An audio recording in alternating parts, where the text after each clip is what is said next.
Welcome to the treasure room.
Ten, 9, 8, 7, 6, 5, 4, 3, 2, 1, 0. Prepare for vault door opening.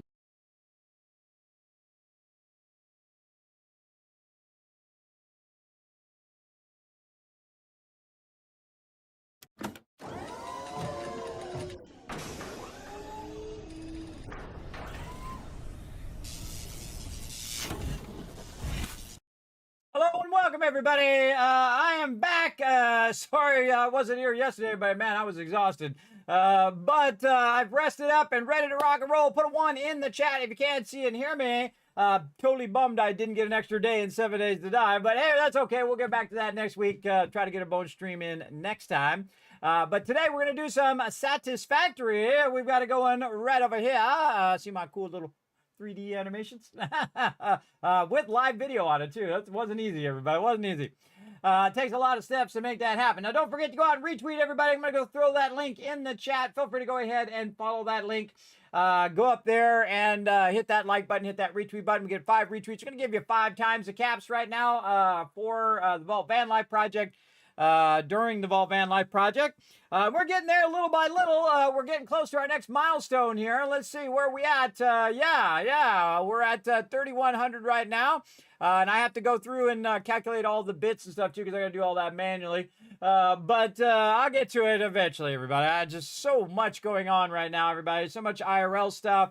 I'm trying to do more. I'm trying to take care of my health. I'm trying to take care of my IRL as well as keep the stream going here and raise funds toward that project as well. But we're going to keep at it. And tonight is going to be an awesome night, everybody. We're going to be working on our train blueprints. Now, we're going to do some easy train stuff as well.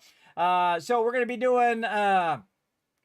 basically some different blueprints, as you can see, that can just snap together. So easy rail lines by just making different blueprints. We're using our Mark III blueprinter, and we're going to be replacing all of our current train lines with new train lines very easily, because we're going to have, of course, our ability to embellish them and make them look super cool like we've been doing. And we're going to be fixing those lines and then adding new lines. Now, our goal right now is to get all of the oil and bring all the oil back to our primary mega power factory that we're going to build right over here, right over there. We're going to build over there. So we're going to basically take all the fuel and all the coal we can find, bring it over here, figure out the numbers of the maximum amount that we can do. And then, of course, we're going to blueprint those and build those out. And, of course, that's going to take some time. Mega building does take time, everybody. And, of course, we'll do it very fancy. And we'll get all of our train stations set up where they can come in and out of various train stations, whether they're coming or going and whatnot. The cool thing is you can actually put two train stations next to each other. So you can put one over here and one over here. And then you can have your incoming this way and outgoing that way, or incoming coming from both sides, or, just keep making the trains longer and longer. So you want to leave yourself lots of space, like I did here, to expand it if I want to add different trains. And different trains can have different parts of the train station. So like the first couple could be for a one train, and then the last four are for another train that comes in, and then the first two parts are empty and there's nothing going on in those particular parts, which you can just put engines there instead, right? So you can just basically use your engines as a way of saying, oh, well, another train's going to bring it to this station, and then this one's going to bring it to here, right? Really fantastic way to do it. I'm going to show you all those kind of tricks and all my gaming secrets here in the stream, though I have a lot of them. It might take a little while. After 50 years of gaming, everybody, 50 years, and have loved every minute of it. So let's get into it. Wits coming in at the top of the stream there. Didn't know I was set up that early, did you? Right there, 9:35. I totally was. But I had a bunch of IRL stuff to do, and then I was talking to my daughter and encouraging her to be awesome, be great. And then Paul coming in, that showed some love. What up, Paul? Wombat bringing that hype in. What's up, Wombat? Thanks for that hype and thanks for that love. We got Dragon Wolf coming as well, rocking that Twitch Turbo as well. Thank you very much for that Twitch Turbo on behalf of all streamers on Twitch. Remember, Twitch Turbo is one of the greatest ways of supporting 9 million streamers all at the same time. Remember, I don't get a dime. If you go get Twitch Turbo, I don't have an affiliate link or anything like that, but, I actually think about other people. I know, crazy. Crazy in this world, everybody. I'm old school in that way. I actually think about others. I know. Paul coming in, showing some love, bringing that Kismet love train. Love to see it. Love to see it. Thank you very much, Paul. Appreciate you being here as always. Paul, very diligently, always in the chat, everybody. Every single time. Greatly appreciate it. In fact, let's show some love in the chat, everybody. Usually the first person I see in the chat each and every time. I greatly appreciate you. Rotisserie G coming in, showing some love as well. What up, G? We got Unforgiven saying, number one. With those little foam things. I just got what that is. It's one of those little foam hands that you get when you go to like the stadium and stuff. Just dawned on me. Paul bringing in the one. Let me know everything's working. Thank you very much. I'm going to go ahead and give you a bunch of kiss caps for first being the top peeps here in the stream at the top, and then 1,000 more for letting me know everything is working. You got 9,000 steps today at the gym. Hey, way to go. There you go. Come on, everybody. Join me. Join me this year. We're going to crush it. Whoa, I went off the side of the thing. I got to fix that. Went off the side of the thing. High school did a short 30-minute workout today at the gym. Going to get my own personal trainer tomorrow. There you go, Unforgiven. I think that personal trainers are worth it 100%. Here's why. I've been in and out of the gym my whole life, everybody. I've been around people who are gym rats who've been in there 3 hours a day. I'm not that guy. I go in for an hour maximum and then peace out of there. And again, I'm in okay shape when at this stage now. Not good, not great, but I'm still alive, so let's call it okay. But when I was young, I was in incredible shape. I do sit-ups every single day. I would do so many that I stopped counting. I stopped counting them at like 100. And so I just would do as many as I possibly could do, and then when I couldn't do any more, I was done for the day. And that was it. And then I would do that every single day. So I was in incredibly great shape. I was 130 pounds. And I was in very muscular shape. I didn't have a six-pack, but I had a 4 going. Yeah, because I didn't care. I don't care about, looking super bulky and big and all of that stuff, everybody. Because, there's also medical things that go along with that. You can injure yourself if you overdo it and that kind of stuff. I was never interested in being a bodybuilder, but I do enjoy being in shape. And then what happens is you get busy in life, everybody, and this is what happened to me. And then all of a sudden you gain a couple pounds here and a couple pounds there, and over a couple decades, before you know it, boom, you're like me, 100 pounds heavier than you were, 230 pounds. That means I had a whole nother me on me, but in fat. And that happens, it just sneaks up on you, because you know what you're doing? You're going to work and you're trying to, make sure your kids are fed and that they got power and they got electricity, and, you're just dealing with problems every day and dealing with life situations. And of course, you're under stress, you're under anxiety, which I have really bad anxiety and stress because always stressing about just keeping things going. Also, I have a lot of medical issues, so I'm always worried about falling and all of those kind of things, which cause me to have anxiety attacks from time to time, panic attacks.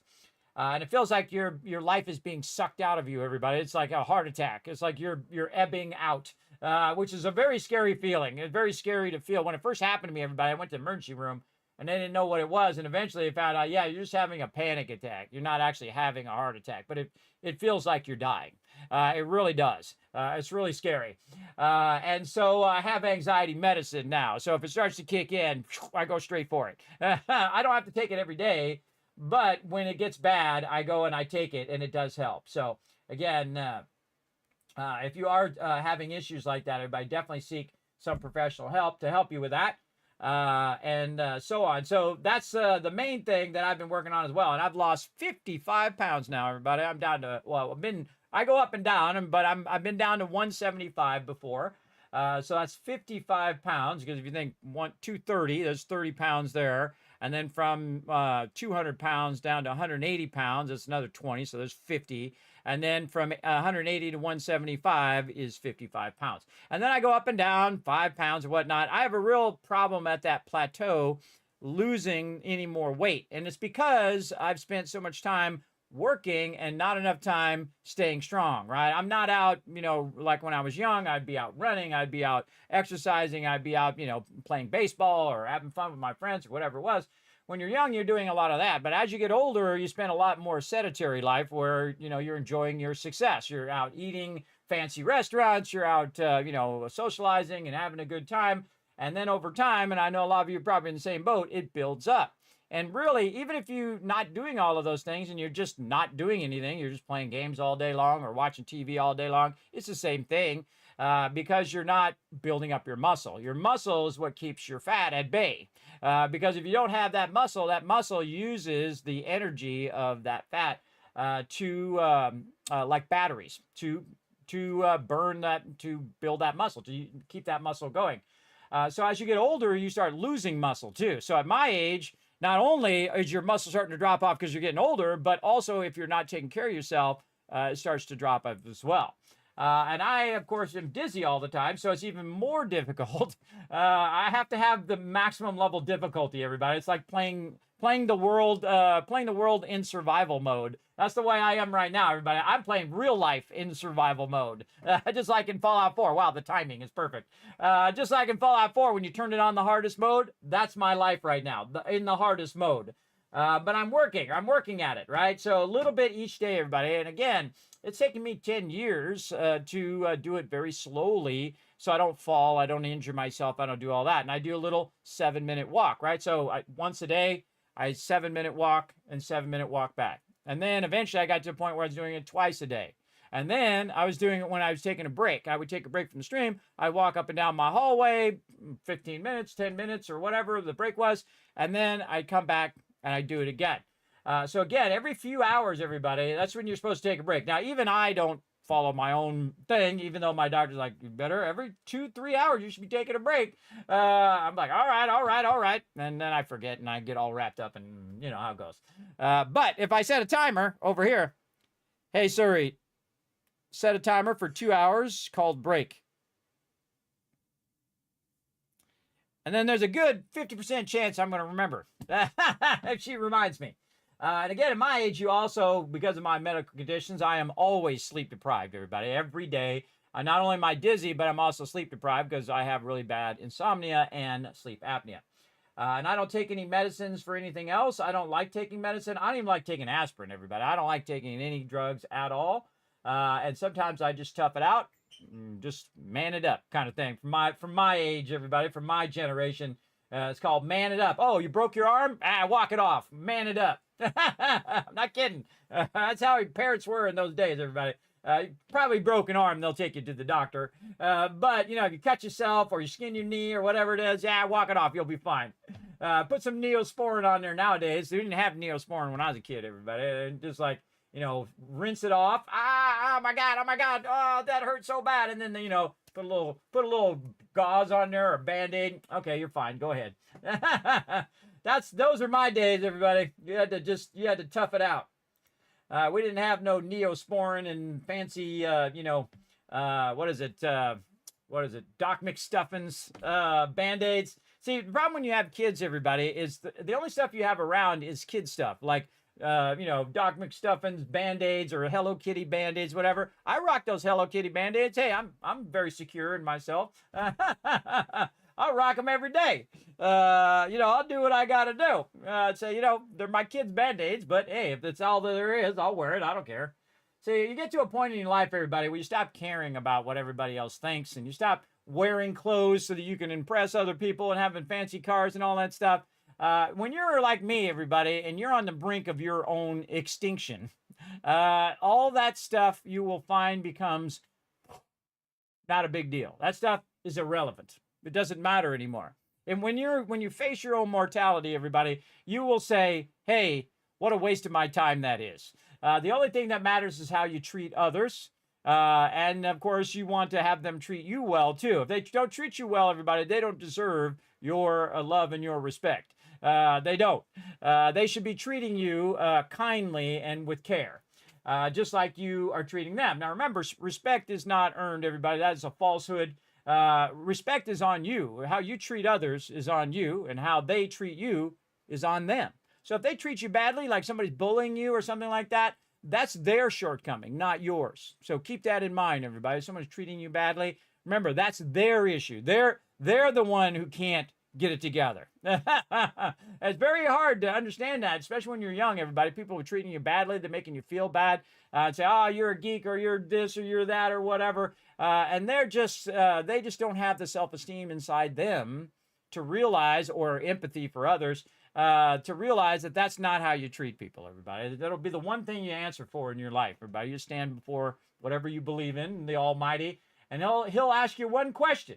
Or she'll ask you, whatever. I don't know what the answer is, but you'll stand before them, and then you'll say, I did pretty good. I treated people pretty well.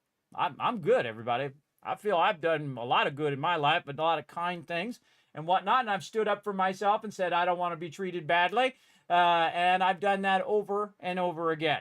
You got to have some sort of self-resolve, too, everybody. When people are treating you badly, so you call them out on it and say, no, I don't want to be treated that way. If you can't treat me like a decent human being should treat another, then I don't want to be around you. I don't want to talk to you. I don't do it. When people come in and rude, obnoxious, whatever, I don't have time for that. I'm 55 years old. I only got limited time left, everybody. My hourglass is mostly down here with a little bit up here at the top.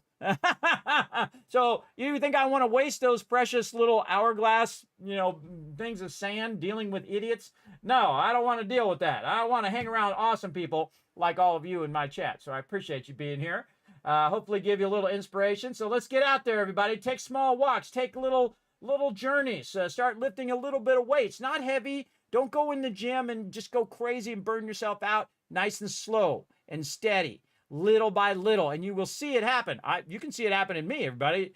I couldn't even I was crawling to the bathroom, everybody, 11 years ago. I could not go anywhere or do anything. I couldn't drive. I couldn't walk. I couldn't do any of that. I became so overwhelmingly dizzy. It was also because I was suffocating to death, too. No thanks to my doctors let me know finally 10 years later.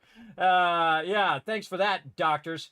But it did make a difference. I can definitely am less dizzy, which means I can do more now, right? So I just held in there long enough to figure out what one of the problems were because it's never just one problem in life, everybody. It's always a combination of a whole bunch of things because humans are complex, everybody. We're not single-cell organisms anymore. We have a massive complexity, and each person has their own unique issues and their own uniqueness to them. And that what makes you awesome.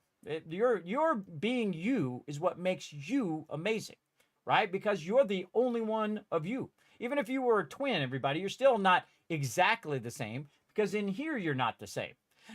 In here, you're uniquely you. You have different experiences. Even with twins, you'll see that they have different experiences and they become different people over time.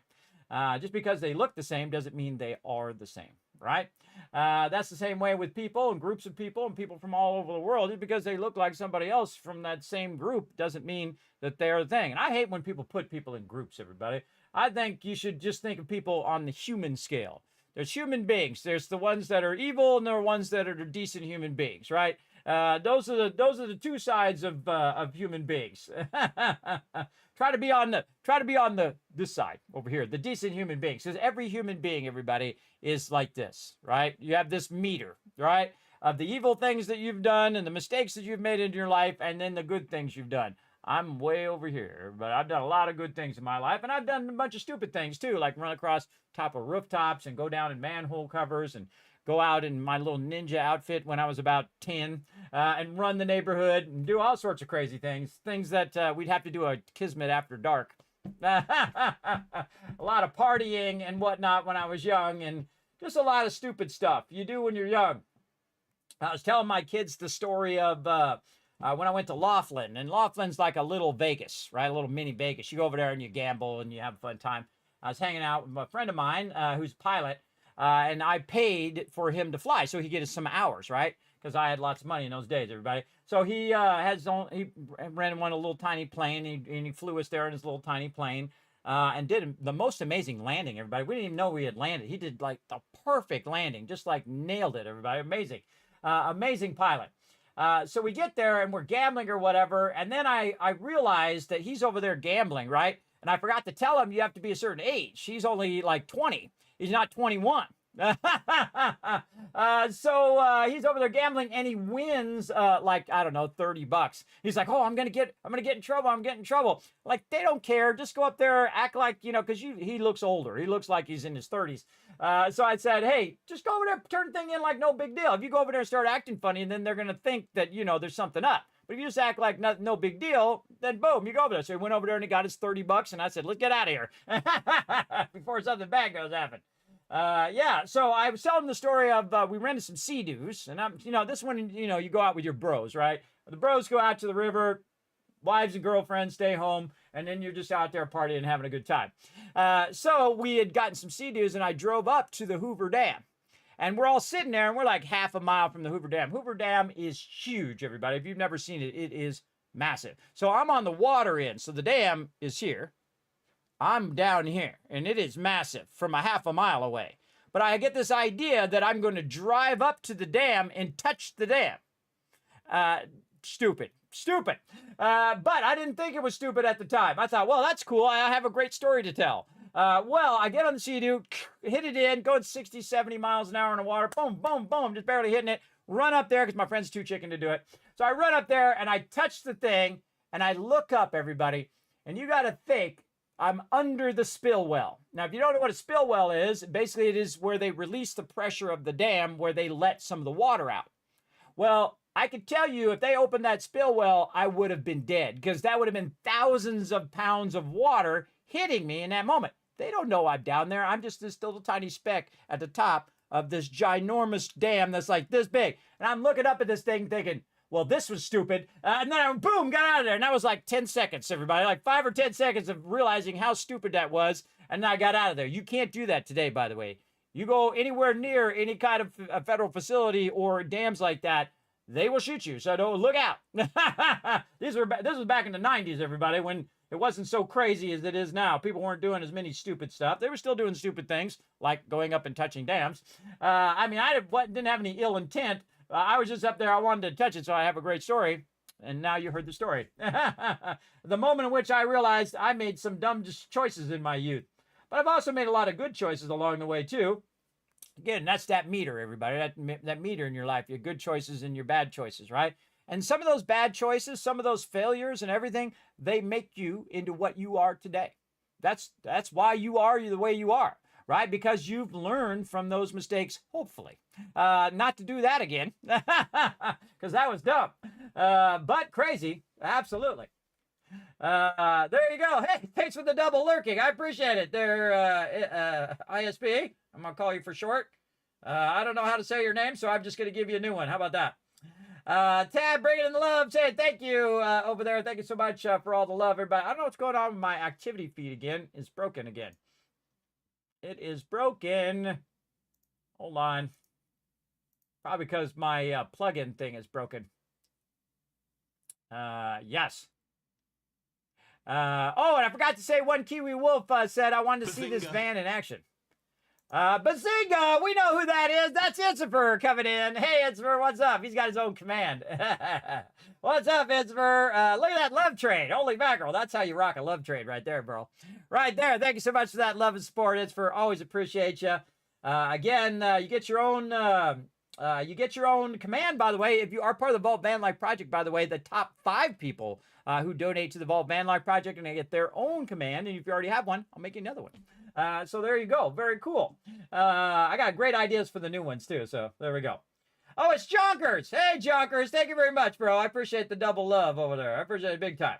Also, we got to get these retweets. We might actually play some games here in a minute too, everybody. 1,000, 2,000, 3,000, 4,000, 5,000 cash for being awesome.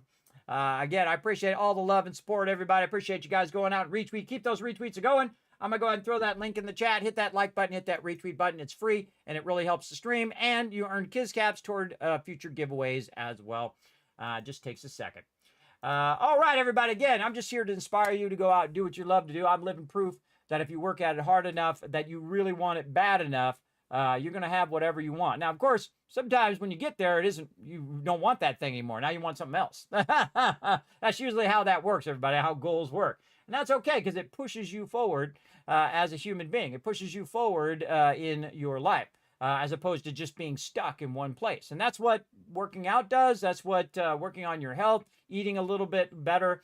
And sometimes you're going to fall off the rails, everybody. You're going to go and you're going to eat a bunch of cake and ice cream and all that stuff. And don't let it stop you or deter you from keeping going, right? Because failure and success is just signposts on the road, everybody, as you're driving along in life. That's it. If you look at it that way, you're going to have failures here, you're going to have successes here. I've had just as many failures as I've had successes. Like going up and touching that dam, probably I could consider that a failure, but it was cool, and I have a cool story to tell, because that dam is huge, everybody. You do not get the scale of it until you're standing right under it, and you're going, oh my God, this thing is 20, 30 stories high, everybody. It is massive. It is absolutely an amazing achievement by mankind, by the way. Massive super dams like that. And then I got the heck out of there because at least I came to realization that probably this is really stupid. And I don't know if I would have gotten in trouble too if they caught me, but we were out of there. And Laughlin's like, I don't know, miles away. So, man, by the time I got back to Laughlin, luckily there was no cops or something there. Get in trouble. And that's only one of many stupid things I did because, you know, when you're hanging around with your friends are doing stupid stuff. You're doing stupid stuff. You're young. You don't know any better. And you start making big mistakes. But luckily, none of them that cost me my life or anyone else's life. So there you go. Just like, you know, crazy things like that. But hey, that's life, everybody. You got lots of stories to tell, hopefully, by the end of it, right? That's what life's all about, everybody. Having stories to tell at the end. And then you get to take all that love and enjoyment and then some of the pain and suffering you take with you as well when it's all done. Because life is a zero game, everybody. You come in with nothing, you go out with nothing. What have you lost? Nothing, right? And you just want to enjoy that middle part. Just like playing a game, everybody. There's you have your starting point, and then you have the point in which you're like, okay, I'm going to go play another game, and you may never come back to that game again, right? So starting and an end to everything. But then again, you can always start a new game. Start a new beginning. All right, let's get into it, everybody. We're going to go ahead and get into some Satisfactory. Let's go.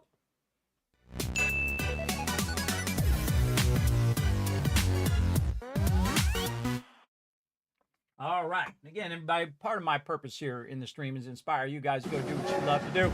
Oh, and here we go, everybody. We got Unforgiven coming in, showing some love. Thanks so much for the good times, kids. Encouragement to keep go back to the gym and get back in shape. Awesome, bro. There you go.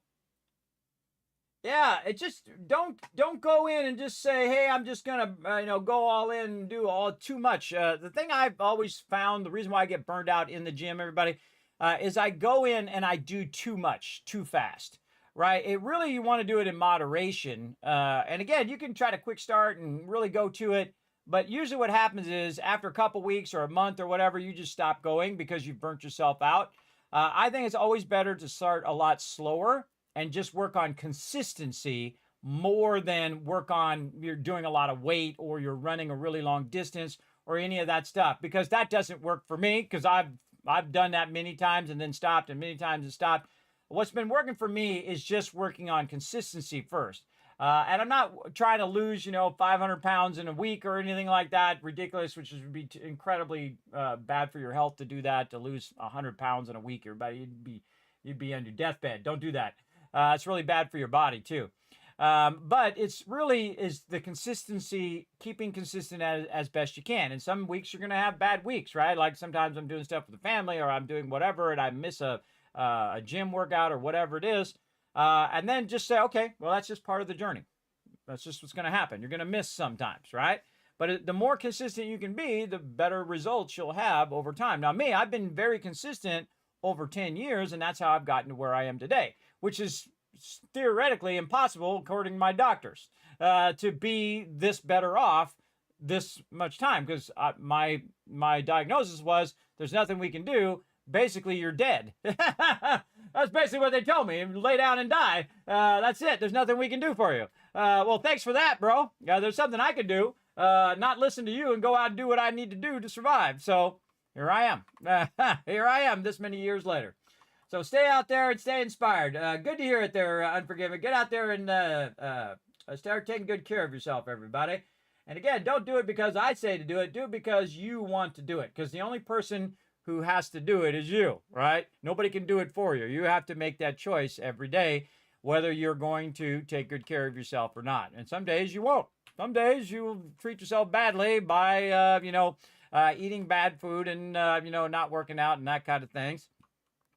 Or you got, medical conditions that limit you from doing that. Or, you got to go to the doctor. Or you got to go to the dentist. You got to, go take your car in, like I've had to do with my car here. And so on and so forth. You have all of these things that you might have to do that are going to interrupt what you're trying to do. Just like sometimes I get too tired to stream. Yesterday, I was very excited to play some more 7 Days of Die because I'm on an absolute roll on my solo playthrough. And actually, both solo and the team playthrough were on a roll. But I really wanted to do it, but I was too tired. I was like, no, I'll be out the whole rest of the week if I don't rest up. So best to forego the bonus stream and be here for my regular streams today. So there you go. And I'm much better rested, and I can actually maybe think straight. We'll see. We'll see how it goes. All right, now let's go ahead and catch up where we left off, everybody. Where we left off from last time is we are working on our train stations now, and we are trying to match our train stations to look like our train tracks that we built way off over there, way beyond the arch, as I like to call it.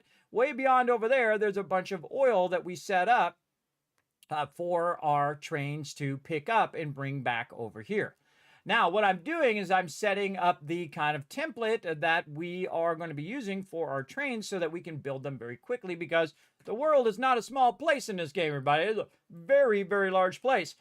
So we're over here, and our oil is way over there, all right? Way over here on this side. Way over here, right here.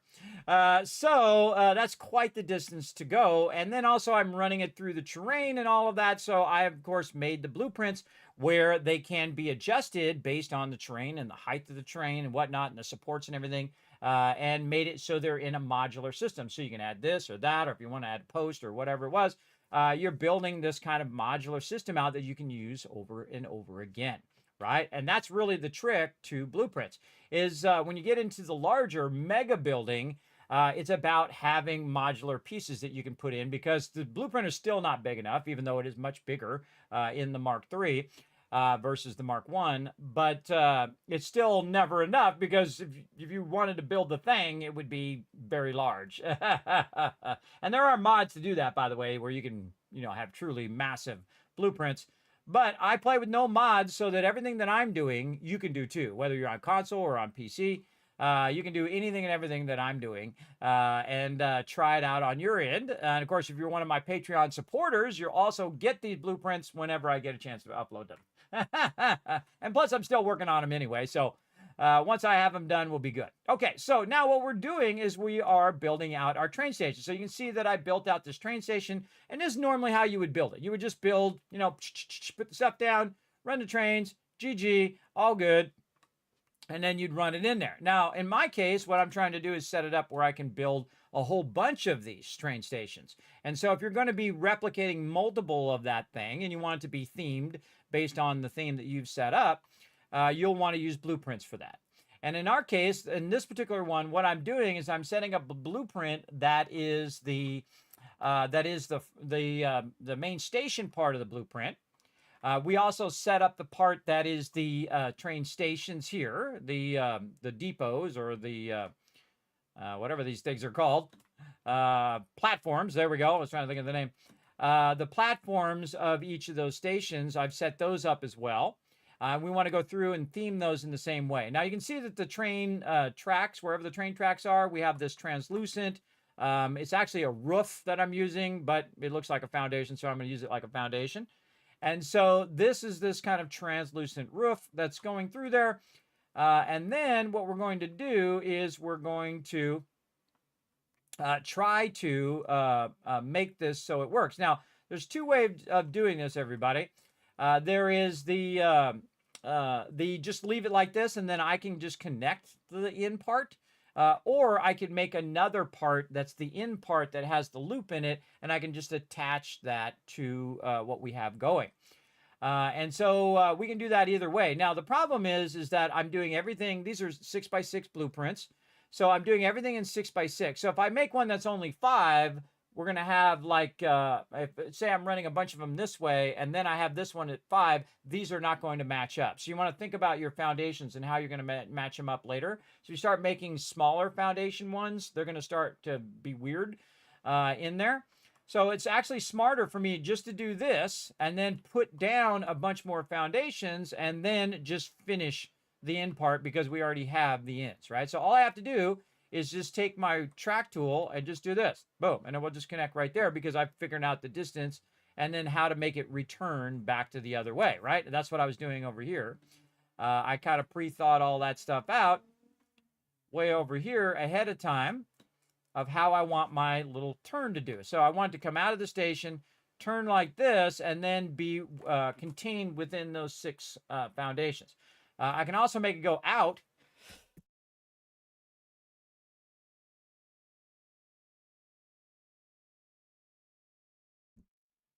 I know what it is, why I got to sneeze all the time. I can also make it go out into the other foundation, except for then it's going to be like in my road. It's going to be in the way. So the smarter thing to do, even though I don't like it to curve right out of the station because it does slow down my train, I prefer it to be all self-contained in one blueprint, right? It makes it much easier for us to just put 5 more or 6x6 foundations, 36 more down, and then just finish off that loop doing it manually, right? Just finish off the loop each time. Pretty easy. Not a lot of work I have to do, but I could pre-make it if I want. Now, one of the things I do want to do is the input and the output of the train, right? The input and the output of the train is going to be the same pretty much. So as the input and output comes through like this right here, we'll want to have this part here, which connects the other side of the train and then runs the train straight in the tracks. And then, of course, we can see that we're 1, 2, and then this is the 3rd one, and the 4th one, and then 5 and 6. So basically, the 2 middle sections are where the train's going to go. So I want to kind of pre-build this so I can just very easily snap that. Okay, I'm running my tracks. My tracks are done. I then put the part that's going to connect to the station. I then put the different depots in there along the way, or platforms. How many ever I need, 2, 4, 6, 9, 100, how many ever. And then I put the train station at the end, and then I connect the track. That's what we're working on, all right? So now that you're caught up, oh, thank you for giving, I appreciate that. Now that you're caught up on what we're working on, let's get to it. Now, again, over here, we've got a whole bunch of stuff here. I'm going to go ahead and take this out. That's why I was doing that kind of automatically. Oh, wait, we got to change our sound here. I don't hear the sound for some reason. My sound is not working. Did I turn the sound off? Or is it just so low I can't hear it? Yeah, it's just low. Some games are lower than other ones. I don't know what it is. Yeah, I can hear it now. Okay. I have tried to adjust the volumes in Windows settings and all of that, the different sound volumes and program volumes. I just turned it up and down based on based on my little sound meter and OBS there for you. Okay, so what we want to do is take this one out over here, and then we want to go ahead and add that in there because that's where the track's going to be, and then it's going to go over here. Again, this is just making it fancy, everybody, just embellishing it. And then these ones here, we want to go ahead and match to what we've got over here. And we're using this kind of darker texture to fill these in. And like that. And then we tried a bunch of different textures here. I think I really like this one, so we're going to go ahead and go with that. There we go.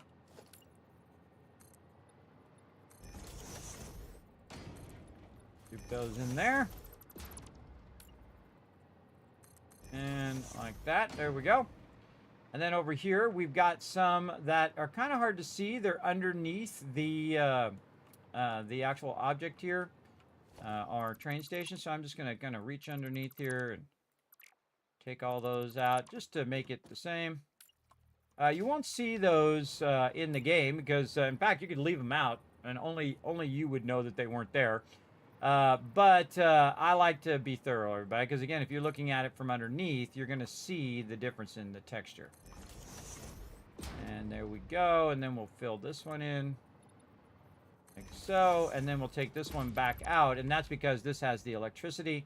I'll connect the electricity underground or underneath the foundations or through the foundations, and then I'll reconnect it. And just say that we put a conduit in there and we ran our, our cables and whatnot through that conduit to deliver that power, right? And then over here, same thing. Oh, just the foundations. There we go. I hit G just to get the foundations. And then same thing here, G to limit it to foundations. There we go.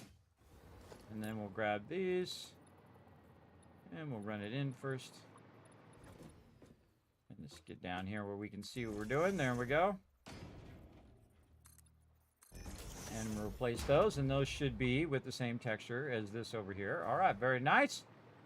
And now we've got that all finished up and we're ready to go. Now, one of the things that's going to happen is when I go ahead and do this, the railings are going to run into the track. So I would not add the railing on the inside or the outside there. I mean, it looks like you can do it, but you can't have it go outside the thing anyway, even if you're trying to put that in. But it does work. We know it works because we've tried it before. So we want to look at the sections that we can already add the railing in, and that would be the outside sections here. We could add railing. And then the outside sections over here, we could add railing. Now, this is a different type of railing here that that runs the thing here, and you can see we have this this railing, which is actually runs down the center of the two different directions of the track. So we look in the other blueprint, you'll see that that runs down the track. So we're just trying to keep the same theme of the thing. We have it in red because all my trains are in red. We're using our kind of glass frame foundation here to give us that good look there that we are running along. And that's pretty much it. And then, of course, I thought I named this something else, but it's called an Amsterdam. Change this. Interesting that it actually changed the name back to something different. Changed to something different there. All right, and we'll save over our current blueprint. This is our train platform. And this is our mega build as well, the MK3 blueprints. Now, you can only use those type of blueprints in that blueprinter. It's kind of weird that you can't use like Mark 1s in Mark 3s because they would still fit in Mark 3s. Hopefully they fix that one day. So you can move your blueprints forward. Now, what you can do is just set down your blueprint. Like you can take a Mark 1 blueprint here, like we have, say, foundations. And you can just set it down on the blueprinter as opposed to loading the blueprint, right? So you can just use them, put them on the blueprinter, and they'll fit in there. Make sure you nudge them so they're fitting on the blueprinter. And then you can add in whatever else you want, right? So you can carry them over in that way, but it'd be nice if you could just load them load the Mark 1s in Mark 2s and Mark 2s and Mark 3s. Obviously, you can't load a Mark 3 in a Mark 1. That doesn't make any sense because it's too big to fit in the morons. I understand going down, but I don't understand why not going up. That makes no sense. I'm sure it's some sort of technical issue that they have to resolve, but hopefully they fix it one day where you can do that. All right, again, I'm just going to save it again because I'm paranoid. There we go. Okay, so now we want to use the same kind of blueprint because we already have it set up with it. So we want to set this up now to be our entrance, right? So we'll just use the same blueprint. And we'll just call this right here our train entrance. And this is more track than train station. So we'll just look for track or train. What do they call it? Rail. Rail, actually. Rail. There we go. And I'm going to put it as a rail so it's more understanding. Train entrance. Train double entrance. 656. Going into train station. Train entrance 6x6 mega. All right. Oh, save that. Okay. Now it's its own blueprint, so if I start to make adjustments to it, it will not affect the original blueprint. See, it's got its own blueprint now, different from the actual train platform. And you can see I just have them in the in the undefined. I find that a lot of the times when you categorize them, it's actually more tedious to go in and out of those categories than it is to just leave them here. And then when you're done with them, then put them away in categories in case you need them later. But when you're actively working with them, I feel like they're better if they're just right here, easy to access. You don't have to keep, going in there and then clicking back to the category and then going to the subcategory. It actually takes longer to do that. And while in the moment it doesn't seem very long, if you're doing that hundreds to thousands of times, everybody, those little few seconds do add up massively. And I'm all about being efficient. So that's why you'll see most of these in here. And then eventually later you'll see me put them in the different levels of, in this case, I'm doing them based on their blueprint level, Mark 1s, Mark 2s, and eventually Mega Mark 3s down here at the end. This actually says Mark 2. It should be 3. There we go. So there we go. All right, so we got that. Now what we're going to do is we're going to take the station out. Now you might notice that I also put some hypertube supports in there because we're going to have the hypertube flow in and out of here and run along our train stations. And we spent a lot of time getting our supports all lined up, and then we made one of them, and then we duplicated on the other side so that it would be exactly the same as this one. And there we go.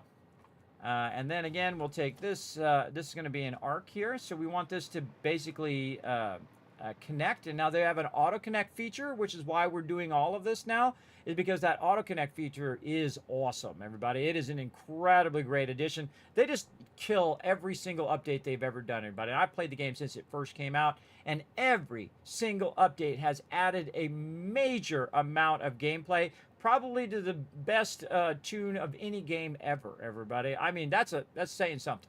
That's really saying something. Because I've been gaming for 50 years, everybody. I tell you, every time they crush it. And I'm very impressed by that, and I give them huge credit for that. For crushing every update is really something impactful, really something useful in the game. Even when they're doing like fixes, everybody, or quality of life stuff, it's really a lot that they'll do. They'll do a lot of really good changes over the years. So all their major updates are amazing. Now, sometimes they'll do bug fixes that are just like mini updates and stuff. Yeah, hey, it's somebody who's helped somebody. Not always me, because I don't usually have that many issues with the game. But all right, so now what we want to do is we want to look at our curve here. See, our curve is coming out, and it is 1, 2, 3, 4 foundations back. So it's 3 over and then 4 back, right? So that's what we want to look at. We're going to go over here, and we're going to go 3 over, 1, 2, 3, and 1, 2, 3, 4. So right here. Now that tells me that I want to go ahead and put one right here that we can connect to our incoming line, like this. And then the other side here, and make sure that we took out our power line there. Yes, we did. And then the other side here is going to be the same. Now this particular one is coming in at a certain angle, right? So this is my outgoing track. So it's going to go back that way. So we want to go ahead and take our outgoing track here and go ahead and give it the same feel, right? Again, you can make it however you want. It's your game. You do whatever you want. Me, I'm going to go ahead and use my cool glass frame because I rarely ever use this fancy stuff, everybody. I am all about efficiency. Remember, I'm at the end of the game and I can finish it. I have proven that you can actually finish the entire game with about 20,000 power. How do I know? Because check it out. Right now, 21,750, and you can see up there, all I would need to do right now, everybody, is just set that stuff running and then leave my machine on. And then, boom, I win. I'm done. I pull the thing and I finish. I've already finished the game several times, everybody. As well, if I finished it, I don't know, 30 times in early access. Again, there's early access, and then there's, of course, the release version, which has the actual storyline and all that stuff of what you're doing. But you can see it's perfectly balanced, just like Thanos. Let's hope it doesn't have the same ending. Maybe that's what we're doing, everybody. It's after Thanos has snapped everybody away except for you. You're the only person left. But the AI doesn't know that, so the AI is still telling you to go save the Earth when the Earth is not there. I have a sneaking suspicion, everybody, that it's not there. That there's no longer anybody to save. That you're the last person left. You're the last person left, and you're out here building this factory trying to save humanity when there is no humanity to save anymore, because how would you know? Because you're way off in another planet, and you're being told by the AI, but you're not communicating with other people. You're only talking to the AI, and the AI may not understand the difference, right? Understand futility, right? Like why you would build all this stuff and send it to the planet to try to save them if there's nobody there. See, I have it's a weird conspiracy theory I have for that. Just the way that she talks, the way that she, says things. It's just, I have that sneaking suspicion. Now, I don't know if that's the true lore, everybody. I would imagine it's actually whatever they say it is in the game, that you are trying to save humanity. That's basically the gist of the storyline. But I don't know. I get that vibe, everybody. I've been around long enough to really pick up that vibe, right? True, right, Pizza? I kind of feel like the AI wouldn't know any better, right? All right, here we go. So now what we're doing is we're going to go ahead and take out all these other tracks that go to the other one over there. And we are going to go ahead and hit G here. Grab all this out of here. Grab all this. Maybe I have the sound of the actual game down. Let's find out. Let's go in here and see. Audio. I must have cranked it down. Oh, I did crank it down. Ah, see? Oh, okay. I don't know why I cranked that down, but I cranked it down for some reason. Okay, and we'll take this out. And then this here is going to move over. Now remember, this is going to move over to the actual side of the thing. So if we think where the red is, everybody, that's the size of our blueprint. So this is going to come over and end up on the third one over or on the last one on the edge, so it'll match up like this. That's why I built this first, just to get an idea of what my goal is, right? You always start with the end first and work your way backwards. Highly recommend, everybody. Again, think of what the end goal is, work your way backwards from there. Way easier than going and getting there and then realizing you just did 50 things that was wrong, and now you got to go back and you got to fix that. That sucks. Don't do that. I've already made that mistake enough for everybody in the world, everybody. Don't keep doing that. It is a lesson in futility. Don't do it. Don't do it. Do it the smart way. Start at the end, work your way forward, and backwards in both directions. So work your way backwards from the end, figure out all the steps, and then work your way forward. And then you'll still have things along the way, everybody, that you will say, oh, wait a minute, I got to fix this or I got to fix that. That will definitely happen. But this reduces that overall cost as well. All right, and we got our modern railing, which is coming along there. Down the center, just like in our other stuff here. There we go. Very nice. And then we have this one, which is going to come out to the right here. Now, I'm just going to put a bunch of these in here, and I'll adjust them later. And then this one is going to come out and is going to end up right here. Now, this is one of the most awkward things to do, is to get this to be straight when you go to do this. Normally, the smarter idea is to have something for it to attach to. Do the straight pieces first. So straight piece, and then do your curve, because then it does a perfect curve, and it does a really nice, smooth, even curve.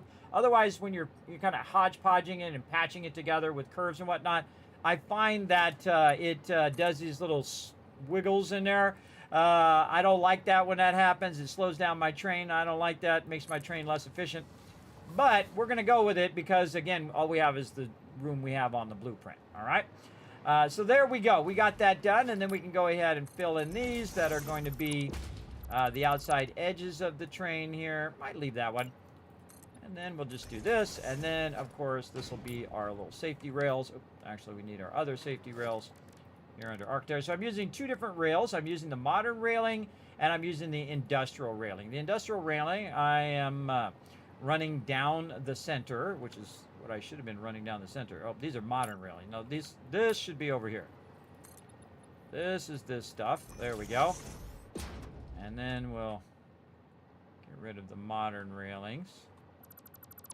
Again, I just give it a little bit of variety. You want to kind of mix it up a bit. And so we'll put that there. We want to color it first before we make a bunch more of them. So we'll put it in red if we can. There we go. And then middle mouse button to pick it up. And then we'll zoop those. Oops, I missed one.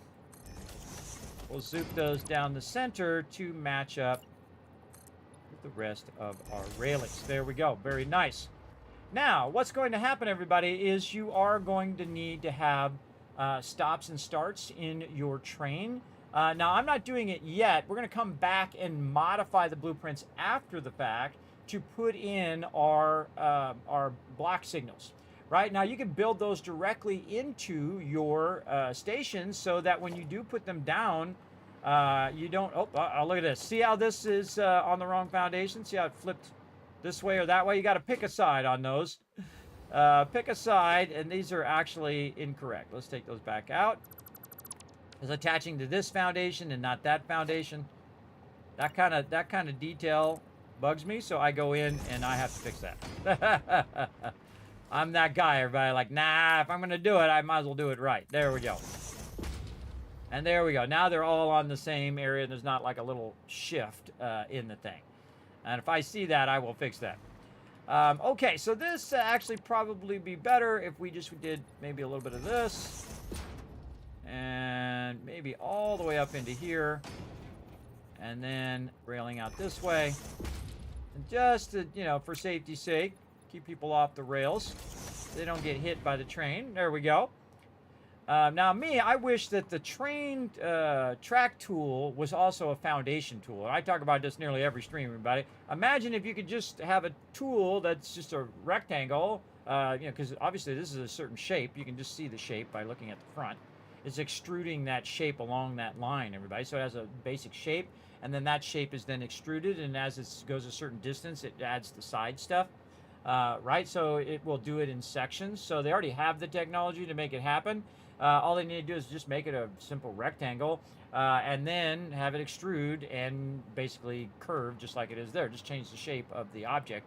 They obviously have the ability to do it, so I'd like to have that built into the game, the base game. Now, of course, they have mods for anything, everybody. So anything I say, hey, I wish they had this, that, or the other thing, they probably already have a mod for it. So you don't need to tell me that they already got a mod for it. I already know, everybody. Anything I can think of, modders are out there crushing it, making those things as well. Kind of feel like I want that a little closer like that. There we go. Now, same thing on the other side here. Again, little safety rails to match our other safety rails right down the side. Like this. Okay, very nice. Now, something we might want to do is go ahead and look at our other pieces that we are using. So what I'm going to do is I'm going to go ahead and grab some of my blueprints here, undefined. And we're going to go ahead and put our track down, right? So we're going to go ahead and put train track. And I'm just going to go ahead and put it right over here for us to just use as a template, right? And say, okay, was there anything else that we might want to do? Like, see these little blocks I have here, and then this little braided cable embellishment I have going down the side. Now, it doesn't do anything, everybody. It doesn't actually have a purpose. It's not like running electricity through there. It's just making it look cool. That's it. And, of course, I put it on both sides, and I could just put it on one side. Everything doesn't have to be symmetrical, everybody. You can make it where it is non-symmetrical. Just put it on one side and then do something else on the other side.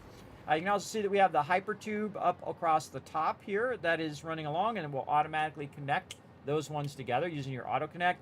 hypertubes, belts, and also tracks will auto connect using the auto connect feature. Now, you either have it right up next to each other like this, right? So you have it at the very end of your blueprint, and then the other one matches up to the end of that blueprint like that. Or when it comes to train tracks, you need to have a certain distance, which is usually about 1.5 distance minimum, because that's the minimum size of a track that you can have, is usually about 1.5. So you want to make sure that you build that into your blueprints, that this one here doesn't have any tracks in a full foundation, and then this one here is a half foundation, right? So that I can, again, have the main one and then what I call the reverse one, and then they will auto connect, right? So make sure to leave that room or butt them right up to each other, one or the other, right? Make up your mind. Now, a lot of times I have this gap because it's going to gap between the support that's here as well. So I do have a support that goes right there, and we call it the upper support, and I'm actually just going to put it out over here. It's not going to be at the same level, but there's our upper support, and you can see that it has the same kind of theme. And then we have this hypertube thing at the top there where we can just connect the hypertube. Now remember, these are supposed to be at the same level, and again, I can adjust them if I want. I can go in like this and take this one out, and then just take this upper train track and connect it over here. Now, one of the greatest things they added to the game, everybody, we're just going to click that in. You can see that that is a suspension bridge, so it's suspended up off by that. Now, also, there's an under piece that I have. Again, if you didn't see from previous streams, I'll just catch you up. And there's a lower support right here, which just snaps underneath our support there. That's industrial strength support right there, everybody. Again, I have the green arrow pointing in the directions which the train is running, just because I think it's cool. And so we built out this kind of embellishment also as the supports. Now, the reason why they're separate is so I can lengthen the support however long it needs to be. Because remember, as the train's going, the ground is going to go up and down when the train usually stays pretty flat. And the reason why I do that is so that the train is not losing speed. Every time the train has to go up, it loses speed. Or if it's curving or if it's doing a whole bunch of things, it will actually slow my trains down, and I don't like that. Normally, I build mine, if you're, because the game doesn't fall down, the stuff doesn't fall down when you build it, unlike in real life or in 7 Days to Die, as I've proven by digging under my base, my solo playthrough. Do not do that. That's still unstable, even though we had all the way to bedrock, everybody, concrete all the way to bedrock. Nah, it shouldn't have done that, but that doesn't matter. But here in this game, I usually build up really high because all my trains can just run straight, because it's so much easier to bring the resources up to my train, and that's super efficient, as opposed to bringing my trains to the resources. The only way that makes it super efficient to bring your trains down to the resources is if you're using my perfect spiral, meaning that it's getting very little slowdown. So it's very efficient. So it goes down and up just at the same speed it would even if you were just at an angle, at the minimum angle, right? And then you could just go straight up the spiral, and then if you have a double spiral, you can go down, or you could do 4 spirals in the same thing if you wanted to. I have blueprints for that. We're going to be getting into that too, so stick around for that too, everybody. Hit the follow button or the subscribe button if you're over on YouTube. Remember, I'm streaming to 6 different platforms at the same time. That's cool supports. Thank you. Thank you. Yes, again, and you build it in your personal style, everybody. For me, I like this industrial, real heavy feel to it as well. And I like these kind of banded, the edge band for supports, because it's going to look different then and give it that visual variety. Remember, I've been a graphic designer for 30 years, everybody. And you're like, well, Kismet, why do you build boxes like that? Well, the same reason they build them in real life, everybody. The reason why they build a square building is you get more square footage, it's cheaper to build, and it basically will pay for itself in a shorter amount of time. It's all about logistics, everybody. If they can make that a round building like Apple, if they've got so much excess money, like Apple does, then they would make it a round building. But a round building is very inefficient. That is very inefficient space-wise. And that's why people build just square boxes in real life and in game. That's efficient. But there is a point in the game where you will transition from your love of spaghetti and square boxes to wanting to embellish it, to make it look amazing, right? And that's what I call mega building, right? You've got your basic building, which is all your basic stuff where you're just running your lines together. And then you're starting to get a bit into your super building where it's actually being efficient, or if I'm playing a game that has an economic part to it, then it's starting to produce resources for you, kind of like in Fallout. If you watch me play Fallout 4, I have those super builds that are making resources and getting purified water and making food and all of that. And then you start to do your mega builds where you're then embellishing it and you're adding in all of your side tracks and you're adding in your fancy foundations and you're coloring it in and you're spending all that extra time, which is very inefficient, but don't tell Fix-It Corporate, because I am your official Fix-It Corporate trainer. My job is to teach you to be as efficient as possible, even when you're mega building. And that's what we're doing today, right? We're showing you how to be super efficient and not get lasered from space. I'm not in charge of the lasering from space, just to let you know. That's a different department than me. My department is to teach you how to be very efficient in your building, and then to take these ideas and, of course, make them even better in your playthrough. All right, and then we want to go ahead and save our train entrance here. And then, of course, we want to, again, maybe embellish this to match the embellishment of what we've already done. Now, the problem with doing it right here is that it's going to be beyond the track edge or the blueprint edge, right? So if I try to go in and say, hey, I want to add these little things here, these little rails along the edge, great, I can add them in here like this. And I call it a 50-50 chance, everybody. You're going to 50-50 chance that that is actually going to come out in the blueprint. So here's what we're going to do. We're going to add it because it is actually, in theory, beyond the blueprint. And then we're going to test it. This is how you know things, everybody. This is how you learn things. You go, oh, wow, I didn't know it did that, right? I'm going to show you all my gaming secrets, everybody. That's what I'm all about. I don't just keep them for myself. I want you guys to take them and make them even better, because when you collaborate, I find that it elevates everything that you do, right? If people work together, there's a next level elevation that doesn't happen if you just do it on your own. If you ever watch us play 7 Days to Die on Saturday, everybody, there's an elevation that everybody brings. Everybody brings their part of that epicness that happens in general. Like when we built our base in 2 hours, everybody, that was incredible. That was everybody being on board, saying, hey, I'm working on it. Let's get it going. Let's take, okay, I'll take out the dirt. I'm going to do this. I'll take out the driveway so they don't spawn there. I'm building the thing. They're collecting resources. We're processing those resources. All of that working together facilitated that great moment. And that is probably the best I've ever seen my team do, and it's next level gameplay, everybody. You will not see it anywhere else. I have not seen anyone else work that well together, and that's what I do, everybody. I'm not the greatest gamer in the world, though I've played for 50 years. I'm okay. It's occasionally great. Mostly good, occasionally great. That's how I am both in design and in life, and I feel like that's good. That's good enough for me, anyway. And again, I don't have to be, the richest person in the graveyard, as I mentioned earlier, everybody. I just do what I love to do, and I try to elevate that gameplay, try to elevate whatever it is that I'm doing, right? I try to next level it, if you know what I mean. So we're going to go ahead and put that there. Now we saved it, and we're going to test it, right? You want to test your blueprints massively before you get too far. And so I'm just going to put it down right over here, and we're going to go look and see if it's there. Right over here. Is it on this side? What do you know? You can put stuff beyond the blueprint and it will show up. You're welcome. Just saved you so much time. Massive amount of time, because normally you would say, oh, well, it's beyond the blueprinter. I can't put it in there. I'm going to have to go manually put it in every time you put a train station in. Because you tried something. You tried it and you see if it works. And I've tried thousands and thousands of things, and thus I know thousands and thousands of secrets about the game. So there you go, gaming secret for Satisfactory. You can sneak some things beyond the blueprinter.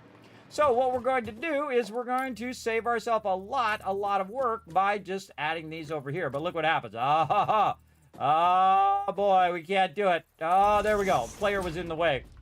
Yeah, again, everybody, if you know it's possible, then you have a uniqueness that other people don't know. Not everybody knows that, everybody. Now you do, though. Now you do. It's going to save you massive amount of time. I just saved you endless hours of your time of putting this in manually. And again, we want to just go ahead and get that in. See how it's not working? Player's in the way. And I just keep reworking it, move around a little bit, go like this, and then boom, finally it works. How do I know that works? Because I figured it out. Nobody told me that, everybody. I figured that out on my own. I like figuring out stuff on my own. Though I do like tips and tricks for stuff too.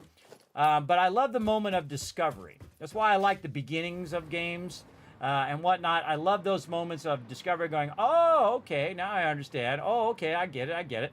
Now this here, this section here, is going to connect to the back of this, right? So our electrical wire that's running in the back here is also going to need to run around the edge to match up to this corner here. Now this, it is definitely not going to let me get away with, because this particular piece will not let me put that in there, because it says, nope, it's beyond the blueprint designer, can't put it in there. Where this is just inside the blueprint designer, so you can get away with it, but these pieces here, I will not be able to put in. I will have to manually put those in.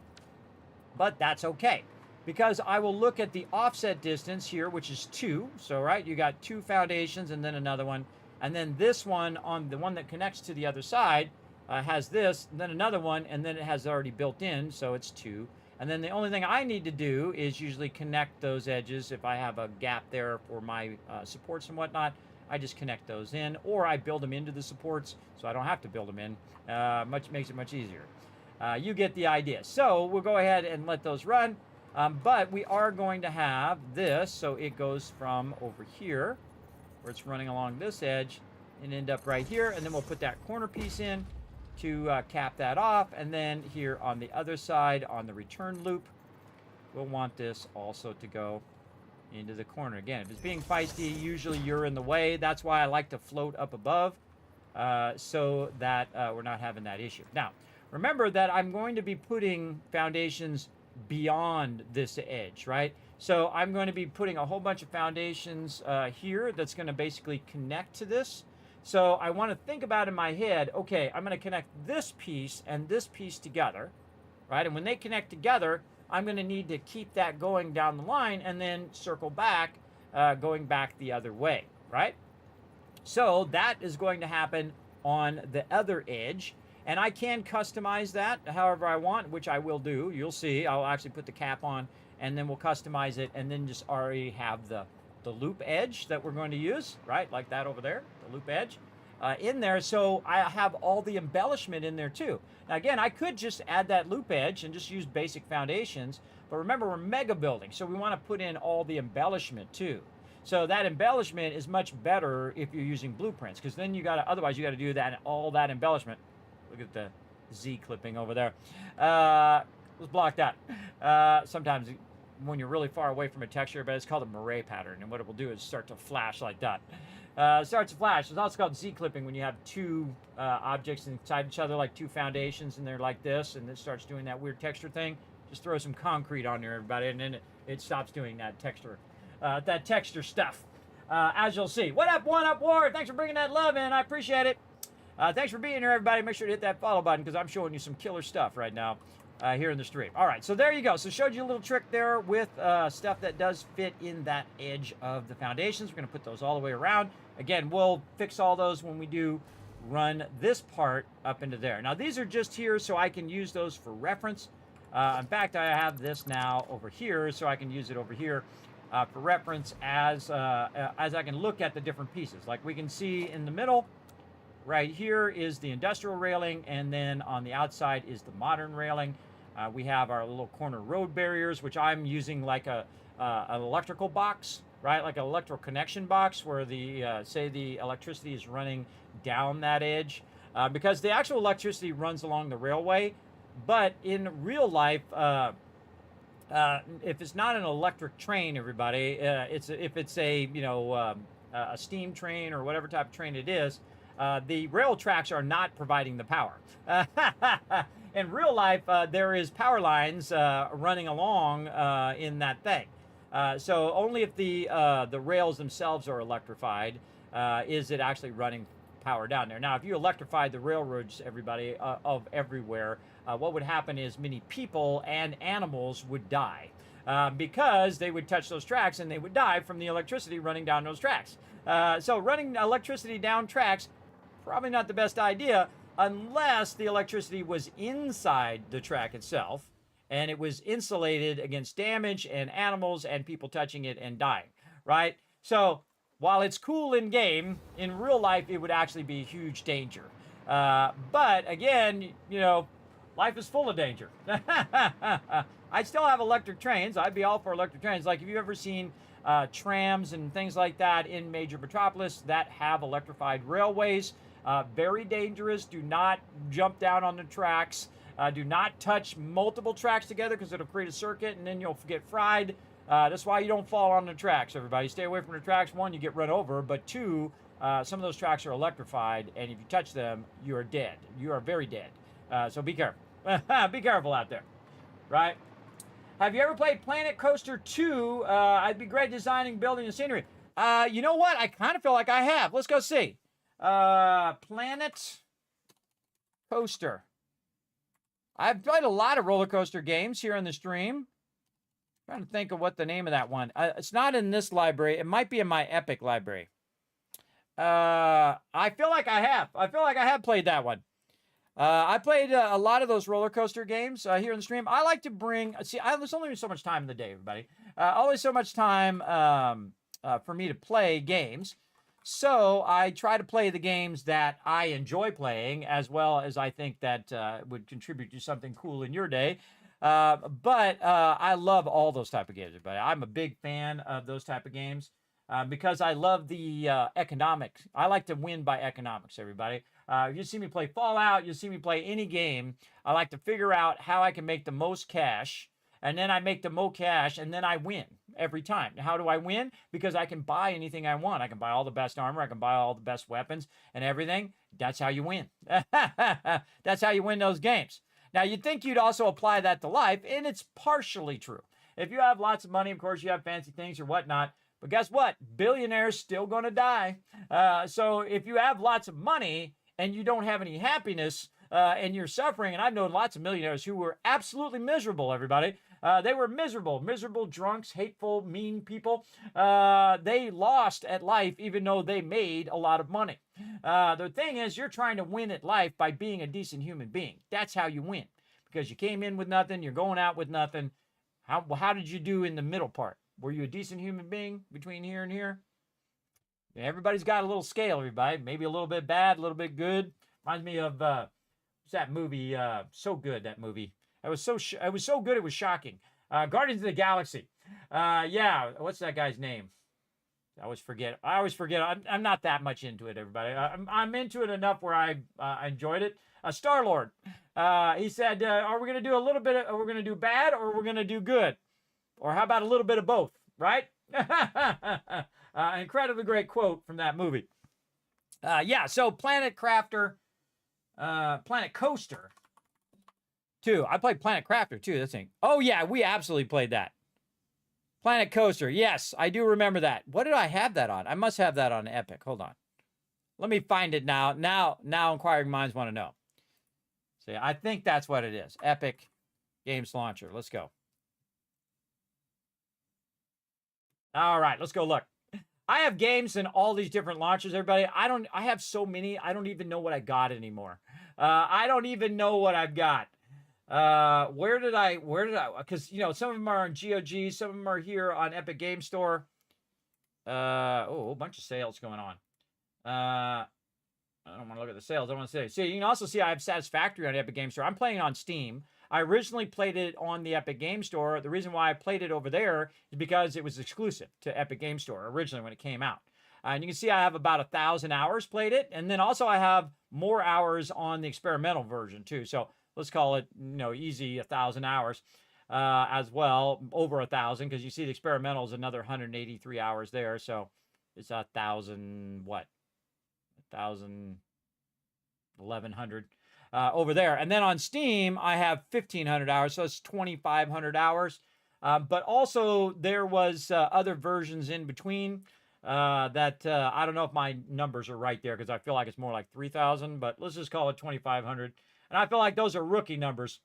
And then Outer Worlds, you can see I've done for 80 hours and so on. Ghost Simulator 3 was really fun, by the way, made by the same people who make Satisfactory, of course, Coffee Stain. I thought it was a really dumb idea for a game, but you're not always right, everybody. And I went and I played the original Goat Simulator. Incredibly fun. Brilliantly done. It's just exactly what you would think it would be, except for it has massive fun that you can go around and you just do crazy stuff, which I absolutely enjoyed. And then I also enjoyed Goat Simulator 3 as well. We ran around and you could get a Fallout outfit for your goat. Hey, when you put Fallout in it, I'm all about it. And then, of course, they have a nuke in there, just like in Megaton, right? Where you have that, you decide whether you're going to blow up that nuke or not.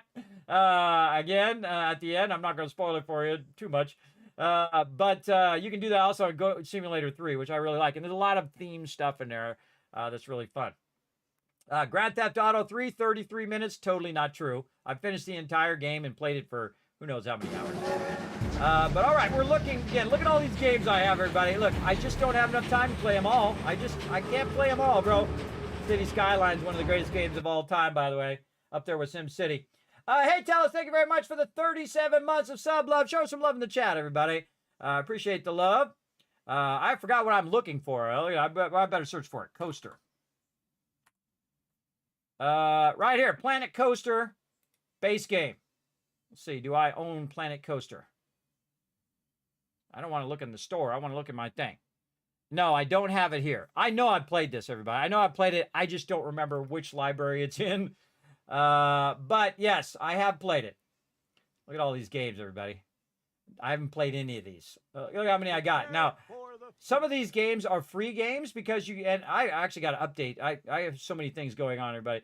Some of these games are free. This is the most brilliant thing that they've done in the Epic Game Store, I think. This is absolutely genius. And you're like, well, Kismet, why is this so smart? They're just free games. What's the big deal? Nah, here's the smart point.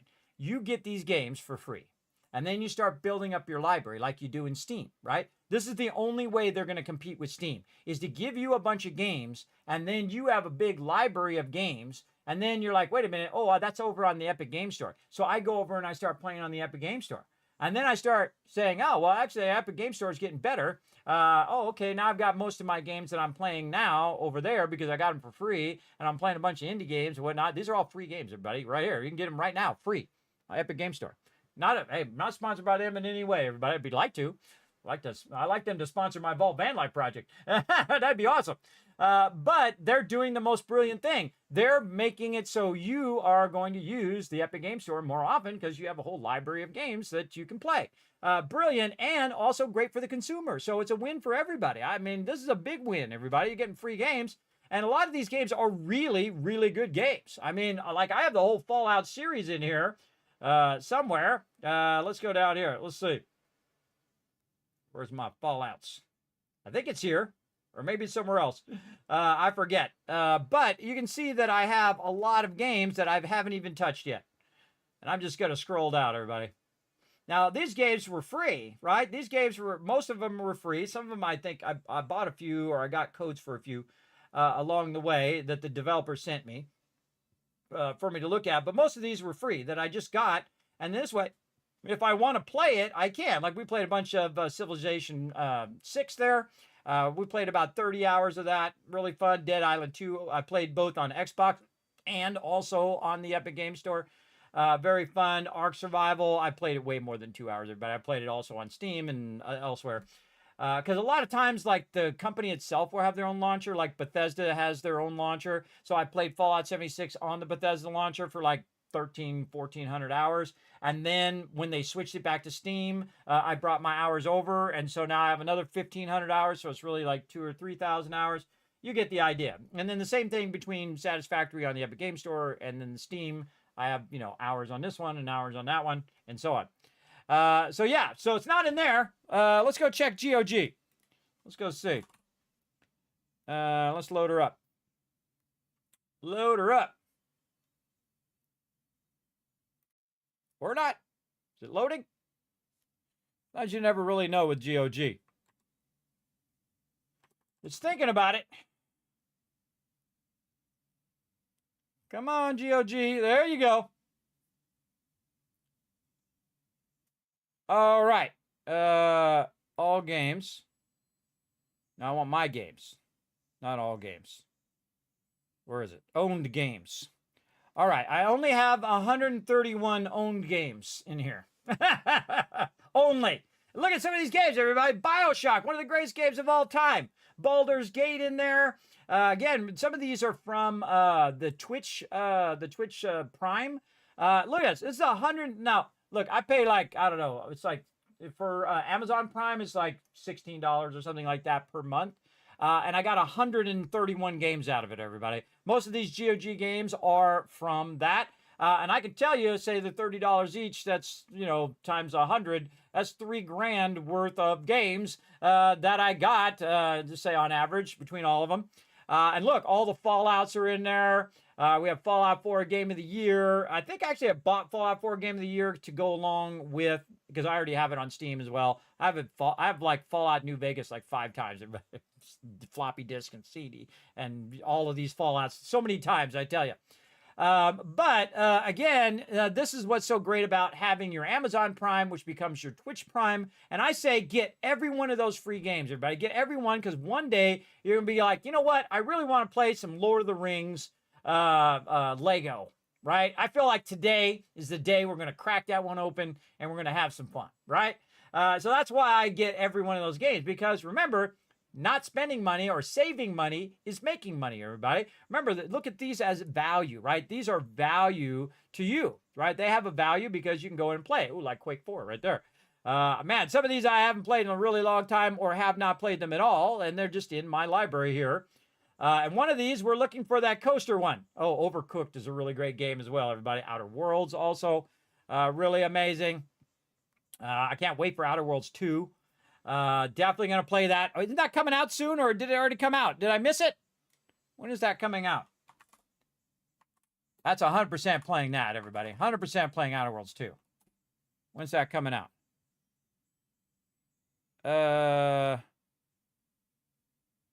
Hour 2, release date.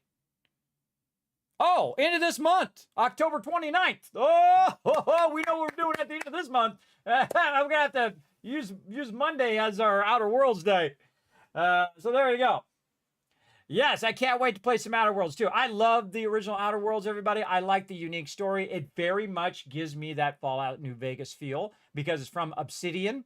And if you don't know who Obsidian is, everybody, they are Interplay, who is the original makers of the original Fallout series. They're the ones who invented Fallout. You're welcome. In case you didn't know that, I actually got to meet the people from Interplay because I used to work at a graphic design pre-press place where we did all of their packaging, the packaging art for their games. I don't know about you, everybody, but being a graphic designer and also getting to do the thing that you also love on the side, gaming, and being able to design package art and stuff like that for gaming. I've done every type of design you can do, everybody, from package art to t-shirts to comic books to billboards to CDs and LPs, the bigger records. I've done everything because I was absolutely obsessed with doing everything in there. Just like when you're in game, everybody, and you're trying to get 100% achievement, right? And you're collecting every little thing, like you're playing, say, Hogwarts Legacy, right? And you're in there and you're collecting every little thing. You're finishing every little puzzle. You're getting every broom and every outfit and everything. I did that in real life. I have 100% achievement in real life in graphic design. Yes, I'm very proud of that. Greatness stays with you always, everybody. It really does. So I don't know where it is, but I know I've played that game. I don't mind getting off track, everybody. Again, this is what my stream is all about. You know, playing some games, and then we talk about stuff, and we play some games, and we talk about stuff. I find that's what makes it great. That's what I enjoy streaming for, everybody. Sometimes people come in, just play the game, just play the game. This is life, everybody. Let's have some fun along the way, everybody. Not just, you know, again, why are you watching my stream versus other people's stream? That's because of my unique take on it. That's why. That's why you watch people's streams, is because their take on it. You're what's amazing about your stream, right? You're the greatest thing, because they can watch the gameplay anywhere. And they can watch the same game, or they can just watch it on YouTube, right? Why are they there for you, right? Why are they there in your stream? What uniqueness do you bring to your stream? And this is my uniqueness, everybody. I love talking about games. So yeah, I don't know where it is, but I know that I have it. So there you go. I know that I have it somewhere, and I know we have played it. I might have got it directly off of their launcher. Who makes Planet Coaster? Let's find out who makes it. Planet Coaster is made by, Frontier. Yes. I play a lot of their games. Update later. Get out of my face. So yeah, as you can see, everybody, again, these are a lot from Twitch Prime, which is basically your Amazon Prime. I feel like Amazon Prime is the one last great thing. There was one other thing that was really amazing, but now they've just run it into the toilet recently by hiking up the prices. I'm not going to mention it because I don't even want to advertise it, because I feel like they're making smart people making dumb choices. They have something really amazing and they should have stayed with it. Because it really brought value to gamers, and it really was great for the community, and it was the one good thing that they were doing. It was the one good thing that brought goodwill to their platform. And then they said, you know what? We're doing way too good, and everybody really likes us because of this one thing. How can we screw this up? Let's go do that. I feel so bad for him, everybody. I feel so bad for him. Corporate people making stupid choices. I feel bad for him. Again, the massive backlog. In fact, so many people were canceling this said service that I'm not going to mention, that you all know what it is anyway, that they crashed the website. That's how many people canceled. You got to have millions of people canceling when you do that kind of stuff. And that's how you let people know. And that's perfect, though, everybody. That's your power as a consumer. You say, I don't like that. I'm not paying for it. You do stupid stuff, you're going to pay for it with this, because I'm going to keep this in my pocket, and I'm not going to give it to you for your sucky service that you are screwing me over for, right? That's the only way to tell corporations that they're doing it wrong. And gaming companies too. So you know what? If you come out with a crappy game and you pretty shady about it and whatnot, there's a bunch of games that have been like that recently, where they're like, we'll just bring it out and we'll fix it later. No, I'm paying for a fully formed game. So if you're going to come out with a game, you keep that sucker in early access, or you keep that sucker under wraps until it's a game in which I can pay my money, install it in my machine, and then play it all the way through without any issue, right?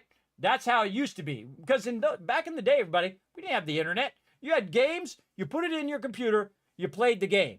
And if it didn't work, guess what? Who are you going to call? You're going to call them up and say, hey, this doesn't work, right? And they'll say, oh, well, we'll send you a new floppy disk or a new CD to see if it is. They didn't have the internet to download updates and all that kind of stuff. Now they kind of use that as a crutch. A game that comes out that's bad is always bad. Again, great. I think it's the guy who did Mario. I forget his name. Feel so bad. One of the most legendary game builders of all time, everybody. A game that's, or someone along that line, who's one of those legendary game makers. A game that comes out bad is always bad. But a great game is always great forever. Like Witcher 3, like TIE Fighter, like Ultima 4, and I go on and on. Satisfactory, Fallout, 7 Days to Die. Those games are great. Those are legendary level games, everybody. Games that I have played thousands of hours and feel like I've gotten my value out of at 1,000 times over. Massively over. Hogwarts Legacy, another amazing game, recent game. Incredibly good. In fact, I can show you them right here, everybody. Watch this. Just go to my website and I'll show you those games right here. My top games right here. I think that everybody should play. It's kind of like books that you should read, everybody. These are all the games you should play right here.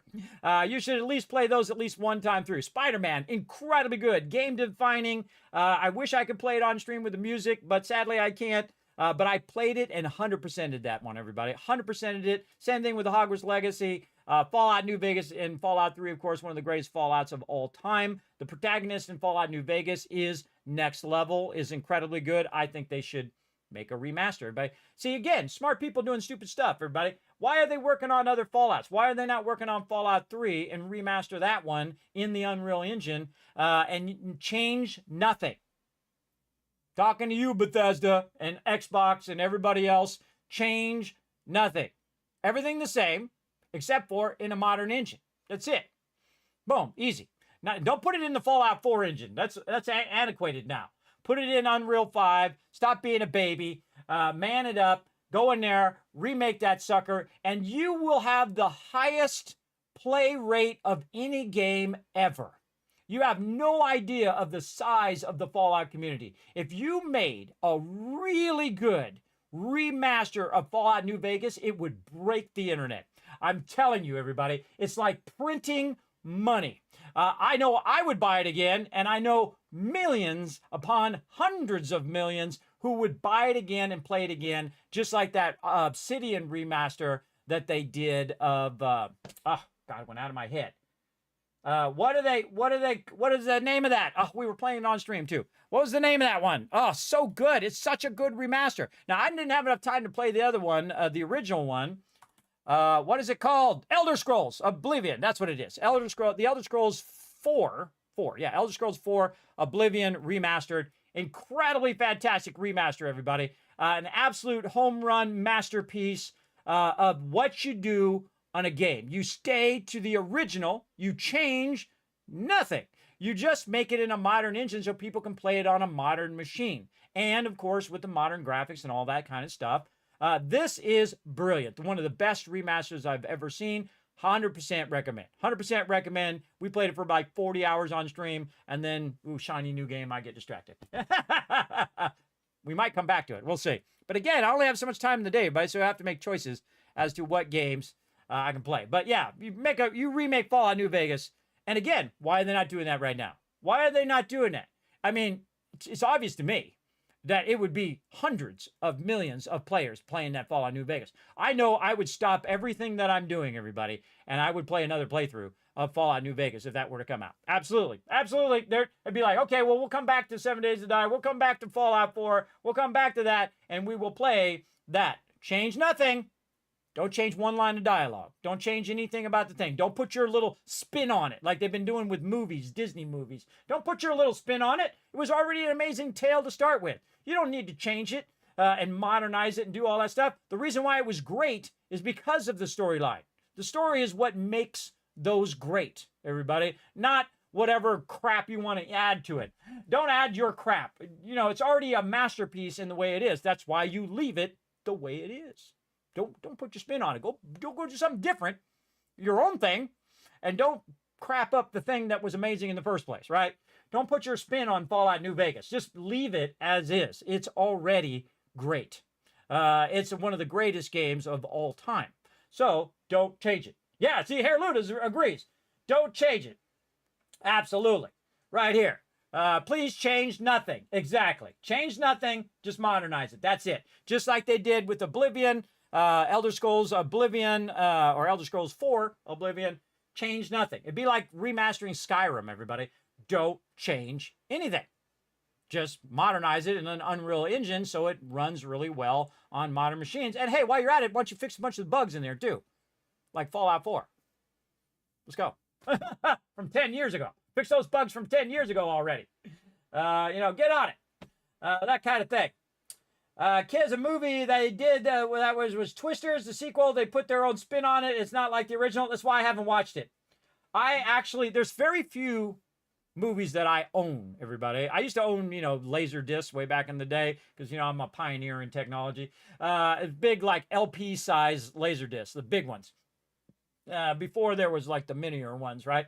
And then I also had tons and tons of VHS tapes and whatnot of movies that I really enjoyed, like Princess Bride. I've bought in every single platform you can possibly buy for my wife, who was girlfriend back in those days. But I had it on Laserdisc. I had it on cassette, VHS tape. I never had it on beta because I never got into beta. Beta's like VHS, everybody. It was like a competing. It's kind of like Blu-ray versus Microsoft's HD laser discs, which are completely obsolete now, everybody. I mean, now it's all the hard drive technology is cheap enough where you just buy a little cheap hard drive and just back up all your stuff on there. You don't even need to back up your stuff on laser discs or any of that stuff anymore. And eventually they'll come out with something even smaller, like a little memory stick that is like 500 terabytes. You plug that sucker in and you back up onto that. And they already have really big ones now, everybody. They're getting pretty big, even in those little memory sticks. Again, that's technology for you. That's awesome. You got a gallon of water ready for the gym tomorrow? Yeah, don't be a gallon bro. Watch out when you go in the gym with those gallon jugs, bro. They call that the gym bro who's in there with a gallon thing. Don't go in there with a gallon thing. You're gonna make it awkward for everybody. Go in there with a normal size bottle and just refill it. That's what I do. Don't be a gym bro. Otherwise everybody's gonna be like, "Ah, God, here comes the gym, bro." Look out. I would love another Hogwarts Legacy playthrough, but a different school, kids. Yeah. Hey, what can I say? I'm a Gryffindor. What can I say? I'm courageous. I'm loyal. I'm kind. I'm that guy. Hard to play the other ones, especially the evil one. Again, I don't know why you would have an evil part of the thing. Of course, they're the heroes from their point of view, aren't they? But why would you teach people evil skills? That doesn't seem right to me. But maybe that's just so they can weed out and figure out who the bad ones are, and then they can red flag them for future. Because everybody again has that meter. Everybody have that evil. What they're willing to do, what they should be doing, what they're willing to do. Right? What the evil things that the extremes that they'll go to. So there we go. Yeah, well, again, some people are Slytherins. That's just the way they are. You are who you are. And by the way, you can still like people even if they aren't the way that you are. I know it's a crazy thought, everybody. That you can even like people who are in Slytherin and other places that you think are kind of sketchy. You think, I don't know. If someone goes in Slytherin, just like he said, I forget who says that, but, there isn't a witch or wizard who wasn't evil, who hadn't gone bad that wasn't in Slytherin, All the ones that went bad were in Slytherin, so that should be a red flag. I don't know. I feel like you play the bad guys in the first Last of Us game. Really? You think so? I don't think I've played that all the way through. Do you turn out to be the bad guy? Oh, that's an interesting twist. Kind of like that. Now, why do people play bad guys, everybody? Not just because they're bad, because they're just playing a fantasy, everybody. They're playing the other side. Maybe they're a goody two-shoes like me. Not that goody two-shoes, everybody, just so you know. So watch out. You mess with me, I have unlimited things that I will do to defend myself. I'm really good with a rifle and a shotgun, so look out. If you threaten my life, I have no remorse in blasting you, so look out. I'm of that age, everybody. You F around and you find out. We invented that in my generation. Don't do stupid stuff. Don't come to my house. Don't go to people's houses, everybody. Don't go to celebrities' houses. Don't do that. You're threatening their life when you're doing that. You're putting their life in personal danger. And you may not think it when you go there, but if you're there, a situation could happen, maybe nothing to do with you, but again, a bunch of people start showing up, a bunch of things start happening. When people get together, crazy things happen and it unravels. And then, an individual person is smart, but a group of people are stupid. The stupidity goes down usually the larger the group sometimes. And again, usually it's because just a couple idiots are encouraging the group to do dumb things. I know, for sure. Your aunt is the same way? Yeah, see, there you go. I have zero remorse for people who threaten the safety of other people. So, again, people who invade homes and get shot, don't invade homes. Don't steal people's stuff. I mean, hey, you want some remorse? You want some caring after you broke into someone's house? Your actions have consequences, everybody. Make them good. Make them good choices. Right? Make good choices and you won't have to suffer the consequences. Kind of like going to the dark side as a Jedi, everybody. That's why he's missing a hand. That's why all those things. You start doing dark side stuff and you suffer for that power, right? That power comes at a cost. Everything comes at a cost, everybody. And the more evil you go, the higher the cost. There we go. Voldemort was not a Gryffindor. He was in Slytherin. He is the heir of Silas Slytherin. He was the heir of the descendant of the guy who started Slytherin House. That's why they call him, what do they call him in that one? I'm not that big of a Harry Potter fan. They call him something. They call him something where he can open the Chamber of Secrets. The heir of Slytherin or whatever. Hey, so I know that much about it. So yes, he was definitely a Slytherin. Absolutely, 100%. 100% Slytherin. Now, the funny thing is that his parents were normal parents. They were non-magic parents. and then he had the ability to have magic. And that magic came from his ancestry of Slytherin. So there you go. Look, even I know that, everybody. I'm not that big of a lore guy, but there you go. Yeah, he's the heir of Sadler Slytherin. Look it up. Hey, I didn't make it up. I don't write the stories. He's the heir of them, so that means he's a direct descendant of Slytherin. So there you go. But yeah, if he was in Gryffindor, well, fine. But he's a direct heir of the person who started Slytherin. Is what I'm trying to say in a very roundabout way. What house? Let's look it up. What house was Voldemort in? There we go. Voldemort was in Slytherin house, right there. Right there. At least that's what AI says. There you go. Yes. Yeah, that's why, by the way, that's why almost, what's his face? I forgot his name already. Harry Potter. That's why Harry Potter almost got put into Slytherin house. Is how do I know this detail, everybody? I watched these movies way too many times with my kids. And he was going to put him in Slytherin house because of Voldemort, because he was a Horcrux for Voldemort. Sorry if I'm spoiling some of the storyline. And he saw the evil inside of Harry Potter because of Voldemort was partially inside him, and that's why I'm going to put a thing. See, look, I know my lore, everybody. Look at me. That's probably the most lore I know of any Harry Potter. I know a bit of my lore. Yeah, so look it up. See, Kismet knows what I'm talking about. Look at this. See, I do like to know what I'm talking about. If I don't know what I'm talking about, I'll tell you. I'll say I don't know what the hell I'm talking about. But that one I knew. And that's because my wife has read the books. I never read the books. I wanted to know who gave Harry Potter. I don't know why they didn't put it in the movie.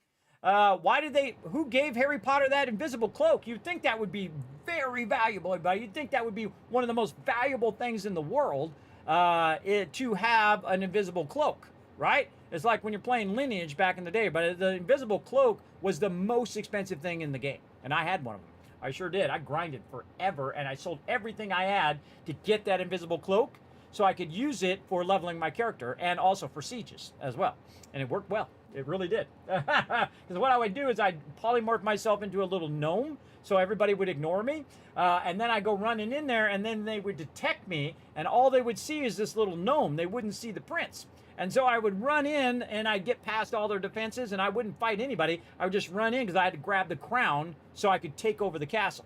So while my team is blowing up the whole entire place and wiping out all the baddies who are defending the castle, I would run in, and someone else would run in with me, and they would stand next to where the little crown was, and then they would cancel me. They'd get me out of my polymorph because I couldn't grab it while I was in polymorph, and would cancel all of my buffs and everything, so I was very vulnerable to being killed. But then and I came up with this tactic, everybody, and then everybody started using it after I came up with it first. Battle tactics. And so I'd run in, they'd cancel me, I'd grab the crown, it would teleport everybody out of there, and then my team would know to set up defenses, and we would win every time. Again, I came up with it. You're welcome. So there you go. Yes, it was his dad's cloak. It was not in the movie. Who gave him the cloak? It was his dad's cloak, but somebody gave it to him. His dad didn't give it to him because his dad is dead. So who gave it to him? Don't say in the chat, everybody. Don't say. Make them go look it up in the book like I did, or you can Google it, whatever you want to do. I actually read the book so I could figure out who gave him that cloak, and I know who it is. I'm not going to tell you, so I don't want to spoil it. You go figure it out. You figure it out who gave him that cloak for Christmas. You go figure it out. And don't say in the chat, because I don't want to spoil it for anybody. I want them to go figure it out. And I think they might have left it out on purpose so that you go read the books, which is very smart on their part, I think. All right, we're going to get back to some Satisfactory, everybody. We got distracted by games and whatnot. I don't know where that game is, but I know I have played that game, everybody. Again, I love talking games. Very fun. So again, everybody, you want to check out some games, you can go to kismet.gg. I suggest every single one of these games. 100% awesome. Right here, of course, Factory, one of the greatest factory games of all time. 2 Point Hospital, Fallout VR, if you got the VR stuff. Frostpunk, V Rising. These are some of the greatest games, everybody. Civilization series, incredibly great. My Time at Sandrock there, City Skylines. Goddess is one of my favorite games of all time. Might not be everybody's cup of tea, but I really like it. And then, of course, Valheim, which I was going to play for about an hour. And then 5 minutes in, I realized, no, we're going to play a bunch of this. Really fantastic game. Really awesome. And of course, No Man's Sky in there, Astroneer, of course, 7 Days to Die, and Satisfactory in there as well. Now, they're not in any particular order, by the way. I just put a bunch of them in there that I thought were awesome. Of course, Skyrim, Stardew Valley, Witcher 3, all landmark games. And of course, Age of Empires in there as well. What else? Overcooked, whole bunch of them. Oh, and then here, by the way, my favorite games of all time, right here. Ultima 4 being the #1. This is the grandfather of every RPG that you've ever played. This is the very first one. And I played it on day one. I still have it to this day, by the way. Still have the cloth map and all the cool stuff that you got in it, in there. This is actually industry defining. The reason why you have a Fallout today and a 7 Days to Die and all of that is thanks to Lord British here, who made Quest of the Avatar. And I've not played it since back in the day because I want to remember it the way I remember it there, with that nostalgia and that love of the game as well. Of course, Fallout 4, Taipan, Rescue Raiders, which is one of my favorite games of all time, which I ruined for myself, sadly. I tell the story all the time, everybody. Way back in the day when AOL first got started, you could go on AOL, and I downloaded this game cheater, right? It was on the Apple II. It was like in the 80s, everybody. And so I downloaded it, this Access Game Cheater, and I played the game 1,000 times. I've won 1,000 times in the game. And so I downloaded it, and I said, oh, I'll give myself unlimited ammo, I'll make myself invulnerable. I did the thing, so I played it for about an hour or so, and then I realized, to my horror, that I no longer wanted to play the game because there was no challenge in it. And so that's what I learned about cheating very early on, everybody, is that it takes the challenge away, and then why are you playing that game? Why are you playing a game with no challenge? This is what games are for. These are for you to rise to the challenge. Like when you're playing a first-person shooter and you're cheating, you're already a loser. I don't care how many times you have in your win ratio, you're a loser because you're cheating. You've already chosen to lose. You've lost at the whole point of playing games. The whole point of playing games is to enjoy the journey, is to be better and better at it through repetition. And if you rise to the very top, awesome. If you rise somewhere more to the middle, also awesome. That's the whole point of it, is to show your skill level and how much you really want to be good at that thing, right? So I then never played that game again. Never played it again after that. And it's a really cool, like, side-scroll game where you have, like, your little helicopter going along and you're dropping your parachuters and you're bringing in your demolition trucks and whatnot. I definitely look it up online, everybody. Really fantastic game. Also have Taipan, which is one of my favorite games. I show this all the time, but for those who are new, we'll go ahead and dazzle you guys. Now, this was back in the day, if I can find it over here, in my stuff. So much stuff. So much stuff. Again, this is how old school gamer I am. Right here. There it is. This right here, I played it to the day I was playing it on. Right? So you can actually see a very young 15-year-old Kismet in the background right there. This was January 15th of 1986. Look at how much money I have in the bank. I didn't even know that there was a word trillion at that age, everybody. That's 2.5 trillion that I made in the game in 1986, before some of you were even born. Yes, that's how old school of a gamer I am. And you can actually play that game online by following that link that's right there. So enjoy. Enjoy. I love that game. If I was going to make one game again, everybody, and remake a game, that'd be the game I would make. Because I love that game so much. Such a great game. And of course, some of the all-time greatest games, Gauntlet. I used to own the arcade version, just like this. You can see it in that photo. Again, if you guys want to see this larger, you can go up to kismet.gg, click top games. You can look at all this stuff. But I used to own the Gauntlet machine. It was one of the very first 4-player games, and I bought it. It was like $800. I made $800 on it because I used to have it in the front of my office, and people played all the time. And then we have gaming conventions at my office. I would then open it up, and I would just put a bunch of credits on it so we could play it all weekend. I'd open up the Coke machine. Everybody just take Cokes out of there and whatnot. It was awesome, everybody. We did it, I don't know how many weekends, but it was a lot. And it was the greatest. It was like a LAN party right back in the day. Before you had the internet, you would bring your machine down, and everybody would set up their machines, and we had hundreds of people would show up, and we would just game all weekend. It was awesome. It was incredible. Still love LAN gaming to this day, everybody. Again, it's the whole social thing of hanging out with a bunch of other peeps who love games as much as you do, chilling out with them. Whether it's games or whether it's music or whether it's Fallout or whether you're into Borderlands or whatever it is you're into, or Duke Nukem, whatever it is, Diablo. Hanging out with like-minded people is always a fun thing, right? Because they're all into it, you're all into it. You can talk about what you enjoy and whatnot, like we've been talking instead of playing Satisfactory right now. But you get the idea. That's the real joy in life, everybody, is finding like-minded people who like the things that you like, or like things that are similar to what you like, or sometimes they like things that are completely different and you don't like those things, but they like them, and that's okay. That's okay if you don't like the same thing as other people, everybody. It's okay if you don't agree with other people. The biggest problem in life is people who become so right, so convinced that they're right, that they can't also figure out that they might be wrong. I always leave open the option that I could be wrong, everybody. Always leave that option open in your life and you'll progress as a human being. The second you think you know it all is the second that you are wrong, wrong, wrong. I've lived 55 years, everybody, and I can tell you I will never know everything. There's just not enough time in a lifetime. There's absolutely not enough time. So you got to pick what you want to learn and pick what you want to do in your life, because the life is a giant smorgasbord of whatever you want to learn, whatever you want to do. You can do anything right now, whatever you want. I mean, you have the world's knowledge too. And when I was a kid, we had encyclopedias. We had like 16 books of the knowledge of the world that you had. And you would go and you would read those 16 books and to find out about dinosaurs and all that other stuff. But now you have the collective knowledge of billions of people that you could go and learn anything. You can learn how to fix an engine. You can learn how to fix your sink. That's how I learned to fix stuff. That's how I learned how to fix my toilet and buy that little toilet kit that you buy at Home Depot or at Lowe's. And you go in there and you take all that stuff out the back, you put it in there. It takes you like 15, 20 minutes, and now your toilet's fixed. You don't have to spend $500 to fix it. You just go buy one of those little kits, replace the kit that, is broken, and you're done. There you go. GG's. You spent $20 when it would have spent you $300-400. Just like that. And again, back in the day, that was not a thing. You couldn't just figure out plumbing. You couldn't just figure out that stuff if your parents didn't tell you or your parents didn't know. Which, a lot of times your parents don't know all that stuff. Now you have the world's knowledge at your fingertips. What are you going to do with it? What are you going to do with it? That's the real question. And you have so many options now that we didn't have when we were young as well. You had the game options you had when I was young, everybody. You go in the store, these are the games, right? 50, maybe 100 games.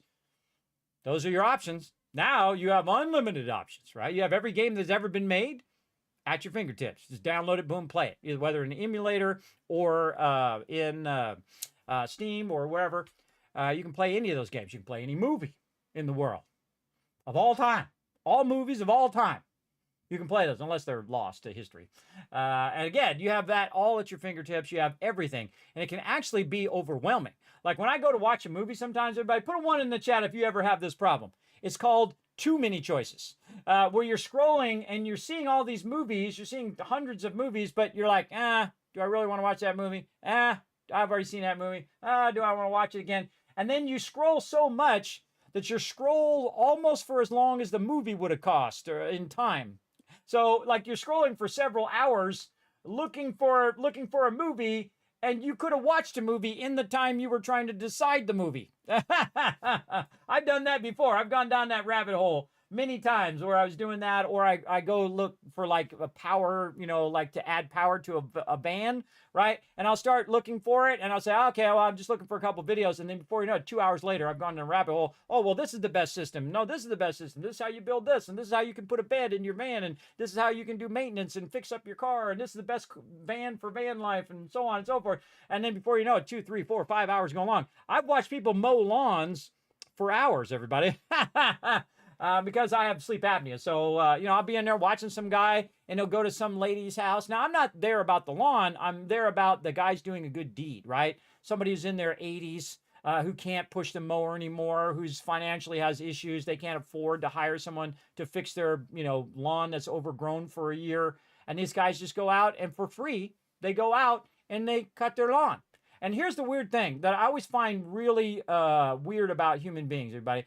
So this guy who's got a job, whose job it is to mow lawns, and he gets paid to do that, does it for free, right? It's like Free Mow Fridays. I watch that one a lot. Free Mow Fridays, where the guy goes in and he mows someone's lawn every Friday for free. And then puts it on the internet. And then, of course, he'll make some money off the internet, monetization and stuff. Probably sometimes more money if it's really successful than he will get for mowing the lawn. But, you got to build it up to that point. And so he'll do this kind deed for other people. And then some random neighbor will come over and say, you're being too loud, or what are you doing over here? You shouldn't be mowing this lawn, or whatever. Just give him a bunch of grief. The guy's doing it for free. A free, kind thing for other people. And you see this kindness and how much the person appreciates. And they're crying. They're like, they can't believe someone is so kind to them because they've been treated so badly for so long. And then this other horrible human being comes in and just proves to you that there is this dichotomy of the really thankful, kind person who goes in and helps others, and then the person who's receiving that kindness, who appreciates that kindness, and then the horrible human being who has to come over and complain about the noise of him mowing the lawn for free. That sums up the human experience right there, everybody. And that's why I like those videos. It just sums up human beings very, very originally right there. Yep, you so long. When you do find one, you fall asleep within 5 minutes. Exactly, Ems. Exactly. That's why I try to watch the free movies. Otherwise, I got to go and pay for it again. You want to see the original Super Mario Brothers Duck Hunt? I've seen the original Mario Brothers. It was okay. I like the actor in there who plays Mario, by the way. It's really goofy, that original one, but you remember it's from the 80s, everybody. Have you ever seen Teenage Mutant Ninja Turtles? You see all those other ones. That's the same feel to those ones as well. I don't really, I'm not looking for Shakespeare when I'm watching a Super Mario movie, everybody. If you're looking for Shakespeare, you're looking for deep, thought put in there, like the Minecraft movie, but I'm not looking for, Avengers level deepness in character development, right? It's a gaming thing. Now, of course, if they could do that like they do in Fallout, or Fallout is deep, everybody. They have a lot of stuff going on in there. If you've never watched the nuance of their writing, which is incredibly, incredibly good. It's the greatest game adaptation of all time. And I hear that The Last of Us is really good, but see, I don't like really scary movies or scary stuff. I've watched lots of scary movies when I was young, everybody, because my friends were watching them. But it's not really my thing, right? And if it's your thing, more power to you. And when my daughters like scary movies, hey, more power to you. It's your life. You choose what you like and what you don't like. And it's okay if other people don't like the same thing as you. It's okay. It's all right. They have a different point of view. They have a different opinion. I know I come from the generation of, hey, it's okay if you're different from me. I don't have to be exactly the same as you, and you don't have to be exactly the same as me. And we can still be friends and get along and have a good time and do collaborate on the things we do like to do. And if you like to do something different, I like to do something different, we can do that too. I know, it's a crazy idea, right? Imagine if the whole world was like that. If the whole world could just work together. I know, amazing. We could probably go to space. Oh, wait, we did that. We could make a space station. Wait, we did that too. Imagine we just kept doing that over and over and over, what the world would be like. We could just work together, right? Wouldn't that be amazing? I hope I see it in my lifetime. I've seen it so many times, though, everybody. Kind of like you see when we're playing 7 Days to Die, everybody. But that amazing, you see what a magic that happens, everybody. That's the kind of magic that I love, is when people really work together and they're willing to work together without all the drama and the egos and I'm the smartest person in the room and all of that BS that everybody has to peacock theirself in front of everybody. Just drop all that crap, everybody. Just be you. You don't have to prove nothing to nobody. I feel like that's the problem with most people. They've got to prove how important they are or how smart they are or whatever. You don't have to prove any of that crap to me. You don't have to prove nothing to nobody. You answer to no one. You have only so many minutes in your life, and I suggest not wasting them trying to tell people how awesome you are all the time. Plus, people don't want to hear it anyway. All you have to do is be you. Great example I use all the time. People are like, you gotta act like a man or whatever. I said, I don't need to prove that I'm a man. If you have to say that you're the king, then you're not the king. If you want to be a man, just be one. That's it. That's all you got to do. You don't have to prove it to nobody. You don't have to prove how manly you are all the time. That's the problem with youth, everybody. You feel like you got to prove yourself to everybody. You have to prove yourself to nobody except for yourself, because you're the one who has to live with you, because you got to live with yourself your whole life. And if you don't like who you are, it's going to be rough, I can tell you. It's taken me this long to like who I am. So there you go. You're watching the original 1990 movie? Yes, I've watched it before back in the day. And it's goofy and it's silly, but hey, like what you like, everybody. Again, I like all of these games. And people are like, hey, man, I don't like that. Whatever, I don't know. I don't like Duke Nukem. I don't know why. Duke Nukem is one of the greatest games of all time. Again, some people may not have liked it. Maybe it wasn't their style. Maybe it was a little too adult in that style, because there is some, kind of mature themes in there. But it's one of the greatest shooters of all time, I think. Amazing, amazing, amazing game. Too bad it took him 13 years to make a second one. I never played the second one because it took him too long. I was off on Fallout after that. I was on another one. Never did. But of course, we can put that on the list. Duke Nukem Forever, because it took him forever to make it. All right, we'll get around to it maybe before I die. We'll see. All right, save this blueprint. Let's move on, everybody. Move on. We're getting back to Satisfactory now. We got way off track. But again, that's my stream is, everybody. We all over the place. We all over the place, but we love talking games. So if you like that, again, hit that follow button. Now, don't worry, I'll get back to the game eventually. But you don't need to tell me. Hey, Kismet, play the game, play the game. You don't need to tell me that. I'll do whatever the hell I want. This is my stream. I do what I want. I'm of that age, everybody. I don't kiss people's ass. I don't sugarcoat stuff. I do what I want, and I suggest you do the same in your life. Don't let nobody tell you how to live your life. You do it however. Not even me. You do whatever you feel is right. Try to make it something positive, though, is what I'm going to say. Try to make it some positive contribution in the world. That's what I try to do here in the stream. Bring a little joy, positivity, make you laugh, make you cry, whatever in between. Make you feel something in life. Hopefully a good memory of hanging out here in the stream. All right, so we got our train entrance. We've got that. Now, we need the in part because, again, we want to embellish that in part that we had before. So we'll go ahead and take this out of here now. Or actually, we'll leave it in here. We'll just modify it.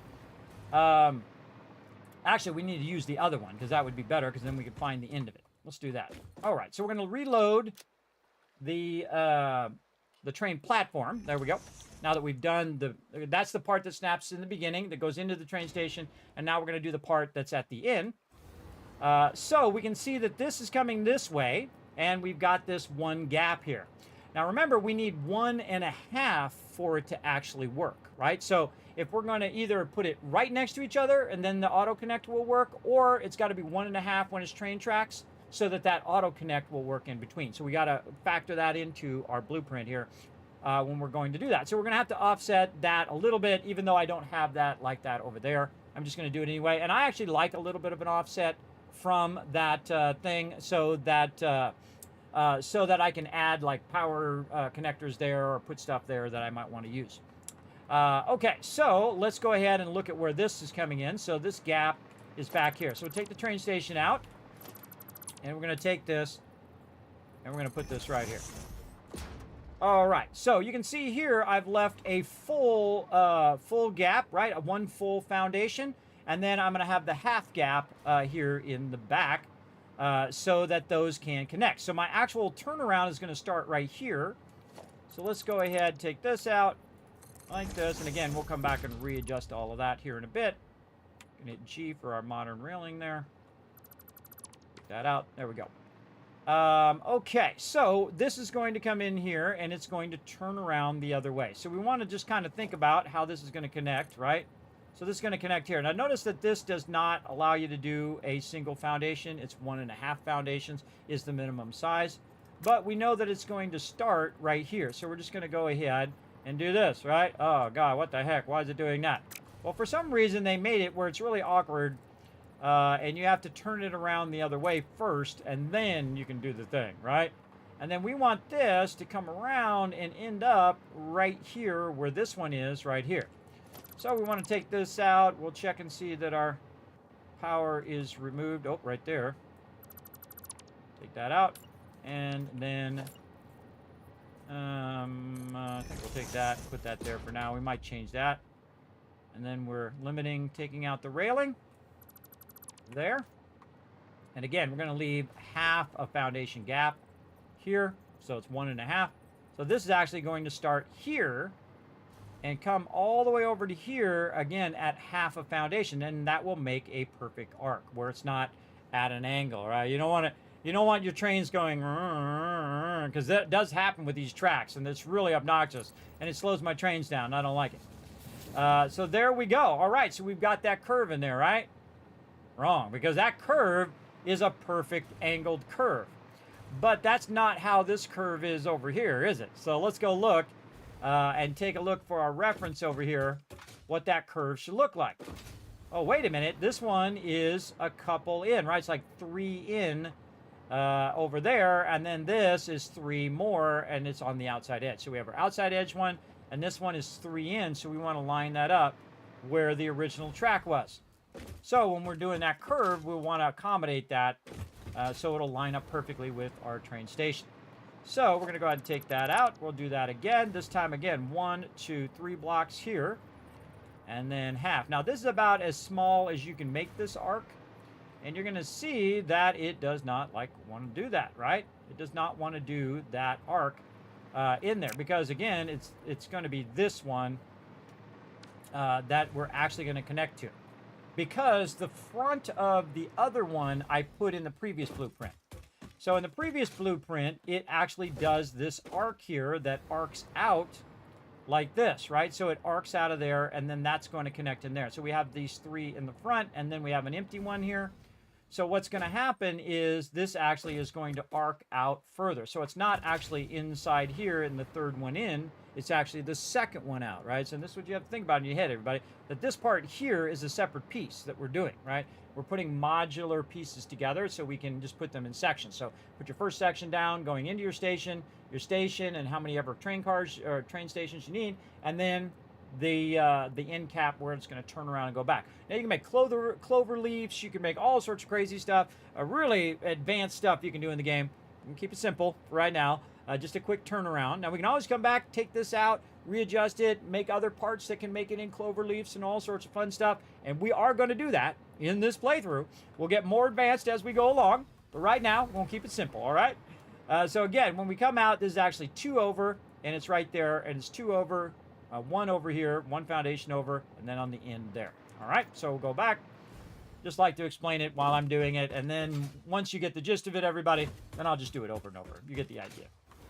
All right, so it's really over here, and again, we're going to do half a foundation, so that'll be 1.5 foundations that'll auto-connect, and then we'll go ahead and run this over here, and now you can see that it does work. Oh, and then when I clicked it, it moved over just that last second. Thank you for that, game and mouse. And right over here, gotta hold it steady. There we go. Very nice. Oh, make it rain, says Vardaman. All right, here we go. 1,000 kiss caps for the chat. You can thank Vardaman for that 1,000 caps right over there. There you go. Thank you very much. Or thank you for redeeming that, and you're welcome. That's a better way of saying it. I don't want to thanking you. I'm the one giving you the kiss caps for the giveaways. But thanks for being in the stream. I appreciate that part. So there you go. So now we've done our arc, and that's really all it is this arc.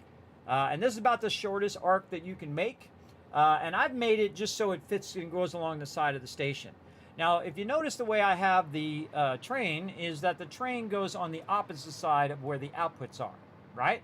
So I put it on this side. If I wanted it to be switched on the other side, I could easily make another version that is on the other side, what I would call reversed. So it would be on the left side instead of the right side. But I'll probably keep it consistently on the right side so that it's the same in all of the different places in which I'm going to do it, right? So all of the different locations will come around back on the right side and then return on the return track back that way, right? So that's what we want to do. So we got that going, so we can go ahead and take all these other things out of here that are our hypertube and stuff. Not sure I'm going to have the hypertube there. I might move that.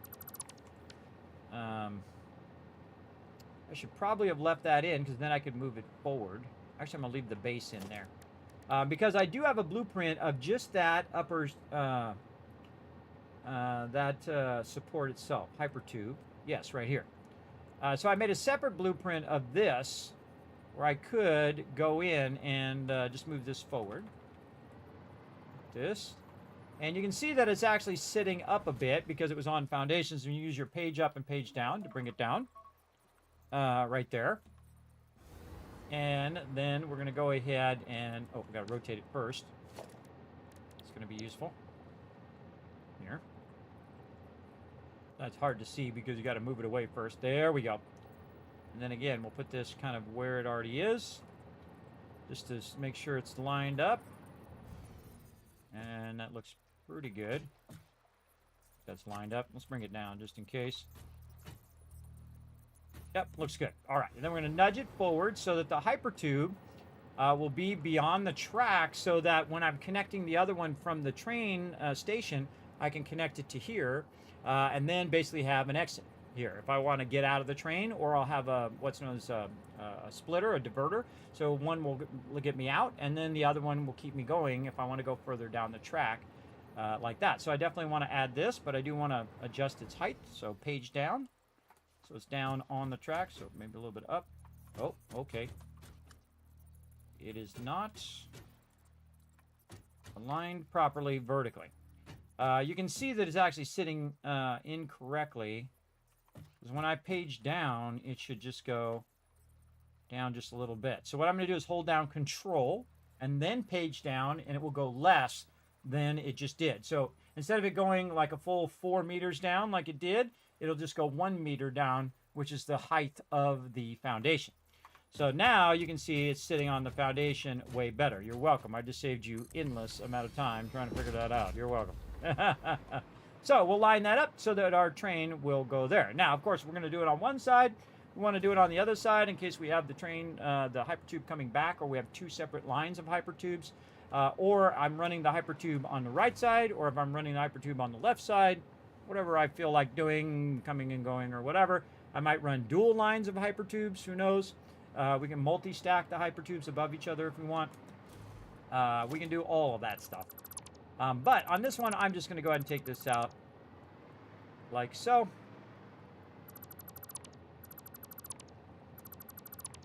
And then we'll just go ahead and pick up this blueprint, flip it around the other way, and we'll just use this one as an alignment. Bring it right over here. And then once again, holding down Control, page down, just to get that smaller increments. Make sure it's aiming the right way. See? You could put blueprints on blueprints. Cool, right? I think it's very cool. All right, very nice. We got that sorted out. Now, we want to go ahead and fix up our foundations here. So let's go in, get our foundations fixed up in the same style.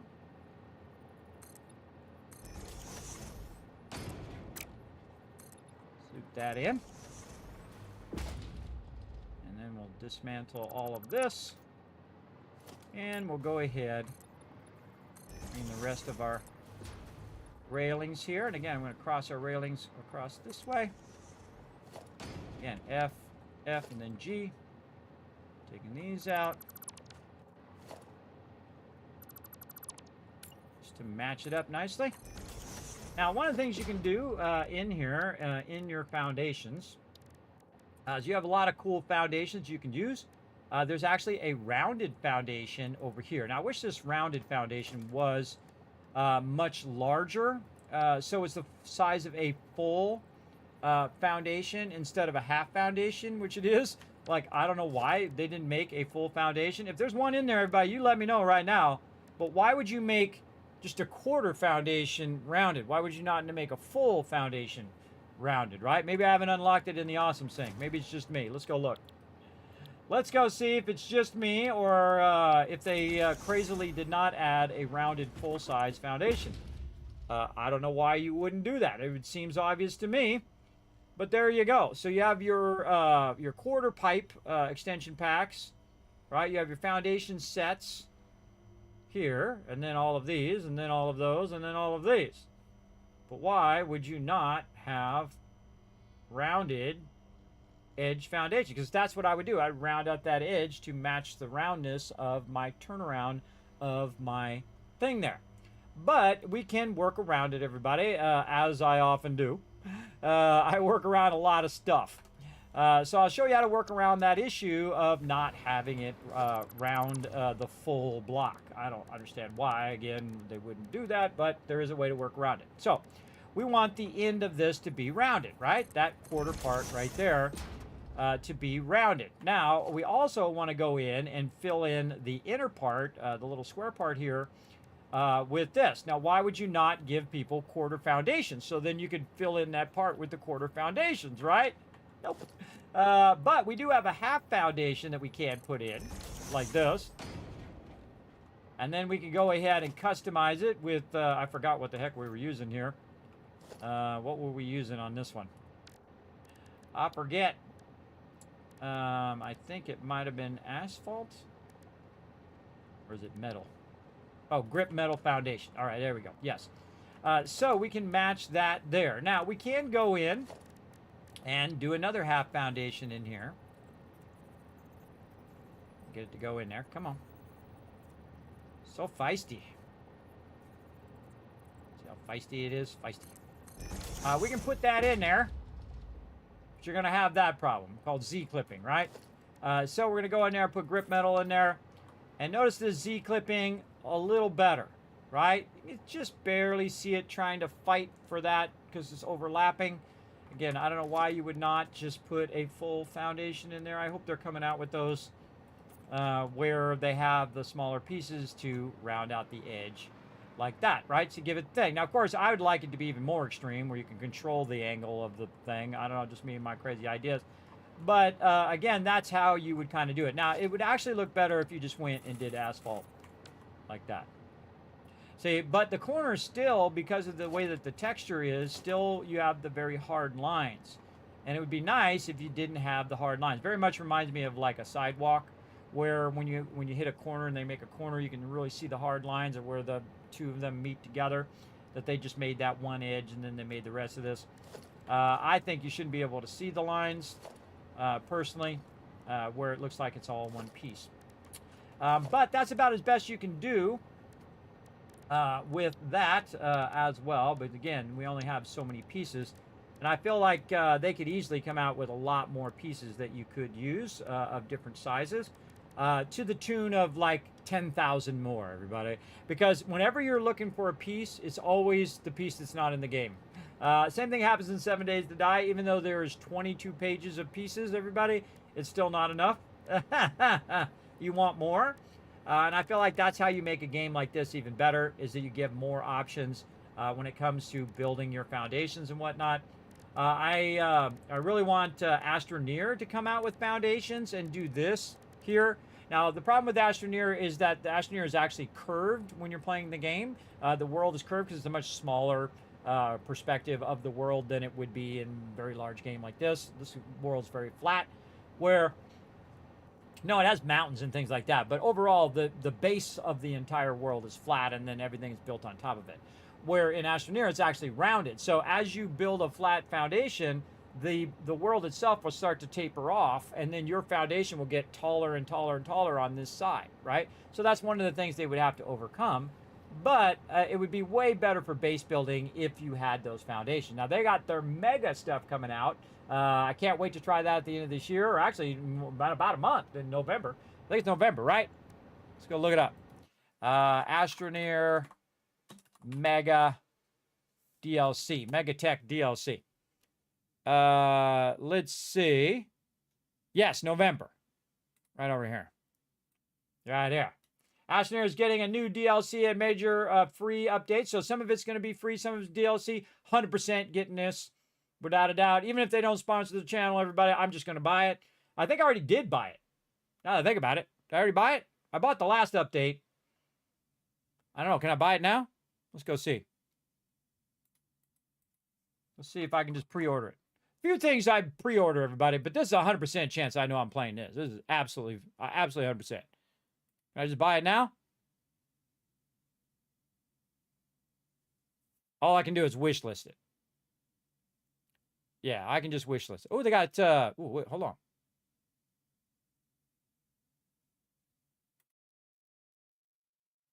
I got a 4K thing here.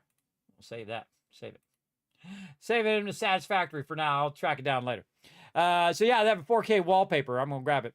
Now I can always scale it down because I'm gonna use it with the logo and use it for my playthrough. Very cool. All right, so yeah, the Megatech, definitely playing that. It says it's coming out in Q4. I thought it was November. Yeah, scheduled to be released in November of this year. It brings big changes, so on. They didn't say exactly the date. November 2025. So yeah, we're 100% playing that, everybody. So we got to get busy. We got to do these other playthroughs so we can get to those too. Again, those will be Mondays, everybody. I'll be switching between, Astroneer and Outer Worlds and other games. While I'm also consistently working away on these mega projects. See, the problem when you're playing a mega playthrough, everybody, is that it takes a long time. It takes a lot of effort and time to put in all that effort to build mega structures like we're building now. Okay, so we've got the turnaround here. I kind of feel like we might want to just have this internal part be all glass foundations here, just to give it that feel. And then these out here, we'll make this, everything within our little things there. All right, so there's our turnaround. Again, we're embellishing it. And then, of course, along the sides here, we'd want to do that. Now, what I'd want to do is go around the sides and then angle this out to just give it a little bit of feel. So we'll give it a little bit of embellishment since, sadly, we can't do anything else. Now, what I really want is one of these that's a flat corner. We need a 1 meter. That's a cool flat corner, right? So that it's only like a triangle. And just put it there in the corner and then have it go at an angle. So another piece I would want to do, like a ramp or inverted ramp like this. But it's a ramp. It's not a foundation. I want it to just be a triangle and not necessarily be an angled piece. But this one's flat enough. And again, the ramp is inverted.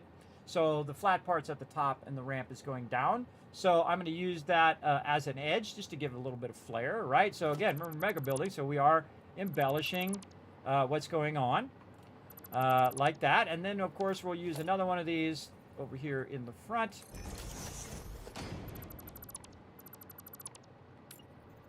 This makes me feel like I'm playing with Legos every time I do that. Remember those angled pieces? And actually, I did Legos on the stream, but I have like Legos from the 70s and 80s. I did those just for you guys, everybody. I'm not really into Legos at my age. I love Legos. I think Legos is nothing short of brilliant and also is great for people's imaginations. So especially kids who are, still growing up in life, that they can just go wild in their imaginations, right? So I think Legos is great for that. Both boys and girls. Brilliant, brilliant. Again, anything that sparks people's imagination, I'm all about it. All right, so it kind of looks like a Star Destroyer now. Give it a little bit of something, right? A little something, something. So grip metal foundation is what we're using, so we'll fill in the same kind of texture.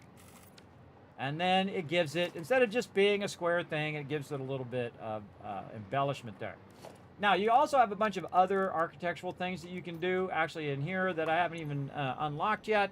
I should probably go check my tickets. In here as well, construction fences, metal barriers. Oop, and they added even more of these barriers, by the way, even more of this stuff. How do I get back out of there? Architecture, there we go. And they also added tarp construction fences and construction fences there. You can see I haven't unlocked those yet. Industrial walkways. That would be something cool that if that had those angled things as well, where you had the walkway that was crossed and then you could have the angled walkways. Again, there is so much potential of what they could do in the game just when it comes to pieces, everybody. They could add thousands and thousands of more pieces. Hopefully they're working on that because that's what I want. That's what I want is thousands of more pieces, and I want that roundable foundation. Rounded foundations, everybody. They did that. This game would be the ultimate building game. It absolutely would be because people could start building rounded objects. And then if you had rounded walls. So what you would do in the track tool, everybody, is you convert it into a foundation tool and you just use a rectangle. And then you could do the arcs that you're doing with the trains, right? Then you could do the same thing with the walls. You could have a vertical rectangle and then you could arc out the walls to make rounded walls. I mean, it seems obvious to me. I'm sure it's not easy. It's not something you just press a button and do. But it would make the game even on a next level that it's already on, it's already a 12 out of 10 game, everybody. This is one of the greatest games, I think, of all time. That's why I got my factory card on today. I think it's one of the greatest games of all time. It is an absolute true hit from the moment it was in early access. From the moment it released, it was already an incredibly great game. And that's a hard thing to do. It's a hard thing to do to make it that fantastic and continuously and consistently keep making it better and better and better every single time. Like they removed the limit of your nudge limit. They tried it and they said, you know what? People don't like to clip things anyway, so, they'll figure it out, right? And so now you can nudge all the way across the whole map if you want to and put it right where you want, because that is thinking of the user experience and not worrying about the realism of it. Don't put too much realism in there that it sucks away the fun of the game, right? Some people make it way too realistic, and then it just makes it unenjoyable. Now, it's still in progress, everybody, but one of the things that I think is really dumb about Star Citizen is the fact that you land in the thing, right? So here's your hangar down here. You have this opening, which is like this rectangle, and you're coming in and you're landing through that rectangle. Now the problem is if you barely touch the side of that, boom, boom, boom, boom, you crash and you're dead, right? Just from the slightest touch. Again, they're still working on the mechanics and everything of it.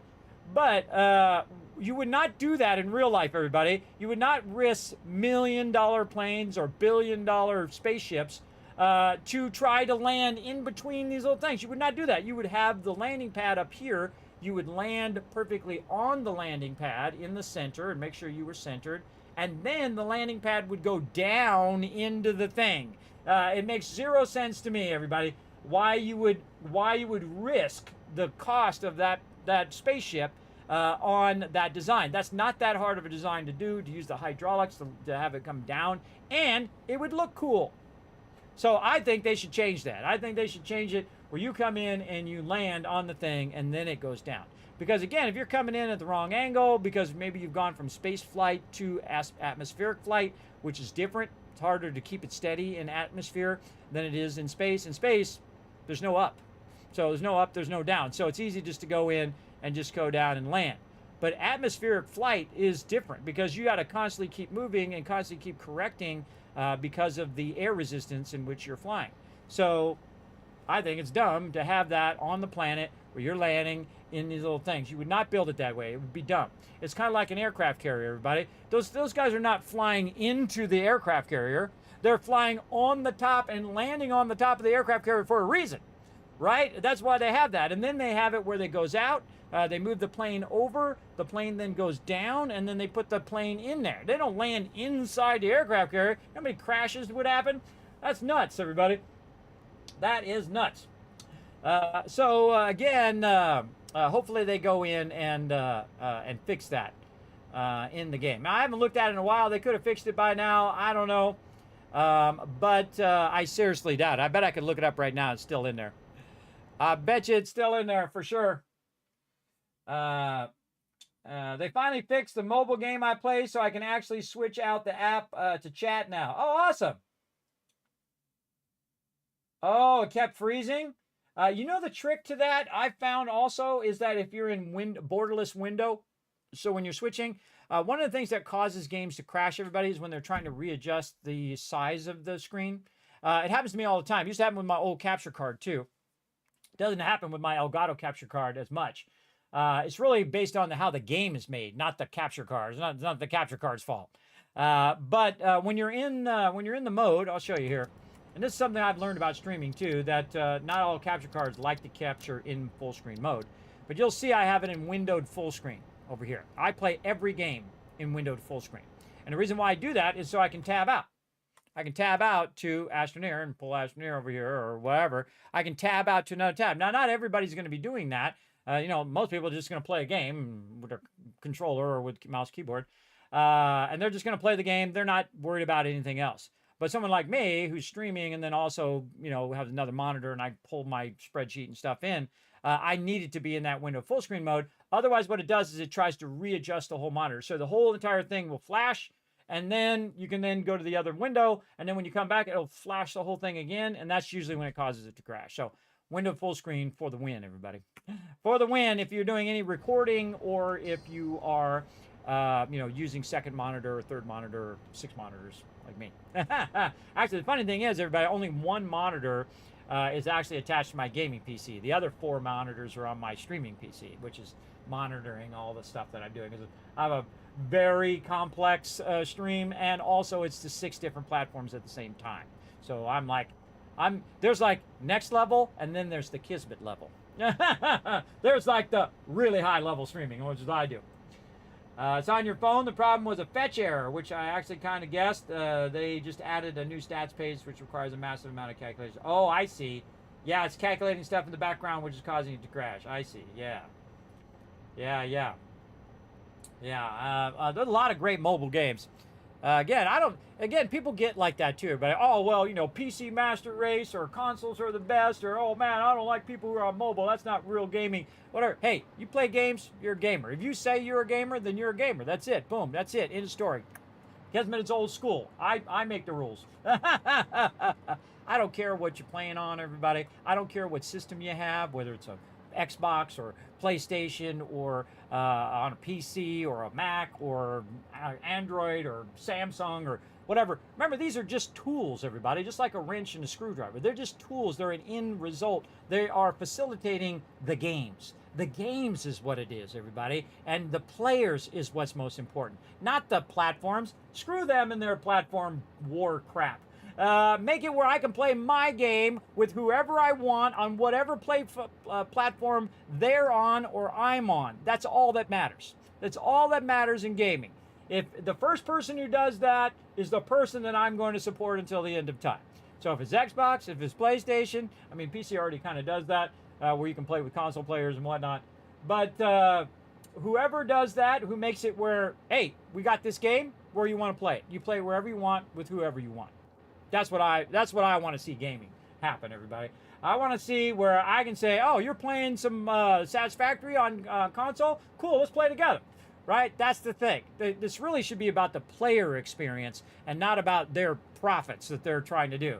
See, that's the problem with these big game companies, is they lose that vision. They lose that vision is that you should be making it customer oriented and not squeezing out a little bit of extra profits, because you get all these corporate boneheads in there who just think about the profit part of it, and they don't think about the gameplay. They probably don't even play games. That's the thing. They're not thinking with their gamer mind. They're thinking only with the profit incentive. And if you got to make a profit in a business, there's nothing wrong with making profit. There's nothing wrong with maximizing profits. But when it comes out the cost of how great your game is, and it comes out the cost of people's lives and livelihoods and whatnot, that's pretty scummy. That's a scummy thing to do. And remember, you only get the one life and you're going to die anyway, so why waste your time being a scumbag, right? Why do scummy stuff? I think, why do scummy stuff and screw over your customers who are going to be really, really pissed as well? Oh, no! Uh-oh. I just made a boo-boo. Oh, no. See, I was talking, and I just did a boo-boo. I just saved over my train platform. Well, we'll be doing that again. I forgot to change the name. Train turnaround. It's okay, everybody. I'll just do it again. Train turnaround. There we go. Boom. Easy. Right over there. Train turnaround. 6x6. That adds... And you're going to make mistakes in life, everybody. Don't beat yourself up with it. Just keep going. Just keep going. I can rebuild it like it's nothing. Train turnaround, that adds... What? That circles back around the side, the right side, well, I guess it depends on when you're looking at it, just the side of the train station. There we go. All right. My bad. Save that. Train turnaround. Okay, we're good there. I like my whole spaceship thing up here. And again, you can embellish it here with lights and other things. That's what I was trying to talk about over here. That I haven't done all the lights and all that fancy stuff. What is it? Management? Specials? I don't know where it is. I rarely ever use these lights, everybody. I don't think I ever use them. You can put lights and shelves and all that stuff. You see, I haven't even unlocked those yet. Haven't even unlocked them. Or signs or whatever. And you can put an elevator there. You can embellish it with all sorts of resources and parts and stuff. But I kind of feel like that's pretty good. I feel like that's what we want to do, and I think that'd look pretty cool as part of our foundations as well. All right, so that's good. Now we got to get back and we got to redo that train station. Luckily, I have all the pieces and parts for making that work. All right, so my bad. Train turnaround. Actually, we need to modify that. Yeah, we need to modify that train turnaround to be track or railway. Here, there we go. So we know it's really rails and not the actual train station. Because this is the... Oh, I didn't save it. Save. We're going to save the... Yeah, there we go. Okay, now this is the actual train platform. All right. So we want to load that back up, which is now, foolishly, I saved it over. See? It's okay. We'll fix it. We know what we did. We know what we should be doing. And we'll go back to it. All right, and again, we can just use this as a template over here from where we are. So this was 3 in is where that track started. So we'll just rebuild it. Sometimes you build it faster the second time. Take out all of this. And this is 3 over. It should be the center of 3 over. So we're going to go in. This is how you become a really good builder, too, by the way, everybody. Repetition. It's really how you get good at anything. Through repetition. There. And then we know we're going to take all of this out. Over here, we're going to go fix our power. Here. This. Oh, actually, we should fix these foundations first. And then this. This and these. Am I zooming on? And this is going to go under the station. This is on the side. This is where our power is going to go. And again, probably good to double check it anyway, just to make sure that there's no thing underneath there. And again, you make a mistake, everybody. Mistakes are part of life. They are part of the journey, both successes and mistakes. Change this. Forgot to look and see if it loaded that last time. I'm just going to change the name to change this and see if it actually rotates the name when I put the blueprint down. Which I think is going to be interesting. Oh, I left that beam support in the other one, too. I'm going to have to fix that, too. I'm going to leave it there so I remind myself. All right, this is going to connect down here, so we can connect that later. And then, again, we're going to bring this forward. And we're going to put this like this. We're going to bring this almost to the end, but we're going to leave, again, a full support here so that we have 1.5 into the front side. And it's always easier the second time, everybody, I'm telling you. It's really not doing the thing. It's knowing what you want to do, right? Both in design and anything you're doing in a game. It's like figuring out what you want to do. I mean, you can see I can build it really fast once I know what I want. But if you don't know what you want, it makes it a lot harder, doesn't it? It sure does. I kind of like this angled corner now, too. I kind of like this angled corner that kind of angles in. In fact, I kind of just want to leave that there and then leave these in the same position I had left the other ones. So they're actually at the same offset as my other ones are. I actually like that better. See, now sometimes you make a mistake and it actually makes the thing that you made a mistake of better than the one before, right? It's called iterating, right? Iterating on that design. And I actually like it better. And sometimes fate's trying to lend you a hand, right? So sometimes something you might think is a negative is actually a positive thing. It actually turns out to be a positive because now you can embellish that design in a different way that you might not have thought of the first time, right? So we're going to go ahead and taper that in there. Kind of feel like if I put this back too far, it won't be sitting on the foundation. So I feel like that's pretty good. And then we'll want our little side things here, a little modern railing. Run these down the side. Got to remember to put our things on the side. Oh, I forgot to put my things on the side of that other thing. All right, we'll try to remember that too. These rails down here. Oh, wait a minute. This needs to go also back like this. There we go. Need to leave that gap. So either you want it to be right next to each other or you want it to be 1.5 gap when it comes to train station. We figured that out in this playthrough, by the way. That's something you need to accommodate in your blueprints. Okay, and then we'll run this along the edge of this all the way out. Like that, and then our internal run lines here. Like this. Right, no, this is the middle. So this wants to be that other railing. Which is the middle railing. And again, I made this one as the actual tracks. I'm using it as a template to remember what the heck I was doing. Because usually that's the hardest part. Alright, and that's our middle rail. There we go. It kind of splits with the two tracks together. And then that end piece is going to snap onto the end. Now, the one problem, though, is we definitely want to take this out in case that arc gets in there. But I don't think the arc is going to touch this because it's going to touch the outside. So that arc will just go right along the outside edge. So we can probably get away with this. Like that. And we'll see. We'll work on it. And there we go. We rebuilt it. No problem. Right? Again, don't kick yourself when you make mistakes, everybody. And everybody does. I'll be thinking about it later. Like, oh, man, I can't believe I forgot to, change the name. It would have saved me some time. But it also turned out better, I think, than before. So we can give it that edge so that when we're attaching this front edge, we'll have it where it goes as well.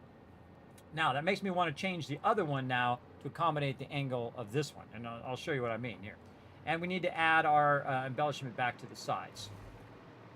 So we need to add our thing that I was talking about earlier that you can go in and add your little braided cable. I think it's braided cable. Let's just make sure. Yes, braided cable. Middle mouse button that. And again, when the tracks come in, they're going to match up to these two middle tracks.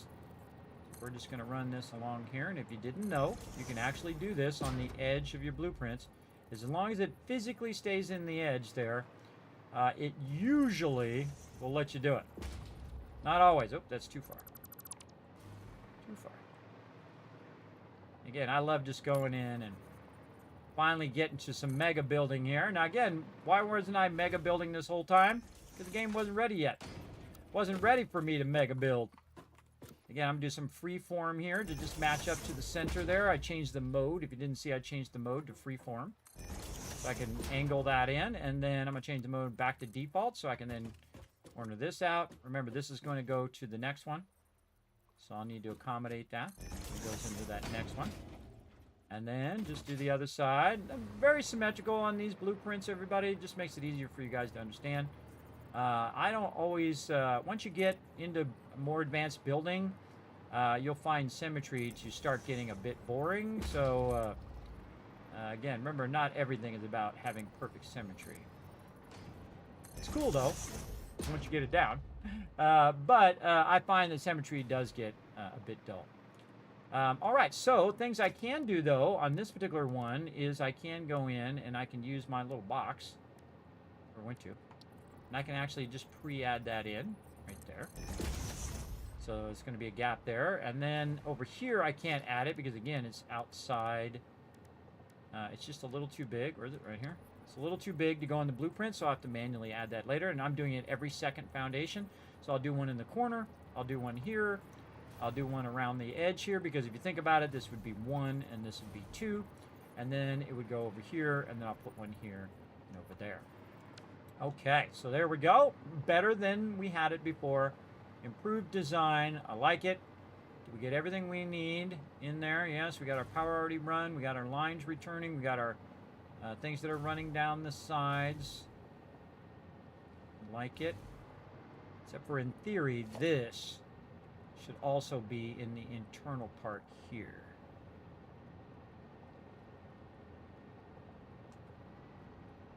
I feel like I want to change this because the other one, the middle...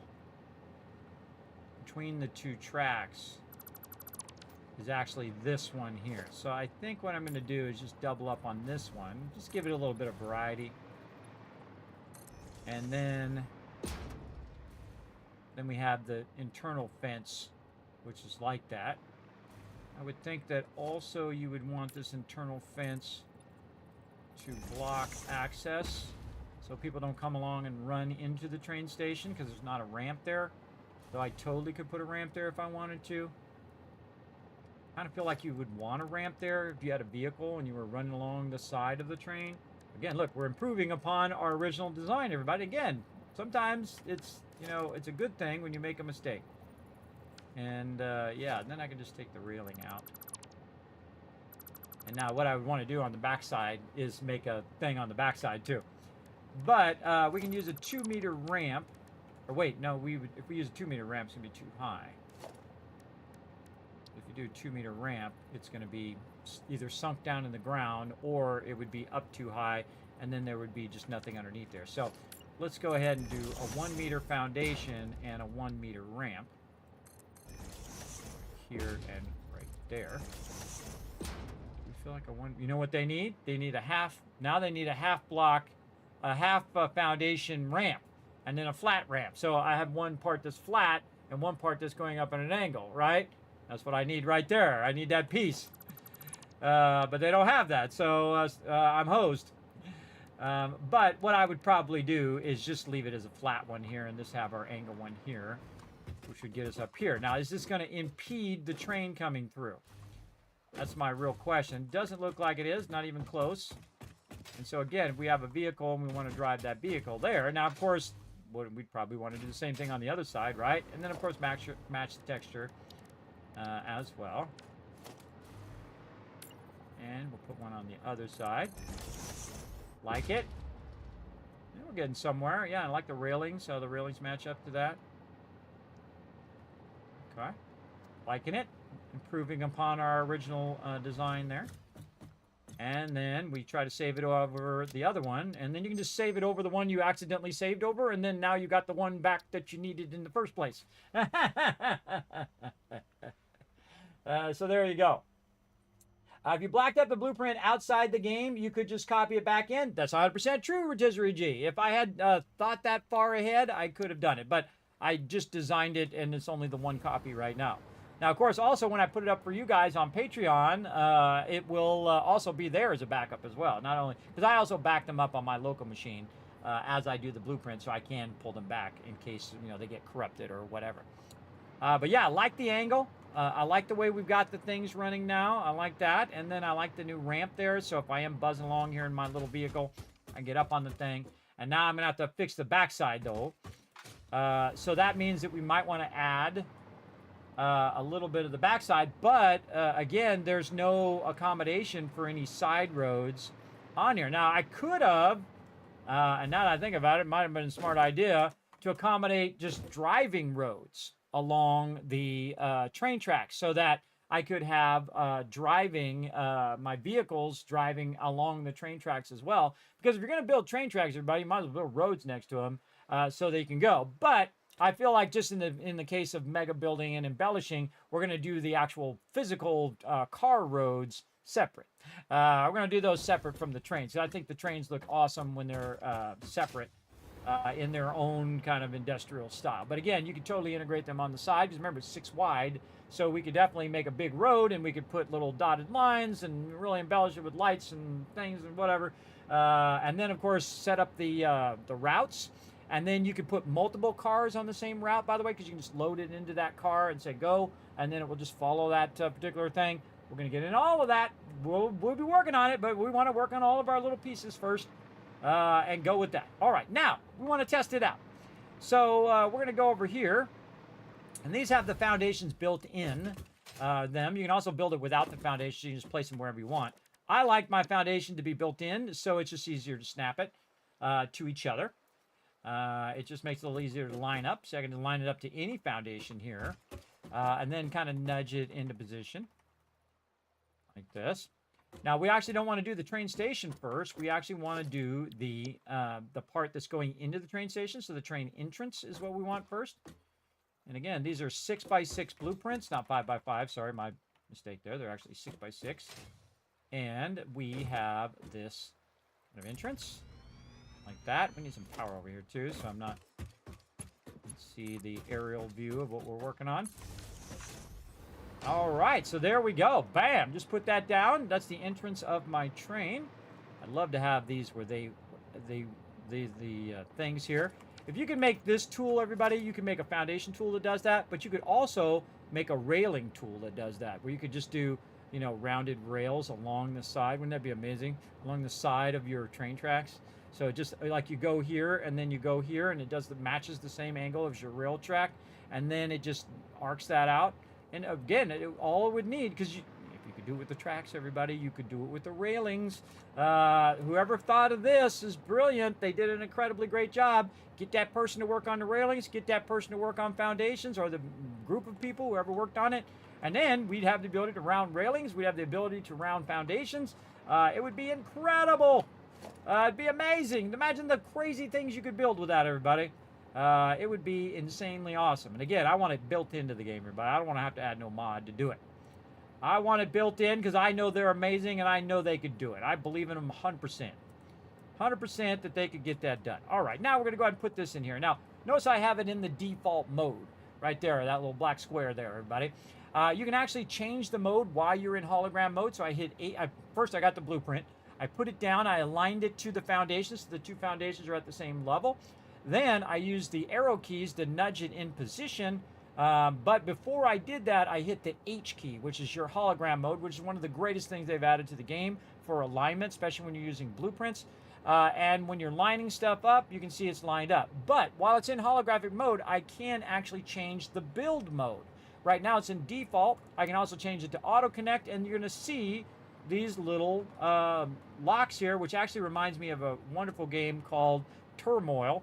A really fantastic game. I use that same symbol, by the way, when just locking two oil silos together. If you've never seen Turmoil, everybody, look up that game. Really fun game. It's like an economic game. So you extract the oil. You're trying to outdo the other people. I've actually won that game multiple times in both the easy mode and in the hard mode. One of the games that I play when I'm waiting for my kids, or if I'm traveling and I'm waiting, you know, I'm in the car or whatever, and because I'm usually not driving and I'm playing the game. Really fantastic game, really great mobile game, and they also have it for PC as well. Highly recommend it. I played it here on stream before. If you want to check it out, you can go on my YouTube channel, by the way. I'll throw all those links in the chat here. You can go over to youtube.com/KismetBP and just search my channel, Kismet Turmoil. You can watch me play it and see all my gaming secrets for Turmoil and how to crush it and make millions in that game. Crush it and win it big time. Okay, so we got the auto connect. Now there's also blueprint mode, which snaps your blueprints together. If you don't need the auto connect part and you just want to snap like foundations together and you're just doing that, that's fine. But I'm going to use the auto connect mode so that the train lines connect together. So when I'm driving, I don't just slide off the track in there. And there we go. So now we have our station. Again, it's coming along. We have our thing along here. Now on this side here, I kind of feel like we could take this part out and kind of give it the same kind of angled theme that we did here, where it comes in and it angles back and then angles along the side, so that we could run our stuff there. And then maybe a little bit on this side too, angle this out so we have our lines coming across at an angle and then lining up against there. And you can see I've already added these. See how these already are added on the sides, so I don't have to build those in.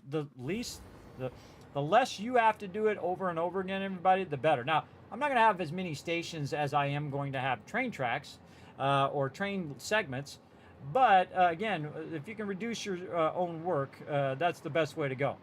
Now, I'm going to go ahead and take these out of here, and I'm going to go ahead and add our other blueprint, which is the one that's over there, which is the incoming train tracks. And let's see how they look together. And, again, I would always test it first before you would go out and actually put these down, because you're always going to find something that you might want to tweak or adjust or whatnot. Flip it around the other way. There we go. And then I'm going to put that down. And you can see that that snaps right into the back of there. And again, see this line's coming along here. This braided cable. So I've already made it go out and around. And I think it'd look cooler if it went in and went in an angle and then went around. Again, I'd love to have these supports at an angle, and you can do that, by the way. There is a way to make that work, and we will finagle it here in a bit, all right? But again, we're just testing our blueprints together. So we have our main tracks that's coming in. we have our before the train tracks segment. And again, it's all themed out and running in there. Probably this one right here could be changed back to this. Kind of feel like that could be changed as well. I'd love to have like little triangle ones that are just like half a foundation and the triangle back this way and then triangle the other way. Again, triangle foundations would be awesome because you could do all sorts of combinations with triangles, including like pyramids and all sorts of really neat stuff. Again, hopefully one day, everybody. They've got lots of potential. So, all right, so that's the back of it. Let's go ahead and add the front to it and see what we might want to adjust in there as well. So here's the turnaround. And I'm just going to turn to default for now, or I can turn to blueprint, which would try to snap it. I find that most of the time that blueprint mode is awkward. So I usually just put it on default mode to start. I hit H for hologram. We need more power over here, though. Hold on. We got to run some more power over here so I can float up above. There we go. Okay. And then, again, our turnaround. And we're going to go ahead and hit H. And we're going to try to align that to what we already have. Right over here. Oh, this actually is offset. Oh, oh, oh. Oh, we offset that from the edge. Not good. All right, well, we'll fix that eventually. But they're all lined up to each other, and that's the most important part. So you can see here, I left a foundation and a half gap. So now when I switch it into auto connect mode, it automatically fills it in. Now notice over here, it doesn't fill it in. Why didn't it fill it in? Because I have that railing on the side. Say, hey, we got to fix that railing and take that railing out. Otherwise, we're going to have that problem every time. Also, it looks like we got to go one more foundation out. So we might want to move this up by one or just come up and flatten out the foundation here. And then I'd probably take these foundations out here, maybe add just kind of an angle at the end so it angles out and then goes around. Something like that. And again, we're looking at it as the whole as opposed to the separate pieces now.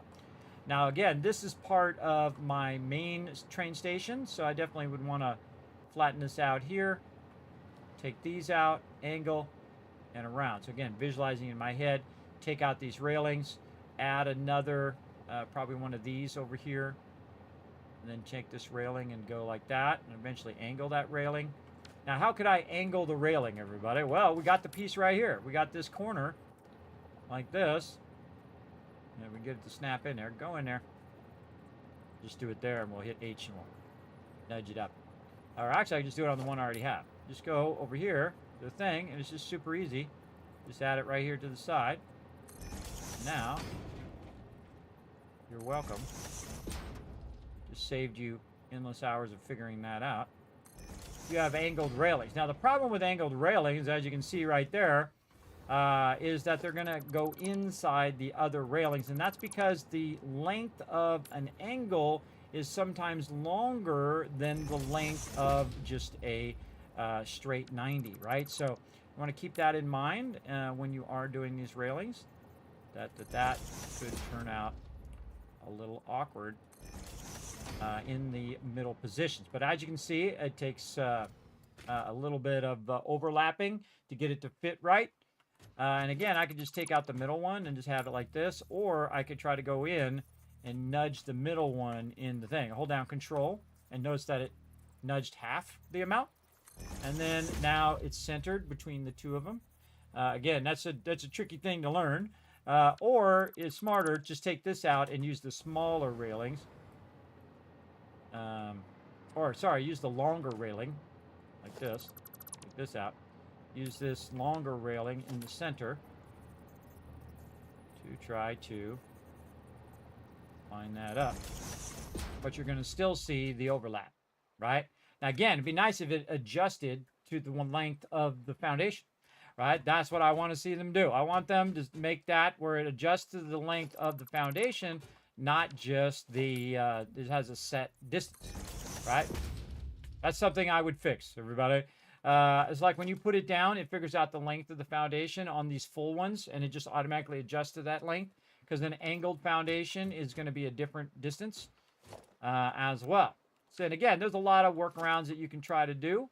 Most of the time, they're going to involve a lot of trickery as well. So we can put this in here. We can hit H, Now, again, along the angle in which you put it down is the way it's going to nudge. So I can nudge this back, and then it will just have a double connecting in the center. And then now, mwah, chef's kiss. Beautiful railings. You're welcome. You'll know that they'll have double in the center, everybody. But from way back here, it just looks like a normal angled railing. There you go. See, showing you all my cool tricks right there, everybody. Cool stuff. If you like this stuff, put a 1 in the chat. I wish they'd add a new map to the game. The map is huge. It's massive. You know how long it took them to make that map? It took them all these years. It really did. And they did a phenomenal job, by the way. I absolutely love all the stuff they did with the map. By the way, we should have put this in the internal part too, I see here. And I feel like this one here, this one here should probably go all the way through as well. This is my outside one, but when it gets to here, I kind of feel like I might want to put that one over here and have it transition to this versus that. And then we have, right now we have this on the outside. See how it doesn't quite match up to this because I have it on the outside foundation, or it snaps to the outside in the train itself. Can I make this on the inside is the question. Or do I have to go back and fix all my railings so they're the other way? Yep, I gotta fix all my railings so the railing faces outward. See, how we found that issue?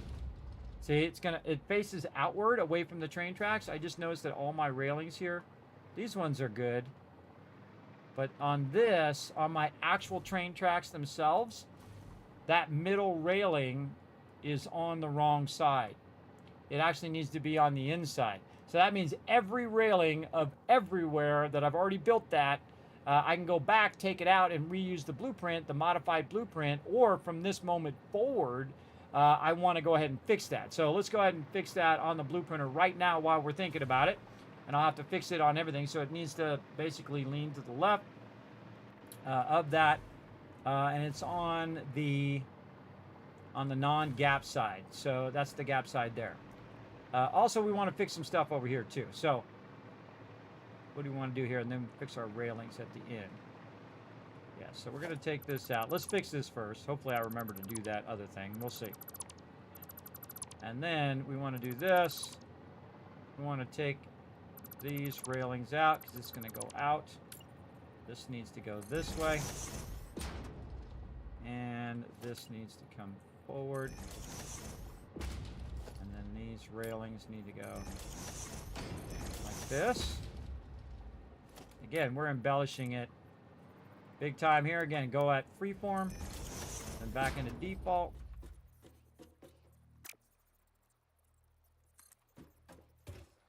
And I wanted that to flare out at the end there, or am I going straight? I already forgot. I already forgot what I'm doing there.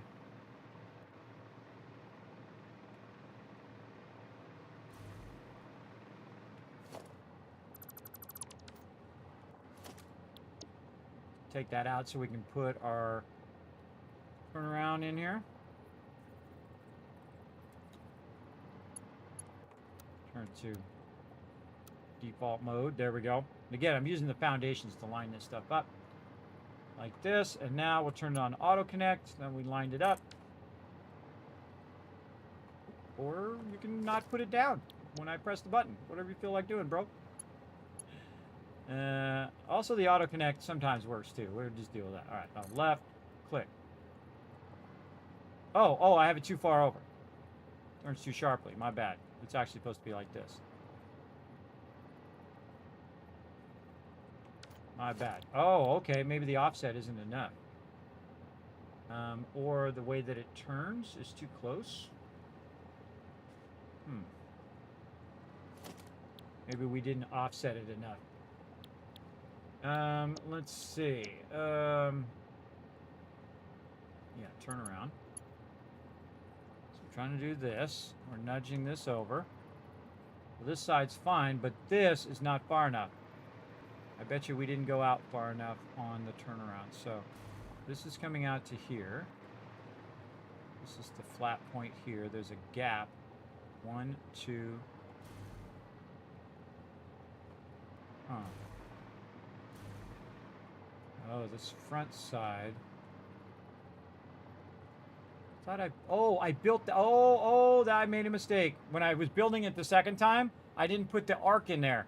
I didn't put the arc that was here before on the blueprint before.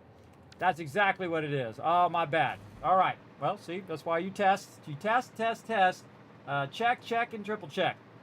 Yes, that's exactly what the problem is. All right, my bad. We forgot to angle this part out. Again. Because I built it once and then I accidentally saved over it, which is a classic Kismet move. And then we got to build it again. So I forgot to arc it out like this.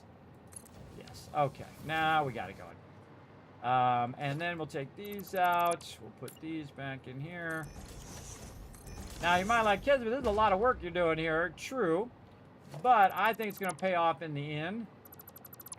Actually, I feel like all of these will be... Again, I'd love to have a triangle-shaped one I can use there as well, and I can over here.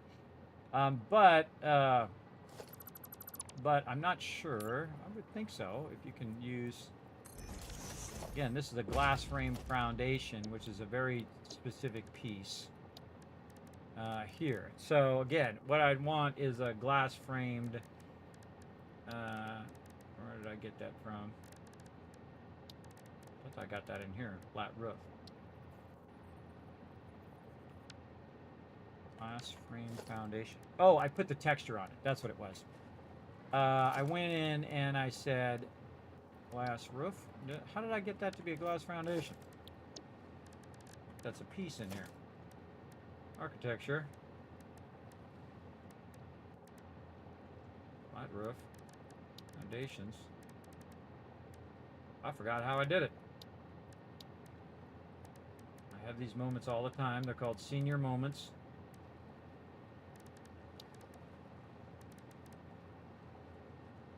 Glass frame foundation. There it is. I thought it was a piece in there. It's right there, but they don't have a glass frame triangle foundation, right? So that's what I would need to add that as glass right there in the corner. So since they don't have it, I'm sure there's a mod for it somewhere. But I'm not going to worry about it. There we go. All right. That's pretty nice. I'm going to go with that. In fact, I feel like what we're going to do is do two of these. Do one there. And then...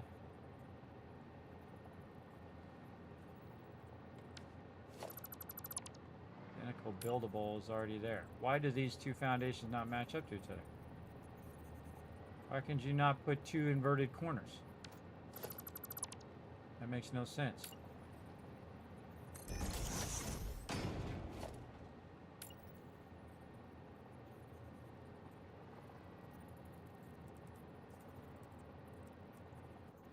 I don't think I've ever tried. He does not like that. He certainly does. I'm going to hit H. Nudge it away, nudge it back, and see if it lets me do it. Nope. And that's because the edges are overlapping. And it doesn't want to do that. Now, sometimes what you can do is you can use your hologram mode to override that. That makes no sense because the reason why I'm doing that is so that I can put the angled fence in there. And it will give it that style of it being angled. But we'll just do this. We'll put this in. Again, a lot of times what you do is you put stuff in temporarily, everybody, and then we're going to use our trick over here with this railing. And we're going to try to get it to go at an angle. Now, see how it just keeps trying to snap to all that other stuff over there? You're going to have to take this stuff out so it stops snapping. And then try to get this to go at an angle. It just does not want to do it. Take this out, take this out. Come on.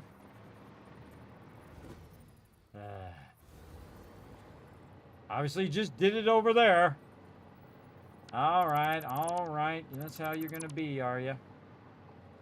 Make me finagle it, are you? Come on, we know you work. We know you go there. Come on. Get in there. Okay, how about over here?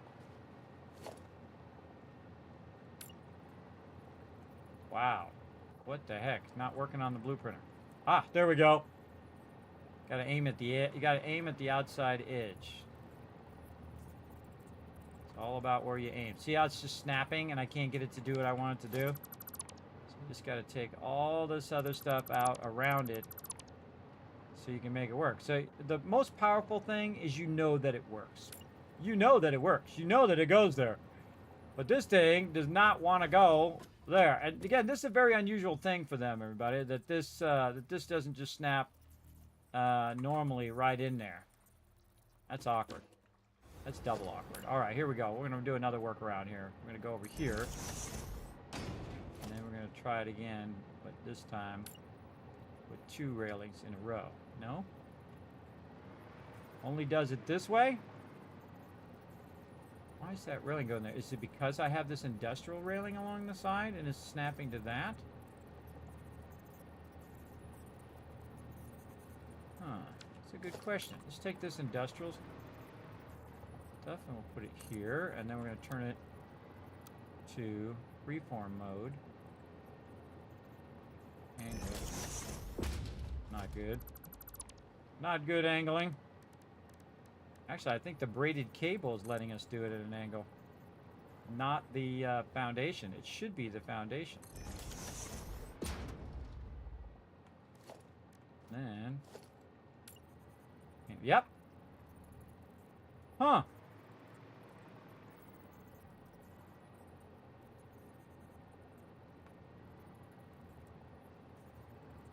Yeah, but it looks like it's putting it up on the top and not down where the braided cable is.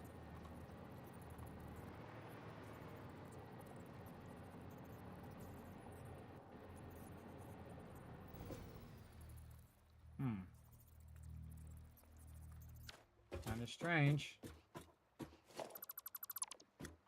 Here's what we'll do. I'm going to put some braided cable along here. And we're going to take this. We're going to take this out. I love figuring this stuff out, everybody. Workarounds. Workarounds of the shortcomings of their build system. Yeah, that's much better. See, it's up higher. Snapping up a little bit. But let's just build another one of these over here.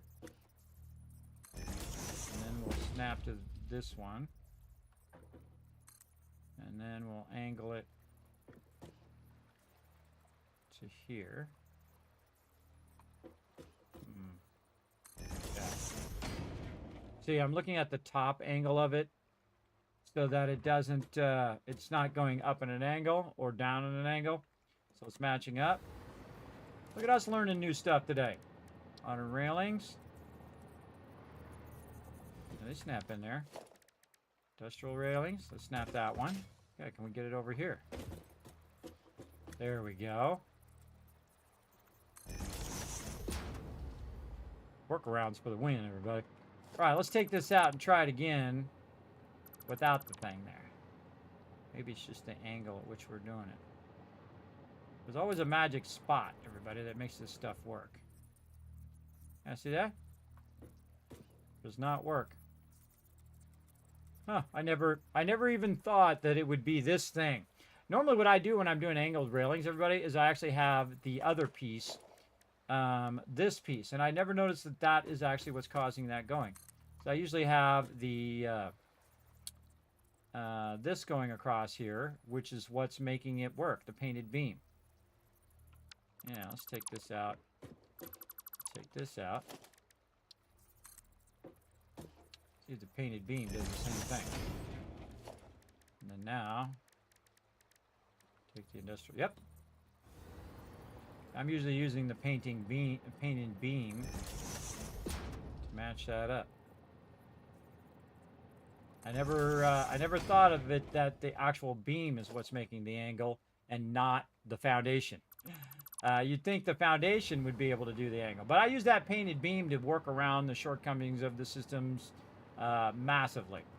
Use painted beams, use metal beams, use concrete foundations, whatnot, as templates for making it do what you want it to do. And you saw it. I just took a while to make that do what I wanted to do. Now, once you have it doing what you want it to do, of course, the thing is turned around the wrong way, which is not what I want. I want it to be the other way, so I do need to have this one this way, so that is turned the other direction. But this actually needs to be the other direction, because this is going to be turned inward here, too. So, oh, boy. Okay, so if we were going to use that double railing on the inside, we would want to do that. And then we use this railing out here.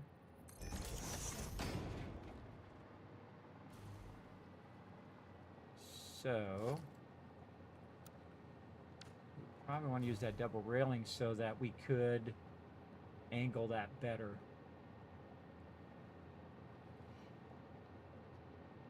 Or just use it in that one point.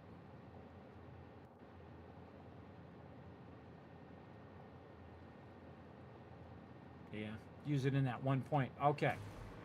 All right, now we're getting somewhere. So yeah, this actually is in the right place. But we now want to put our foundation back in here. You'll do a lot of this, everybody. Build and unbuild and build and unbuild. You can see that it doesn't quite... We need 2 of those in there.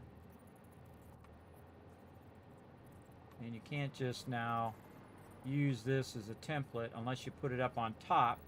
And then you hit H. And then you page down. See, without the vertical nudging, this would be hard to do. And then it's actually facing the opposite direction. Trying all stuff. Okay, we'll rotate it around the same direction. We'll hit H. Again, it's like we're stacking it on top. We'll hit page down, which will bring it down to the same level. And then we'll nudge it to the left, and it will remember the angle at which it's at. And then it will then nudge right in place like that. And yet again, you're welcome. Now you know how to do angled rails with just playing the base game without having to add mods or any of that other stuff. Very cool. See, and I'd like to have a half glass and a half thing so that this side here would be solid and then this internal part would be the same kind of glass. But, you know, I can either choose for it to be glass or I can choose for it to be solid at this point. So, in this case, I'm going to do this. And then I'm going to see if I can cheat a little bit. Let's go ahead and put this in, hit H, and see if we can nudge this into the other foundation. And let's see if it covers up the glass and makes it do exactly what we want it to do. I told you I was getting to advanced building, everybody. Check it out. Check it out. Rosa Red, nuclear is lame. Rocket fuel is awesome. So is my name. I like that, Rocket Fuel. What's up, man? We're working our way to rocket fuel. That's why we're building all these trains. We're going to get all of the fuel from the whole entire world, bring it over here and get it going. So there you go, everybody. I showed you another workaround. And again, we got that as grip metal, so it will do that. Now, of course, you have a little bit of the glass over the top, so it's going to have a different type of shine because it's actually underneath the glass and not on top of it. I could try to go in and nudge it upwards, but it doesn't nudge by just a super small increment. It'll nudge by a whole bunch. But I'll do it anyway just to show you. Right over here. We'll hit H. And then we'll just try to nudge it up, right? So it's going to jump a whole bunch. But if you hold down Control, it will nudge up just a little bit. Like that. And then we can take our foundation and put it back down there. And then it won't be under the glass. But the problem is, of course, that yours doesn't match up to all the rest of your foundations that are now at a lower level. But then you could go in and embellish it some more, and you could go in and add some 1 meter ramps here, like so, and run those into the thing like this, and then you can get a corner ramp that's the other direction and put that in there, and then go in, add your little thing here. And then now you have an elevated little area of your thing, which I think is cool, everybody. Totally leaving it like that. I think that is awesome. Showing you some of my advanced techniques here for amazing building. Really fun stuff, everybody. Fun stuff. Okay, and we'll get our red here. And get the foundations painted. All right, there we go. Now this one is wrong. Wrong, wrong, wrong. I see. Actually, it's supposed to go the other way.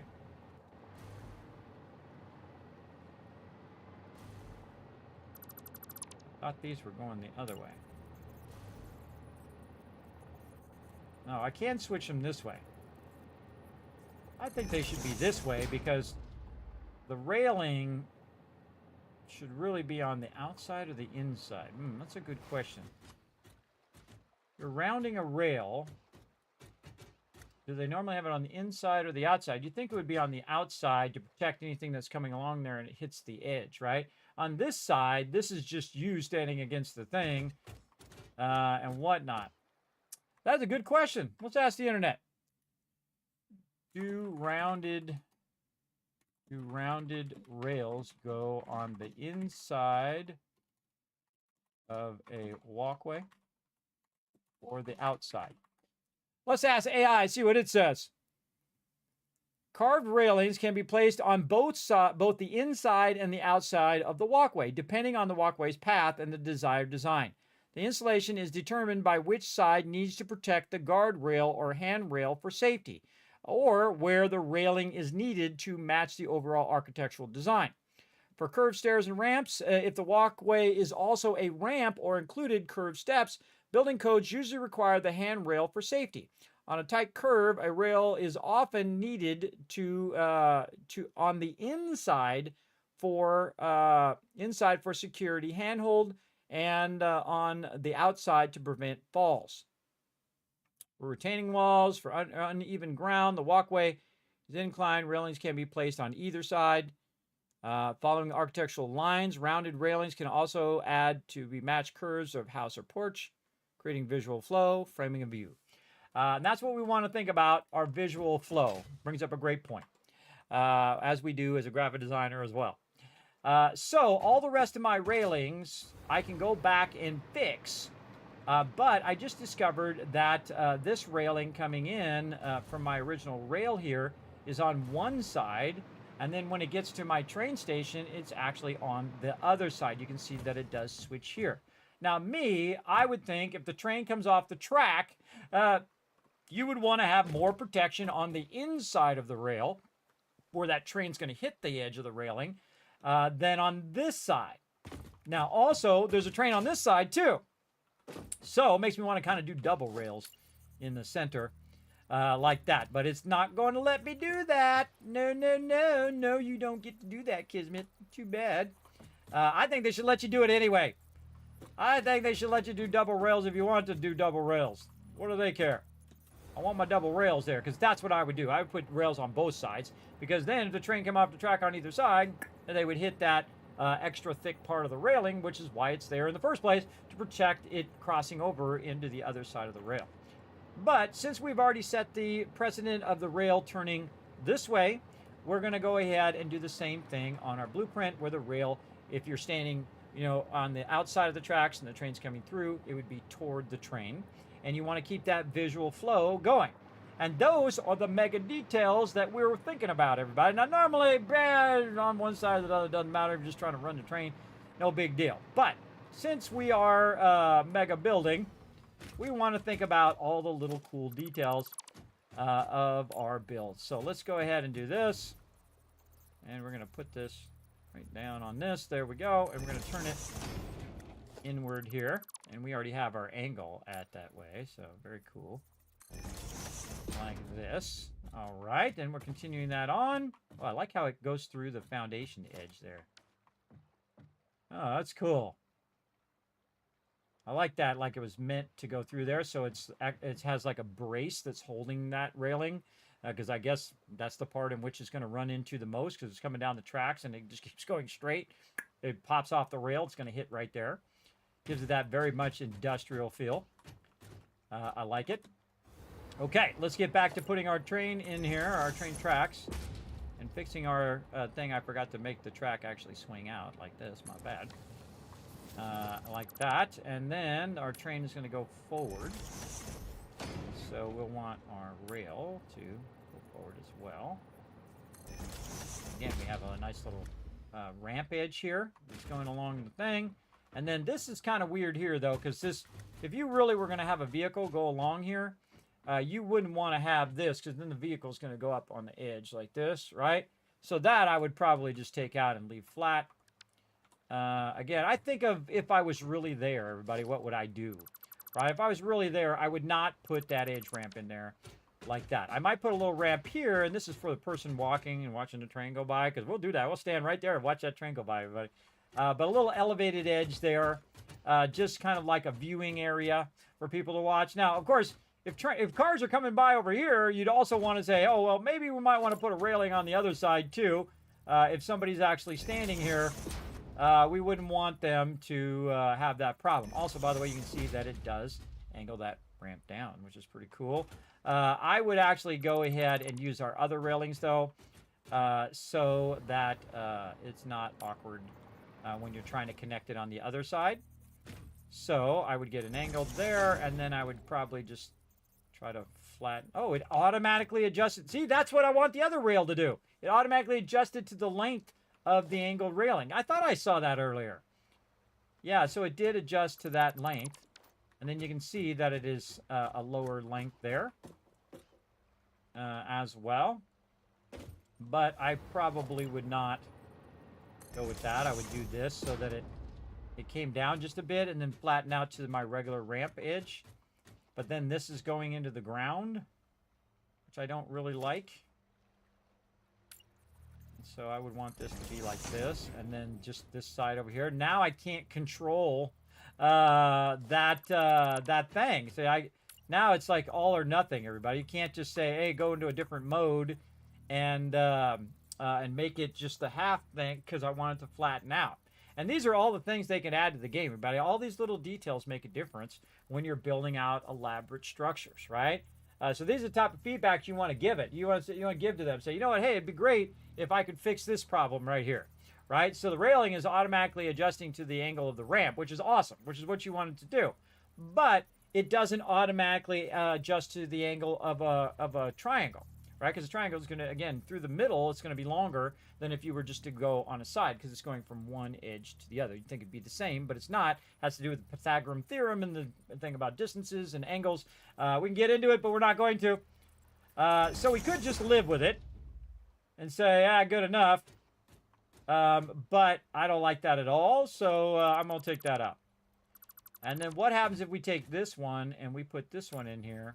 Yeah, it does the same. And I like it if I'm using it. But if I'm flattening it out halfway and doing like a half distance, I should be able to just put 1/2 and change that mode to say just the original size or fit to foundation, right? And that's what I think it should do right here. That this should also fit the foundation along the angled ones. Not just the down ramps, but also the angled ramps here or the triangle ramps or the corner ramps.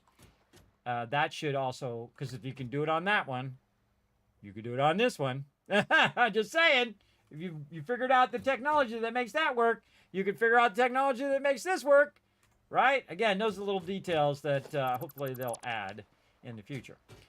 If they get to it, we'll see. Okay, so these railings I would definitely face outward. Like that. And then this one, I'm just going to leave it without a railing.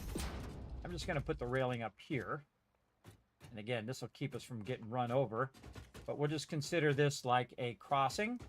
So you can cross over here to this side. So maybe we want to paint some sort of crossing in there. Let's have a little fun with the customizer. What do we got? What do we got for crossings? We got a nice large crosswalk? Yes, we do. Right here. All right. Okay, not very colorful, is it? Let's go ahead and see if we can change it to yellow. Let's change this back to our default colors. Materials. Fix it foundation. And then, what is it? Patterns. Pattern removal. If I get this back.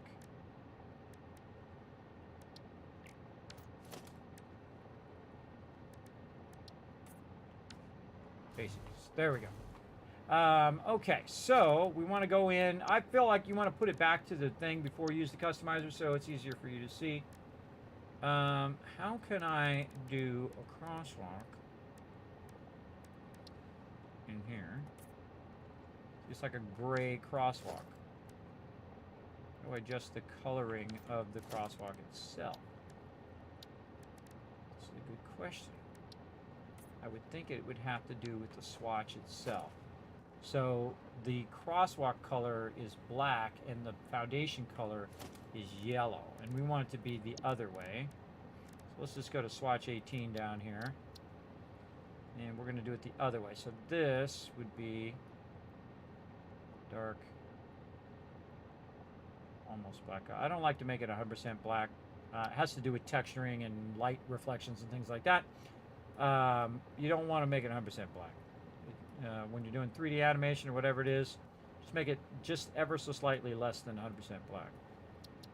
It'll do you a world of good. Okay, then this swatch we'll put in here for our crosswalk.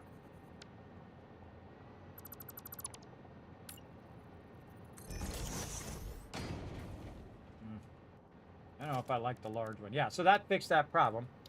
I think I like the smaller one. Let's see the smaller one.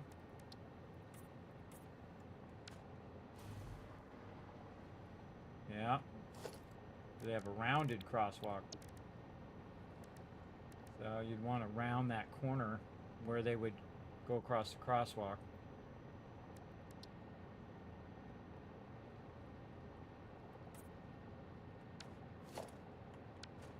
I feel like I like that one better. The little pass better than keep hitting the wrong button. Than these crosswalks, and we have like factory zones here, which is what I'm using. So I kind of feel like I like that better.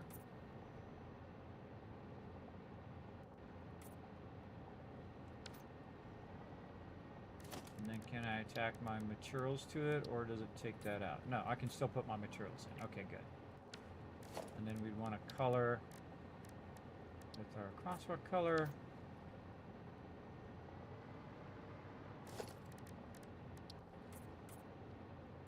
This.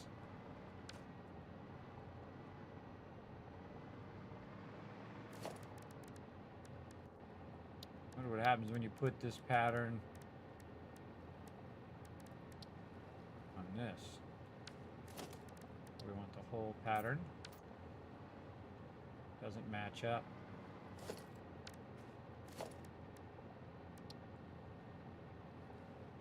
There we go, got to rotate it. And then our same color. Yeah, cool. I like it. I like it a lot. So yeah, a little construction zone or a little crosswalk zone. I like that. All right, again, we're just embellishing, having a good time today, everybody. Again, we are crushing it. Peter got one in the chat. Peter's enjoying this. I'm having lots of fun, everybody. Again, this was makes this game so great.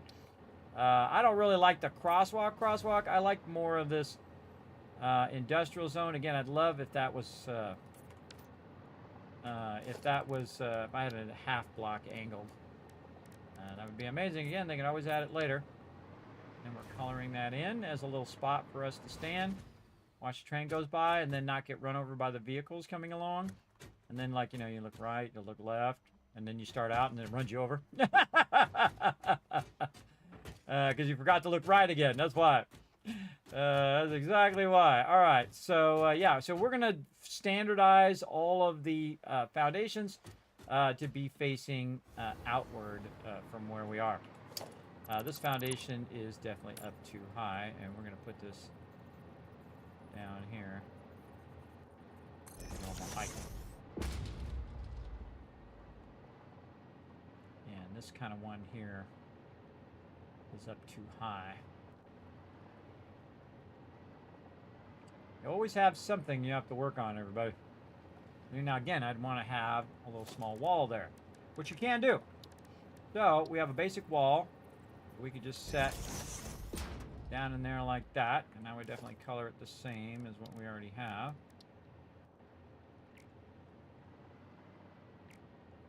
We can. Apparently does not want to have that texture. What if we put it in the same factory texture? No, because that only goes on flat surfaces. See, like this. Put that in there, though.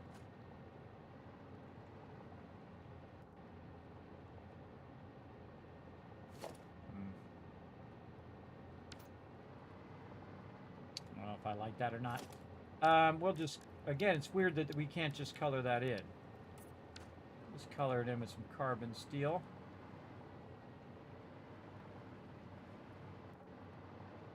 And now that I put it there, it makes me want to put it over here. But if you put it over here, we're going to have to figure out the angle problem again. So, we'll want to put this on top.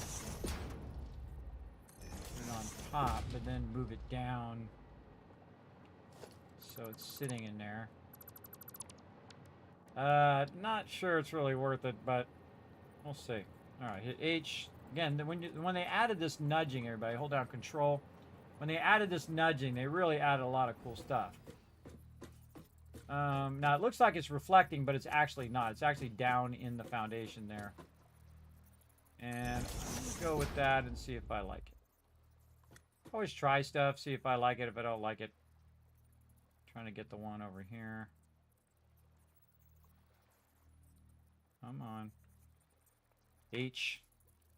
Control, page down, page down, page down. So you get smaller increments. And then our carbon steel. Keep that flashing from happening. Oh, yeah. Hot damn. I like it. I like it. I like it. This one's up a bit high, though. I want this one to be lower. So we're going to hit H. Page down, Control, page down, and then click. And then the railing's still at the same height as the rest of the railing. And now, look at that perfect transition there. Nice. And then you have your thing. Of course, you know, don't let your kids stand right here because they'll just jump over and get run over by the train. Again, look, I'm showing you all sorts of cool stuff with angles and whatnot.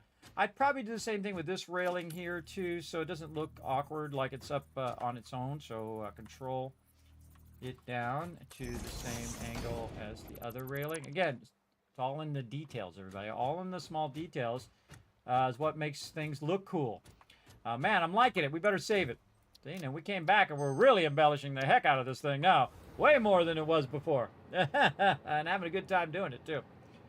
Also, I noticed here, everybody, that this ramp does not ramp properly. The ramp actually needs to be over.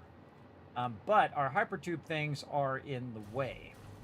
So let's go ahead and try it. See if I like it better with the foundations offset. And again, using that same technique, hitting H and then nudging it.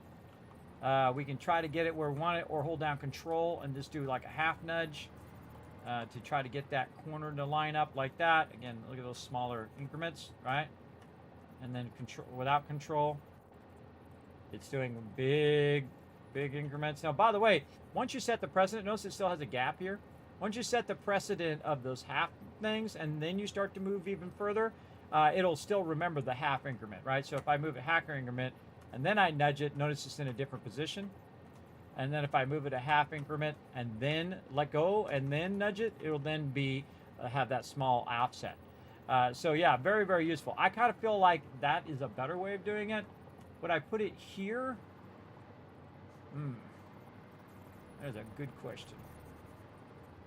Would I prefer it there or here?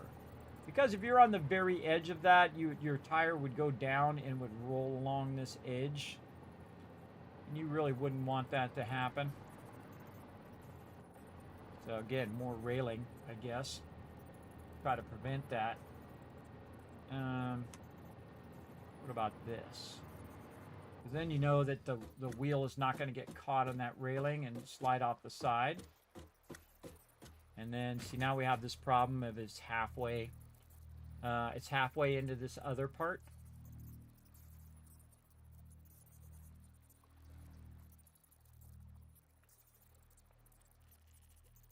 Yeah.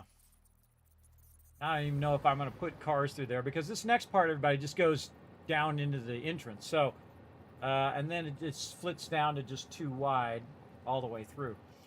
So this might be a useless function we're adding to our blueprint here. Really like the crosswalk and this little higher ramp here, though. Would beam work better than the small walls? You could actually use a beam as well. In fact, we could use beam caps right here as well. Where is our beam caps? Right here in the corner. Hit H.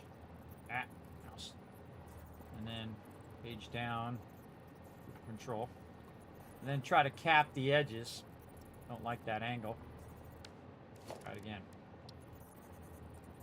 Also, by the way, when you can hold down Control, and you can control the angle a little better of stuff too, and you can aim it at the angle of the stuff you're trying to emulate. H. And then Control. Now, see, it's not quite in the center. Not really doing that side. Feel like it's unnecessary. Not really needed. It'd be nice if this little piece here just filled in that gap. Would be nice. It was more angled along with the angle of the side instead of just capping out like that. But it's fine. I think it's good. Again, with the small wall, you could use a beam. I've used beam many times. Actually, beam's probably one of my favorite pieces in the game. To use the beam, we want to go to default mode. There we go. And just do the same thing, right? The beam has a different feel to it, though, because it does have that angled edge or beveled edge. So if you wanted more of a beveled edge, you absolutely could. Just do that. And I use the beam all the time. Now, the great thing about the beam is the beam does match up. Oh, I didn't want to do that. My bad. I don't know why I did that. That back in. Like this, and then page down. I was trying to take out the beam here. There we go. One of the things you can do here is that when you go in here, you can set it to diagonal, right? But I find that doesn't work all that great. What you want is freeform. And then try to get it to go how you want it to go. And it's not easy, but it's very awkward. Like this. And then this is where you could try to put your cap in at the end, right? So you got your double beam cap. And then you can angle it. See, I can angle it like this, so it just fits in there a little better. Or you can use your single beam connector. And then you can really control that angle much better with the beams. Like this. Then you have a nice cap at the end there, and it looks like the 2 beams are matching up really well, and you have a much better corner. Like that much better, but again, I'd like this tiny little piece that's kind of going off the edge there to be out of there. But I use beams all the time. I really like the beams. I feel like they're like the most useful thing for aligning things and snapping things to it. The same thing with these rails. We could go ahead and take a beam out here, and again, I'll put it on default. And then we could take this, and we could just put it right on top of these beams to do good angles and whatnot. And you can do wild stuff, too, everybody, with these beams, which is really cool, because you can go freeform. Make yourself a freeform angle here. Let's say like this, and then hit H, and then page up. You can page up the whole thing. But here's what I'd like it to do. When I click this first part, and then I hit page up, it should just do the end part. The end part should nudge up, right? I mean, I can nudge other objects. Why does the end of that, when I'm in freeform mode, not just nudge upwards, right? And I go diagonal mode, and I can try to use my arrows, but it doesn't. So I feel like when you're in hologram mode for the beams, once you click the first one, that one stays stationary, and then you nudge, nudge, nudge up the other corner. See all these things they could add, everybody? They could add so many cool things to the game. But I have to do it myself. You can't actually do that. Now, here's the best way to do it, everybody. First, you put in a regular beam. Then you go over here, and then you go into freeform. And then you use this beam to control the angle of the beam that you're doing like this, right? And then you can take that out and then continue like this, however you want, in standard default mode, like this.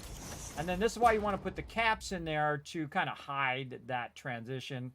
Put a double beam connector in there. To try to hide that transition that gets real awkward, so that it does look like the two beams are, you know, connected together. There's a lot of things you can do to make that even more so. Like you could put the cap up on the top one, this one. And or actually, we could use the other one. Just go double. No, just use this one here. Put this here. Hit H. Control, nudge over, page up. Put that there, and then H. Control, nudge it over. And you can try to double cap it. Now the problem is the part in between, right? You'd want that to go in between there. So I think it needs even more precision, where you could go ahead and do an in-between part. But if you notice, I did two of them, and then I put that in the in-between part, and then I can go ahead and try to make another one. Now, I would do it from this side, if you could. I'd take this out, put this here, hold down Control, hit H, Control, page up, matches up somewhat to that, and then you could nudge left to try to get it more in the center of both of those. And as you can see, you got to do a lot of work, everybody, to make this work. And then now this is going to come out of the center of this that I added, and you can see that our matching up of our corners, beautiful. And if you missed that, you can always watch it back on the VOD later. You got the idea. So you can fix that corner. Now, again, if you want it to be rotated, well, then you might want to go in and hit H. Oh, wait, hit this. Oh, God, rotation would be hard. I'd have to rotate the side beam. So we'd have to go like this. We'd have to go into, what is it that you'd have to do? You'd have to use the other one. The other one that rotates. Where'd it go? The metal beam. Which one of these is the one that rotates? I forget. You can rotate along that axis. What is the name of that one that rotates? This one? Concrete pillar. That. That's not it.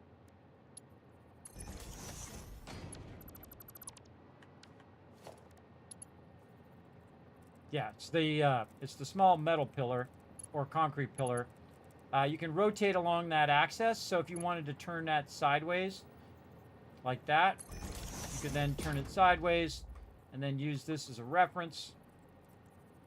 And we can get it to work. Hold on, we'll just build the beam out here. And then use it as a reference for changing the angle of what you're trying to do. And again, you can see this is like working forward, backwards, about 50 different ways here to get this to snap in there. But what you would want to do is have that at an angle, right? You'd want it to go at that angle. Again, also you could use the angle of the one that you already have right here, and take this out and just use the angle of this one. Like that, if you want it to be at an angle.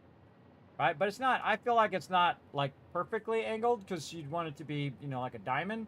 But you can do it like that, and it does work okay, and it's, you know, I think good enough for government work. In fact, that's probably how the government would exactly do it. But again, finding unique angles and stuff is awesome with the painted tool. Another great thing I do with the painted tool is the fact that I use it for offsetting, or the painted beam, I mean, for offsetting. So you do this, and say you want to run a railing, right? This only runs up and down. But say you want to run something off the side of this, right? Where you can just hold down Control, run on this side. You can actually control it like this. So it'll just snap to the side of this. So if you have something at an angle, like, and we're going down the rabbit hole here a little bit. Again, we'll do that angle again. This, and then freeform. So if you do something at an angle and you want that to match that angle of what you're doing, you can go in and do it like this, like you saw me do just a bit ago, and then you can use that as an angle. Now this one also rotates like this. I can rotate these as well when it's going off of something that's not, it's not snapping to. It's snapping to that piece that we had on there before, so it won't rotate there, but it will rotate off the side. The same thing here. If you want this to go here, and you click, you can actually rotate it after you click to get that angle that I was talking about earlier. And so I do this. Now the hardest thing is seeing the angle of what you're doing, because you can't get to the front of it. Because you have to do it and then see if it's actually rotated by 45.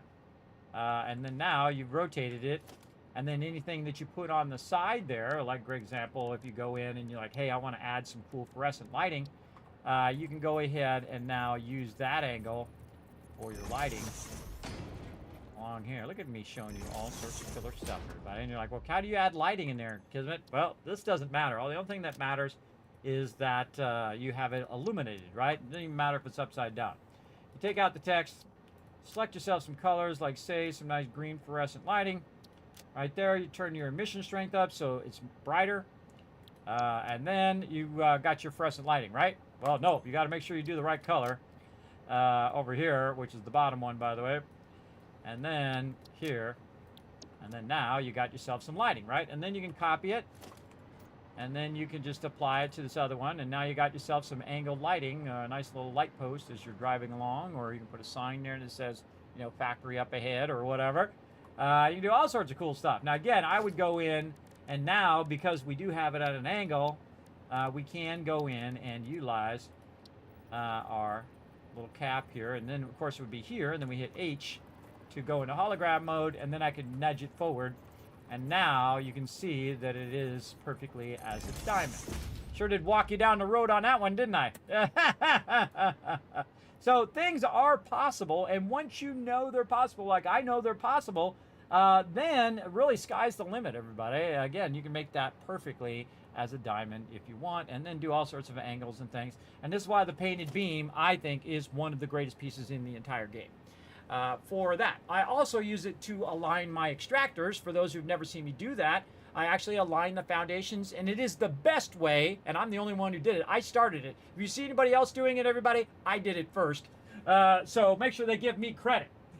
Or maybe they figured it out on their own. I don't know. But if you use the painted beam, it perfectly lines the foundations underneath there. A lot of people, what they do is they use the concrete road barrier, and they put it in there like this. Now, of course, you have half nudges now, so you can go in and fix it. But the problem with the with these foundation things is they have a little bit of an offset when you put it up against where the extractor is, right? So it doesn't make the foundations perfectly aligned to the actual extractor. When you use the painted beam to align the extractor, you're holding down control, so it's snapping to it. Then you move it out, and then you go 1, 2, 3, 4, and then that's the exact, because each of those is 1 meter, everybody. So 1, 2, 3, 4 meters, right? And then you attach your foundation to it. Boom, perfectly aligned every single time. Also works for your oil extractors every single time. You don't even have to use the world grid. You use the actual grid of the extraction, and that's because those nodes are not snapped to the world grid. And sometimes a node will be here, and this node will be here, and they'll be on several different grids, right? Each one is on their own individual grid. So if you're trying to perfectly align an extractor to some walls or to some outputs like I have for mine, which I'll go show you over here somewhere, over there, see that one that's extracting right there? That's perfectly aligned to the thing, and it transitions from the what's known as the extractor grid to the world grid as well. Now this is on the world grid, but that is on its own grid specifically to that one node. And I think that's pretty cool. And again, it's easier to work on the world grid and just do everything on the world grid, everybody. But I think it's cooler to have that knowledge and be able to do whatever you want to do, and just mix it up a bit, in there as well. Yes. So again, you can use small walls or you can use beams, whatever you feel like. And again, maybe you don't want it to have that angle, right? That bevel. I like the bevel. And I was getting there, by the way, Tab, but we're getting there.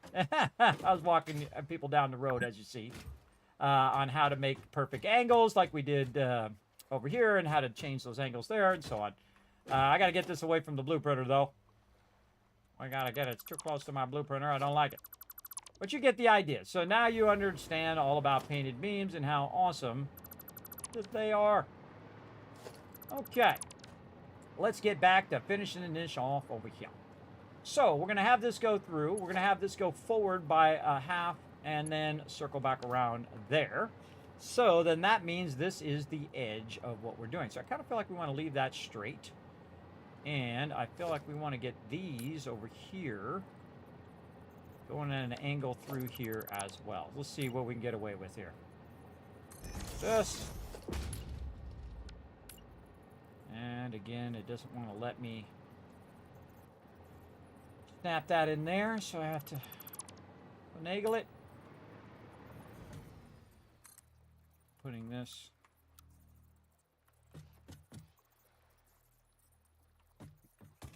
It does not like that. All right, hold on. Let's take this one out.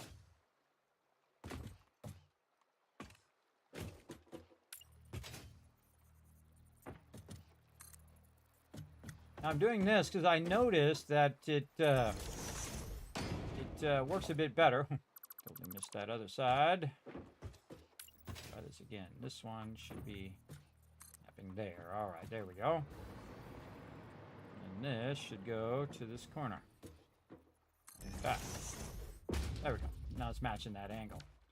All right, I noticed that we have to have this down below or it will not let us put the railings up above. See? That thing is actually letting us control our railings. And again, see how these railings overlap? It's a bummer that you can't just put that in and it does the full size of it like it does with the angled ramps. But again, maybe one day they'll come out with it. We'll come back and we'll fix it.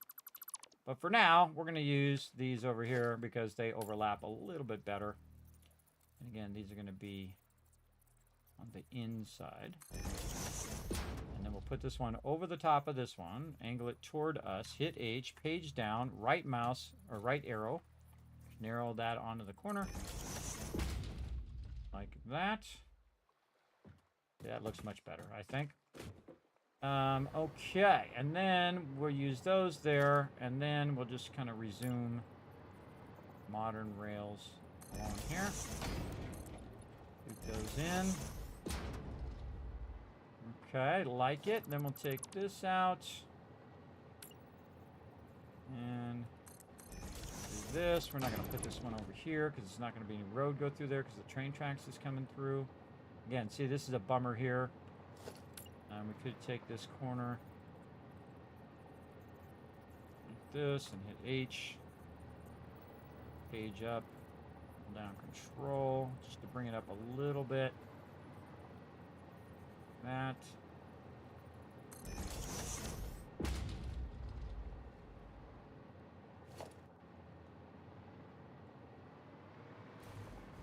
See, and then I'd want it to half angle up by half a meter and then angle up into the thing.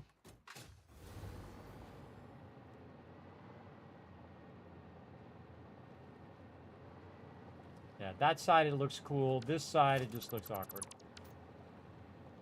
So we're just going to leave that as glass, though I'd love to have half of that be, again, have half a triangle of glass, triangle of this. Okay, now we got to take this out. We're just using this as a template to make this at an angle. And then we'll just have to go with it. Okay, now we want to run our beam again out here. Freeform mode, and then default mode. Awkward. There we go. And run that there. Now, do we want to flare that out? That's a question. Actually, let's save, because we just did a bunch of stuff. In case the game decides to get rowdy and crash or something. All right. Man, how long have we been going? 4 hours without a break. I knew I was going to forget my break. All right. So when this is coming through, you've got this side area of the outside. Now that we've flattened this out here. Again, turn around. Yeah, we got to take this whole part out. All right, we got to re-put this in now with our updated stuff.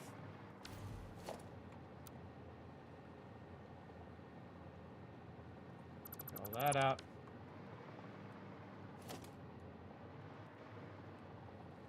Those railings again. See, sometimes I'll test it in the real world before I put it on the blueprinter.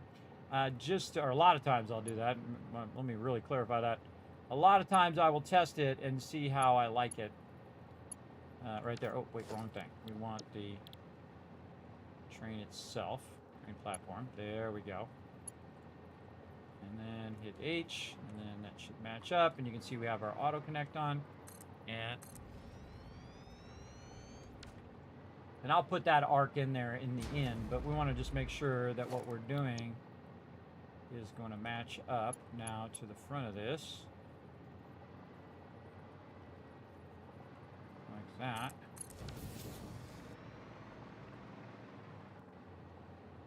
Oh, damn. Hot damn, I like that. Hot damn. Sexy. Want to angle these. Angle that. Again, you want to start with your basics and then look at it and say, how could I make this better? Right? How could I make it look even cooler than what I've already got? I would definitely take these 3 blocks out and I would add this in, so this looks like a little industrial spot here at the end. And this one here. Maybe even have these inside ones just be part of our little industrial thing here. We'll fix the thing here in a second. We can just remove all the patterns on those. And then probably take this and make this into a full factory zone.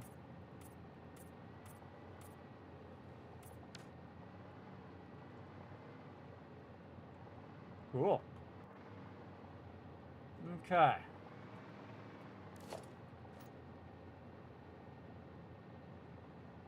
Yeah, actually, this should be...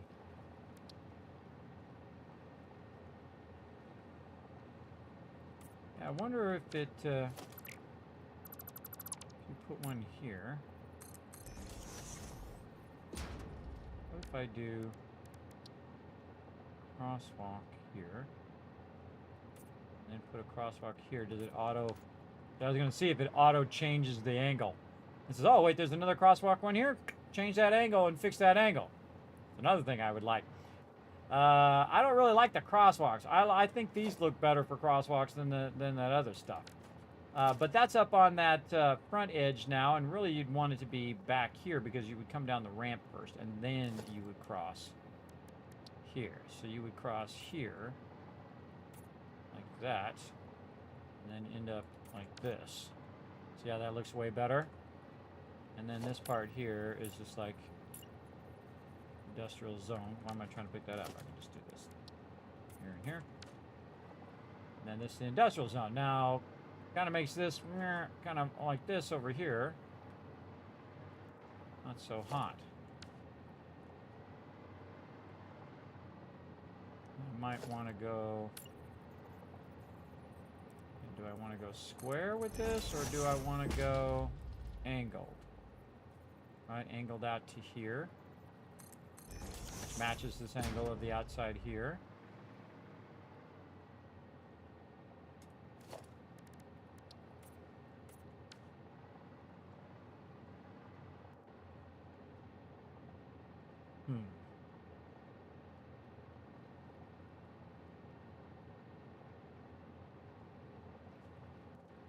Probably would want to go like this, and then quarter here.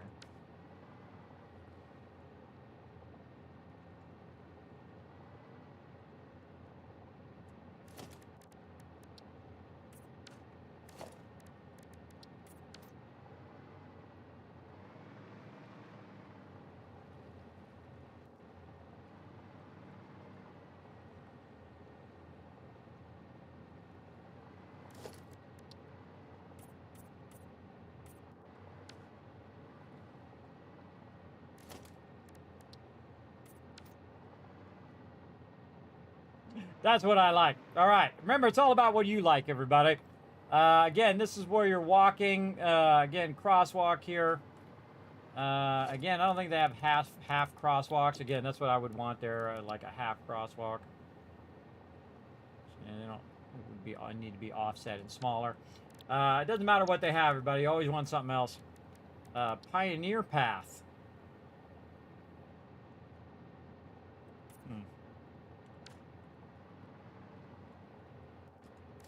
Maybe something like that. And then we would go this one.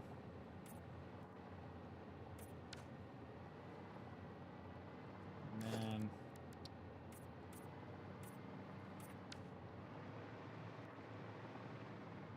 other way. I know right away whether I like something or not, everybody. Again, so if you're getting off the train's coming in this way. Now you'd want to think, what side would the actual person get off there? By the way, you can't put your train in the blueprint, by the way. And so you get on here. What side do you get off on? This side. So let's just say they get off the train. They get over here. They take the path.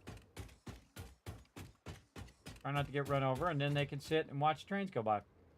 Yeah, and so you want to think of it in the human level too, everybody. I kind of feel like, though, I want it to go down the center and just make this a footpath and not a driving path. What's up, bro? Sup? What's up, Brunine? We are having some fun with our paths right now. That is for sure. Let's take this out, just to make this easier, so I don't have to recolor all of this. Put that in there. And of course, it's turned the wrong way. Of course it is. I'd expect nothing less. And then you'd want this. Can't middle mouse button that. We would want this to go like this. And then we want this like this.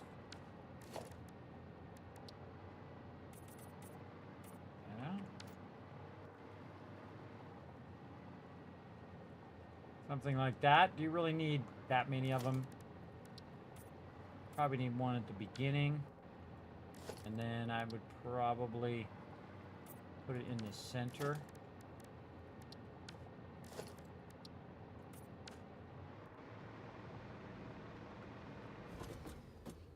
Now you can't even see it from the platform, so it would be every other one forward. So I would put it here and there. These two.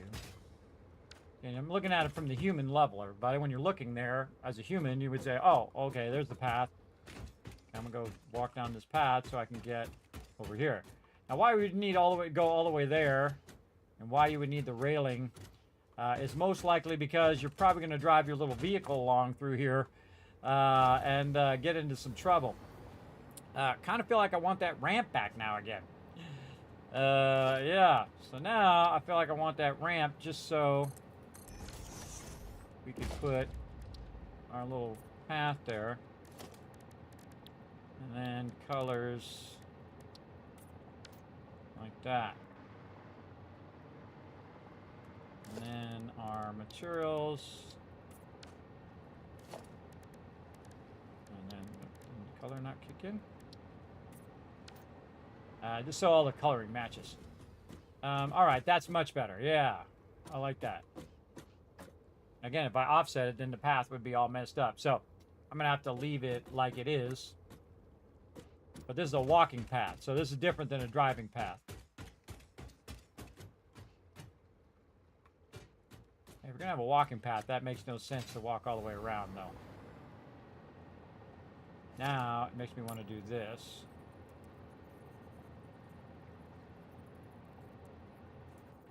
And we need a angle. We need an angled ramp. Oh, not that big.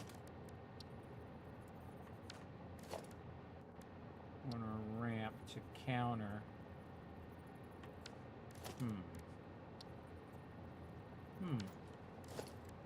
Interesting issue. We have the inverted ramp, and then we would want a regular ramp. But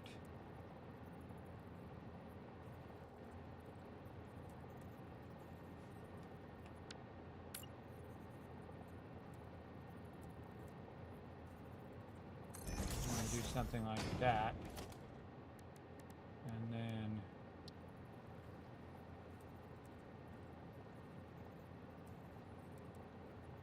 an opposite ramp down.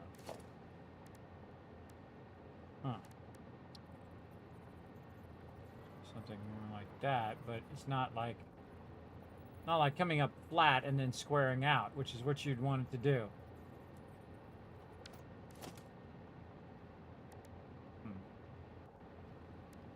So you'd want it to be, yeah, you wouldn't want it to be in an angle. So that means we would have to take this and this out, use a ramp like this, then take this ramp, turn it this way, that ramp like that, and then we would take that out. See how it's evolving, everybody? This is called iterating. Iterating is awesome. I love iterating on stuff. Yeah, that's not going to match that angle, so we'll just leave that like that. Feels like that's up higher than this other one. Sure is. It's way up higher than the other ramp that we're doing, so we're going to want to bring this ramp up to match this now. Same thing with this corner one. And we'll want to color that in the right colors. For our ramps. Cool. And this, we would want to bring our railing. I'm going to add a double railing to the outside, to the upside. And this railing, I would probably move this and this to be across here, across there.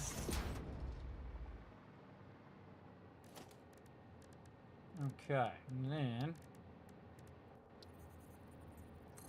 square off our corner beams now, because now it's going to be square, because this is at a 45-degree angle. This I would probably square off this way. So that would come in at an angle and just cap that. Oh, damn, that looks good. Damn!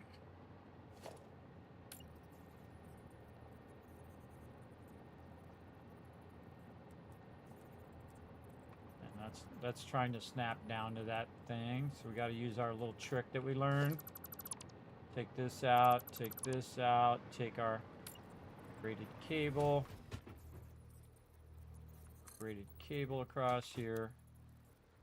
Actually, it'd be better if we had a foundation there. All right, we gotta reverse engineer all of this out of here. All right, so we're gonna take all. I'm glad I backed up because there was an extra thing in there too. So what do we want? We want a square foundation here. Oh, can't put it in because this is in the way. So we're going to need to redo all of this. Okay. So how are we going to do this? This here. This needs to go up by 1. This is going to be our angle. This is going to go here. This needs a foundation. This. So we can get, basically what we're trying to do is get this cable angle in. Like this.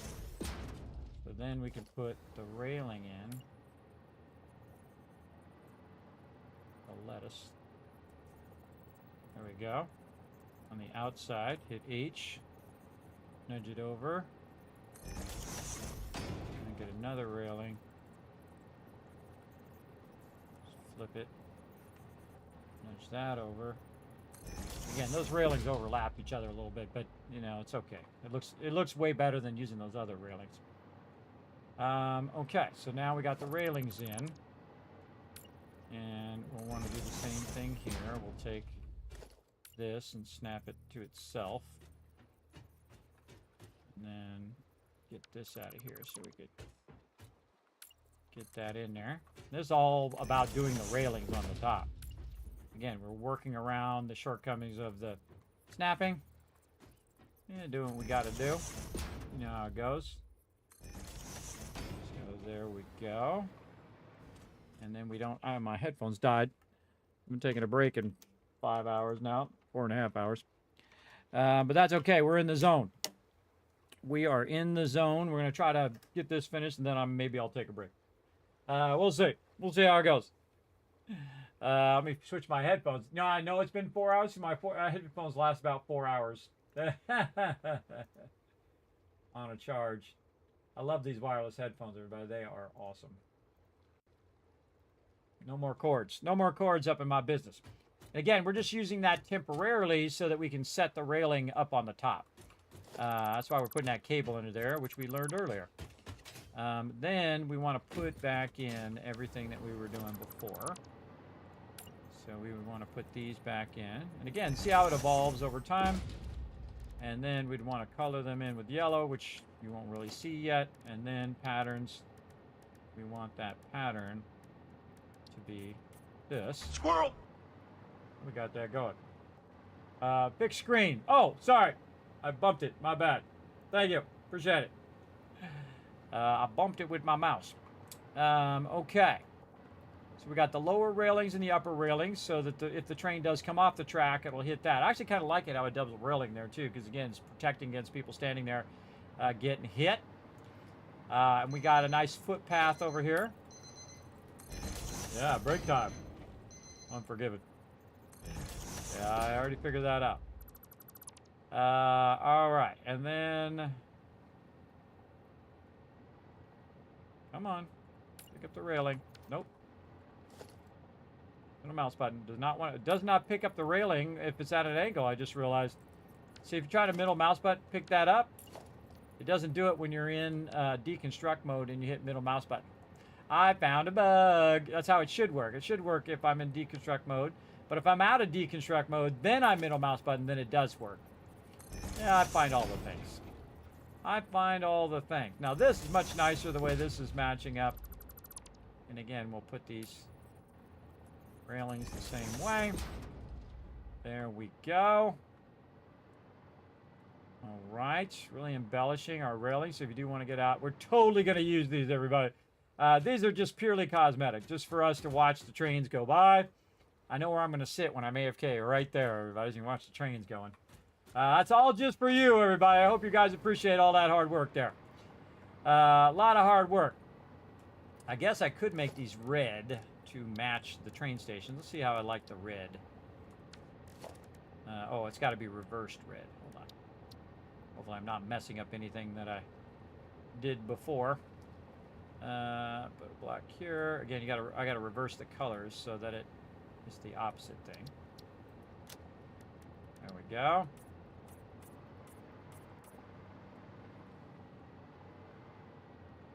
Yeah, kind of liked it yellow better.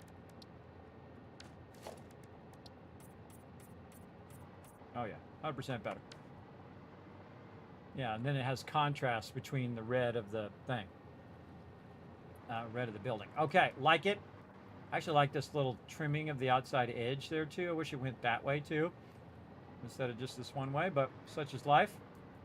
Then we want to put our beams back in underneath there. So let's get our painted beams in.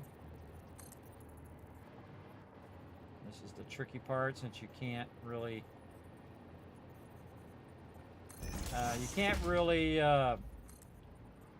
vertical nudge that, so you have to make sure you're hitting the foundation with it.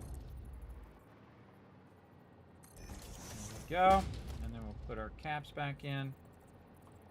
This one again, I would just put that way.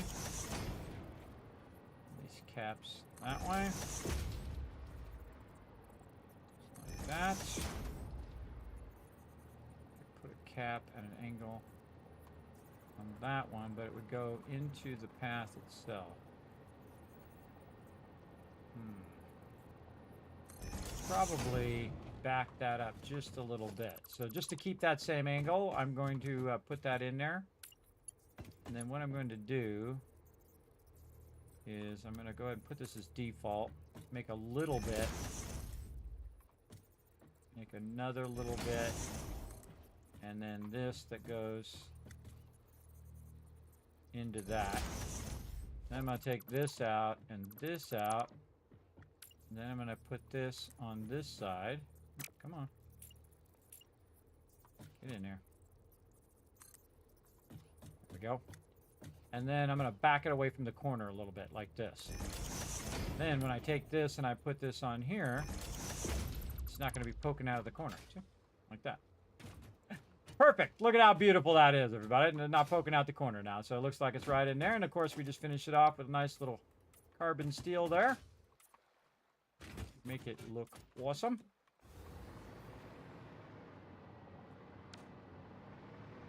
That is the thing of beauty. Beautiful, beautiful.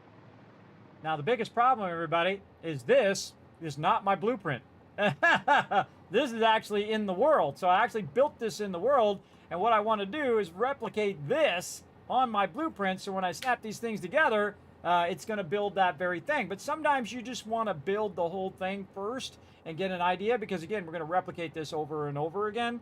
So you want to get it down first and build out what you think you need. And then just cut it up into sections and build those sections on your blueprinter. So, yeah, looking good. All right, let's test this part out. Well, we go ahead, put this here, and then this is going to auto-connect there. And then this will be our turnaround. Very cool. Like it. Some power over here. Yeah, all of our turnarounds are going to look like that. Neat. Neato, neato.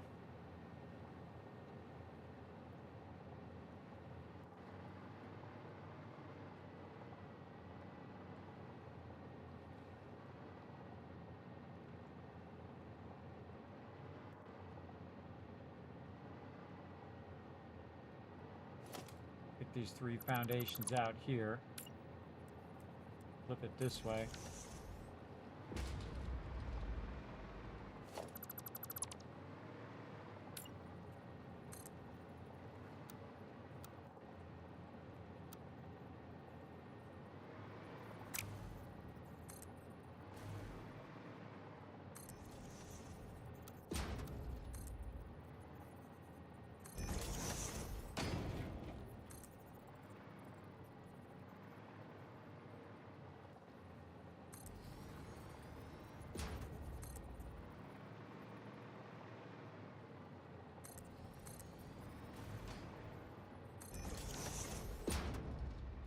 Fill in the rest of that embellishment. Put in our pillar box. Oh, did not want to let me rotate it. There we go. H, page down. Control, page up. I like it a little bit further down. And then two back would be here. And sometimes you're just figuring stuff out, everybody. Hit H, left nudge. Notice how it skips between the two. I'll get a little closer. Notice how it skips in between the two moments. I want it to be in the center. So again, hold down Control, and then just nudge it. And it's close enough to the center. Not quite centered. And I'd like it to be a bit better centered. Not my fave. I got a better idea.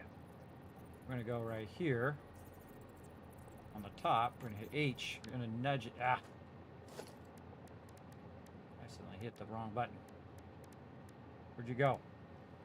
The worst trouble trying to find this thing. All right, hit H, forward, right, and then page down, page down. And now it's perfectly cornered because I snapped it to this foundation and then moved it out at an angle, and now it's nicely snapped underneath there. Again, we're thinking these controllers. This is all just embellishment, everybody, in here. Really like it. Really like it a lot.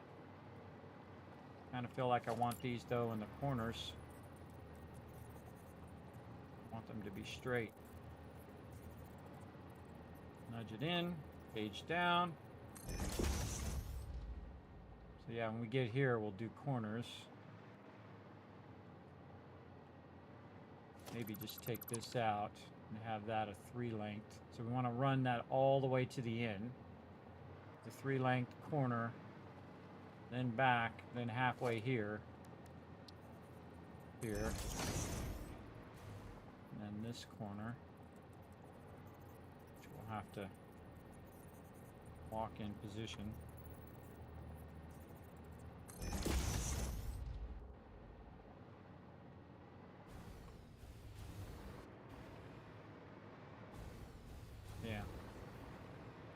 Yeah, okay, there we go. So when I come back, I'm gonna take this, I'm gonna add it to that blueprint. And we're gonna finish it out just like this. I like this little bit of flare that goes out there. It's not perfectly symmetrical, and I like that about it. Again, just giving it a little notch there. And then have it go around. A little tempted to make that straight, to go all the way straight here, and then angle out. But that's too symmetrical. We want to just give it a little bit of something.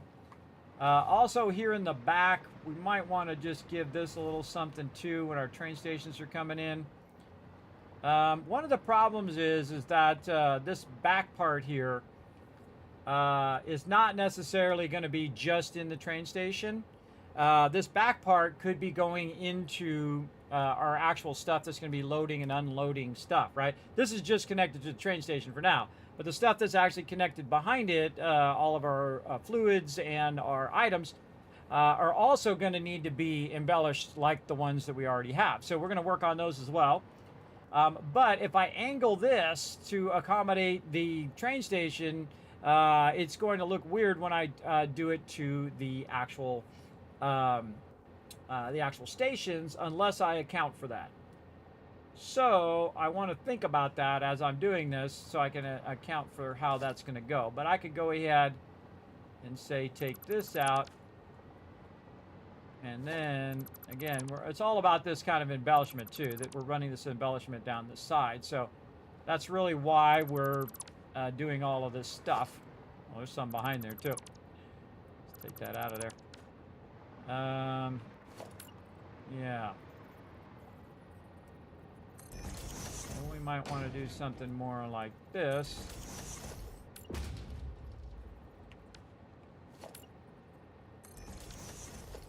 And then run that braided cable across there. And like that. So it's coming from a 2, and then it's widening out to a 3. Now, of course, if I'm running it out on this side, and I wanted to have room there, but the whole point of this is that it's adapting a 2 wide train into a wider 6 wide blueprint. So again, we want to make sure that it is aligned in such a way that it will be in the center of that 6 blueprint, and so it'll snap, and then the next part will snap in, and then all of our train cars whatnot. So I kind of feel like this would be good because our train cars are going to snap the same way.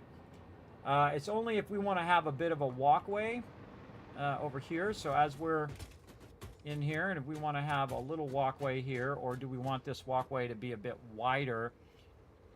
Because we're going to be running lines and all that other stuff as well. So I kind of feel like that would be wider. Be better wider. So we're getting that extra walking space as a human being. Like this. Yeah, a little better wider. And again, this is one section, other section, and the other section. So we're going to have to remember how we built that in the first place. But again, sometimes it's easier just to do this. We better save. We're just doing a whole lot of stuff. Cool train stuff. Train stuff. Can't spell today. Or can't type. Even worse. Can't do either. There we go. All right, nice. Got that going. And again, since we're going to have a train station, we know we're going to have a train. I would move this forward. And again, it will automatically build the train for you too. So we'll just put the train in the train station like this. Now, most likely, you're going to have a train, so many things behind it, and then so many other locomotives based on the length of the train. For every 4 cargo cars, you want to have another train locomotion, train engine, right? So, like in this case, I usually add an extra one as well because sometimes it does still cut back on your speed depending on length and speed and what it's carrying and so on. But I always do one, and then when I get to 4, I add another one, and then when I get to 4 again, I add another one, and so on and so forth. I like to have extra, or I could just do, I could do 4 for the one, add 4 more, and then have 2, but I usually end up with 3 instead of 2. You get the idea? Because when I add 4 more, I'll add another train, but I already added 2 trains to start with in the first place, right? So there you go. So basically 3 trains per 8 cars is what I would have. Or if I had 16 cars, I would have, 4 times 3, or 4 divided by 12 divided by 4. There we go. 12 divided by 4, which would be 3. And then I'd add an extra one, a 4th one. And so that would be 4 trains, or 4 engines, or electric locomotives, as they call it in game. So I wouldn't even bother to add the train there, but unless you're trying to color it a certain color or something like that, because you're just going to end up doing that train. You got to connect all the cars together anyway. Totally not worth it to do it in the blueprints. So yes, let's just save that again. I don't even know if I just did anything. I think I added a train and took it out. Save it again. So yeah, just add the train at the end after you've done all the rest of the stuff, and then just color it however you want. So I like this. I don't like how this is going though. We angled that, but this comes through and it hits this edge. Not a fan. Not a fan. I feel like the angle should be on this one, not that one. That's how you end up doing this for hours. Oh, and we were going to angle these too.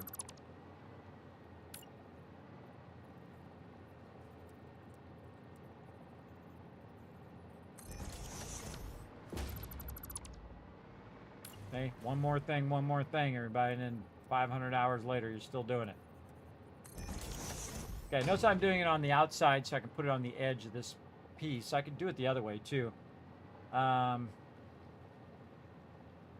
But yeah, we want to put that on the outside edge. So we'll want to get this braided cable, run it across there.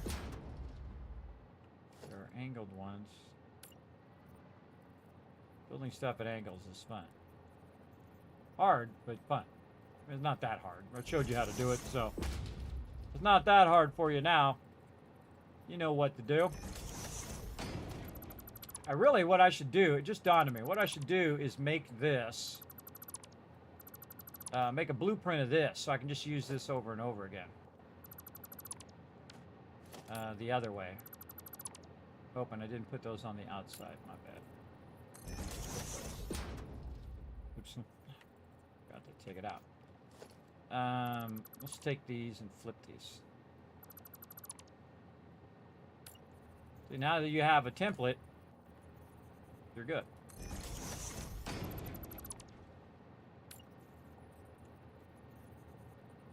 So I can just use the railing that was already there, flip it around the other way. Don't need this.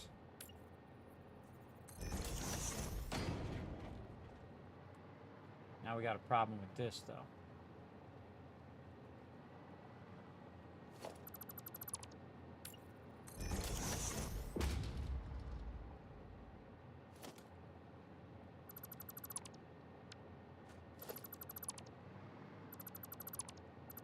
Figuring out what you want to do takes way longer than actually doing it. We threw some half foundations in here. Create a little edge.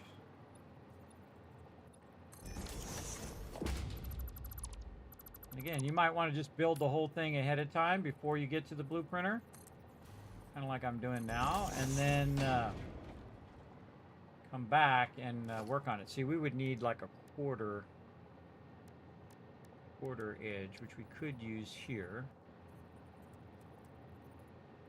for cornering that out. So this become that, and then these quarter edges are great for this. Oops, this one right here. We're just rounding out those edges. Offset. Why is that offset?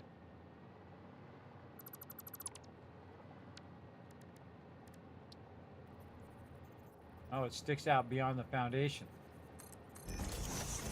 Huh. I don't think I've ever noticed that. Yeah, look how it doesn't match up. What the heck? What the heck, bro?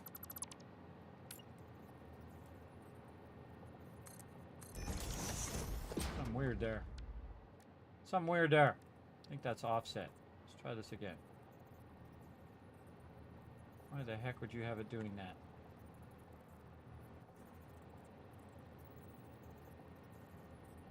Huh. Don't like it. I don't like it. I'd like to have a little smaller half foundation triangle that I could use right there. That's what I'd like to use. I'm using angular things here. This also is not, this was lined up wrong. This part here needs to go in just a little bit to line up to our foundations. And that's okay. Fix that a bit. And we got angle problems. We got angle issues. What if we did something like this?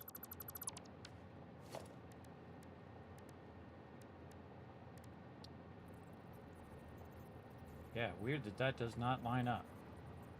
It lines up over here now. Now this seems offset the other way.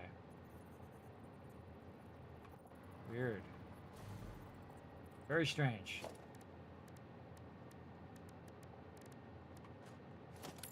Remember, I don't make the games, everybody. Don't blame me. They're weirdly offset. I mean, this now fits to the edge of this. The rounded angle ones don't.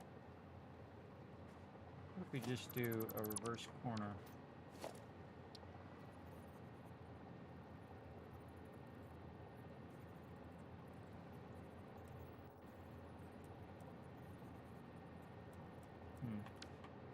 See, that's a full corner, and this is just an outer corner extension. Now, if I did it like this, no, it still doesn't match up. Why does that not match up to the current foundations? Let's set it back to the normal foundation.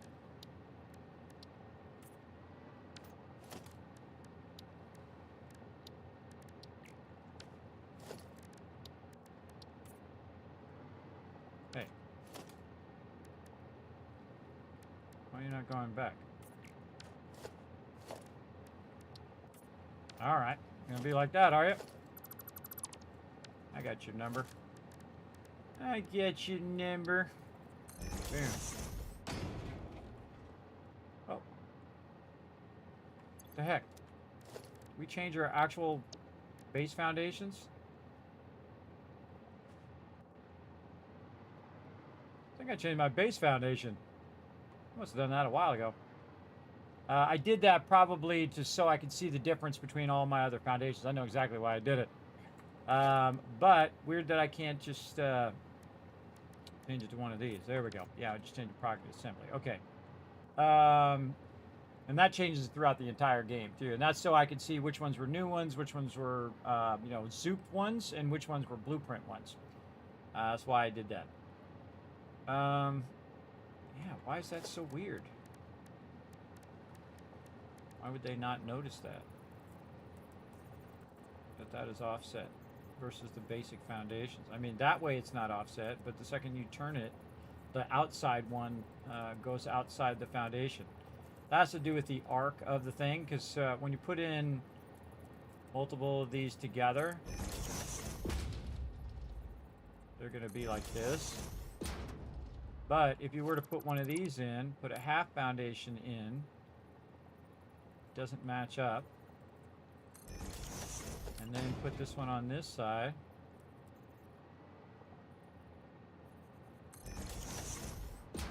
And it doesn't match up. That'd drive me crazy. Don't like it. No. Bad monkey. No, bad. Don't like it. Let's see what happens when we turn to asphalt. Yeah, see, not as noticeable then when you turn it to a different pattern. But I'm using these. See, that's what they did, everybody. They lined that up via asphalt, and they didn't think about how the corners are lining up there. Yeah. All right, can't use those, or I don't want to use them. I don't want it to look like that. Get these back in the center.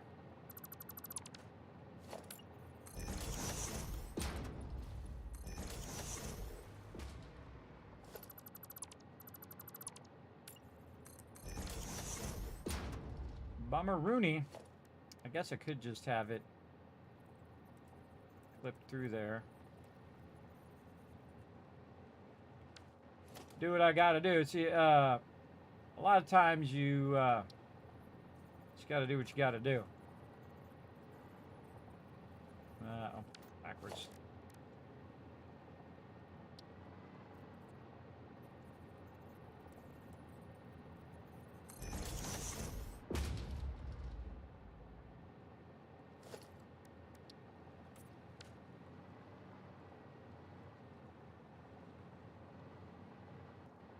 All right, I can live with it.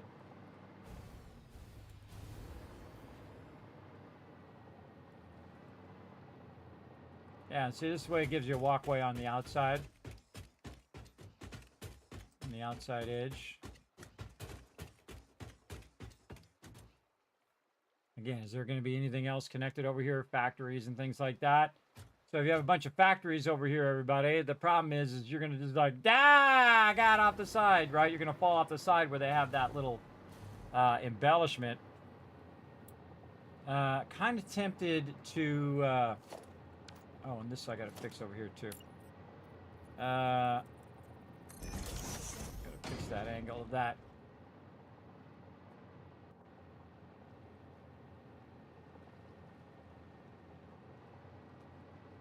Kind of tempted to just leave that as a straight for that very reason.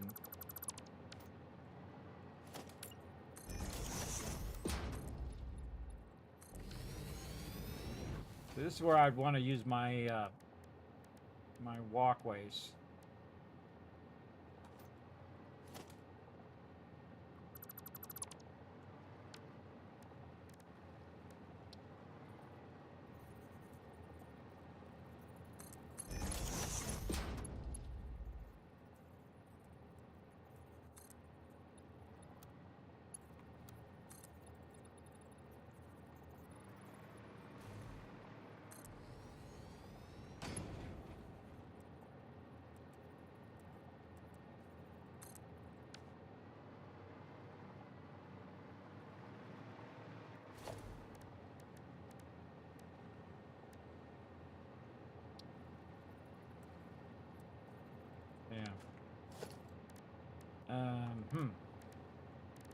I need my other walkways.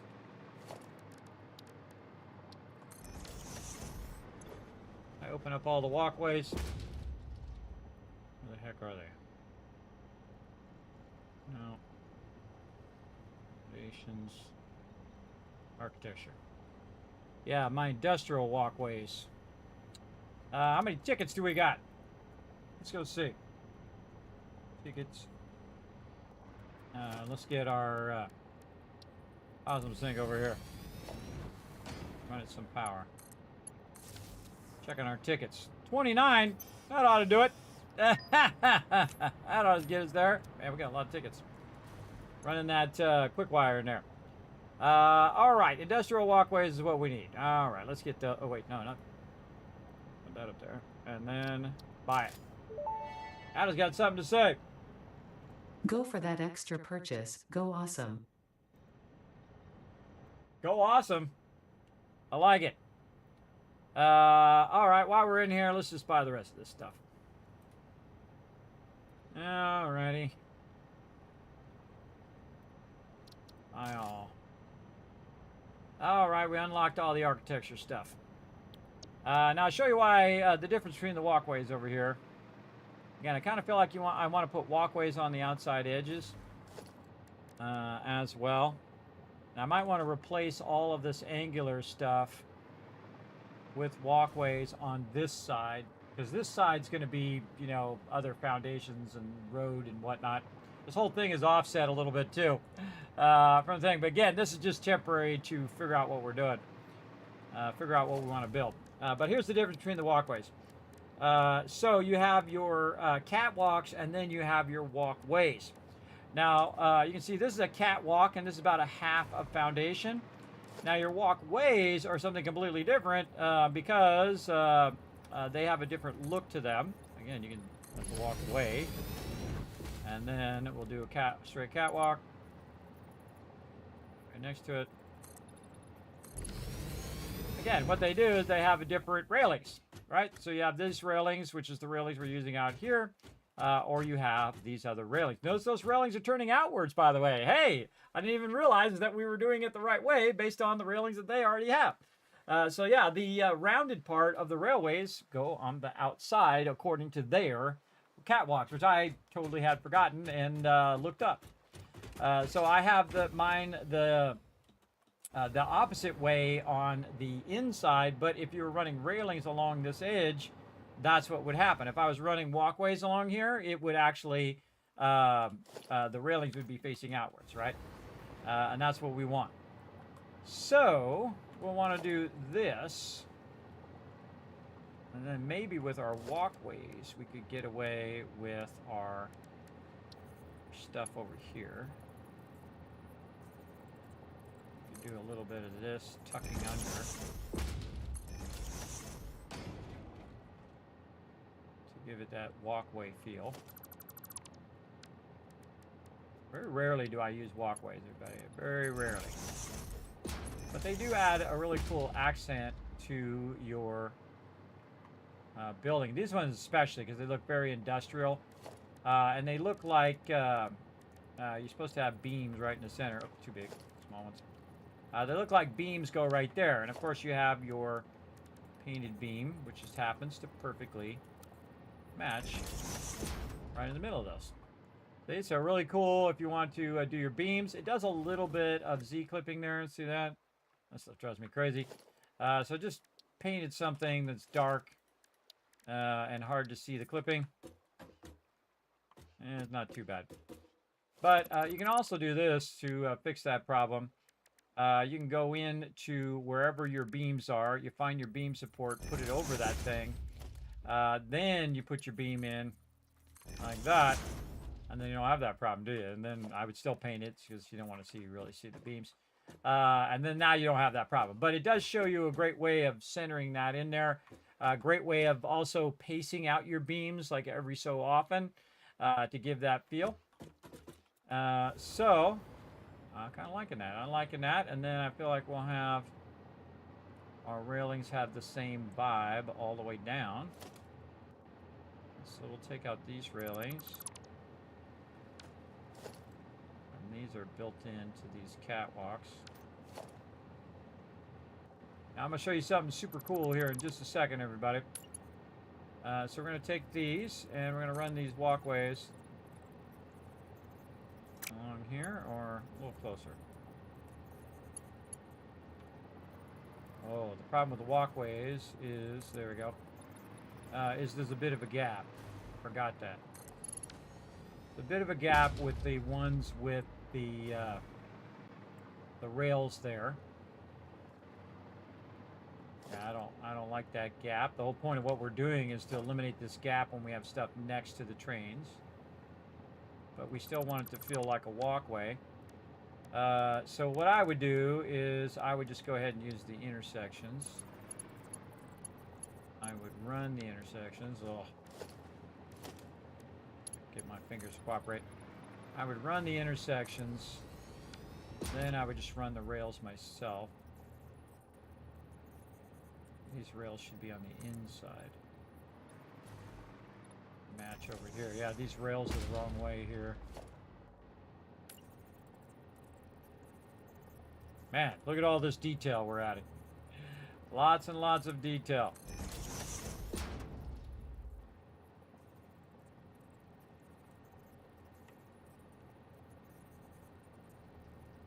totally not what I want to do. Down. There we go.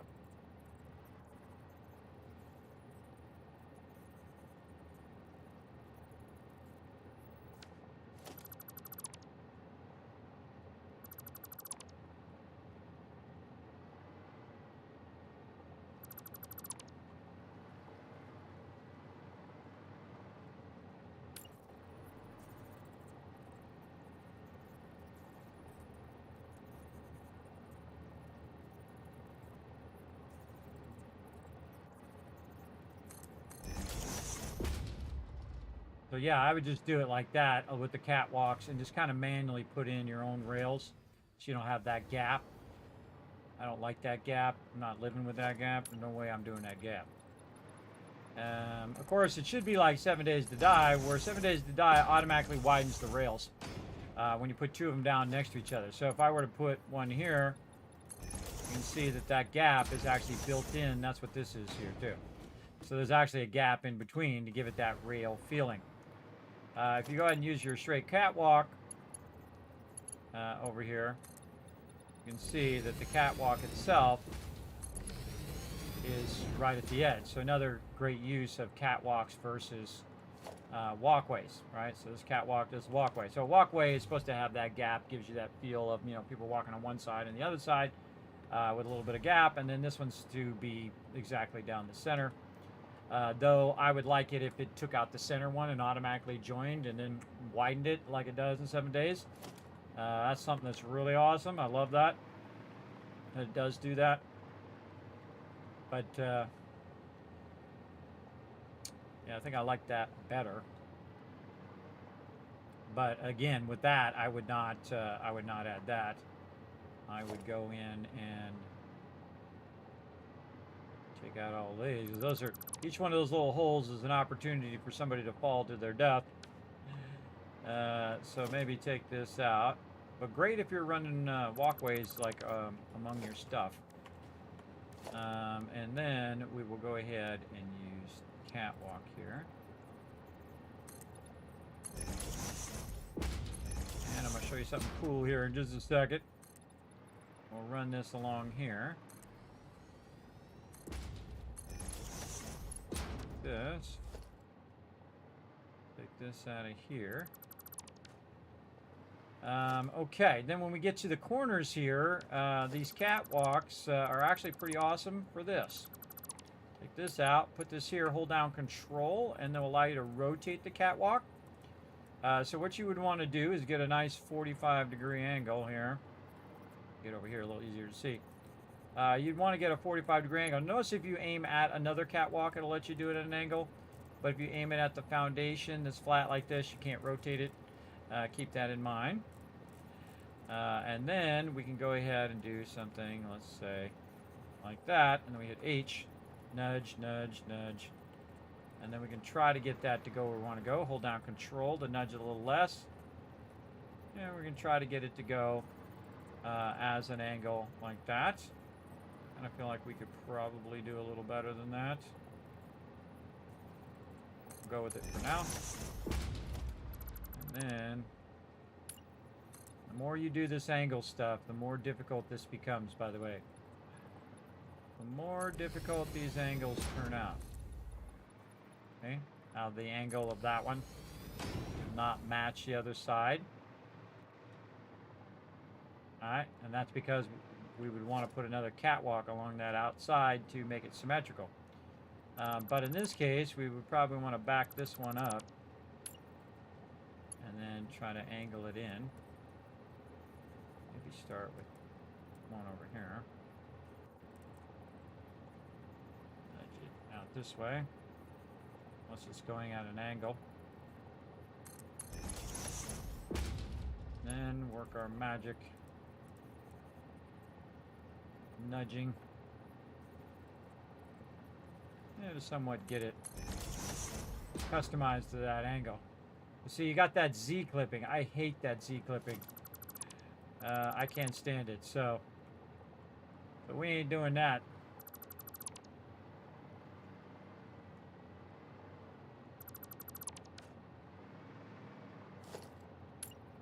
Another thing we can do is try to use the angle of what we've already got out here. See, it doesn't let me actually use this angle. So it'd be nice if I could just take that angle and perfectly run it along the same angle there. And then match that up that way. That would be nice. Let's try this. This. Then we'll rotate to match that angle, which is slightly more what we have. We'll hit H, nudge it. Yeah, see, it doesn't still match up to that angle.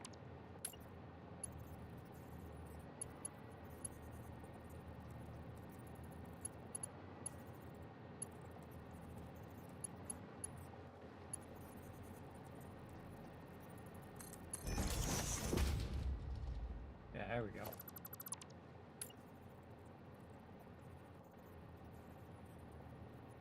So it thinks that's the edge of the foundation because it has that outside part of the foundation. Okay, but it's still not at the same angle. It doesn't quite want to match that angle. So, again, workarounds. So we'll take our painted beam again.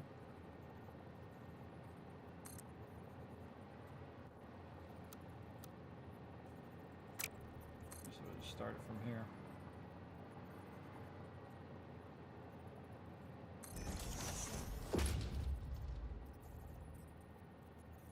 Use our painted beam to align the angle. Nudge it out.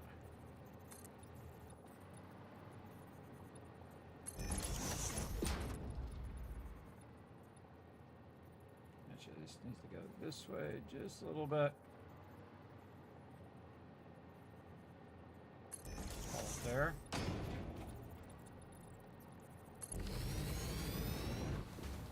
You're welcome. You're welcome. I just showed you how to fix that. I don't like it. I'm not doing it, but I just showed you how to fix that offset. If you wanted to. Again, showing you all my tricks. This is definitely staying like this because I like how that looks. I'm gonna go with that. Don't like this here. In fact, I think we have a... it'd be nice to have a catwalk that had that angle, right? That had a corner angle, and so it was cut halfways. I kind of remember that there was, but that might be 7 Days to Die I'm thinking of. Which is definitely 7 Days to Die, because I know there is a angled one that has a fence off on the edge that you can use that corner piece. So that's what I think should be added here, is an angled piece that you can just cap onto the end when it goes around the corner, right? Kind of weird that it doesn't have that, by the way. I mean, you have a one that you can do like this. Oh, actually, it's this one. You do it like this. Run that out. And then you have a corner piece. Not that one. Oh, I could use that one, but give them to match up. A corner piece like that, where it just squares off as opposed to going at an angle, which is what I would want right now. But you don't always get what you want, do you? But it does tell you they got lots of potential to add more stuff. Again, we could add that out, and then you could just take your flat pieces and then match that edge. You don't want it to go too wide. Then it's filling in these corner patterns, as you can see, going that way, or we could just do this, make it even nicer.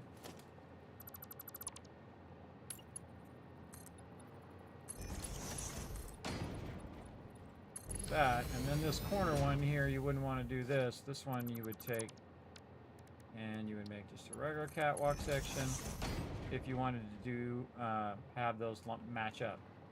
And then see, it even angles the corner, which I really like. And there you go. Good, so some catwalks. So probably what I'll do is just put this outside edge. We're going to need to angle that across there. Fix this. This has got to go.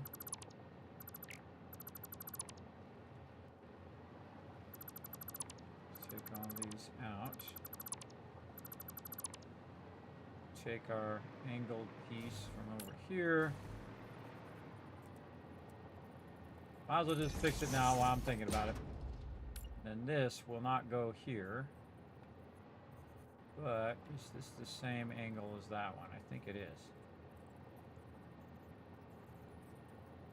Yes. So we just hit H, nudge it over there. Nudge it down. Nudge over. We don't have to go through all the rigmarole of and oh, we want it to be to the outside. No, to the inside. To the inside. Other way.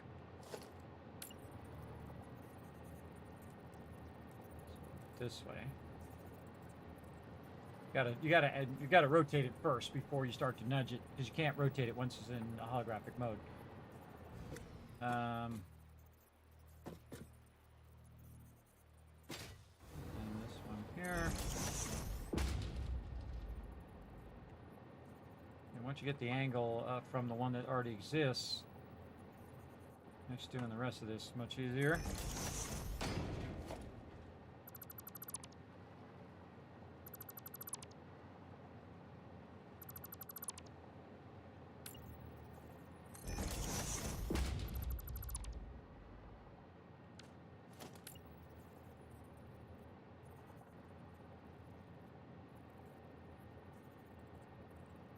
Yeah, well, let me put that down if this is here, but I can put this down and then come back.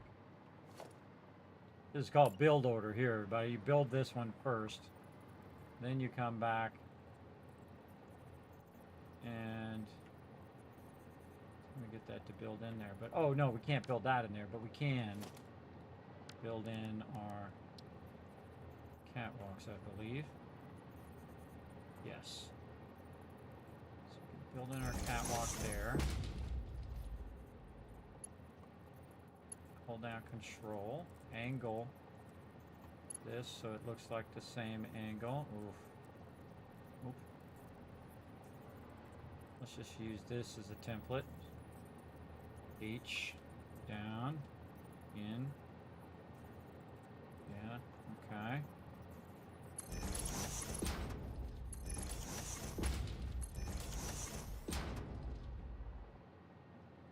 That Z clipping, everybody. I mean, look, we worked around it.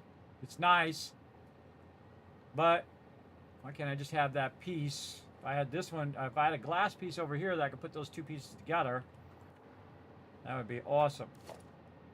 And again, we could just say asphalt, but we have our other texture on there. Is there materials removal?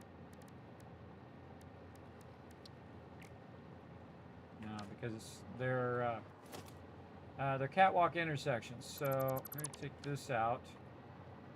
That's going to help it there.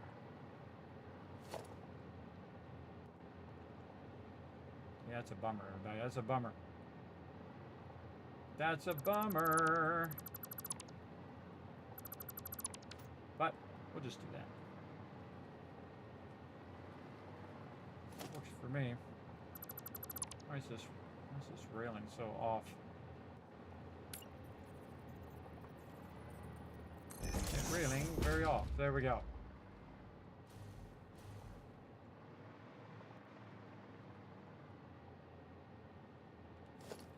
And this is just temporary here, just to prove the point of what I was talking about.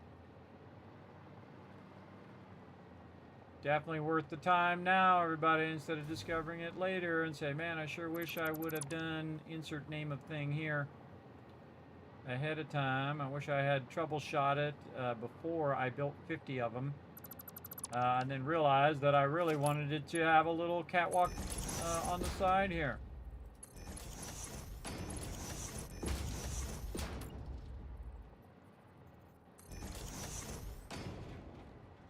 I feel like I want to build this as a blueprint with the with that railing on the side, so that I can just put that blueprint down and would automatically have the railing already done while I'm building out these. So I definitely want to do that. Use that like a template, and then I can put that in all the way around. I don't have to keep redoing the railings over and over. Sounds good. Again, we're going to take a break here. We'll get to it. Let's put these in red.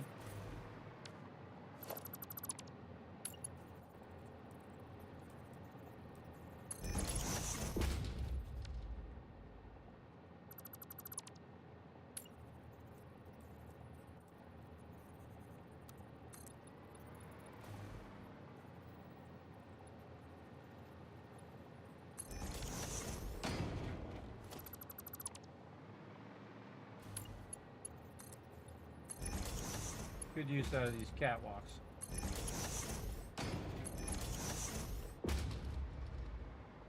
So this side is like the, you know, throughput pedestrian side, where the pedestrians will be walking, and they'll walk around the front and then end up on the side there. Then like workers would go in here in the inside. Kind of makes me want to do this on the inside though.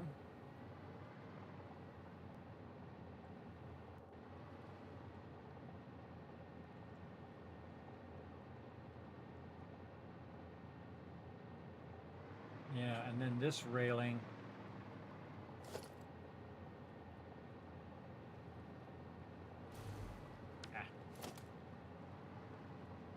This railing should go. And we would do our inside railings this way.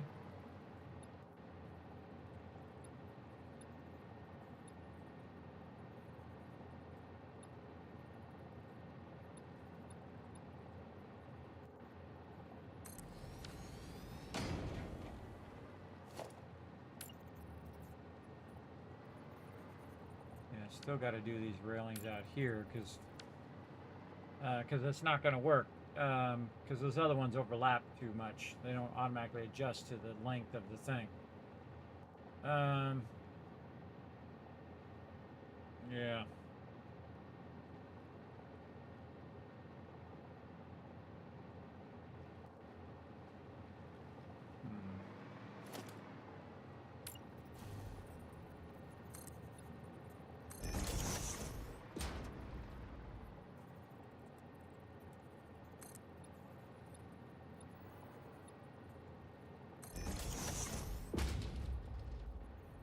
Same thing. Got to kind of nudge it out so it's not as far, and then you're going to have a little bit of overlapping between the two railings. Do what you got to do. It's all enclosed and protected against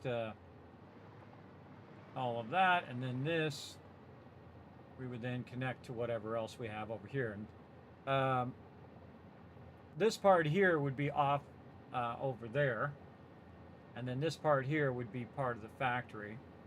Now we have the factory over there, then we'll have this big gap here which will add like walkways and stuff too. We'll embellish all of that later, but you want to think, do you want to add it now or do you want to add it later? You know, you got to think about it. And then again, if I want to keep my hypertubes going, you can see I have these hypertube links on both sides, so coming and going, I can add all of that. All right, we did a lot of stuff there.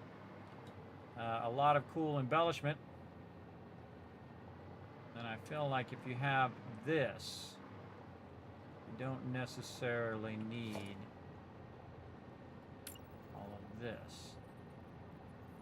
Right, so that would go, I would put this here.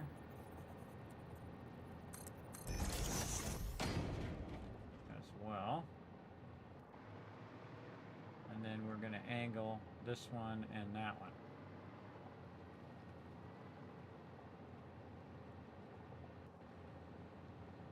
Yeah, angle that there, angle that there.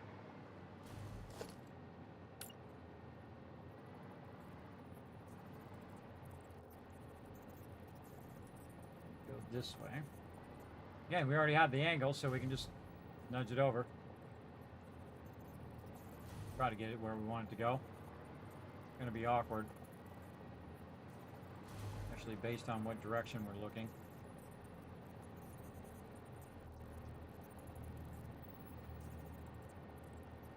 Kind of walk it in position. And down. Use this one as a template. Nudge it over. Be a little less awkward.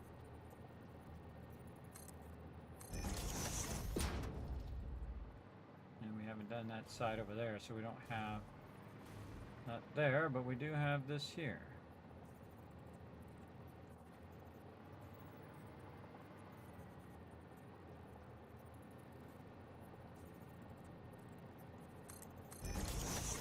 Look at all these tricks I'm showing you. You can build cool stuff. Now again, this applies to really a lot of different things that you use in the game. Oh, that angle. Why is that angle not the same? Did I half nudge it? Ooh, I think I half nudged it. That's what I did. Half nudged it.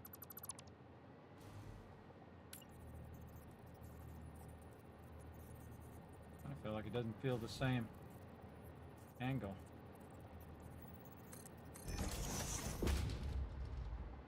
Yeah, that is not the same angle.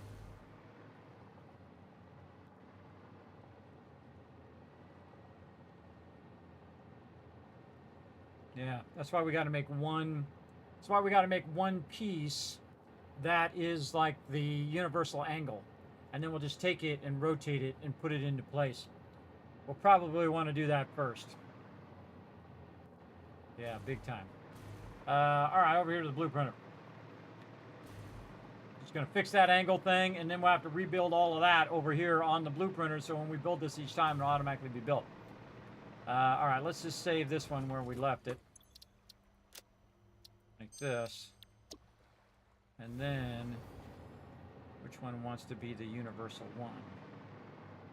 This one.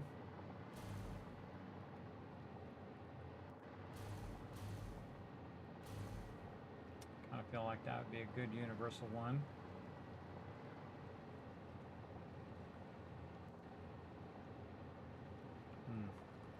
I feel like I might want to build it again from scratch. Hold on, let's clear this. Then we'll put our angled foundation in here.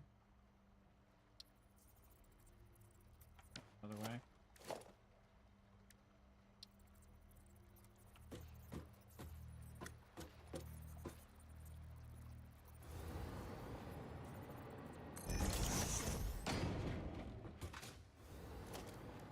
And then a 1 meter. 1 meter in first.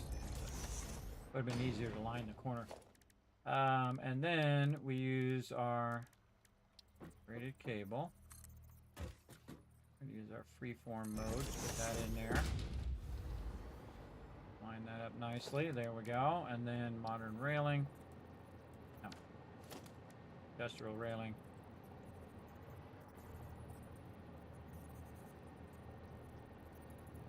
Basically sit on the top of it. And there.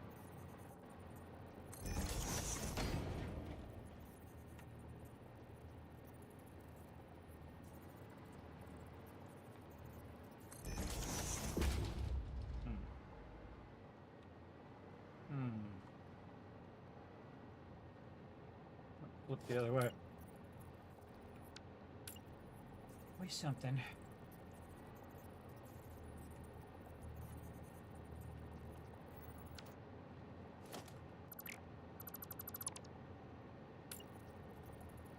Sometimes I feel like this game's trying to trip me up. Alright, I'm going to aim at the edge of that one.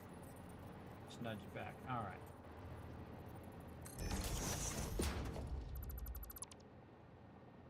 At the edge of this one.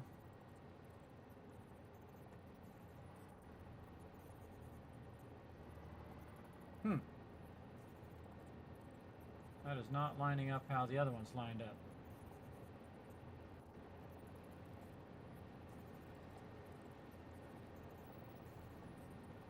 I use our control.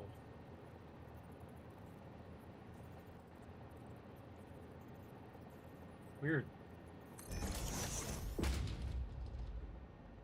Weird.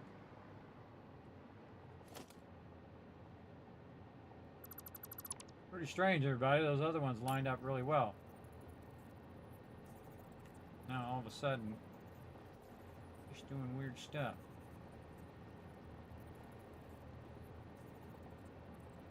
Yeah, I think... Yeah, it was like that. We got a weird offset. Oh, boy. Here we go. How do we do this one over here? Let's go take a look. How did we get that one to line up so well? See how it's got the double lines there? That's what we're looking for. There's a little bit of a gap here, but again, the angle seems to be a little closer. Yeah, this side actually doesn't line up all that well. Take a look at this one. This one lines up pretty well. A little bit of gap there, but I like the fact that the poles are not right in each other's way. How did I get it so perfect like that?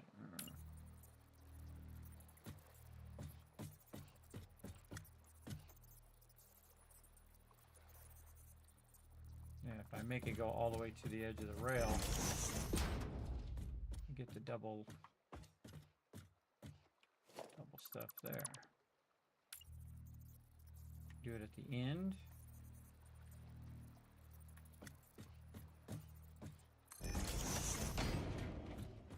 Yeah, one still lines up. Again, it's a lot less noticeable on the double bar.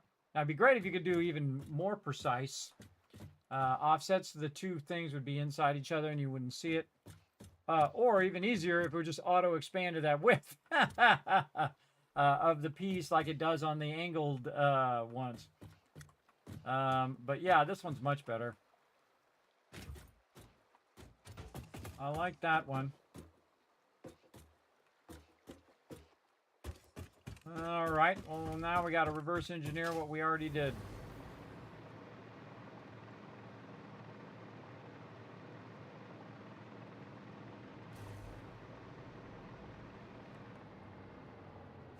I think on this one, more worry about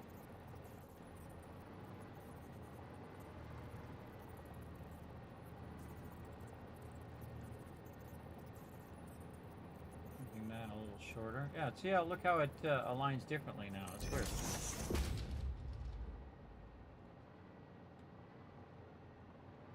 That's odd. I wonder if it has to do with the actual direction of the piece and what side you're, which way you're snapping it. Or it had, oh, I used braided cable cluster and not, no. What is, this is braided cable or braided, I've got it, I forgot.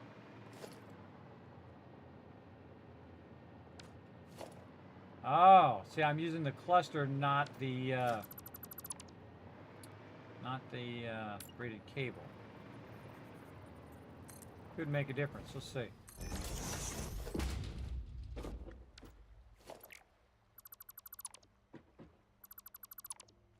I love trying out new stuff. It's very fun. Yeah, big difference.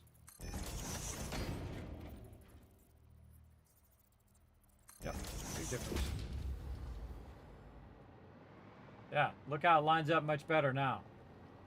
Again, a little bit of gap at the end there, but look how much it lines up when we have the braided cable under there versus the clustered cable under there. Remember, I don't make the games, everybody. I just work around the shortcomings. In this case, GG's. And again, all we need is the corner. So now that we have our perfect corner here, we can color this back in with our strip metal. We can make this red. Like this. And we already have our braided cable in there, so it's going to automatically do that corner edge for us, so we don't have to do that every single time. It'll automatically have the corner in there. And then this will be MK3 corner. What is this? Corner railings for trains. Is for angled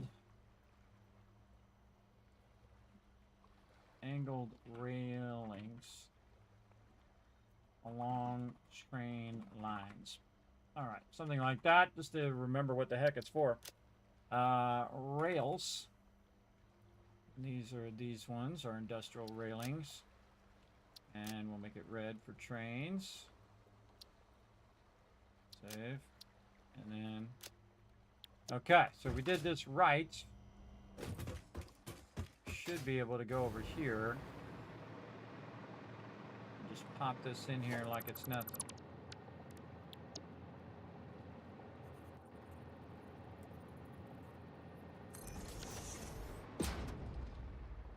Oh, sweetness. Man, I'm good at my job. Awesome. Look at that, everybody. Easy mode. Instead of doing that nudge, nudge, nudge, nudge, nudge, nudge, nudge, nudge 500 times, boom, blueprints for the win. Love it. Love it, love it.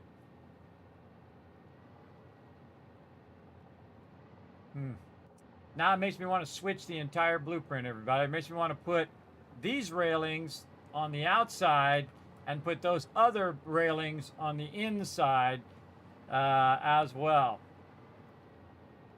Yep. Makes me want to change everything about all of that. So those railings are just up until the point in which it hits the station here. Goes out there. Yeah, I know about break time. I'm in the zone. Don't bother me. I'm busy.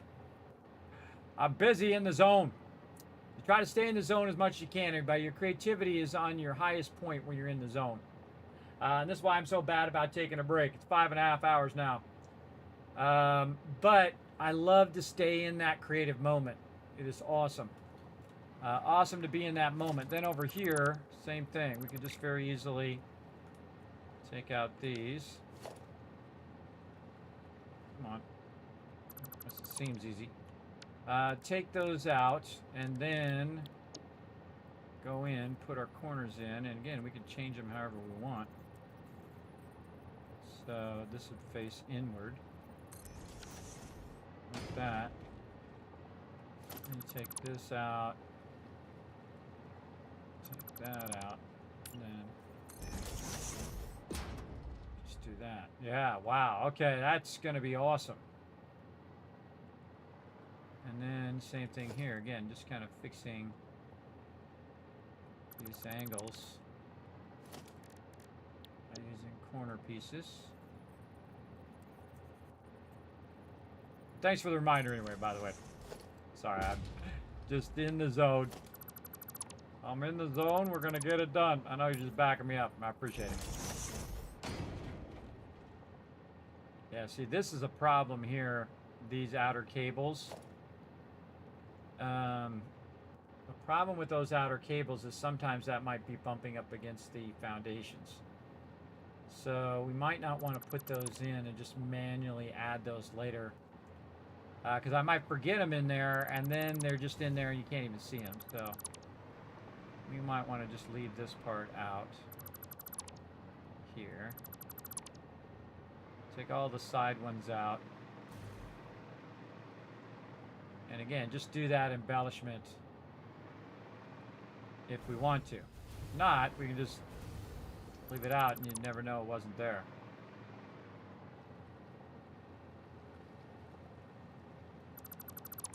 Yeah, those we would want to keep in. But again, if we don't want it, we can always take it out like that. Yeah. So we'd want to take those off the side of the blueprint. All right, so we got our angles figured out. We did a lot of work there. We figured out what we wanted in the train station. And just save that again, just in case. We'll pull our train station back up before I forget. So you got to be in the zone. And see, the problem with being older like me, too, is you'll forget. You'll forget what the heck you were doing. And then trying to restart or do that again, it's rough. Okay, the back part here I'll leave in though. That's going to be matching up to the other piece. These side ones here we want to take out. Okay, save that. And then we're going to come back. We're going to make this look like that one over there with our improved pieces that we can use for lining up our railings and all of our angled railings and stuff. So, awesome. We'll fix all of this with our angled railings. And then build out our catwalk and stuff that we did on the side there. And then we'll get our other blueprint, which will finish that down all the way down. And then we'll have to get our other one that's behind this as well. And then on top of this, we have the, which are going to be way easier, everybody, because those are just things. Those are just inputs and outputs. We got inputs and outputs to add too. So we'll work on all that in a bit. Okay, so we got that saved. Love it, love it. All right, let's save the whole thing too. Let's save the whole thing again. Cool train stuff. All right, now we are going to take a break. Again, try to get it done when we can. Hopefully I remembered what I did to all of that stuff when I come back. All right, everybody, we're going to go ahead and bring up some words on stream for you. So you guys can go ahead and have some fun solving some puzzles or solving some anagrams over here. Find the words within the letters. And, of course, the more you guys work together, the more kids cats I'll give you potentially when I come back. So there you go. Enjoy, and I shall be back in just a bit here. Let me go ahead and make sure it's working first. And go. There we go. All right, back in just a bit.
I'm back, everybody.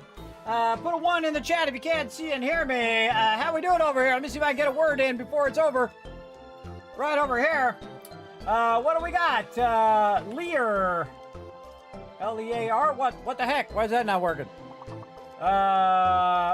Tier? You already got that. Leet. Reet. What are these words? Layer.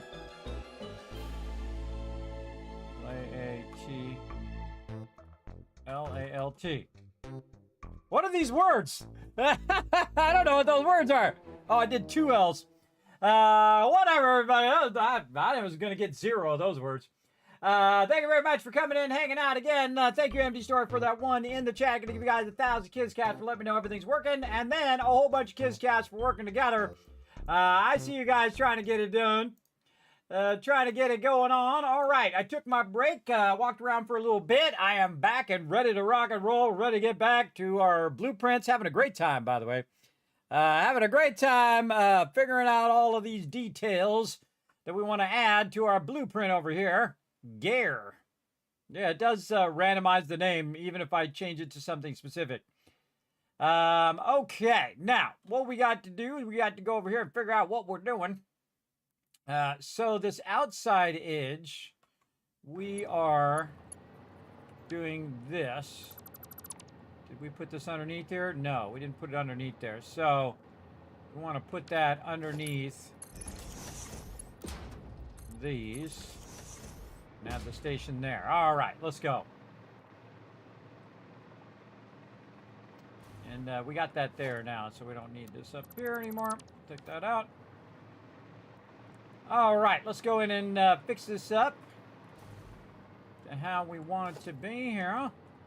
Again, we're just adding a little bit of variety to the way that it looks. And we want to change, or actually put the train tracks in so we can see that angle that we want to fix. There we go. And then we can go in and use our blueprint on the blueprinter. I absolutely love that it does that. All right, there we go. Now the question is, you got to ask yourself, are you going to use this braided cable more often than taking it out?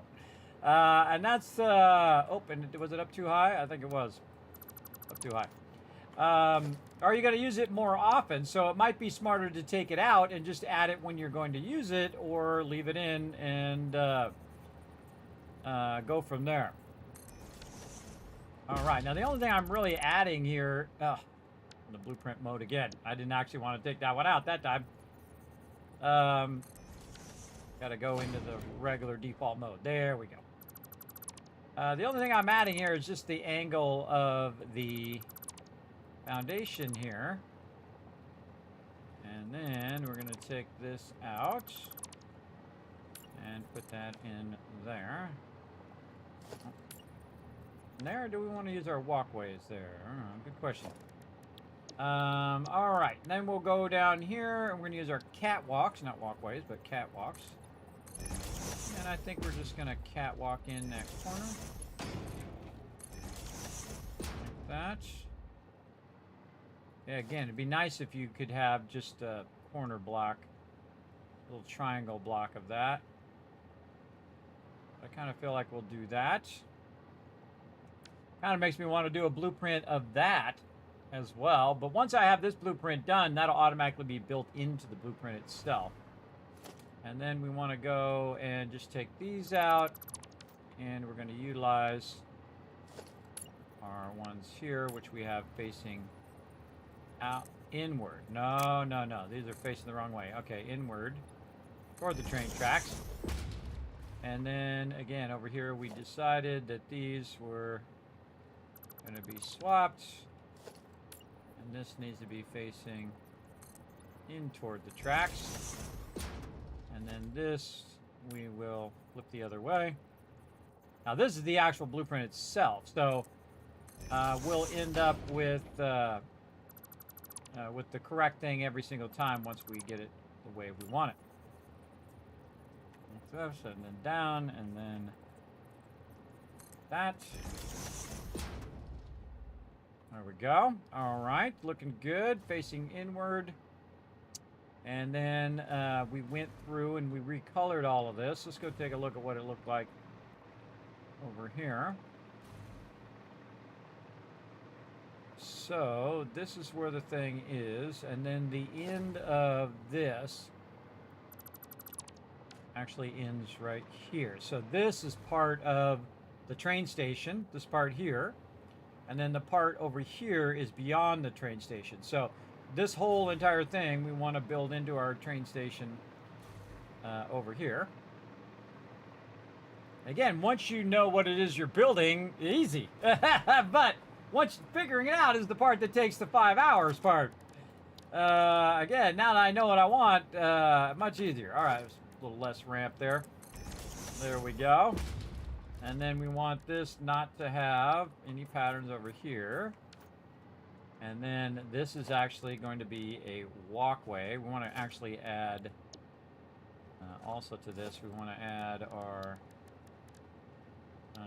finish here. Grip metal. Then, can we add grip metal to this? Oh, I've ever tried. I don't think it has any effect on it whatsoever. And then we're going to add our pattern. Oh, wait, no, we're going to add our color, which is our swatch color here, which is going to affect all of this. Just going to take all this back out and redo all of this, because we got to fix those corners and stuff. Like this. Redo all of that. And then take out our, customizer. Take out our patterns. Okay, so it goes down. And we'll take this out. Forgot how it went now. I think it goes down and then it comes back up again. I could just make it straight. Why am I having it going down like that? Could just make it straight to the platform itself. So I kind of like that feeling where it kind of goes down like that. I mean, straight is just easy. But coming down like that gives it a little bit of uniqueness. All right, so down, up, and then corner, corner.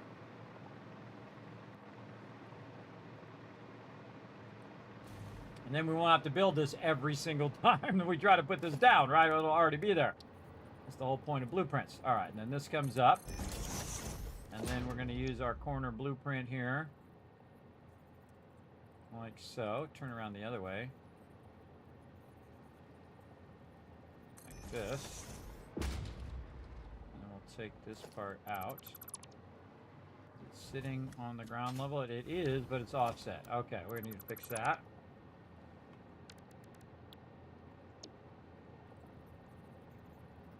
There we go. Again, so you got to take this out every time. So it might have been smarter to leave that out. Then I don't have to keep adding it each time. Yeah. And And then this goes like this, and then this flips around the other way. Goes the other direction.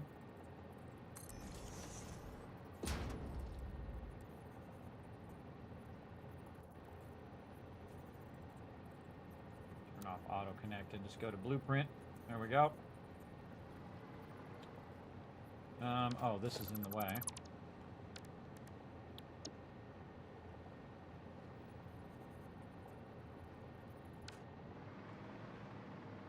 Take this out.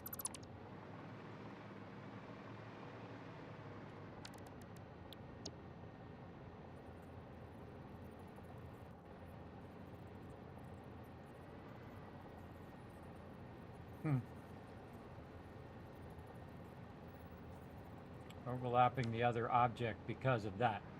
All right, hold on. We gotta switch this out. All right, let's save that. Load this. I feel like the better idea just to take this braided cable out of here and fix that later, or add it in later. Burn that. Reload our train platform. Oh. Uh-oh. Yep, I knew it was coming. Then it restart. Crashola. Doing good, Deathstalker. Doing good. We're building some modular blueprints here. Some Mark III modular blueprints for our trains. Yeah, a little fun detected. And trying to get them to go. So I built a bit of them and then tried to get an idea what I want, and then I kind of shaped it up and fixed it up a bit in the actual world out of the blueprinter.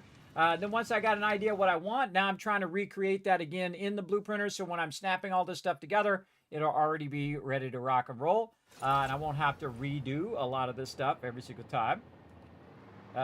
So yeah, back over here, let's go see if I have to do all that again now.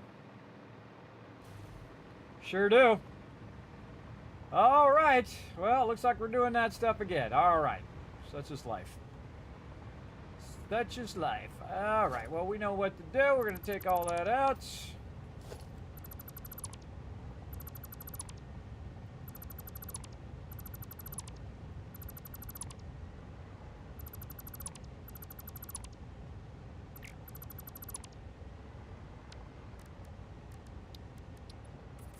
All that fun detected. All right. See, machine detects you're having fun and then decides to crash. All right, we'll color all that in. This one we could probably put back to this one. Yeah, so we'll just put that to that one since we're going to have... Oh, no, we're going to have the angle over the top, so we're going to still see it at the angle. Okay. So let's go ahead and, just to make this easy, let's just put a foundation over here. There. And there. And we'll try this again. All right. Now our blueprint should have still saved. So in theory, if I do the blueprint, it should be missing the part underneath now. Yeah, see, that's still saved, so that part we don't have to redo. But there we go. All right. Now we got it. And then, again, let's see if it lets us do it here. And getting it to be at the same height sometimes is awkward, too. There we go. And the foundations are just to make it easier for when you're putting it down. You can use the foundation to adjust the elevation and the angle. Yeah, it does not want to do that. Okay. Take that out and see if I can do it.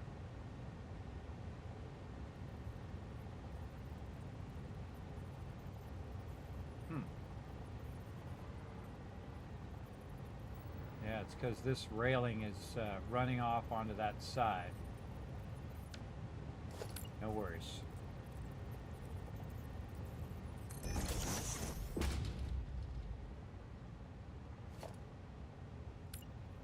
We'll just do it ourselves.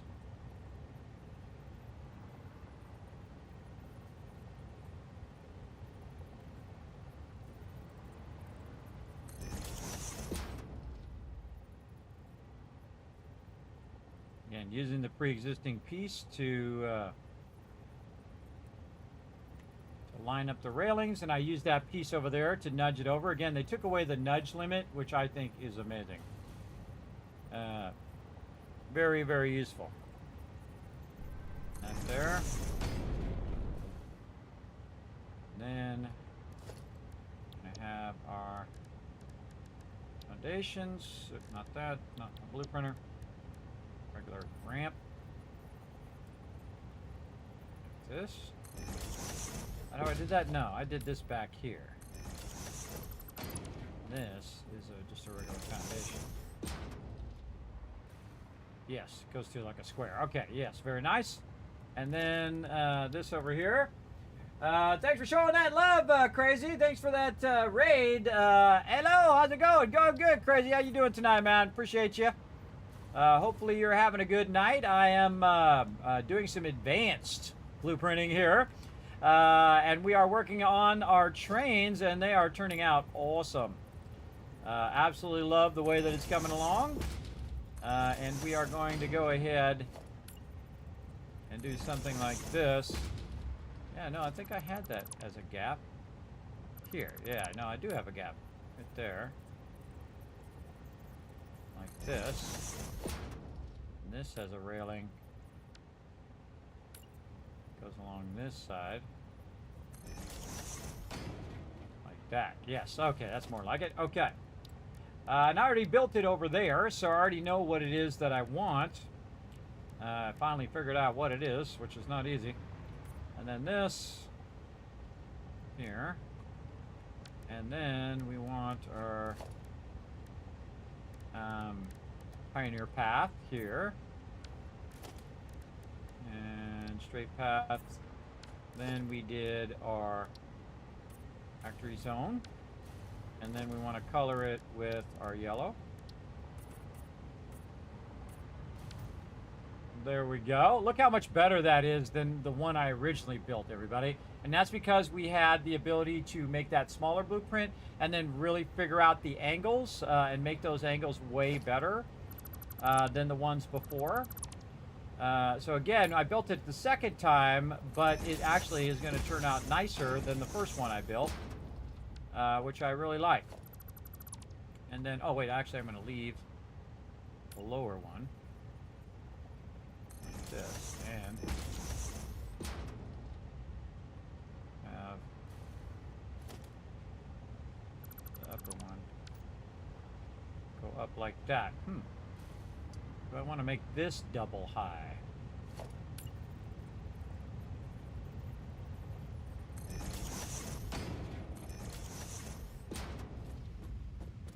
Kind of feel like I do. Kind of like that. If I'm going to do this side double high, then I'm going to do this side double high. Keep people from jumping the fence.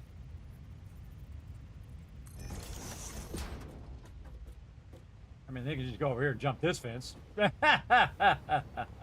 this matches up to this upcoming rail here. Now, I could, in theory, angle a rail off of that rail and run these actually in the station, which I hadn't thought about doing until right at this very moment. Huh, I like that. Nice. Nice, nice.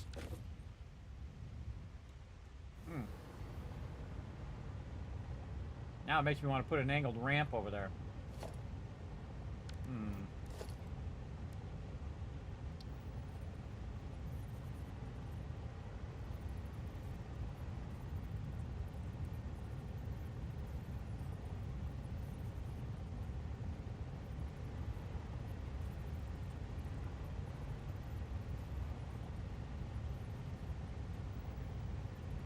Yeah, it's not going to work out that way.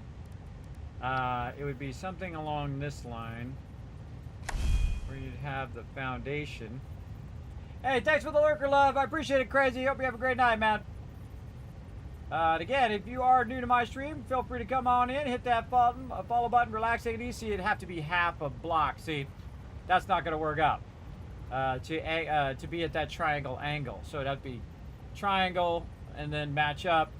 It actually would be like this.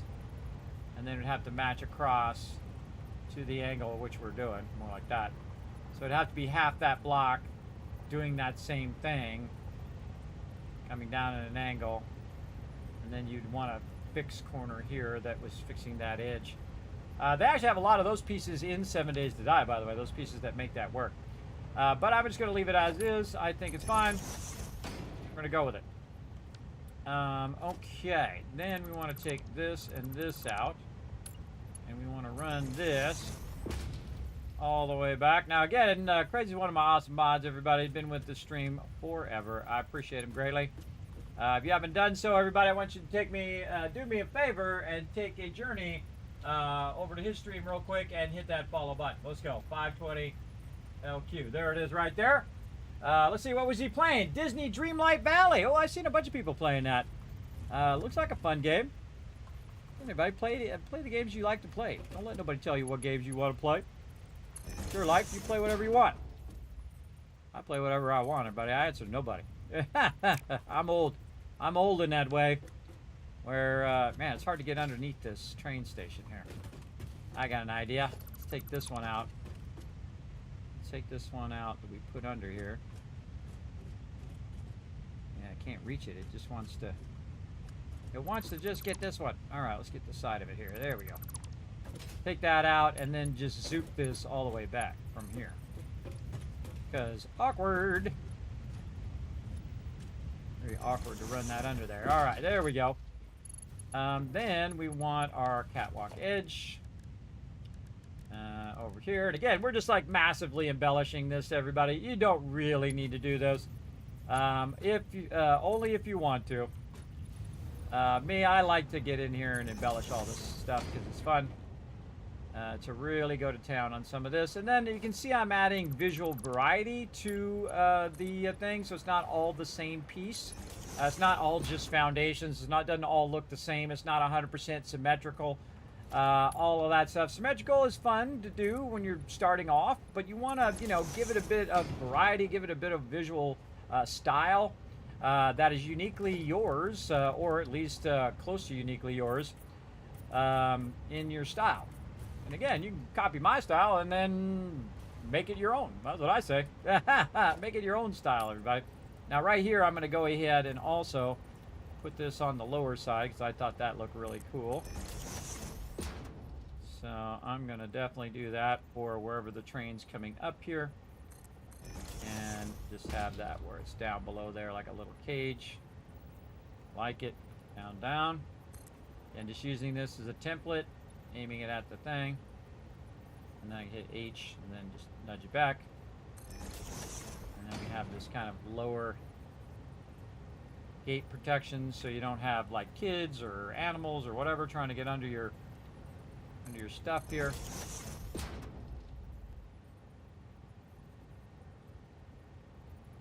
A little finicky, but we got it. And there we go. See, it's all the way on the ground. Adds that double gate. I'm not going to bother to add that piece.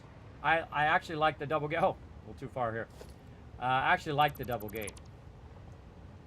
The double railing, actually, is what it is.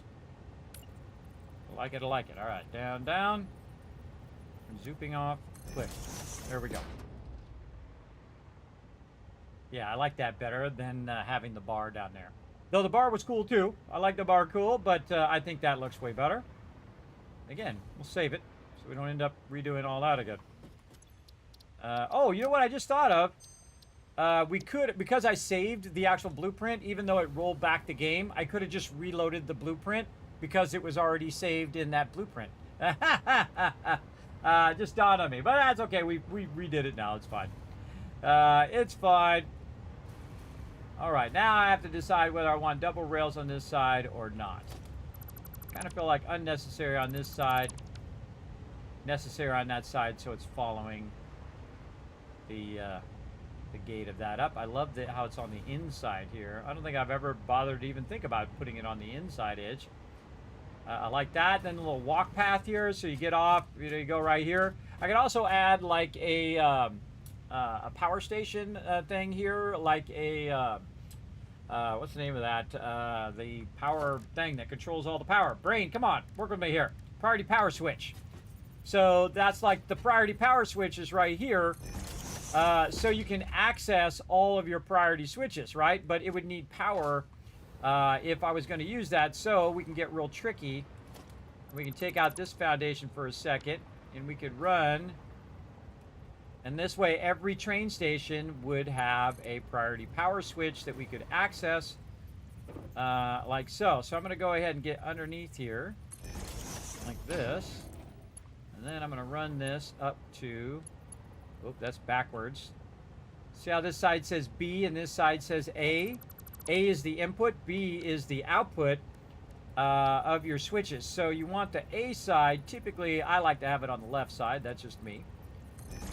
So I didn't know I was going to put this priority switch here, everybody. I just thought of it, and I thought, well, that would be cool at every train station, so I could turn on and off different parts of my factory. Okay, so that's there.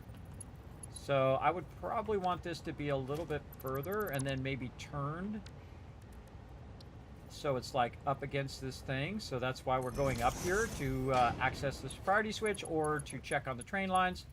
And I got it backwards again. I feel like the game tries to trip me up, everybody. I feel like it's like really hard trying to make it where I have to do stuff multiple times. I really feel that sometimes. All right, so we're going to run this down here and see how I like that electrical wire. I knew I wasn't going to like it.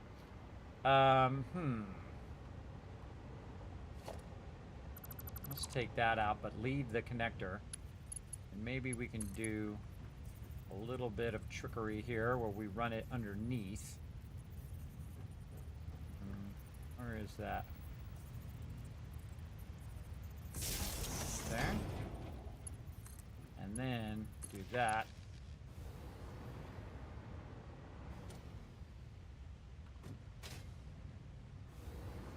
Let's try it one over.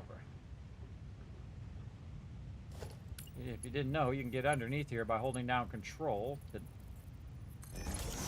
kind of nudge under there. I don't think I like that either. Just hit H and nudge it around. And hold down Control. Get it in between. Now the hard part, getting these ones out. Making sure we connect this, or connecting that to the top will be useless. And then connecting this to the top. Oh, yeah, look at that. Perfect. Beautiful. Runs right up on the side. No thing there. And then we can access our power grid. Now, I put this switch on if you think it's going to be actually the power thing. But you can actually just keep it off most of the time, because what you really want is see the circuit breaker priority. Right, so you can turn on and off your switches. Now, I haven't even got into circuit breaker priorities yet. Now, one of the things I would absolutely not do is make sure that that your priority switches are all on. Right, so if you have them all on, especially with hypertubes and things like that, you have a bunch of stuff running that you probably don't need. Now, I set up my factory so they automatically turn each other off or turn off. You can see I have some over here that I can control on and off switches. Like right here, we have our 1200 concrete that we have over there, which is currently on. But you can see I can't really access it or use it because this is in a blueprint and not necessarily in the open world. It's not connected to the rest of the circuit. But if it was connected to the rest of the circuit, I can go in and modify circuits anywhere in the world, right? As long as they're connected to the same power line circuit, which all my stuff's going to be connected together because through all my train lines. So no matter where I am, I can access that and turn that on and off. One of the greatest additions to the game, everybody. And I'm the one that suggested it a long time ago. You're welcome. You're welcome. If you use that priority switch, me and a whole bunch of other people too, by the way, not just me. Suggested that forever ago, having the ability to turn off certain parts of factories or turn the factories on and off, which is a logical next step conclusion to figuring that out. But yeah, love this, great. We're gonna go ahead and paint this red for our trains. Again, what's going along with that same theme. Actually, maybe some yellow in there. Maybe yellow. this, or what else are we feeling? Probably not that.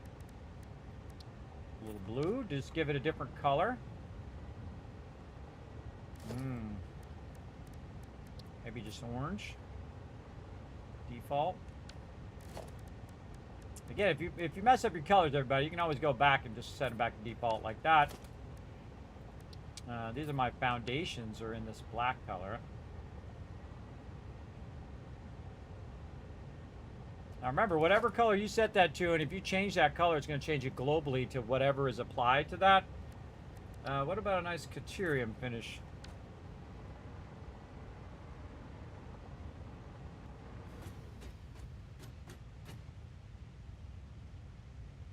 I don't like it.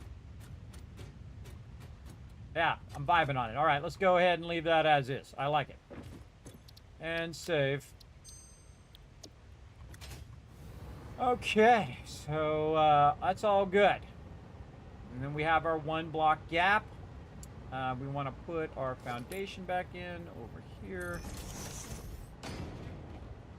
And now we got a good looking factory, or good looking train station, and eventually go to our factory. I especially like my hypertube things that are holding up the hypertube there. I thought that turned out great. Okay, so we got that done. Now, here's the smart thing to do, everybody. You go ahead and take this one, and you go ahead and put it up here where you have your other one so you can compare it, right? So I'm not going to bother to put in this extension here because I haven't actually put in the front part yet, though I probably should. Now that I think about it, I probably should. All right, let's just do it just so we don't get too crazy here. All right, so what do we got? We got our train track here. All right, our primary train track like this. Which way are we starting? We're starting with the gap behind. Okay, so gap behind like this. Blueprints are aiming toward us. And then we have to remember where we're gapping. 3 over, so right here in the center of the foundation. Yeah, I should have remembered that. And then we have the... Oh, wait. Did that too far. Or I did it. I knew I was going to do it too far. All right, there we go. Get that out. And train track. This. And then our current entrance here.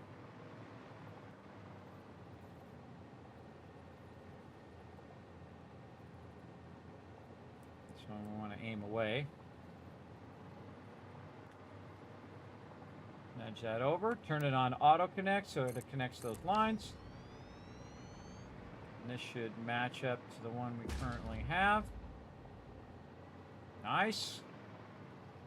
Okay, and then when we go in, and we're going to add our updated train platform. This, we haven't modified this one yet, but we have modified our train platform, so that's really what we're looking at. And we want to see what else we want to add to our train platform that matches this over here. I got to put the train thing back in again.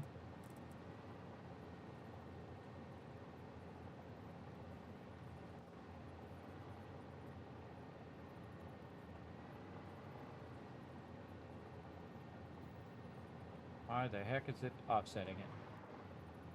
Offsetting it. All right, you're gonna make me put it way over here, aren't you?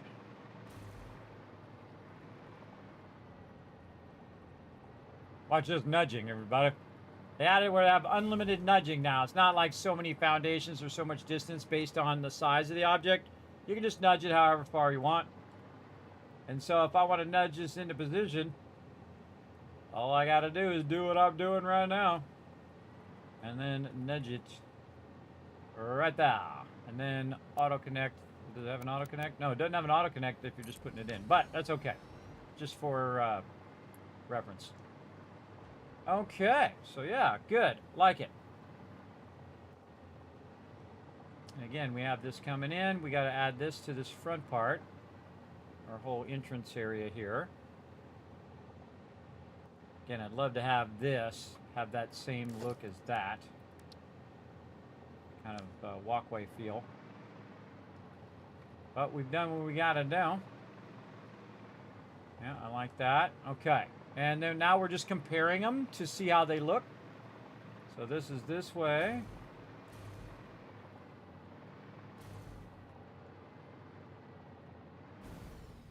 Oh, I forgot to put the railing right there. It's missing a railing. See how over here on this one, which is our one that we've been working on. There's some power over here too. Some power over here so we can float around. All right. Yeah, so there's a railing missing on this side. Because there's a railing right here. I'm going to put that in. All right, let's go fix that. I remember we're going to make like 100 of these, everybody, or more. And so, you know, you want to get it right the first time. You don't want to be remaking it over and over and over again. This is the time to get it right and spend the extra bit of time getting it fine-tuned. All right, there we go. We're going to save that. Very nice. And let's go check anything else.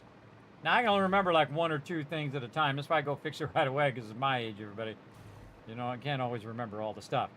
All right, and then, so we have this part here, which is just for safety reasons. You only want to be right here. You don't want to be walking along the train tracks. And then this part that's from here forward is another thing that we need to work on. But I really like the way this is shaping up.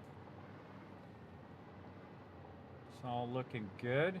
Oh, this is actually ever so slightly in that one, because this one's offset. That's okay. I think we nailed it. Just going the same pattern direction, yeah. Anything else on the sides?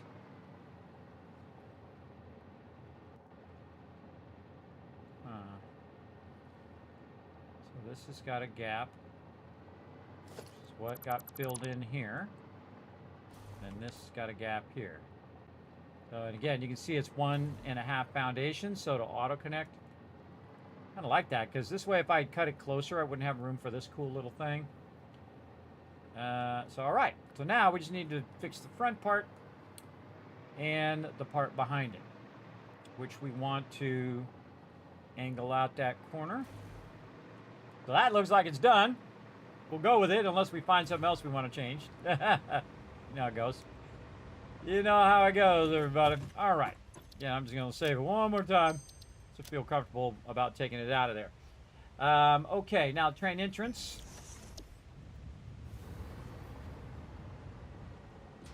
There we go. And again, our train entrance run along the edge. And then it flares to the left and to the right. Do we want to make it equal on both sides, or do we just want... No, because then it gives, again, visual variety, everybody. This side's a bit further up than this side, because this side has to be back further because of the train line itself. Yeah. I like how it's different, not perfectly symmetrical. Again, symmetry, while cool, is also boring. I find it to be somewhat boring if you're just making it super simple symmetry, right? What makes it awesome is the fact that you make it uniquely different than the other stuff. I don't think I can leave that one in. All right. Now we'll take this out temporarily, and we will use our cool little blueprint right here to put in our angled wall.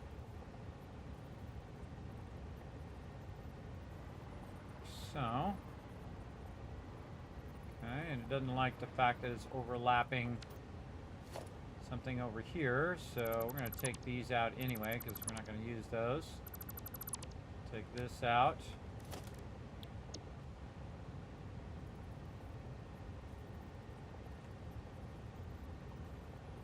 Yeah, I think it's because it's overlapping this at the end. Shouldn't have a problem with the train tracks, I wouldn't think. It's possible. Let's put it like this.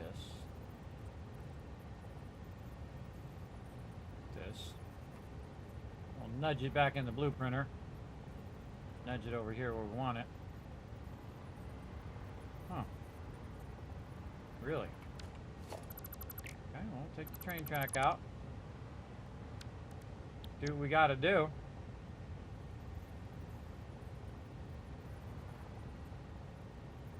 Oh, not the train track.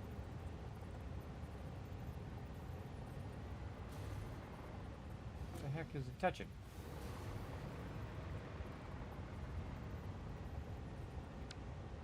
No idea what that could potentially be touching. All right. This over here. Let's take this one out. Feisty. All right. This way or this way?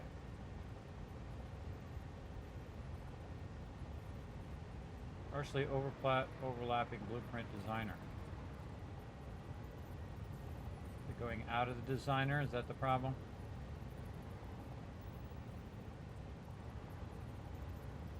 Yeah, we're gonna have some problems with that. All right, let's reload that.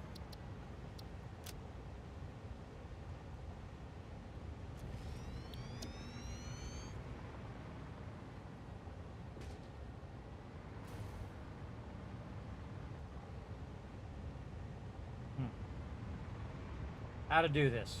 I'm thinking right here.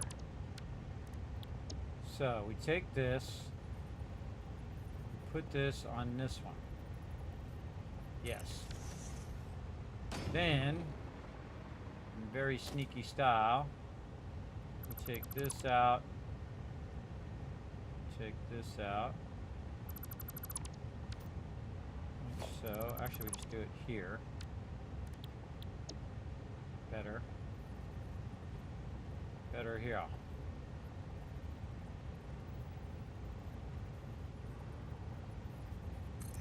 That. By the way, when you put down a blueprint in the blueprinter, you can actually take up the blueprint as a full blueprint, which is pretty cool. All right, so it doesn't want to let us do this over here for some reason. I'm going to try it again. I think it's because it's going outside the blueprinter. And it does not like that. But we always got a workaround that we can use to make that work. So what we really want is these full foundations here anyway. So we're going to take this out. We're going to put this full foundation in here. We already have this as a template, so we're just going to go in and just use this angle. Oh, if it lets us. Work there for a second. Again, aiming at the top of it. There we go. And then this angle here. Hit H. Oh, nope. Right when I hit H, it decided to change. So feisty H. And then nudge it back. Voila. Easy, easy, everybody. If you know how to work around the system, GG's. All right, that works awesome. I like it. I like it a lot. All right, and are these facing in or out? Ooh, they're facing the wrong direction. Yes, because we have these facing inward.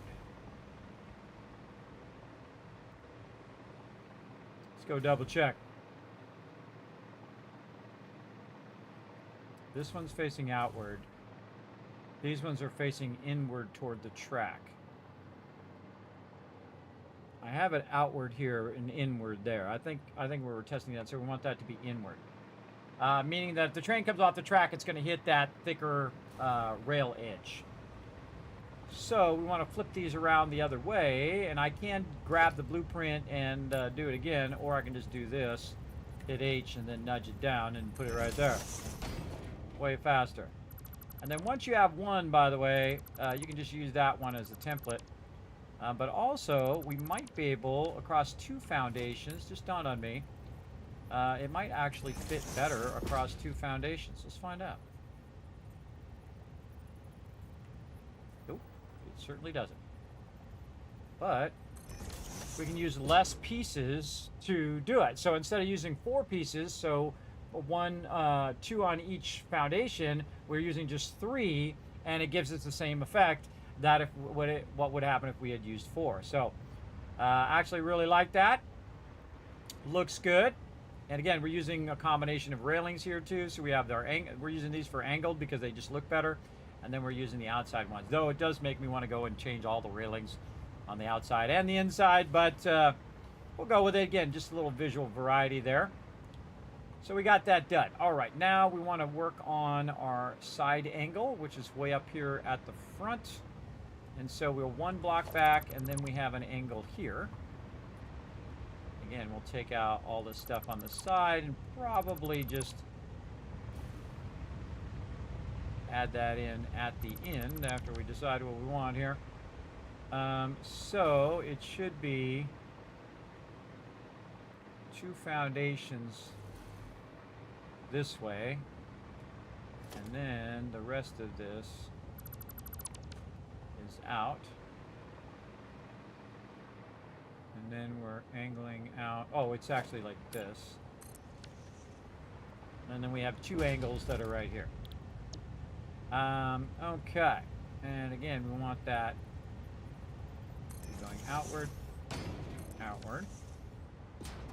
See how easy that was, everybody? Once you have the blueprints, pretty sweet.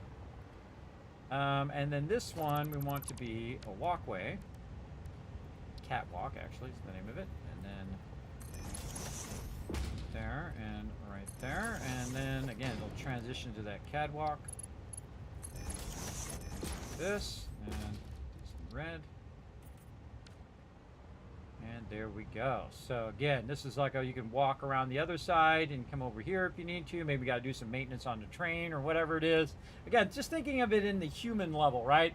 Instead of thinking of it in a big train level, think of it in, if you're actually a person there, you as the person, right? That's why all this detail is here, everybody. If there was no people, one, you wouldn't need guardrails. If it was just AI, robots, because the AI robots would not go past the guardrails. Only humans are dumb enough to get on the railroad track and die from it. Only humans would do that because robots would be programmed not to go on the train rails. And so they never would, unless they were doing maintenance and whatnot. Again, these are for humans, right? All these safety features and whatnot are all human based, including handrails. Pretty fun, I think. Okay, so we got that in there. All right, anything else we want to add to this over here? So we want to actually have all of our foundations here so that if we come from over there, we can come over here and then get over our train stations. And then this will just be our train tracks behind. Now, if we do, actually bring the train station in, we would probably just go in and manually add, probably just zoom in the edge of it if we wanted to didn't have that gap there. We can just edge that in. And the same thing here, if we wanted to fill in this middle part for whatever reason and use it for something. Awesome. By the way, I might have like this. See how I can set up multiple train stations really quickly? And they could be in tandem, so they could be running 2 separate lines that actually come together, and then you're running 4 lines together. Or I could have them just right next to each other, running 4 lines, because now I already have the precedent of the thing already there. And then I can just snap to that other blueprint and then run it right along in the same way that I already made the first one, right? So the first one is like the template for everything else that you're running. And you can make it 4, you can make it 8, you can make it 16 wide if you wanted to. And we might get there. We might get there. You never know. Can you explain the tier systems? Oh, well, the tier systems refer to multiple things, right? So it starts with the extractor. The extractor tier systems, if this is what you're asking me, and you can clarify it in the chat. The extractor system is based on how much it's extracting, right? So a tier 1 is going to extract a certain amount based on the node value, right? Coarse, normal, or pure. Now, a normal node is going to extract around 60, coarse nodes around 30, half of that. And of course, the ultimate one that you want to find is the pure node. The pure node is 120. So it's 120, then it's half, and then it's half again. So you're extracting 30 or 120. And you can see that by doubling, it's a lot more to get a pure one than it is to get a coarse one. So that's why I have my base where I have my base. This is where most of the pure nodes are that you can start the game with, and then have 120 of each and every item with a Mark 1 extractor. Now, as you go Mark 2, it doubles all those numbers. And then when you go Mark 3, it doubles those numbers again, right? So first you're extracting 120. Then you're doubling that number, and you're extracting 240. And then you double that number again, 480, right, roughly. And then if you overclock it, you're overclocking it at 1200, right? And say you overclock a Mark 1 extractor, that's 300 at maximum. That's the maximum it's ever going to extract a Mark 1, even on a pure node, right? So it's going to extract, on a coarse node. Then on a normal node, maximum is going to extract around 600, and then the maximum is going to extract on a pure node is 1200, right? So a lot more, right? Massive amount more. So that's what the marks usually stand for. They are extraction levels for extractors. Now, Mark 1 blueprinter, Mark 2 blueprinter, Mark 3 blueprinter, it has to do with its size, right? Just like the extraction size of your extractors, but it has to do with its size. So you have your 4x4 blueprinter, which is also 4 high. Then you have your 5x5x5, right? It's a cube. And then 6x6x6. So this blueprinter here is a Mark III. This is the in-game blueprinter, and this is why I wait to use the in-brand. Now, of course, I've used the Mark I, the Mark II, and now Mark III, just to give you an idea of, as I'm playing through what I use them for. But the reason why I'm using the Mark III is because it's bigger.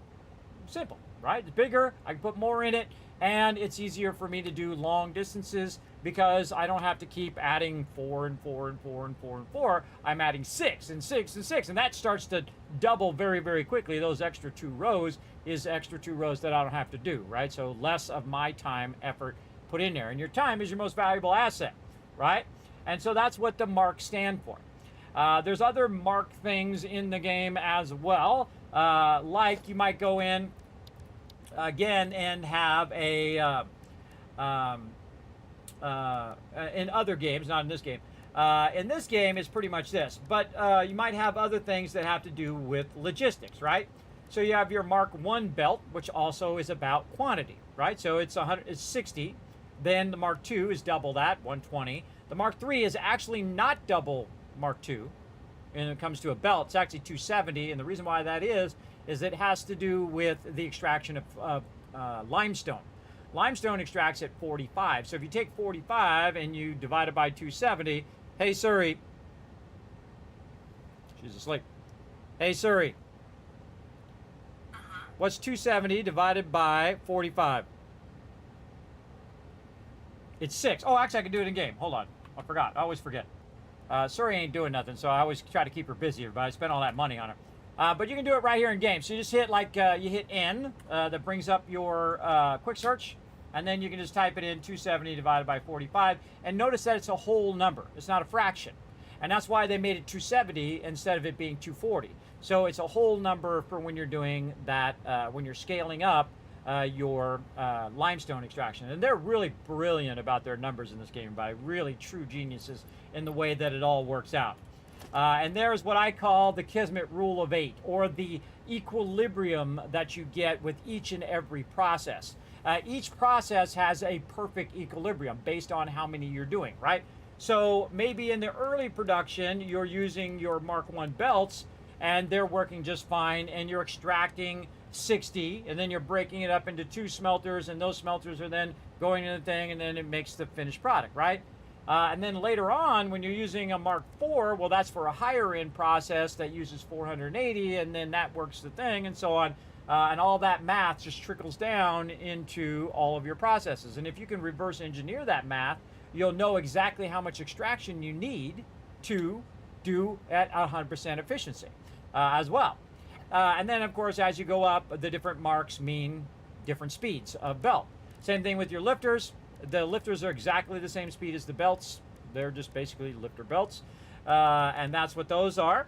Now, also, the one that's really different from all the other stuff and kind of uniquely itself is the pipes, which are for fluids. And it actually has really realistic fluid simulations in the game, where if you have water coming along and it hits the edge, it's called hammering. So it's hammering that edge, and it's messing up your whole water flow. You always want to keep your pipes completely full so that flow is always flowing in the direction you want it to go. Otherwise, it starts to slosh or it starts to back, because water doesn't go in just one direction, everybody. It goes in both directions. So if you take water and you slosh it all the way down the end, guess what? It's going to come right back and hit you right in the face. So if you take something and you throw some water in there and you look in there, and bam, it's going to come back. It's going to hit the edge. Then that momentum is going to ricochet or basically bounce back, and it's going to come right back and get you. So you got to think about those fluid dynamics. You got to think about gravity, down and up, right? Head lift is up, and then gravity is helping you out when it's going down. So you'll have, like me, I built my extraction of water way up in the desert, up on the top where there was a bunch of water up there. And then I run the pipes down, and I needed no pumps, because I'm not pumping it up. The only time you need pumps is when you're pumping it up somewhere. If the water is above the thing that you're doing, natural gravity and water tension will pull the water down. That's why they have water towers. You ever wonder why they have water towers on the top of buildings, or why they have them up really high? That's why. They pump the water up there, and if they were to lose power, guess what? You could still take a shower. You'd be fine. But you eventually run out of water, so I suggest to fill up some buckets real quick. But that's why towns have water towers. Now, you know, very cool science behind water towers, by the way. Why there's more rings at the bottom of the water tower than at the top. Look that up, everybody. It's really cool. A lot of cool engineering when it comes to water towers. So, Mark 1s and Mark 2s have to do with the flow of how much is going through those pipes. So you have 300 in Mark 1s and then 600 in Mark 2s. That's what they're for. The same thing with the pumps. It pumps so much in this one here with a maximum head lift of 20. And then this one over here pumps at a maximum head lift of 50. By the way, you can use both of those on either level pumps, right? Or either level pipes. So you can use a Mark 1 pipe on a Mark 2 or Mark 1 pump on a Mark 2 pipe. There we go. I'll get my brain squared away. On a Mark 2 pipe if you want to. If you don't need that much head lift, you can use a Mark 1 if you want. I don't. I just use Mark 2 and a Mark 2, and that's it. I always use the highest item, whatever it is. Now, if my output is 60, right, and I'm just outputting 60 of something, and that's the maximum that's going to output, in the beginning, I will use a Mark 1 belt. But eventually, I use the fastest belt I possibly can, which in this case, the 1200. You can see I'm at the end of the game. And I could have already finished. I've already finished it several times. But now we're just having fun mega building and stuff. But the thing is that when you get to those higher end belts, they require those higher end resources too. So that's the real tricky part of that. But there's no point in me having a Mark 1 belt in my factory at all. Because when the power goes off, which inevitably will at least once, twice, or 500 times, depending on how you're managing your power, it will need to start back up again. So when it's starting back up again, you'd want to have the fastest belt so it would get right back up to full production as quickly as it possibly can. So I actually upgrade my blueprints based on where I'm at in the game and always at the fastest speed belts that I can do. And now that I'm at the max speed of the game, or I'm toward the end of the game, I'm just going to use Mark 6 belts on everything, even if the output's only 30. Doesn't matter. The input is what I'm worried about. When that thing goes off and I need to fire that input back up again, and it needs to get back up to speed and fill up all of my manifolds. So manifolds when you have it all in line. And it's going to fill this one, and then it's going to go to the next one. It's going to fill that one, and the next one, and fill that one, and then it's just going to keep the rest of it going down the line and then fill them in the row. Or you can have splitters that are called load balancers. So you have your 60 coming in, and then you're splitting 30 and 30. You can do that as well. That takes a lot more work and a lot more space and a lot more resources and a lot more of your time. And your time is valuable. So I suggest manifolds. I love manifolds. Manifolds are the greatest, but they take longer to spin up. But if you're not in a hurry for it, which you probably are not, I mean, you don't need it right this second anyway, give it about 10 minutes and bam, you're up and running, especially if you're running maximum speed belts. Maximum speed belts, when I turn that power back on, 5-10 minutes, all my manifolds will be full. It'll ought to be up and running. GG's, I'm out of there. Or I don't even wait. I just let it run, and then I know it's going to take care of itself, and I'm out of there just like that. So that's what the mark means. So there you go. That's the tier systems that I hope you're talking about, the different mark levels of the tiers. Or you might be talking about, just in case, you might be also talking about the hub which has different tier systems as well. Tier 1, Tier 2, Tier 3. That's just the game progression itself, right? The game progression itself has to do with, again, the speed at which you run stuff and the different machines you unlock as you go through the different tiers, if that's what you're talking about. See, I think in tiers of extraction. I don't think in tiers of progression. That's pretty much what the hub is. You're progressing between, hey, I can build a constructor and I can put some stuff in it and make stuff. And then you go to the next tier. Oh, okay, now I have the extractor because I unlocked it in this tier, and I can extract it right from the node instead of manually putting it in there, right? Manually extracting it and putting it in there, or using your little things to extract it, your little miners. But now you can actually extract the stuff and then put it right into the machine, right? Or in the smelter and then into the machine, depending on which process you're doing. So that's what those tiers represent, that you're unlocking more and more stuff. And you can see that I've unlocked pretty much everything. Pretty much everything. Or actually, I have unlocked all of the stuff in the game as well. And I use the 3 awesome techniques, everybody. There is 3 techniques that you probably want to learn along the way. First, there is spaghetti, as we like to call it, where you just run the line wherever you need it in that moment, and it does the thing and helps you progress through the game. You can also do modular building, which is what it's going on right here. Now, this is like Mark II blueprint modular building here, and I can do Mark 1s as well. But modular 2 is basically I just use the most efficient space and the most efficient shapes, which is square, and then that helps me progress. This is all copper here. This is all steel in that one. This one's all iron. And I'm working vertically. I see so many people work horizontally, and you know, in the beginning you want to learn how to do that horizontally, but vertically is where it's at because it takes up less space and you don't have to keep going further and further away from your hub to get to the thing that you're trying to get to, right? Because the thing is going up, and then all you have to do is go up or down right by where your hub is. So it's actually more efficient to be vertical than it is to be horizontal when it comes to travel time, right? Travel to get there, travel to get back. That you got to calculate all of that, but that's a lot of time there and back, there and back. This is why I don't do my power way off in the middle somewhere anymore. I always put my power in my main base, which is what we're working on. This is why we're working on these trains right now, is we're going to take all the oil and all the coal and bring it over here into the third thing, which is a mega base, right? We're going to have a mega power station right over here that we're going to build, and we're going to bring all that coal and all of that stuff over here, and we're going to process that over here, right? And we're going to do that with our train. So that's why we got to get our train stations together. So I hope that was a very thorough understanding of all of that stuff.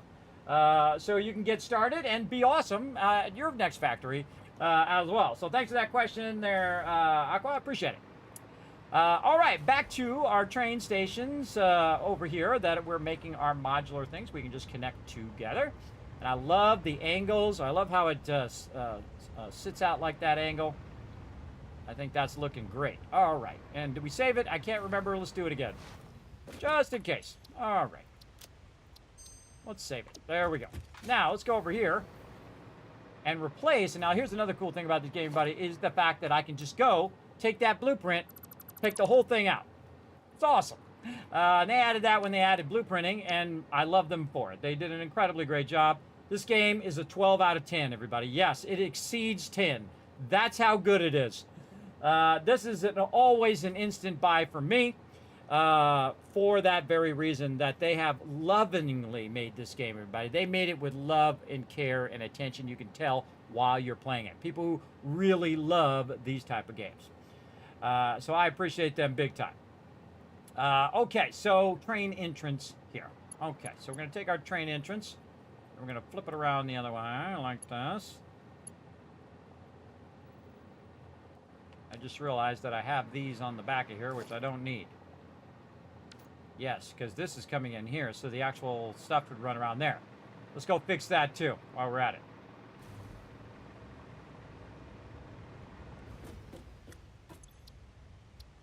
Load the blueprinter.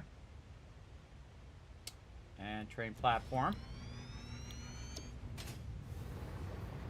Again, you're always tweaking, always modifying, and that's what you should be doing, everybody. It's called iterating on your design. And your design is, you know, it's just a theory of the thing when you're making it as a blueprint. But then when you start putting it down, that's when you're going to start seeing the shortcomings. You're going to start seeing the issues. And you'll be like, oh, yeah, that was in the wrong place. Oh, I got to move that back a little bit because my trains aren't connecting. My tracks aren't auto-connecting and all of that. You're going to run into those issues over and over and over again. And that's why we're spending so much time doing it now than after we build 50 of these and say, oh, my God, I got to go back and I got to fix all 50 of them.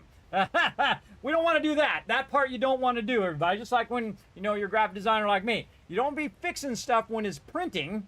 You want to fix it before it gets to the printing. Because when you're in the middle of printing stuff, everybody, that's when the most money's being spent. So you don't want to, like, oops, wait a minute, we got to throw all that away and start over again. No, everybody. That's millions of dollars potentially you're throwing away. So, yeah, don't do that. That's bad. That's really, really bad. All right, we're going to go ahead and take that out. We're going to go ahead and take this train station out. And we're going to go ahead and try our updated blueprints here. Okay, entrance. Right over here. I'm going to hit H, nudge that over so it's auto-connecting and looks good. Now let's check out this new one here. Very nice. I like it. And again, I think I'm going to leave this here in case I decide I want to add this, or I can just taper it off the side. But I do want this in here because notice that this matches up to this edge. And we're running that all along the outside edge here. Like this. And then, see, this is just running in here. And then eventually it'll keep going. Now this one over here is going to slightly offset because we have that outer part, which is good because I realized that I don't necessarily want the outer edge out here to be there. So in case it actually is just right up against the foundations. So I kind of feel like I might want to take this one out on the right side and the left side. Though I've got this already built in here. And I already have this out of this left side here. So I kind of feel like I want to take that out of the right side so that does not end up in the foundations. I can't see it. It's being useless. I hate wasting resources and screen redraw speed. All right, save that. Let's go ahead and reload our entrance again. And we're going to go over here. And we're going to take this out. Now, I was showing you how you can actually kind of cheat a little bit and have that kind of hang a little bit off the edge, which is very useful. Now, this one here in the back, I'm going to leave that. I think I like that one. And we can always just fill that in, and we can fill in this edge here if we are going to leave this out like this. I think we could always add those little embellishments after. The whole point of blueprints, everybody, is to do the major amount of the work. It's not necessarily going to do all of it, but it will do the major amount and leaving you just a little bit of embellishments, a little bit of things to do. So it cuts down on your time by about 95%. I mean, really big time saver. And again, if you want to be efficient, it's all about how much time you're spending on something, right? And again, it's totally worth my time to spend how many hours I've spent on it, 7 hours now, on these blueprints, because these are going to go all over the entire world, right? And so I want those train stations to be just put it down, put in the embellishment, move on to the next thing, right? That's what we want. We want to put down our train tracks, a little bit of embellishment, and done. And then adjust the train, how we're going up or down or at an angle or whatever we're doing. We'll have that already set. And then, of course, we want to put curves in there like I've done. If you saw my previous one, or if you haven't seen it, go back, watch previous episode. All my streams are by episode, by the way. So if you want to go see episode 16 or 15 or 14 or whatever, you can find that on my YouTube channel. I'll throw that in there. Hit that subscribe button while you're over there. And you can go back and see a playlist of 7 days, playlist of Satisfactory, and go back in the episodes and try to look for when I was building out the original blueprints. And you go back and skip through and find the part that you want. Bam, there you go. Or watch the whole thing, whatever you feel like. Whatever floats your boat. That's why I literally have thousands of videos there for your guys' reference, for you guys to go back and say, okay, how did Kismet start this? How did he get so far so fast? How come he's doing this or doing that or doing this? So there you go. That's all available for all of you over there. That's why I work so hard at what I do. Okay, now we got the updated one like this. And it should not have the one along the side here. Yes, all right, awesome. And again, if we want to add that, we can add that down the side, or we can just have it end right there and then just have the foundations there, and it looks like it'll go into the foundations itself. So underground that we will never see. So there we go. All right, now we're going to go ahead and get our train platform again and put this down right over here. Wrong button. I press a lot of wrong buttons, everybody. Trying to hit H. There we go. And there's our train station lined up. And now this part over here lines up nicely with our walkway and all of that. Really like that. That's good. Nice, nice. All right, and again, it's all themed. We got our angle here. I'm liking that. We got this, and then our in piece should be able just to cap the in. All right, we got some work to do on the in piece, though. So we want to go back over here to our blueprinter and just do that in piece, and then that's pretty much it, everybody. All I need is that in piece, and then that whole train station part is done. And a little bit embellishment we're going to do on our storages here, on our fluid stuff and whatnot, are basically different freight platforms and fluid platforms. We're going to do a little bit of that to kind of match the style of what we already have. But those are really easy because they're just all in the same thing. You'll see. You'll see. But all right, let's get the front part. Let's load that up. Again, we're doing it in sections because it's so large. You want to break it up into different sections and then make it repeatable. Make it where you can just do it over and over again. All right, this is what I call a turnaround. And so we're going to go ahead and do that. We're going to go ahead and we already know we're going to take this part out here. And we know that we're going to angle this inside now. Again, we're going to be modifying a bit of this, like this. And then we know our railings are going to go like that. Very nice. Up a little high there, though. Sometimes it likes to troll me and make it not the right height. We'll get it. There we go. Just like it is. Very nice. I like it. I wish I could take this and flip it around the other way, though. Oh. Oh, wait a minute. I do it as a blueprint, it lets me flip it around? What is going on? I just discovered something. Yeah, see, if I try to put it in there on its own, it was saying, no, it's overlapping. You can't do that. Hold on. I think I just learned something. I love learning new stuff. Oh, wrong way. The other one. This one. Yeah, see right there? Identical buildable is already built there. So it won't let me do it. But if I use this blueprint that I have, and I try to put that in there, and I click it, does it go in?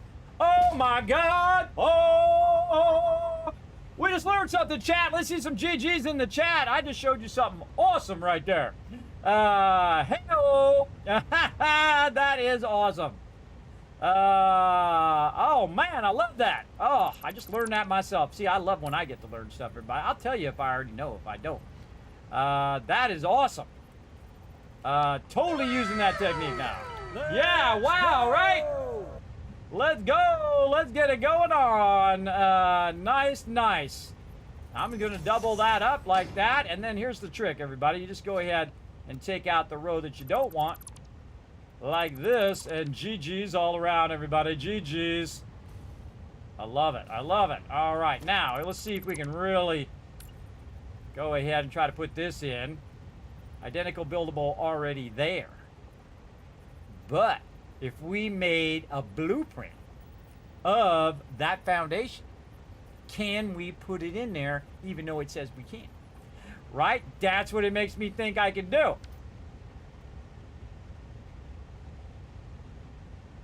Yeah, it makes me want to do that right now. All right, hold on. Let's save this. We'll come back to it. All right, we're going to save this here. And then we're going to load. We're going to load what? The railings. And then this is an outside railing. Right? So we want the railings to go like that, but we would want this to be on the outside. And again, it won't let us do that. But if we take this, I'm just going to put it over there so I can pick it up. Take that out, put this here, and we reverse this like this so that the railing is facing on the outside. And then we go ahead and put down the foundation. Right? Foundation. What is it? It is the glass frame foundation. Hit H. Okay, can't do it that way. So take this out. Glass frame foundation first. Then we grab the blueprint of the corner railing. And then we nudge that in. Will it let us do it? Won't let us do it on the glass foundation. Okay, so won't let us do it on the glass foundation, but it did let us do it on the double angle there. Huh. What if they're both blueprints? We're gonna say this is part. Say it's B. B corner railings, angle lines, angled lines.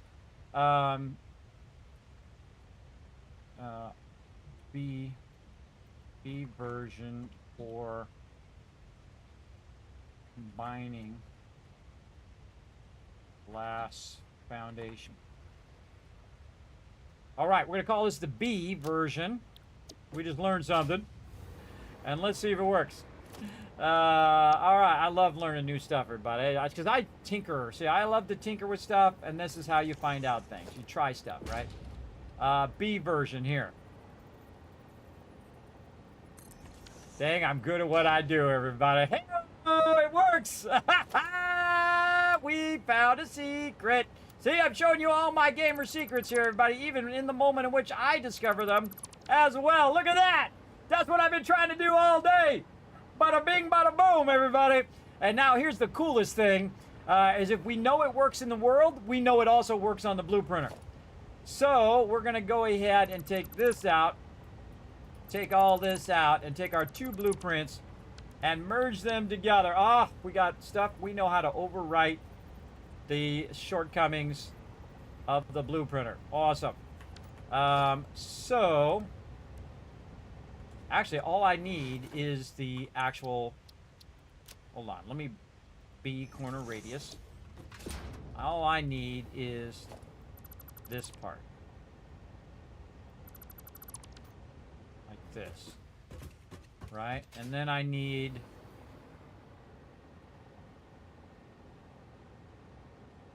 to reverse that railing on that. I need to have a reversed version of that. Okay, hold on. We'll save this first. This is B. And then we need the, because depending on what side we're doing is the way that the railing is going to face either outwards or inwards. So we need to have a reverse version of the corner railings. And we're going to call this, we're going to put R in there. Rains. We can get REV in there even better. REV. Reverse. There we go. Reversed direction of railings. Right there. Okay. Save that so I don't accidentally screw it up. And then we're going to turn this the other way. So when we put that in there, the railings will be outward. Oops. Didn't mean to put that down. I meant to hit H.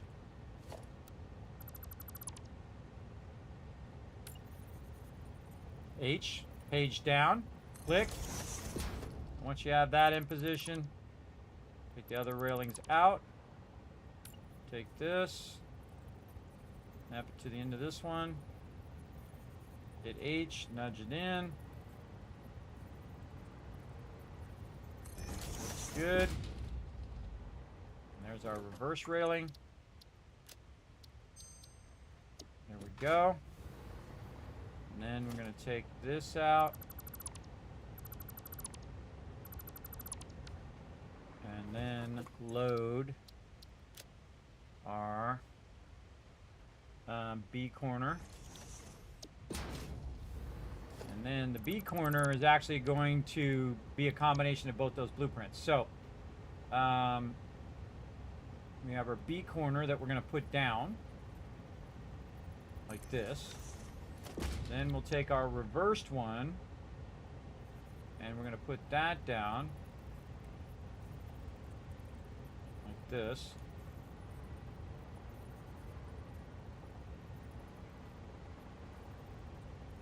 Yeah, that's not letting us do that. Alright, let's take that out. Let's put this one down first. So, reversed railings.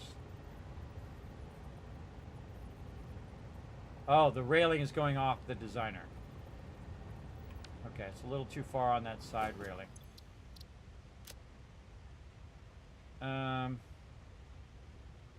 First railing. I think we need to tuck those railings in just a little bit so it stops doing that.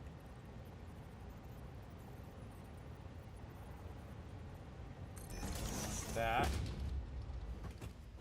And then we'll save. Okay.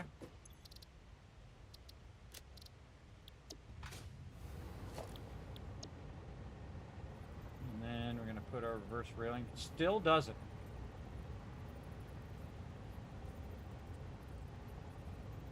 Oh, wait, that was the wrong railing. What railing did I load? Railing, this one. Reverse railing.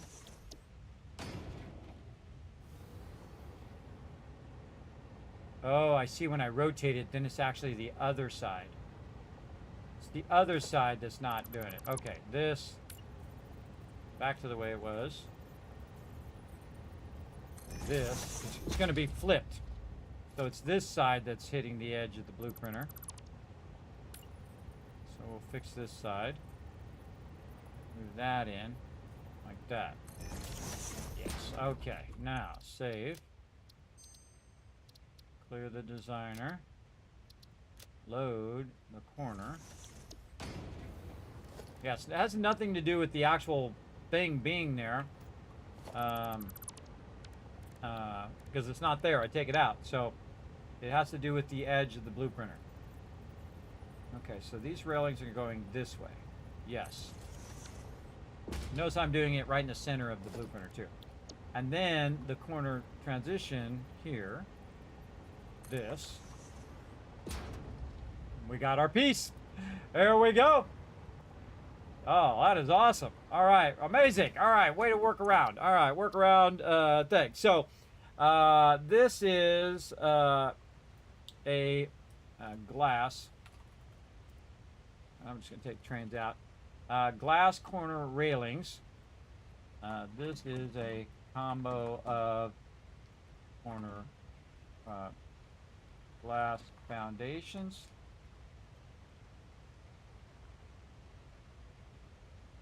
And corner railings. All right, glass corner railings. And then save. Okay. Awesome. Awesome. All right, then we clear that. We load our front part of the, or what I call the turnaround. Turnaround here. And then these pieces right here, because they're a blueprint, should allow me to go in, take this out, and then take the glass corner, rotate that around, and it should be going the right direction, facing outwards. It is.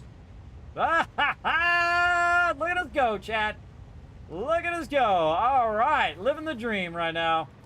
I love learning new stuff, everybody. I did not know you could override that stuff by using blueprints. I doubt few people know. I doubt few people know that secret. Now you know the gaming secret, and a lot of other people don't. You got them skills. All right, now this one should still be the same because it should just be flipped on the other side, and it should be outwards with the glass on the inward section, and we should be able just to put that in there, and it just finishes that out nicely. Yes, love it.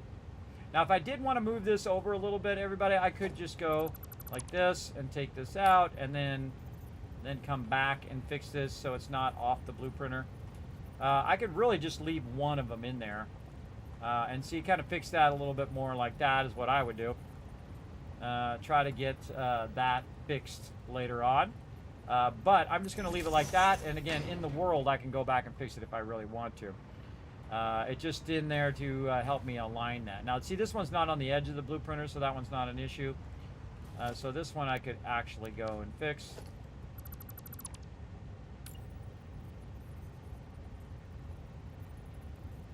You can actually just put it in the center, by the way.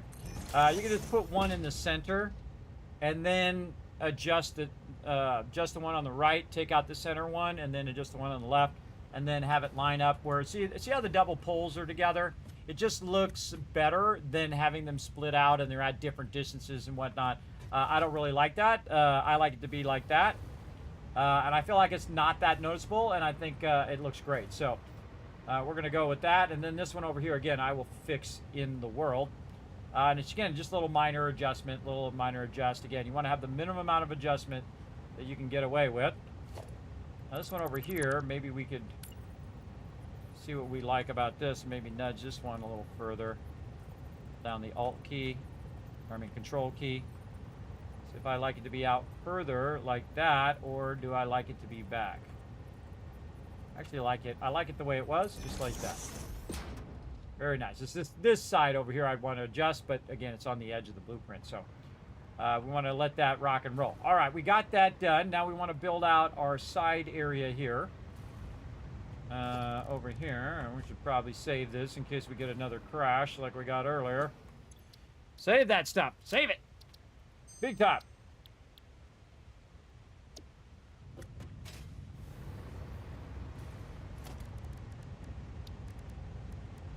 Okay, architecture. I'm gonna take my walkways out of here. This is why. Oh, I can't collapse it. That's a bummer.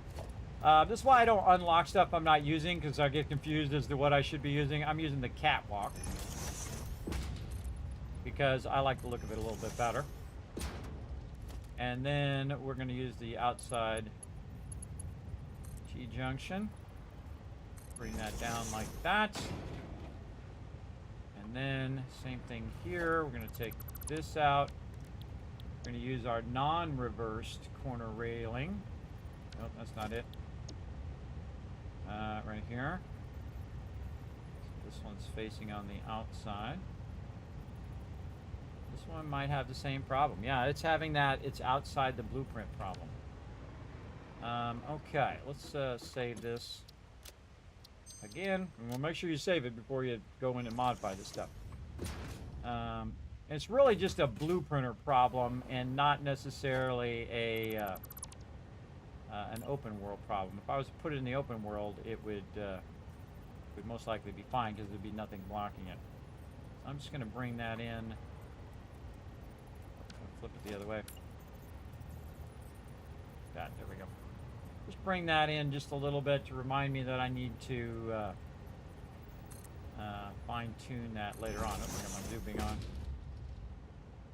I'm looping on. That'll help me when I'm putting those in there. All right, we'll fine-tune that one a little bit. We'll load back up our turnaround here. Again, we're using blueprints to help us make blueprints. I know, it's crazy. Crazy awesome. And there we go. And again, I would just fine-tune that one. Fine-tune the one on the other side. And GG's. Okay, now this one, we could probably have one that's fine with it already being there and one thing. So yeah, we should have made two versions. All right, hold on. Let's load that one back again. And then this one, we're going to put this back the way we had it. The way we like it to be. Way out like that. Double pull. Oh, it'd be nice if it was going the right way. Again, I feel like the game always tries to sabotage what I'm doing. Come on. Get the right buttons. All right, like that. Okay, now this one, we're going to say that we'll have to train this part out of there. And this one will be extended.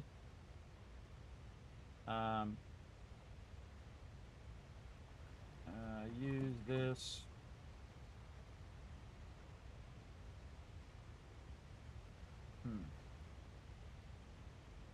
This one has issues on blue printer. Edge.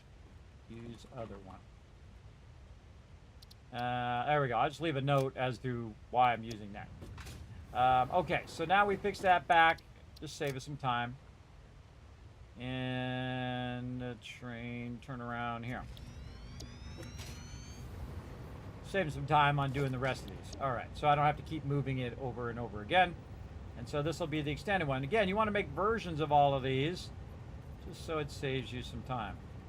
I'm most likely going to use these again later, which is why I took the time to build them. Otherwise, they'd be pointless to make them, everybody. If you're just going to use it one time, there's no point in doing the blueprints at all.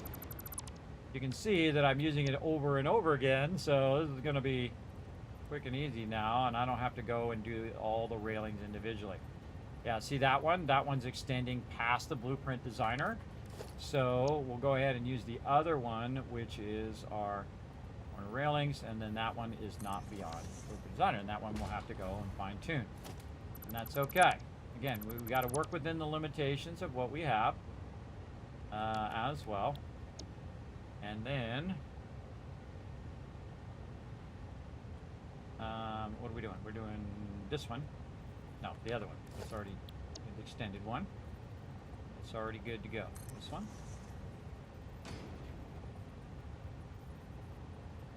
And this.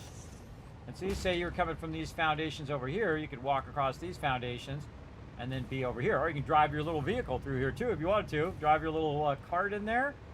Might be able to get the buggy through there. Actually, let's go see how big it is compared to the thing. Where's our little Explorer? Got to be close, but I think you could make it. You know, it might be bouncing off the walls a little bit, but yeah, you can definitely make it through there. You can make it through here. And definitely make it down the way here, I think.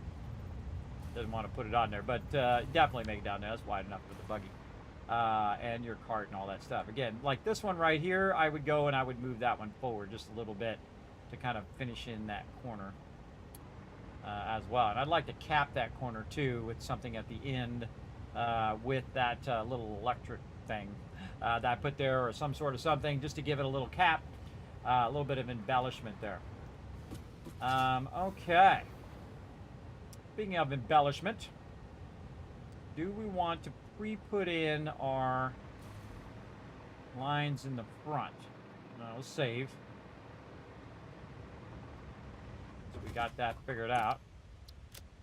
And again, this is what modular blueprints are all about. You have different sections that fix a problem and make it easy to repeat that thing. Now that you got it figured out, you don't have to rebuild it every single time. Believe me, I've done that. I played the game before it had blueprinting, and I've totally done that many, many times. I love the fact we got those corners figured out too. Very cool. All right, anything else here in the front that I need to work on? I think I'll add all that little embellishment at the end just to give it a little bit of flair. And I think we're good. All right, we're good. Let's go ahead and just add the front of this on here and see how it looks. Getting in the final stages of this, everybody. Very fun. Then we can go build a ton of these. We're going to have a good old time building this stuff out. And again, all of these little railings and things like that, everybody, just equal the overall blueprint, which means I'm going to only have 3 that I'm going to be using. I'm going to be using the entrance, the train station, and the turnaround, right, for this section anyway. But I will also use how many ever fluid things and how many ever stuff I need behind there, and we'll modify it to fix whatever we're trying to do. All right, so we've got our turnaround. And we want to put it right here in the front, and we want it to eventually auto-connect. So we're just going to nudge that in position. Oh, so cool. So cool. I love it when a plan comes together, everybody. Dun, dun, dun, dun, dun, dun, dun. Little E18 for you. Yeah, awesome. And again, you can see that this actually is underneath the glass, but it makes it look cool because we do have this underneath there. And then this part here makes it look like that glass is just triangle there. So again, gives it a little bit of flair since we can't have the texture up above the glass because the glass is up higher than that texture is. But if I nudge it up, it'll be up too high. So looks good. I like it. Over here it looks good. Now this line here is from this over here. We can go ahead and take this out now. Now here's the thing, everybody. When I take this blueprint out, all the other stuff that I built is still going to be there. So we're going to take all this out. You can just see how much of this actually is me building it versus it actually being part of the blueprint. It is all stuff that I built. So now we got to go take all this out. Now that we got the general gist of what we want, we got some work to do. Get over here, because when I hit that thing, it's going to fall down.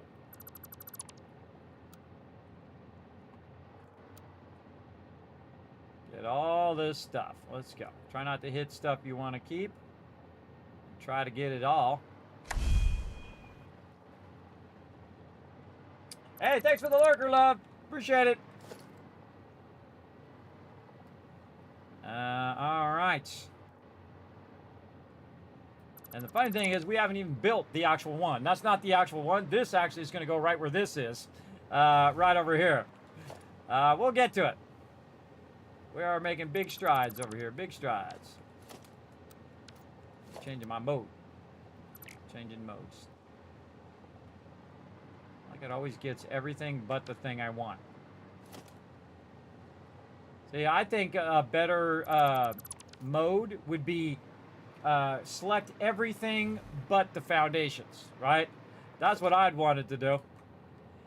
Because that would be the obvious thing. Because most of the time, that's what you're doing. You're taking out everything but the foundations. You're leaving the foundations so that you can build and do whatever you need to do. And so I think that would be a great mode. Again, the electric lines also have a tendency to really get in your way. Big time. Big time. Biggie, big time. Oh, so beautiful. All right. Then this one right here is all of the blueprint. And I'll take this out. And then over here, we got another blueprint.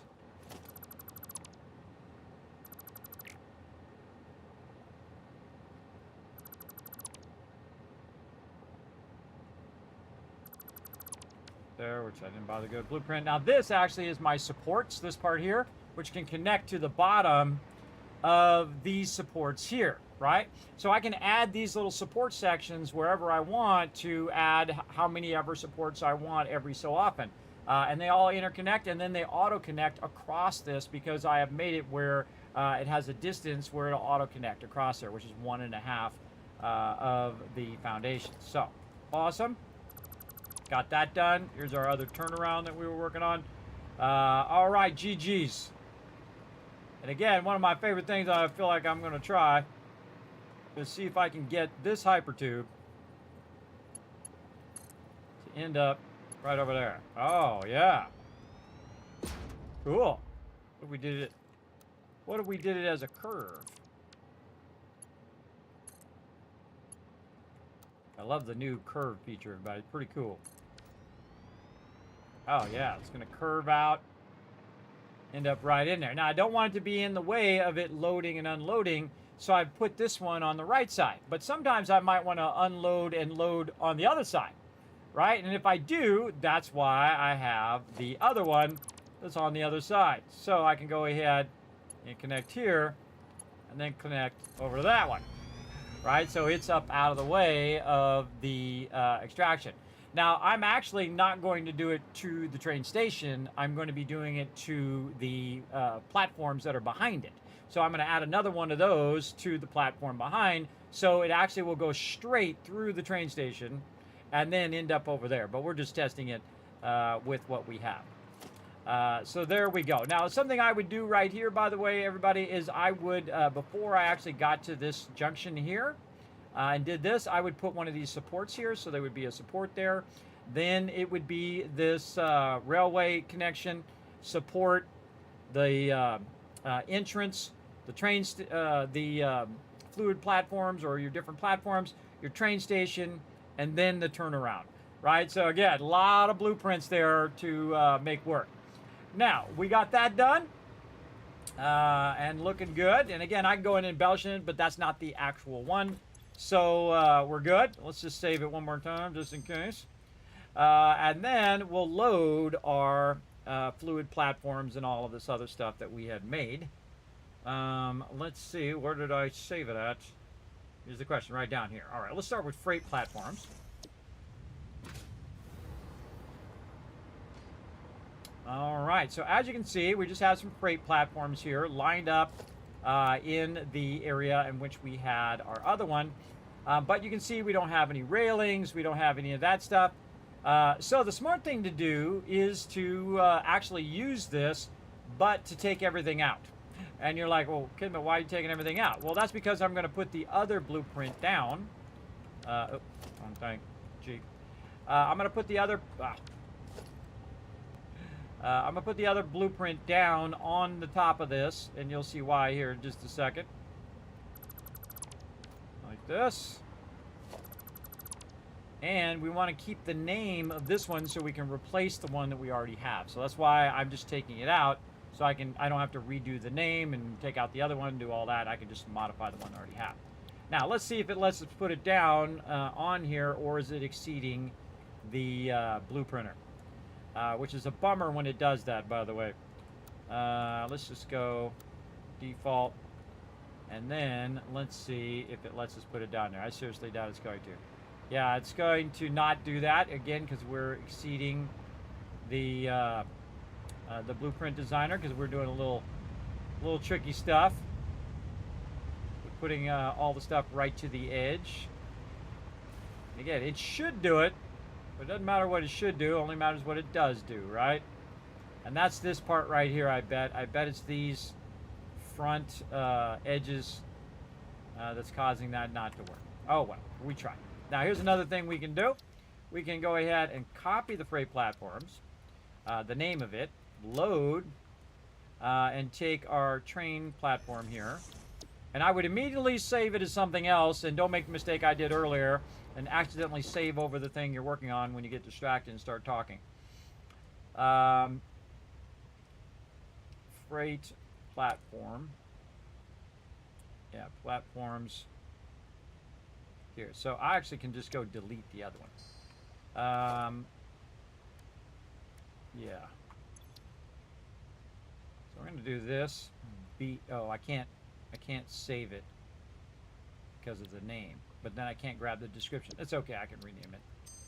I can redo the description. All right, out of there. Gotta go tab, Q, blueprints. Go in and get my freight one here. And then I'm just gonna go ahead and remove the blueprint, which permanently deletes it, by the way. It's now gone forever. Bye-bye. Confirm. Unless you backed it up. And that's okay. But here we go. We're gonna call this the same thing as the other one. With slight variation, I'm just going to go freight platform like this, just so it has a different name, even though I had the other one. And that's just in case it gets confused, everybody. That's why I always give it a unique name, even if I'm trying to save over the other one. I'll give it a unique name anyway. Train platform, train freight.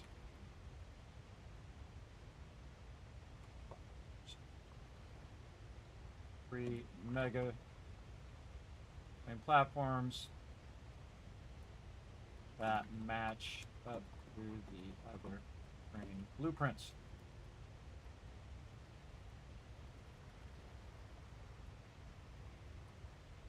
MK3 blueprints. Okay, and then we're going to change the icon. Great. Interesting that it says NA on the train station, by the way. I always find those little details like that interesting. All right, save. Now, a lot of the work is already done for us, everybody, especially this side over here, which is already done. Now on this, because it's going to directly connect to the back of this one, and those are coming right up to the edge, I would actually fix this line here and just go ahead and run it all the way so that it matches up to the actual train station. So I would go in, run it right up onto the edge so it'll just snap. Otherwise, I'll have to move it back so it has a foundation and a half space so it'll auto connect. But if it's right up like this, it'll just auto connect there. Or you have to have a foundation and a half, because that's the minimum distance that you can make a train track. You can't just, it won't automatically just figure it out on its own. All right, so there we go. So we already have that side. We already have all the coloring of the foundations and all of that stuff. We are going to have it where it goes out the roundabout here and then returns back this way, right? So we've already got that lined up. Now we can just go ahead and take these out. We're going to take out all of this stuff.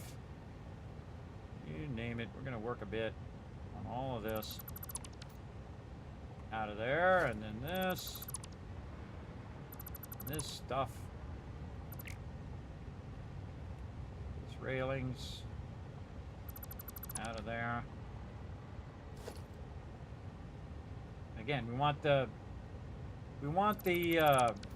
look of each of these to look like the other one, right? We want to have a common theme among everything that we're doing. Now, we don't need these patterns on this one, so we're just going to attempt to do pattern removal. There we go. We don't need the power here. We can take this out. We're going to take this power out. We're going to put that in there. We don't need any of this in there. Oh, actually, this is glass, because that's going to come straight through. We don't need any of these ramps. We don't need these railings, or do we want to leave these railings? I kind of feel like we want to leave the railing at the top so that we can adjust those. The biggest problem here is that I'm not going to have much room for this thing. So this thing probably needs to go in between the two connection sections so it can go up over the railing from the outside edge. Because where it's at right now, what it's going to do is it's going to peek through the center of the thing. It's in the center of this foundation when it should be over there. And we'll figure that out in a minute. All right, and we'll go ahead and take our catwalks out here. So, and let's see if it'll let us put our freight platforms in. It sure will. And we're going to put it on the right side for this one.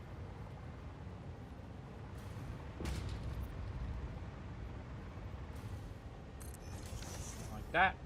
Now, once you have your freight platforms in, you can then just take all this stuff back out again, which will allow you to snap those freight platforms right back in the opposite direction. But we want to go ahead and work a bit on our foundations, like this.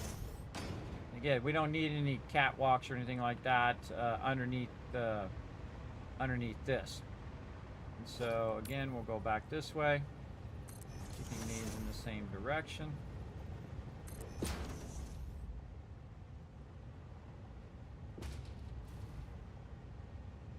Very nice. Okay.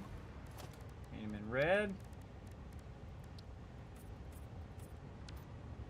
Okay, and then we're going to go ahead and use this as a template for our railings. Right through the middle of there. And on this side, we're doing double height railings. Go along with all the other stuff that we were doing. So it matches up to the train station itself. There we go. Very nice, very nice. I like that. We've got our outer railings already done. Really easy just to snap that in there. And GG's. Told you it was going to take a minute. That's it. Done. Done. Again, that's why you use one that you've already done, and it just saves you all that time for redoing all that work. And you've already got it the way you want it to be, and there's no reason for me to redo that whole side again. And that's probably the thing that would take the longest, would be do this. It wouldn't take that long, but just take enough time that it makes it worth it to just take all that out, put these back in, color them in, GG, and you're good. Now this is what I call the left-handed. This is the left side platform. 3 mega, 3 left side. And you can change the description. Train platforms. And I probably should have put an L up here for left. So that's what we're going to do. Mega. I don't have enough room. Mega. There we go. We'll just put it with no space. 3 mega left side train platforms that match up to other train blueprints. Save. Okay. Now, let's try it out.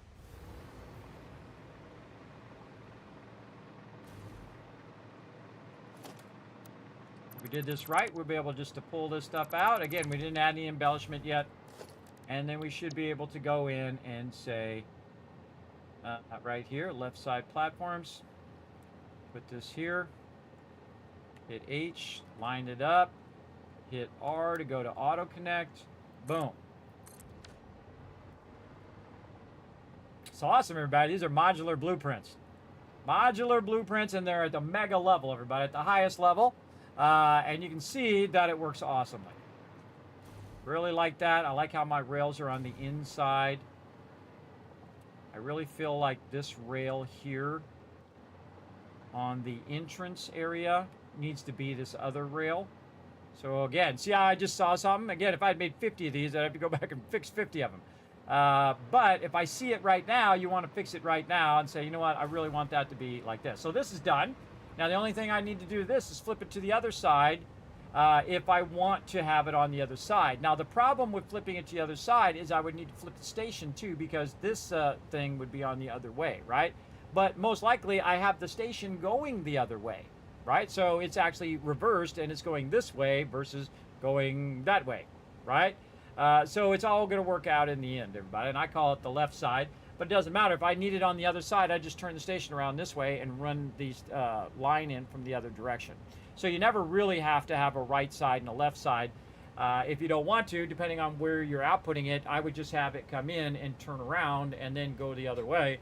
Unless you want the tracks to be in tandem and you're having it output from this side and this side into the center, and then you're running a bunch of central lines. But we could very easily just grab it and flip the blueprint around the other way. And then just turn the station however we want. I actually really like the fact that sometimes when it's outputting on this side, and then you can have it go up over the train, which is really cool. So you just put your lifters in to get it up over the train. Let me get my proper thing here. Just put your lifters up over the top of it like that, and then it will be above the train, and then I usually have it drop down into some storage, and then it will store that. Now my storages are going to be different than just throwing some storage down. Oh, GOG. I forgot I had GOG up over here. I got GOG up there. Get out of there, GOG. So again, I can just put it up over the thing if I wanted to, up over the tracks, if I did want to have it the other way, right? So I can't just flip that on a, what's I call a right side output, right? Because you always orient yourself based on the direction of the train. So the train's going this way, left side, right side, right?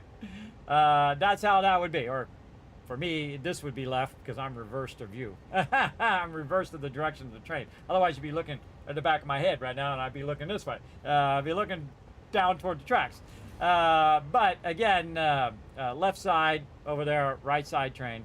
It's just easier to remember if you always remember the orientation in which you're making everything the same, right? Everything is based on the orientation in which you're coming into the station. All right, good stuff. All right, let's go ahead and get rid of this. My God, time is flying by, but we're getting lots of stuff done. Now, another easy thing to do is take this, again, make sure we saved it before we do anything. And then we're going to say left side fluid platform. And then left side train freight, train fluid. And we're going to change the icon. Platform, and then we're going to save that one so we don't accidentally save over the one we have, so we just saved as a new one. And we just simply take these out. Now, don't take them all out, otherwise you can't just put it back down. Oh, wait, we didn't, oh, that was the other thing I was going to do. I was going to fix these hypertube things. Yes, you know what? Hold on. Let's go back. Let's go back to that other blueprint first and figure out what we want to do there. So left side freight. Oh! GG's, brother. GG's. Ah, and a restart. Fun detected. Go get it, Unforgiven. Enjoy. Go get it, bro.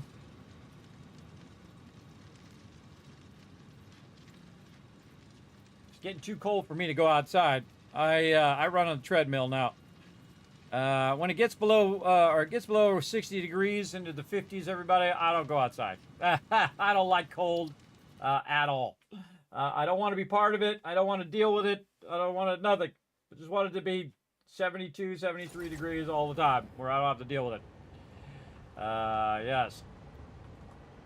Okay, so it probably rolled us back a little bit on what we were doing. So we should probably just reload this blueprint. Just to make sure. Okay, fluid platforms. No, freight platform. Freight platform. Let's just load that up in case we made some... That is not it. Nope. Freight platform. Load. MK3. Oh, I did that one. I need the left freight platform. This one. Made my brain hurt there for a second.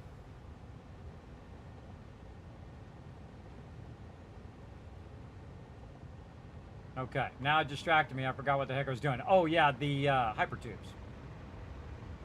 The hypertube things are not good. Maybe they are. Whoa.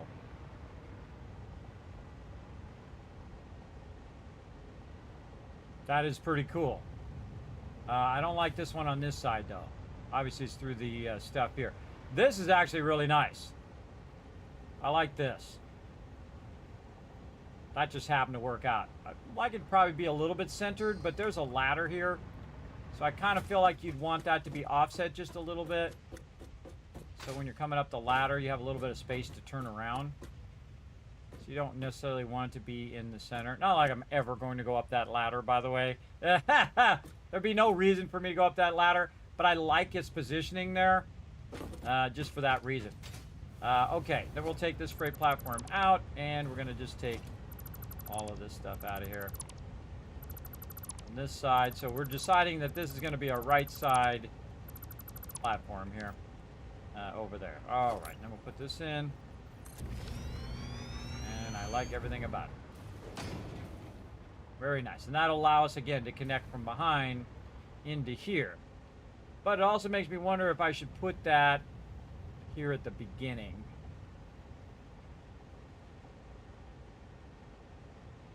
That one connecting way over to the other one.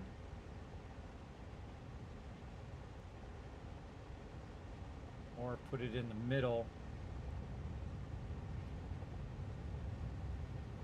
I don't have a thing in the hypertube. I don't have a hypertube entrance here on the entry platform, which I probably should have put one right here to match up to that one of my entry of my train station. So one that matches up here, and then it comes down, and then it goes up, hits this one, then you can connect it to the inner one of all of the different stations. So I don't need to modify this one, I need to modify this one. So yeah, let's do that.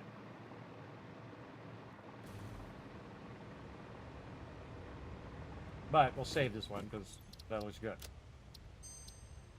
And then we're going to go in, and I saw something I need to do here, which is to edit this and take out the other one so it doesn't confuse me again, the freight platform here.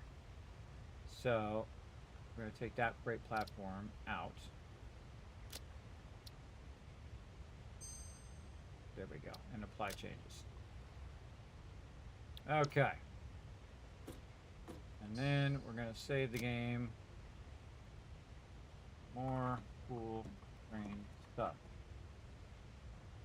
Save it again in case it does more crashing. Again, I'm pushing the limits of all the stuff that you can do here, everybody. As what happens in mini games I play. Okay, so we took care of that. We need to load our entrance part again. Entrance here.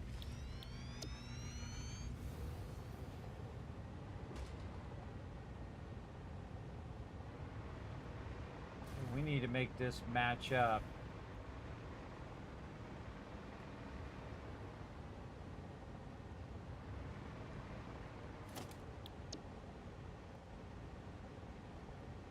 To the freight platform, but also to the train station. Train platform.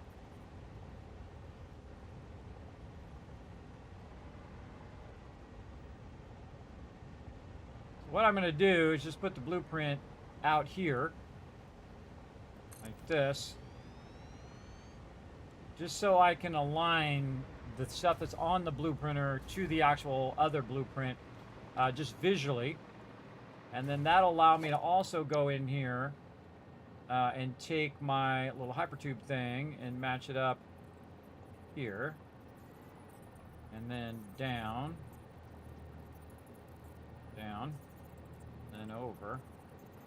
And then all I have to do is to nudge it this way, right onto the blueprinter, everybody. Pretty cool. Cool stuff. And then we'll have our little connection, which I kind of feel like feels real good right there. And now it's going to be part of that blueprint, which is pretty cool. So let's go over here. Let's save this blueprint. And let's test out all these blueprints. All right, this one I can take out. Just temporary. Now we're going to start building out our modular train station. Or we're going to crash and do it again. All right. See? Push the limits of things. This is what happens. Pushing the limits.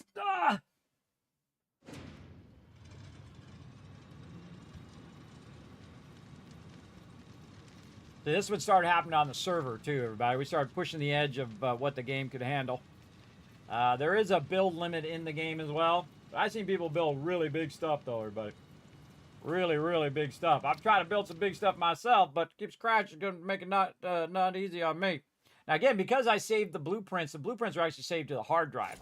It doesn't necessarily have to be part of the actual saved game, by the way. It's part of the hard drive, so I can just rebuild it from those blueprints without having to do all this again. All right, take that out. Oh, okay, I think we're in the loop. We're in a loop.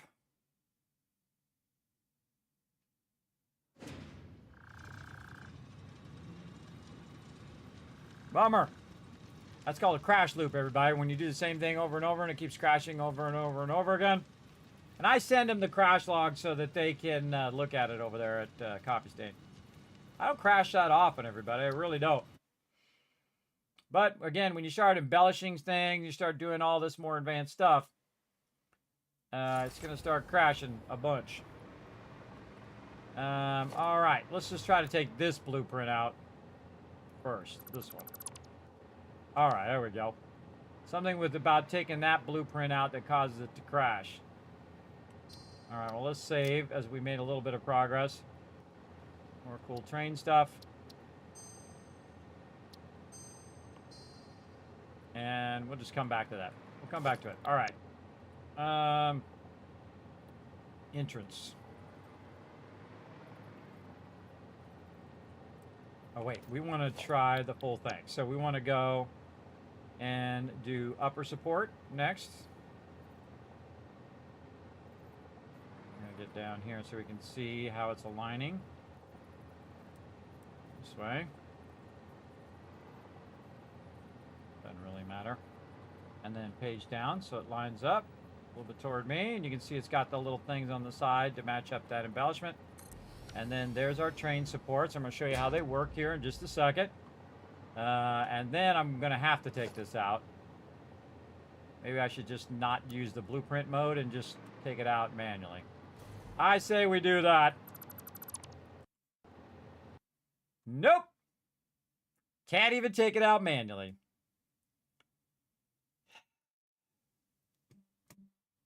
Something in there I don't like.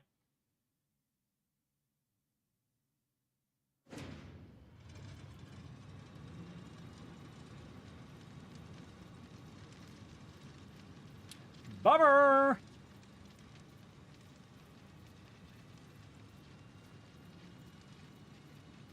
I have a seizure from all this crashing. I'm gonna have a crashing seizure. Come on, we're on a roll here. Game. All right, what is it? Let's just do it one at a time. Freight platform.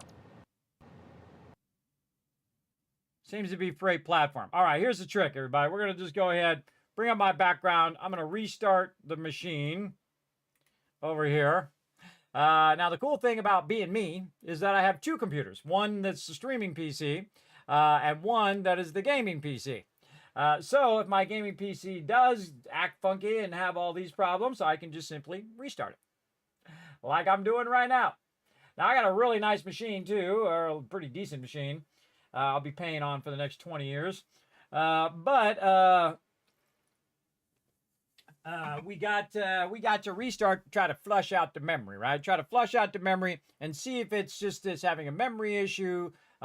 Is it something that built up over time and has like a memory leak or something? Or is it actually that it's going to crash over and over and over every single time we touch it? Then that means that thing is stuck there. Because if I can't take it out, I'm screwed, right? And you'd have to roll back in your playthrough and try to load a previous one. Now, the cool thing is we've just been working on blueprints and we've been saving them. So if I did have to roll back, it would be no big deal because loading up. Because it would be no big deal because I already have just been doing that one thing the whole time, just blueprints. I haven't changed anything else in the whole world.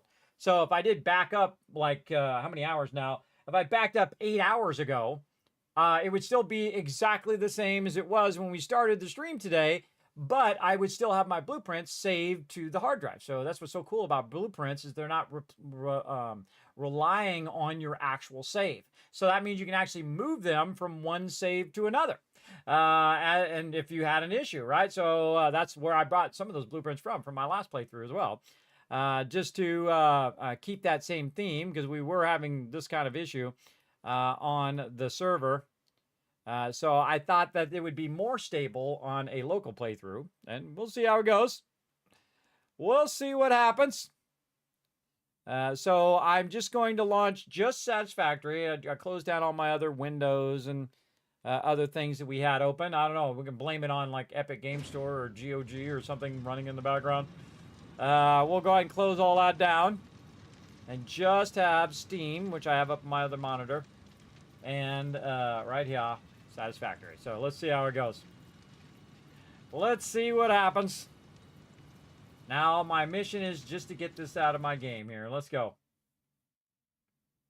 So let's see if we can just get this one blueprint out of here, or this is how it's going to be now. I have to roll back.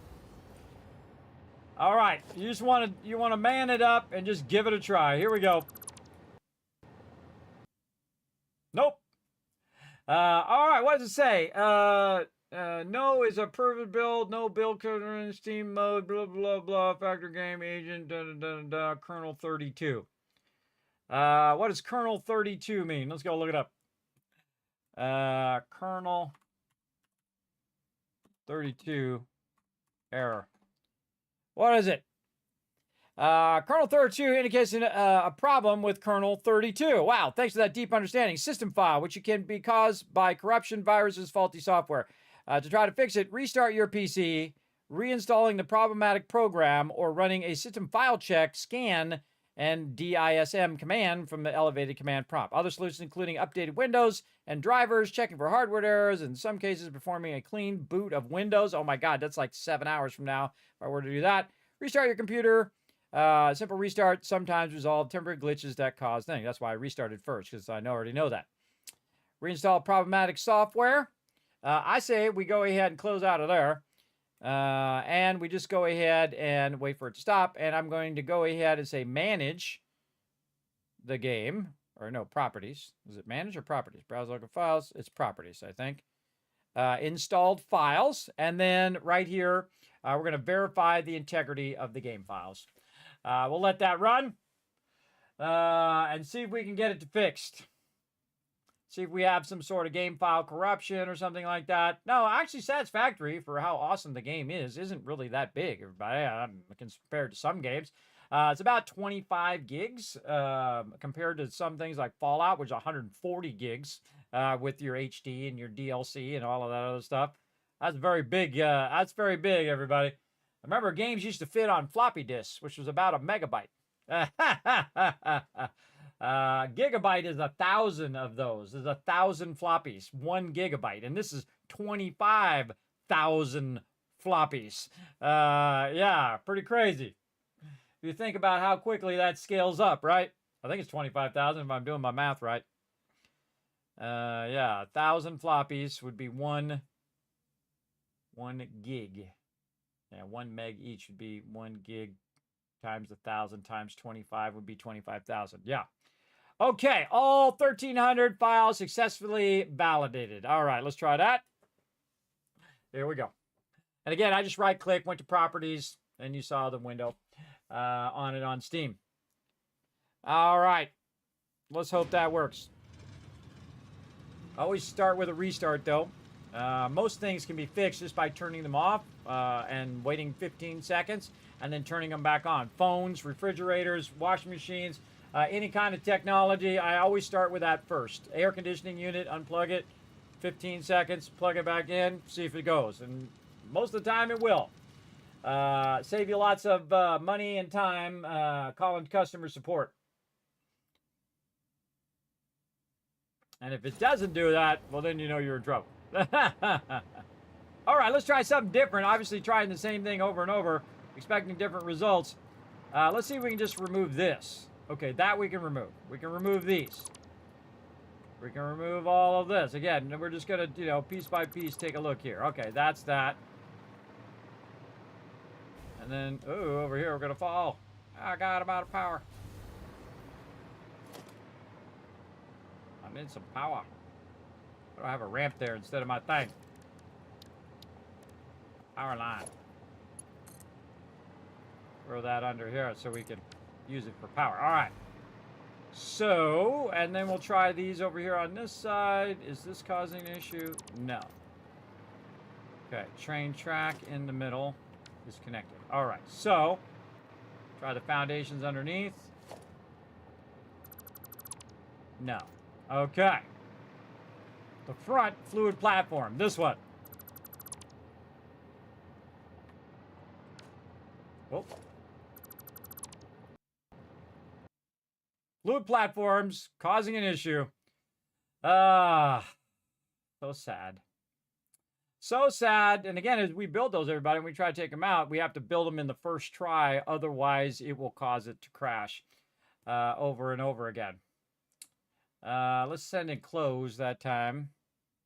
That's a bummer. See, now again, sometimes you hit a moment in playthroughs when it's crashing, and then you're stuck in that loop. You're stuck in that loop, and there's nothing you can do other than to roll back the game and take that out of the game that way. So we're going to try that next because we have no other option because that's all we can do. And that's why you want to back up your saves too.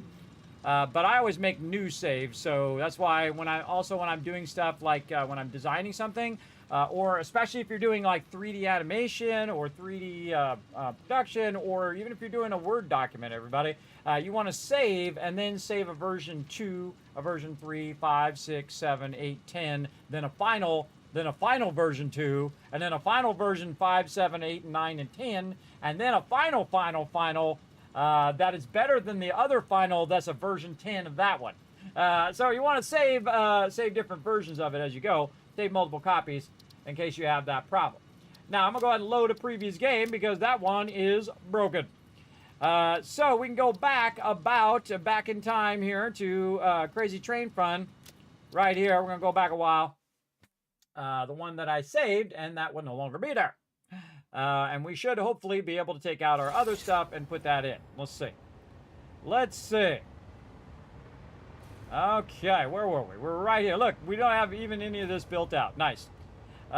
So we can go ahead, and again, remember our blueprints in there, everybody. So we can just go ahead, and it's saved in the file, and will automatically apply to this playthrough right over here. Oh, we need to get our power up here for us to do. Now, again, this was at the beginning of the stream, everybody, right here, where we were working on some of our stuff. But again, here's the cool part. So we're going to go ahead and utilize. We're going to see if that fluid platform continuously causes it to crash, and if it does, I will actually take the fluid platforms out of there and manually add them later, right? And just have the platforms there. By the way, I could just make, now that I think about it, I could just make a universal platform thing that I put down, and then I put so many of those down, and then I make all the platforms last. I put the platforms in manually, as opposed to having them built in if they're going to be crashing every time in a blueprint. That would be another thing I would do. Again, we lost no work. Nothing got lost because, again, we didn't build anything that wasn't a blueprint. So no problem, right? That's the great thing about blueprinting. All right, train track right over here. So we're going to put this train track, and we're going to put it right in the middle like this of our stuff here. Where is our thing here? Now we'll put it over here, right in the middle of this one here. So, train track first. We want to build a lot of these, so we don't want them to be have issues. Then I think the gap is in the back, like this. This one. Then we're going to go ahead and put in our upper support. Uh-oh.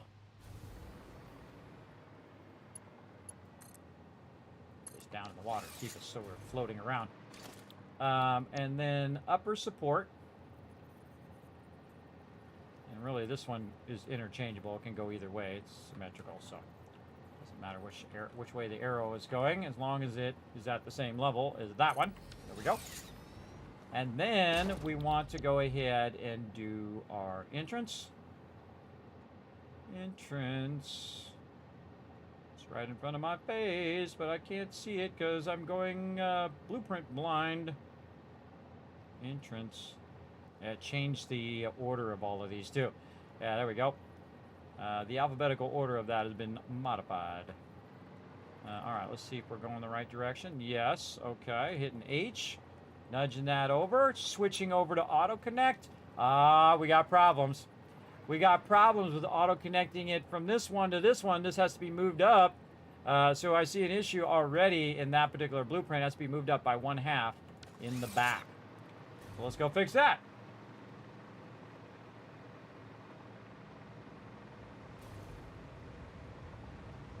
And so we will clear the designer from earlier. And we will load our updated one. And it's a bummer to lose a lot of work, everybody. It really is. Whether you're designing something or 3D or you're playing a game or whatever. But sometimes it's trying to tell you something. Sometimes it's trying to, hey, this is going to be better the second time. Like when I accidentally saved over my blueprint earlier. Now it's better than it was before. So right here, we need to go in and we need to adjust this right here. Actually, this is in different sections too. We definitely want to fix that. I don't like to have my stuff in different sections. I like it to all be all one piece. So we're going to go here. And we're going to go right here. And we're going to go up by 1/2. So that can connect. And then on this side, same thing. And we're going to go back. Again, I'm actually improving upon the design because now this is all one piece as opposed to being multiple pieces. And we left the gap there for that auto connect. From our supports. And I would probably put a support before the entrance every single time, and then I would just manually add supports underneath of this to match the other supports of the other stuff, or I'd make alternate blueprints that would just be the support parts. Again, making it in that modular style. All right, save it. All right, let's go try it now. That's why you beta test all this stuff, everybody. We're beta testing our modular train connections. And now it is the entrance, which is way down here now. And like a dish, and like a dish, and nudge it over, and perfection. Look at that. Beauty. Beauty, beauty, everybody. And again, I'll show you how I do my supports here. Down there. Now, I'm going to try to put those fluid things back in again, but now that we know they're an issue, obviously you want to save. Right? You want to save before you put it back in, unless, because it might cause an issue. And then also, it might cause an issue on the blueprinter when I pull it up. So, I might be redoing that one later. We'll see. Issue with freight platforms, freight platform blueprint. All right, so we're going to save it right there. Right there. Okay, now let's try our freight platforms and see if we got it screwed over again. Right here. My guess is yes, but you never know, everybody. Maybe it was just that one that was bad. And that is perfect. Nice. Boom. Oh, wait. What the heck? Look at that freight platform way out there. Oh, see, look, it's bugged. Oh, no, that's like super bugged. So yeah, I got confused with that other one. Like this why, again, I like to give them different names. So when we crashed and we came back again, it thinks there's two in there. Right? It thinks there's one here and one way over there. A blueprint way larger than it should be. So it kind of like combined both blueprints. Because it had one of the same name, most likely. Yeah, we got to throw that one out of there. Yeah, because I crashed, came back, then it had the other one and didn't get rid of it. Okay, this is where we exit the game. We're going to exit. No, we're going to exit to the desktop. We had already saved. And I'm going to go ahead and bring up my backdrop. And I'm going to actually go into the blueprints themselves. Let's see. I got to remember where the heck they are. Yes. Blueprints. Over here.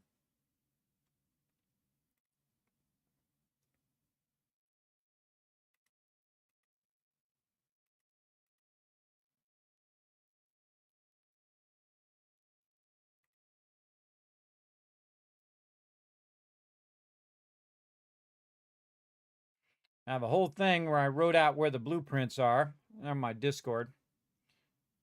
For my Discord to come up. Just so I make sure I'm getting the correct stuff. Let's see. Satisfactory. Again, over on my Discord, everybody, we have a channel or a section that says Let's Talk Gaming. And over there, I posted a bunch of stuff. Plus, I have all the news from all those various games posting over there. As well. I can just search for blueprints, actually.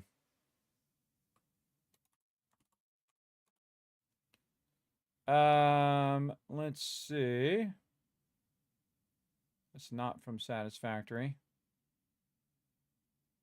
A lot of fixes to blueprints.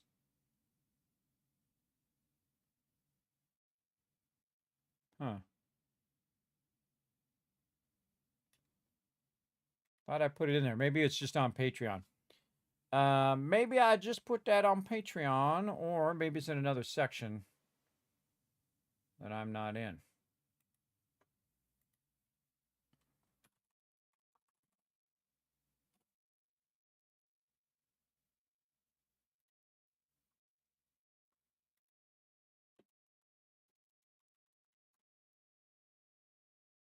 Oh, yeah, they're there. What section is that in?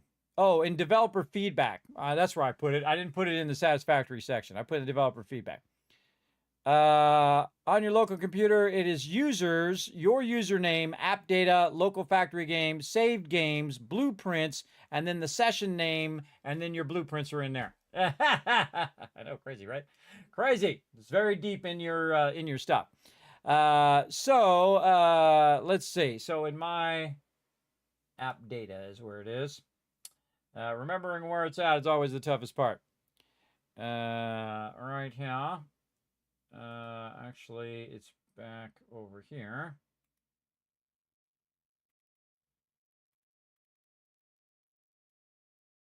App data. By the way, app data is usually a hidden folder, so you want to be able to show your hidden stuff. Local. Again, it's not called Satisfactory. It's just called Factory Game. Saved. Saved games. Blueprints. Saved games. Blueprints.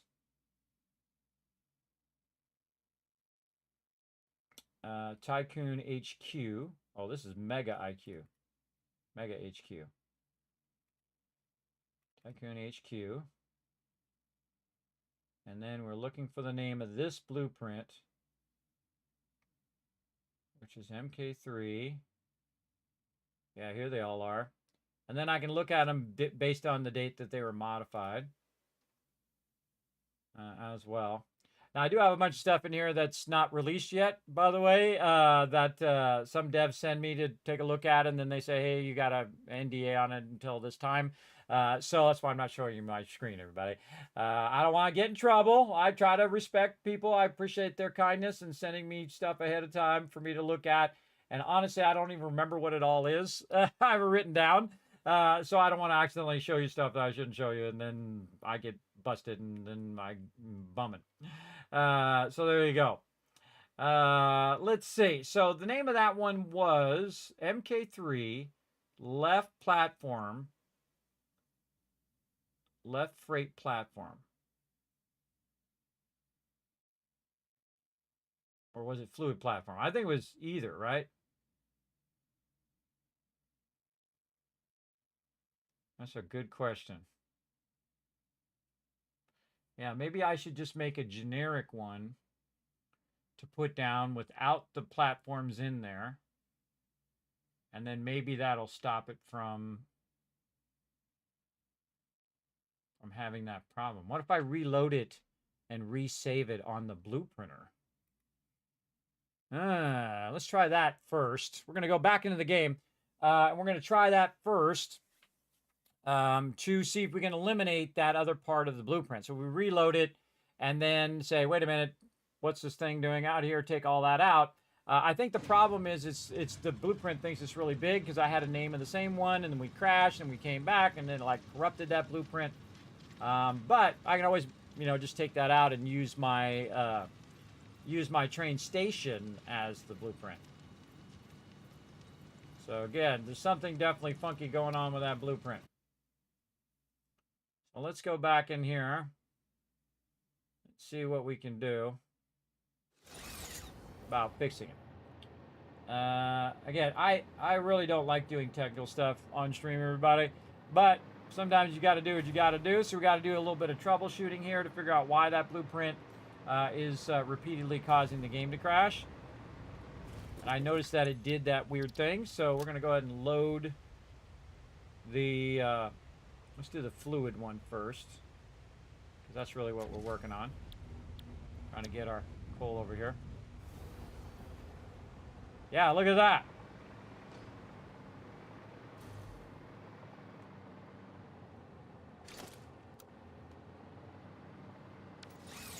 So it loaded it way off the blueprinter over there. If I take all that out, will it be fine? Or is it going to crash? I'll take these blueprints back out.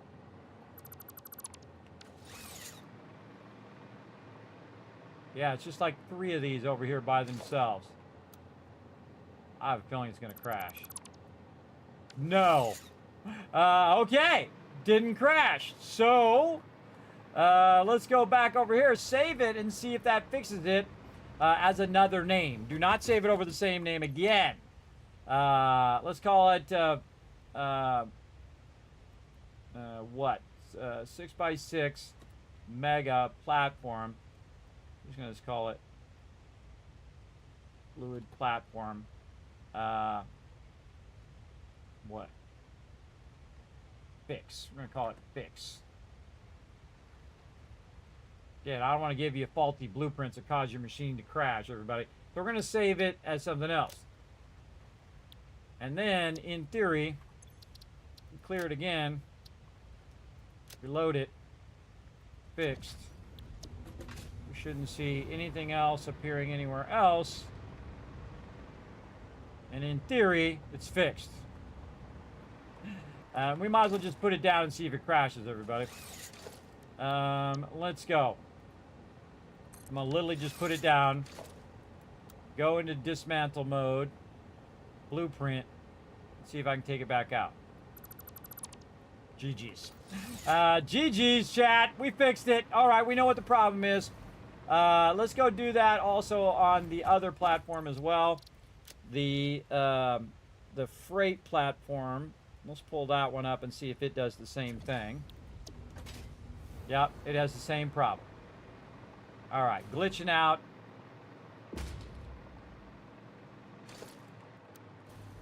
Take that out, see if it crashes. No. Okay. I don't know how those got way out there, but whatever.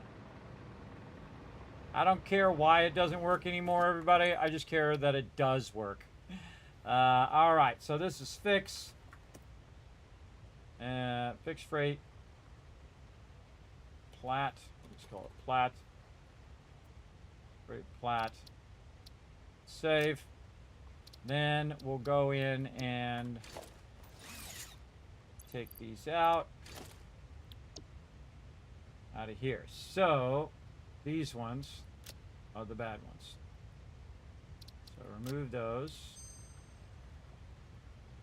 so we don't accidentally load those in the future. All right, apply changes. Okay, GG's, all gone. Then we're going to save again. Fixed blueprint issue? Question mark? Oh, we can't put a question mark in there, sorry. Did I fix blueprint issue? All right, again, I like to remind myself what I'm doing. All right, let's try it again. Let's see if it works this time. Here we go, and again, this is the blueprint of this. We're going right through the center here. Let's go. All right, we'll get past all the technical issues and keep on rocking. Remember, I don't make the games, everybody. I just play them. And then, bada bing. Again, we want to be able to do this consistently over and over again without any issue. Right in there. And then like this. Bingo. And then our entrance, which is now put it back the way it was before. All right, now I gotta figure out where the heck it went. Just changing the order of this stuff really throws me off. I guess I could number them, and then they would be in that number order. All right, and again, remember, we already fixed these blueprints so that, you know, now they work. And again, it saves it to the drive, so you're good. And again, if you have like a corrupted blueprint like that, everybody, just try to fix it as quick as possible, and then just move on. Okay, now, fluid platforms. Here we go. Let's see if it works now. Fluid platform, right here. And it's a left side platform right there, and that should connect in there. And say we want fluid platform there, and then we want freight. That was that freight or was that fluid? Again, you can look at it, it'll tell you right there. That was fluid. And say we want 3 fluid and we want 3 freight. Hope I need some power to float around. Come here, a little power. Get out over here.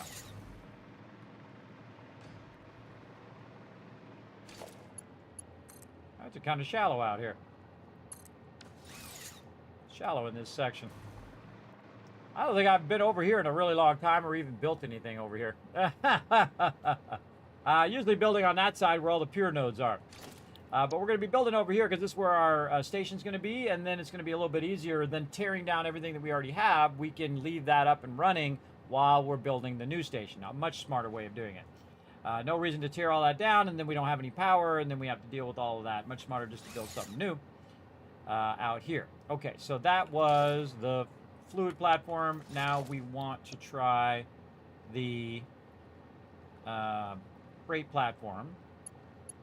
Put that in. Somehow line that up.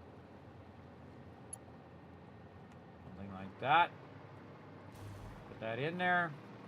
See if it's connecting. It is. Try not to be in the way of the blueprint. Okay, so now we got our fluids, we got our freights. And then just for the sake of seeing if we're going to crash, we're going to take them back out. GG's. Yeah, nice. All right. Okay, look at Kismet doing his little dance there, a little technical dance to fix the problems that I did not cause. I mean, I caused it indirectly by building massive stuff, but again, that was a game issue, not a me issue. I corrupted my blueprints. And now we know how to fix it. We just find out why it's doing that because it's off the blueprinter, and it put that way off on the side there. I didn't put it there. It's probably when I tried to take it out, it got confused and crashed. All right, so these are fluids, right? And then fluids again. How many fluids do we have? I think we had 9. So this is 3. Again, we're just practicing our stuff and seeing if we have any issues. Control page down to line that up. Check that it is connected. It is. And then away we go.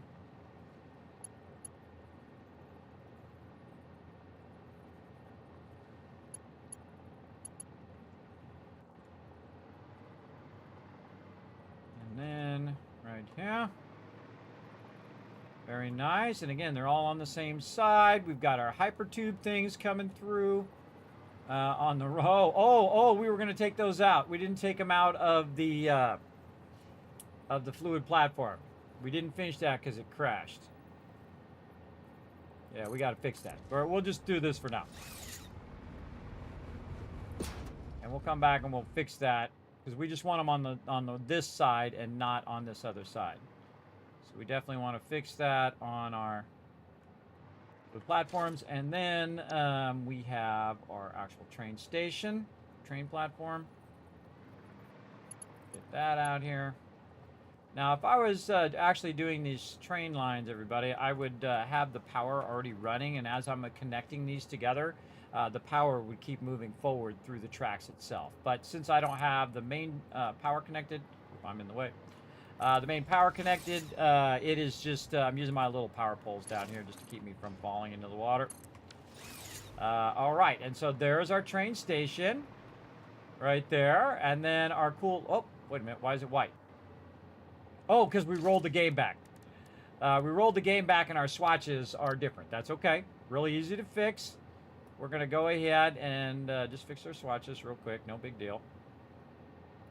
So it'll save it into the next part of the game. And then this, and then this. And then globally, it will change all the color to that color. So now it just fixes it on every blueprint. See? What's cool about those colors, they're global colors. And that's definitely a save since we fixed that little problem there. Did I fix the blueprint issue? We'll find out. All right. And then we have one more thing, which is our turnaround that we were working on today, which should match right up. And we're going to nudge that over, and beauty, everybody. Beauty! Now look at this, everybody. I'm showing you my next level stuff. Look at that. Look how easy that was. I like how it's Balti Jam. I don't know what that means. I'm sure it's a location in wherever Coffee Stain is from. Sweden, I think it is.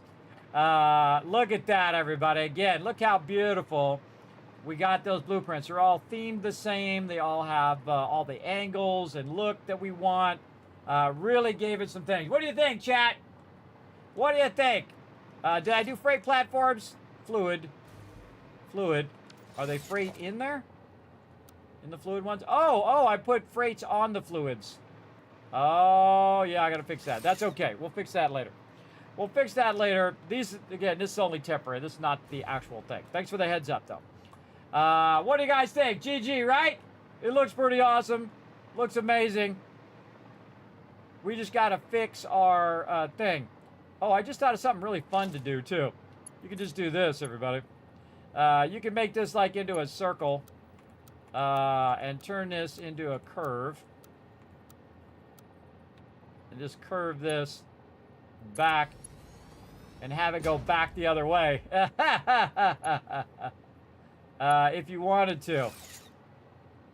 Yeah.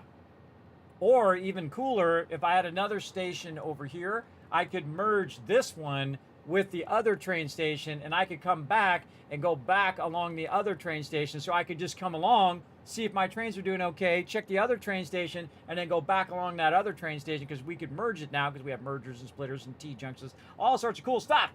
All sorts of cool stuff with transporting right over here. We've got our hypertube branches, our hypertube junctions. Very, very cool. We can just use that branch to just branch in the other branch into that same hypertube line. So, very cool. By the way, if you didn't know, by the way, you can also just take the branches themselves and actually attach them to the entrances like this. So again, you would do something like this, and then aim this one. Oh, even something like this. Again, depending on which side you connect, has to do with which one is the default route. And very important to know which one is the default route. And I'd probably do something like that. And then have this come around like that. And then we could branch this one to the next one and so on. And again, you can work on all those logistics, because those are not going to be the same every single time. And you'd want to work on all those logistics in the moment, right, as you're building out the real deal. All right, that is the real deal right there. It looks good. I like it. Man, again, you can make that as long or as short as you want. Like, say you only need 2 stations. Well, you put that down, you take the 2 stations out, and then, boom, you just connect all the rest of it, and you're good. And that's why I only did it in 3, and not made, you know, a million of them, because you can't do that, because the blueprinter is only so big anyway. And again, you saw that it got weirdly messed up there. Again, of no fault of mine. All right, I love it. I think it's awesome. I think we're going with it. Let's go ahead and fix these things that got confused when the game crashed as to which platforms they should be. And when we go to do the actual support, I'll show you how those supports work down below. And now we're going to replace this train station with our thing. And we put this here specifically because this is where we're going to build our giant power station. It's actually going to be over here on this side. And so this is just kind of a mock-up template of that station. Now I'm going to back way up, though, because I actually wanted to start way back here. And I was just kind of lining up how I want these to line up to the lower part of the station. And how I can kind of make it move around my current existing. But I'm going to actually replace all of these as well. So we're going to be replacing all of this. Probably not today, but we're going to give it a good try. So let's go. Let's go ahead and start with where our train station is going to start. So we're going to take all this out. We're going to go ahead and take all these angled ones out. And so on. And we're going to try to revamp our stations here. Going to be awesomely fun. And let's get it going. And now we're going to save this as looks good. Let's hope it doesn't get into a cycle like that again. But you never know. Okay, so we're taking this out and this out, and we're going to use these foundations. Now, I'd probably give yourself a little bit of room to get started. Before I, again, interfere with all of this, which has a whole bunch of processes running, including QuickWire, which we want to replace, and do a bunch of stuff too, and run that up to the platform edge that we're at now at this height, and then we're going to replace all of this line that we've run with supports and stuff that runs all the way down, and then we'll angle it down and we'll do all that fun stuff down the way. But right here is where our what's known as our Rosetta Stone starts, right? This is the true start of my new train station and train lines. My whole entire train system is going to start from this one point, right? So you want to make sure it's the right one. So we're going to go ahead and put the train track in, and we want to start this way, like this, where the arrow is pointing toward us, with the gap on this side. Okay, and then we'll take these blueprints out, and we're going to go ahead and, again, put in our upper support. Now, this is the real deal here, everybody. We're really building it now. This is the real, hopefully, final product here. We'll see how it goes. I'm trying to remember which one is my light. B. There we go. And down, down, down. And we probably want to think about a set direction of this. Do we want it to be this way or that way or this way? I'm going to actually do it in the direction in which the... got out of it. The original one is, so it's that direction. So I'm just going to aim it in the same direction. Again, this is the upper support. There. And then down we go. And looks good. Okay, so now we got that in. Now, what we really need is a little bit of power, everybody. And the way to get this power to work... Oh, and I'm dropping stuff. Oh, look at that. I see there's a thing there. All right. I'll take a minute. Gonna go make me sort all my resources because I was making and then taking stuff out, putting stuff in, taking stuff out. So all of it ended up in my inventory. So good to take a little moment here. And I'll roll back up toward my base for those who haven't seen it yet. Again, I use all the techniques, everybody. I use modular building, I use mega building, and I also use a bunch of spaghetti as well. Embrace it all, everybody. It's all part of the fun. Look at this awesome spaghetti right here. It's not too extreme, but it is awesome, and it did what it needed to do. Check out all that power back there as well. We're going to make that times so much more. All right, we got to clear the inventory a little bit here. Now, it just so happens that I did myself a solid over here, and I have a way of sorting all of this. Now, the things I never put in the sorter is the Mercer Sphere, the Summer Sloop, and anything else that I feel like I don't want to track down later. I'm just going to throw right in here in my little personal uploader. Let those upload right back in there. Now, all the rest of this stuff, everybody, bah, I don't really care. I've got a whole bunch of it now. So what I'm going to do is go right here to this box. I'm going to say store all. I'm going to go to this box. I'm going to say store all. Now what's going to do is take that and run those out of there. Now here's the cool thing, everybody. If we go in here and we say grab some of our trigons and whatever else I forgot, which makes those belts work, right over here. Yes, I grabbed the right things. What we're going to do is we're going to make this sorter even faster. We're going to make it go at 1,200 per minute right through here. Here we go.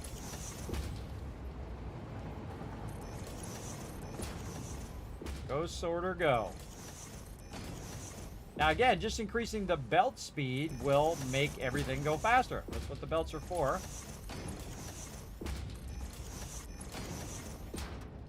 And you'll be able to sort those boxes and all your stuff in no time.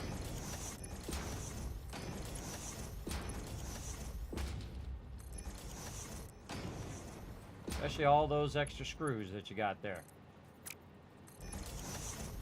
Now the first thing I'm going to do is I'm going to upgrade the primary lines, right? All of these lines here.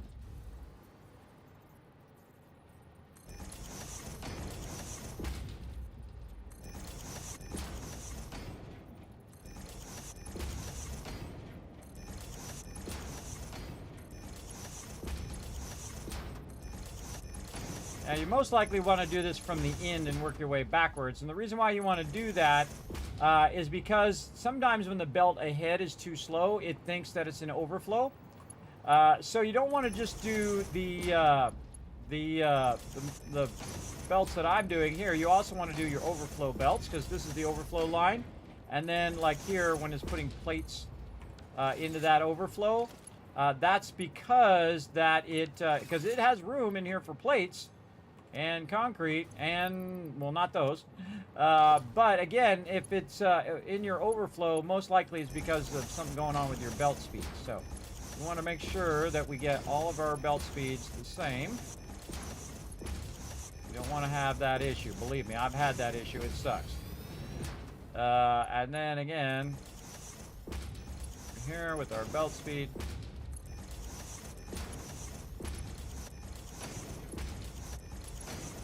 This is something I built a while ago.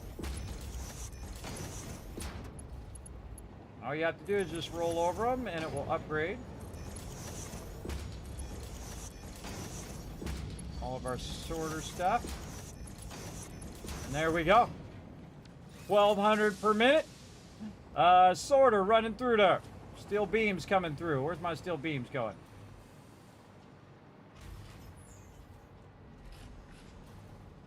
Oh, there we go. Look, our plastic's in overflow. Oh, yeah.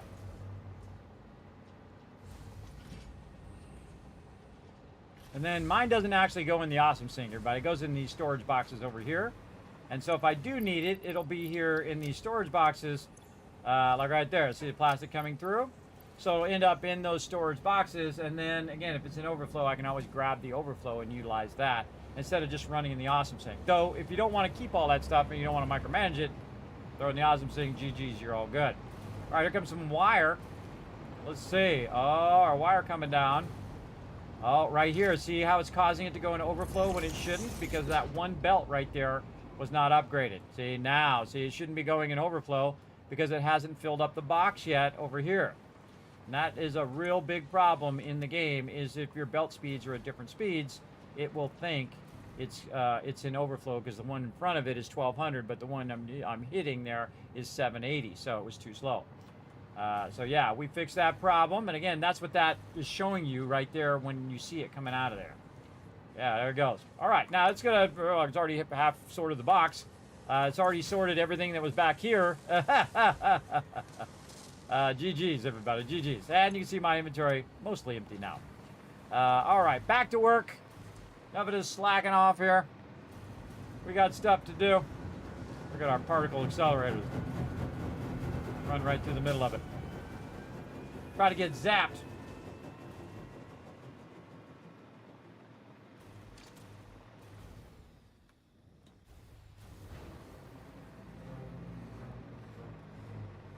Another accelerator over there. And again, all of this going to get wiped out.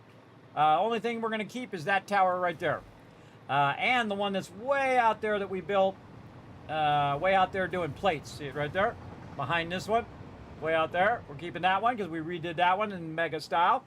And then all the stuff we're building now, this actually will keep as well.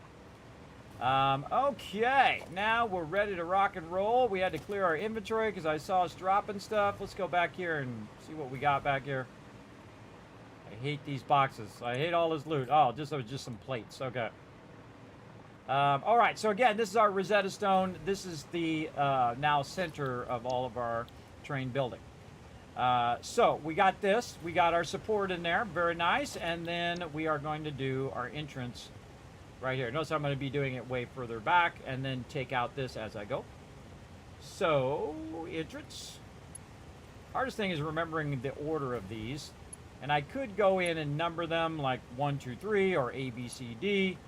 But I kind of named them what they should be. So this is the entrance here. There we go. Oh, we got some overlap. Are these out of sync? Oh, these are out of sync. Why is this one? Oh, because of the half entrance there. So this is support is going to cause an issue with the alignment of all of my my blueprints. So how to fix that? Good question.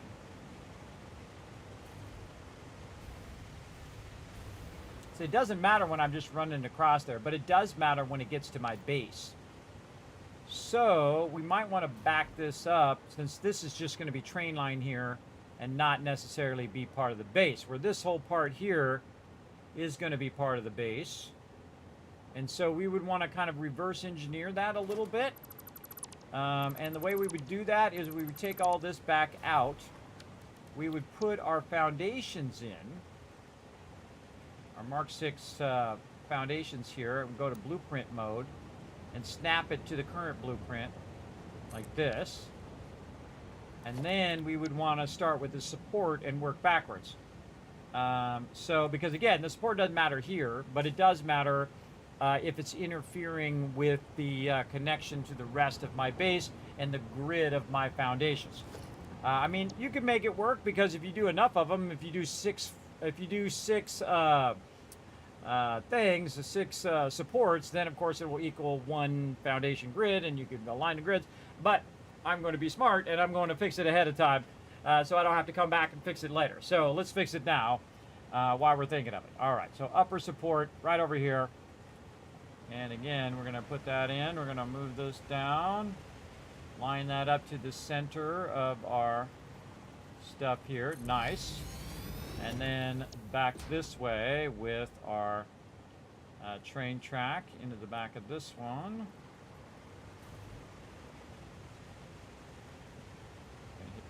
H again. The vertical nudging, everybody, is awesome. They did a really great job on that. Oh, backwards. Second I did it, I realized I had turned around. Train track. Because I want the gap side to be on the other side for when we do the other train tracks. Up we go. Up. Another amazing addition to the game.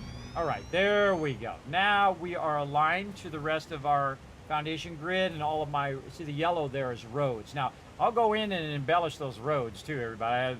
And we'll replace all those with really cool looking roads and stuff. But right now, we just want to get our trains aligned to our power grid that we're going to create here. I want to make sure to think that through before we get too far. Okay, and again, this will be my primary train station, or at least primary train line. And then, of course, I'll have multiple train stations as I need. Let's see, we're doing entrance. We're going to aim over here. Turn this around. Bring that up. There we go. And we're going to turn it on auto connect. Now it's auto connected that together. Now also here, by the way, everybody, we can, I feel like I could just take these out and then maybe connect between these out of this. Thought I did that. Because what happens on this side is there's a reverse one. There's a reverse train right here. See, train track reverse. And that reverse one, I can just do this and flip it around the other way. There we go. This way. And it should... Oh, maybe not. Oh, no, it's this way. Oh, okay. Hold on. Hold on now. Hey-oh. Yes, no, we're going to need to fix the entrance so it's the other way. Ah, see? Glad we checked it. Okay. So, or maybe we put the reverse one on over here. That's what it is. This should be the reverse that goes up against this. Yes. Reverse there. And then we have our primary train track, which would have been the first one that we put down before we did the reverse. Like this. No, it would have to be the other way. So that the two are together. And then this one has the gap over here.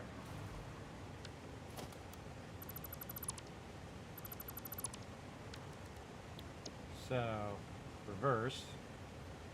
I don't remember what I was doing here. Reverse this way. The two tracks together. Yes. I'll show you what I mean in a second. Yeah, there we go.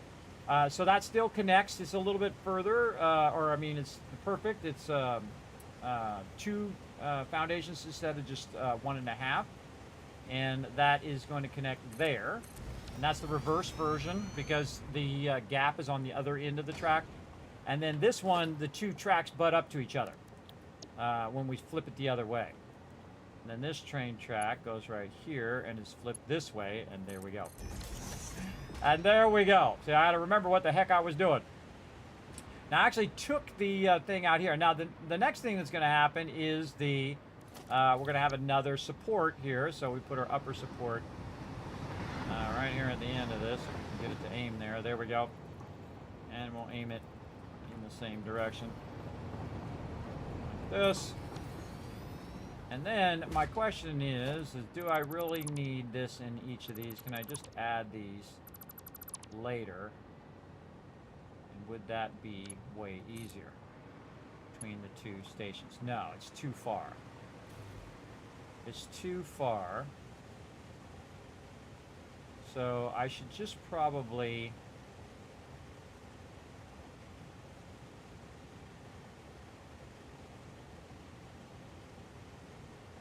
I should add a little bit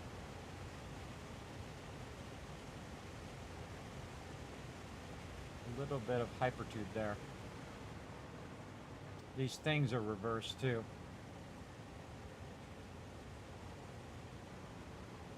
Yeah, they go one way on one thing and they go the other way on the other thing. So this is reversed from my train station. So this whole thing needs to flip around the other way. Yeah. So the gap needs to be on this side. Okay. So how about this middle thing? Okay, this middle thing is also flipped. Okay. All in the details, everybody. All in the details. All right, upper support. Come on. Oh, not auto connect. There we go. Just go default. And so I need to know which direction these lines are going. Now, once you start to do it, everybody, you'll just go, okay, the arrow needs to point that way. That's what I'm figuring out there. Which way does this arrow need to point so I don't look at this later and then realize that all of my railings are flipping one way back and forth, back and forth. I want all your railings to be consistent all the way through. So the arrow is pointing this way. All right, so when I'm building out the rest of this, arrows are going to go that way. And then the gap of the train track here should be on this side, which means this one is going to go toward it, and then we'll auto connect that one like that. And the railing should be hopefully the right way. So the railings are the opposite way. Okie dokie. We got issues. We got issues. So how can I get those railings to go the way I want them to go? I can go this way, but that is going to be wrong. So I want to take my reverse track, put that in, see if my railings are the right way. They are. And really the problem was this middle one. This middle one was the wrong way, I believe. So let's turn auto connect off and turn it back to default so we can just see what it is doing. So this way. So the gap is on this side. Auto connect. Then, and this might be a problem in the track blueprint itself. And I might have to go fix this on the stuff I've already done. And then train track, which should be in the same direction and butting up against, because if I did the other way, it's not going to connect because it's too small. So if I do it this way, it should now have the orientation of the railings all be the same. And so this is how we know. We go here, and then we run along the railings and we look.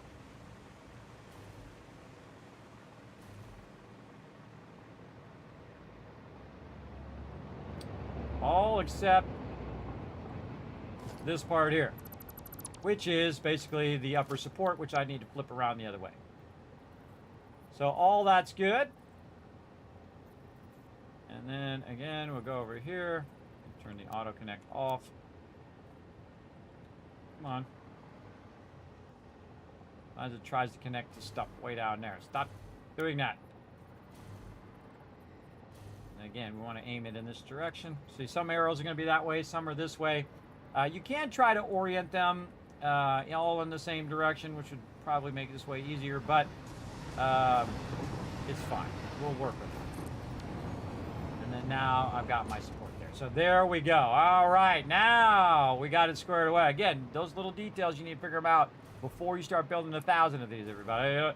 You don't want to get to the end and say, ah, crap, I got to redo that whole entire thing. That's not going to be good. Oh, and then we also want to, just for the sake of making this easy, we're going to just put a train station over here, and I'll show you why. We're just going to go transport train station, just a random train station just sitting right here for no reason other than to lend us a hand. And then we're going to take this power that we have from our central power, run it to this train station. Or try, anyway. Come on, fingers, do your thing. There we go. Then, now that this has power, I'm going to go ahead and just run this train track right against this train track. And again, it's kind of like it's coming off of the track and going over here.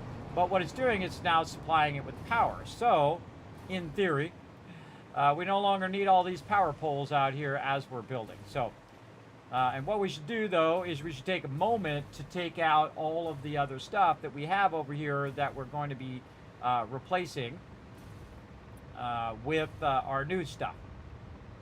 So, we're going to tool way out here, take out all these poles, take out all these things that hopefully I no longer need. Let's see. Again, this was all for testing. And if we do this right, we shouldn't need any of these poles.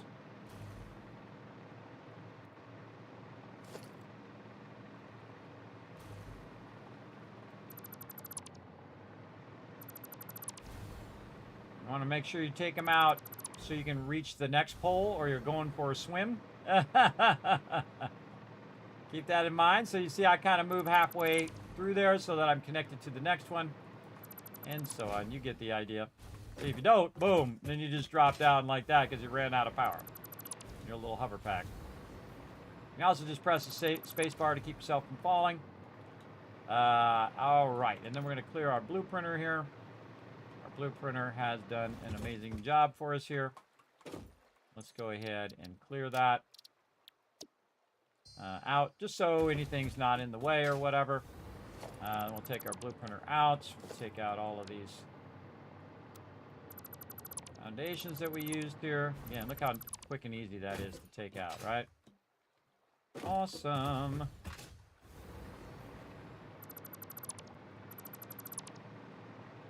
And I think we'll leave that one so we can see if it aligns as we go. And we're bringing up power from somewhere. Oh, from this connector right here. We're just going to bring it up here. Take this out.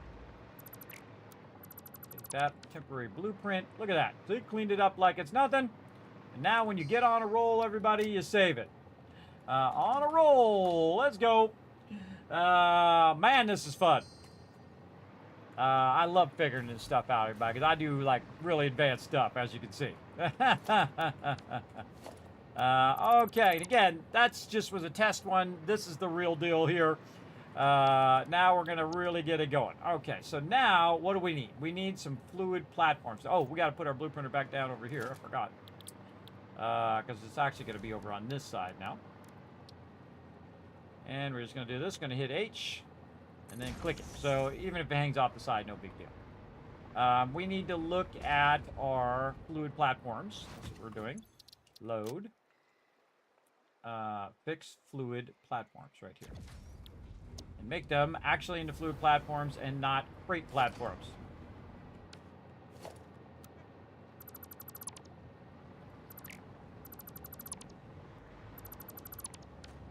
think what I did is oh, my bad. Duh. Forgot too many. Load. Fluid platforms. You want to leave a couple of them in there, or one of them in there, so you can align the other ones. Makes it much easier. All right, and then we wanted to take out this other side as well. Oh, and we don't have anything under here. Get those back in. And it crashed when we were doing this before, so it kind of tripped us up. And then we want our transport freight platforms to be on this side.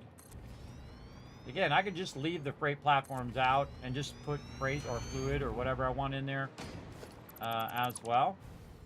And just make it like a generic blueprint. My power. I guess I could just do this. put it right under here. Another great trick, everybody, if you are doing your stuff like this, is just go to the center of your foundations below where your blueprinter is, and then you only need the one connection, and then you can float around all you want. Because, again, it's going to go up really high. It's going to go really far this way, way out to here. Just put it right in the center or below, and it will permeate all the way up here. Okay, we got to fix this part here. We were working on some stuff, and some stuff went crashity-crashity. We figured out what it was. The blueprint got corrupted and got messed up, but we didn't have to redo the whole thing because we're awesome at our job. We also need to take this out. We don't need that connection over there. Fill this in. All right, looking good. And this is currently a freight platform. And we want a fluid platform on this side, and another one there. And this one out. And make sure I got all my foundations looking good. Everything looks good. And get out of the way of that. Oh, we didn't get our other one. Did I put 2 of those in there? No.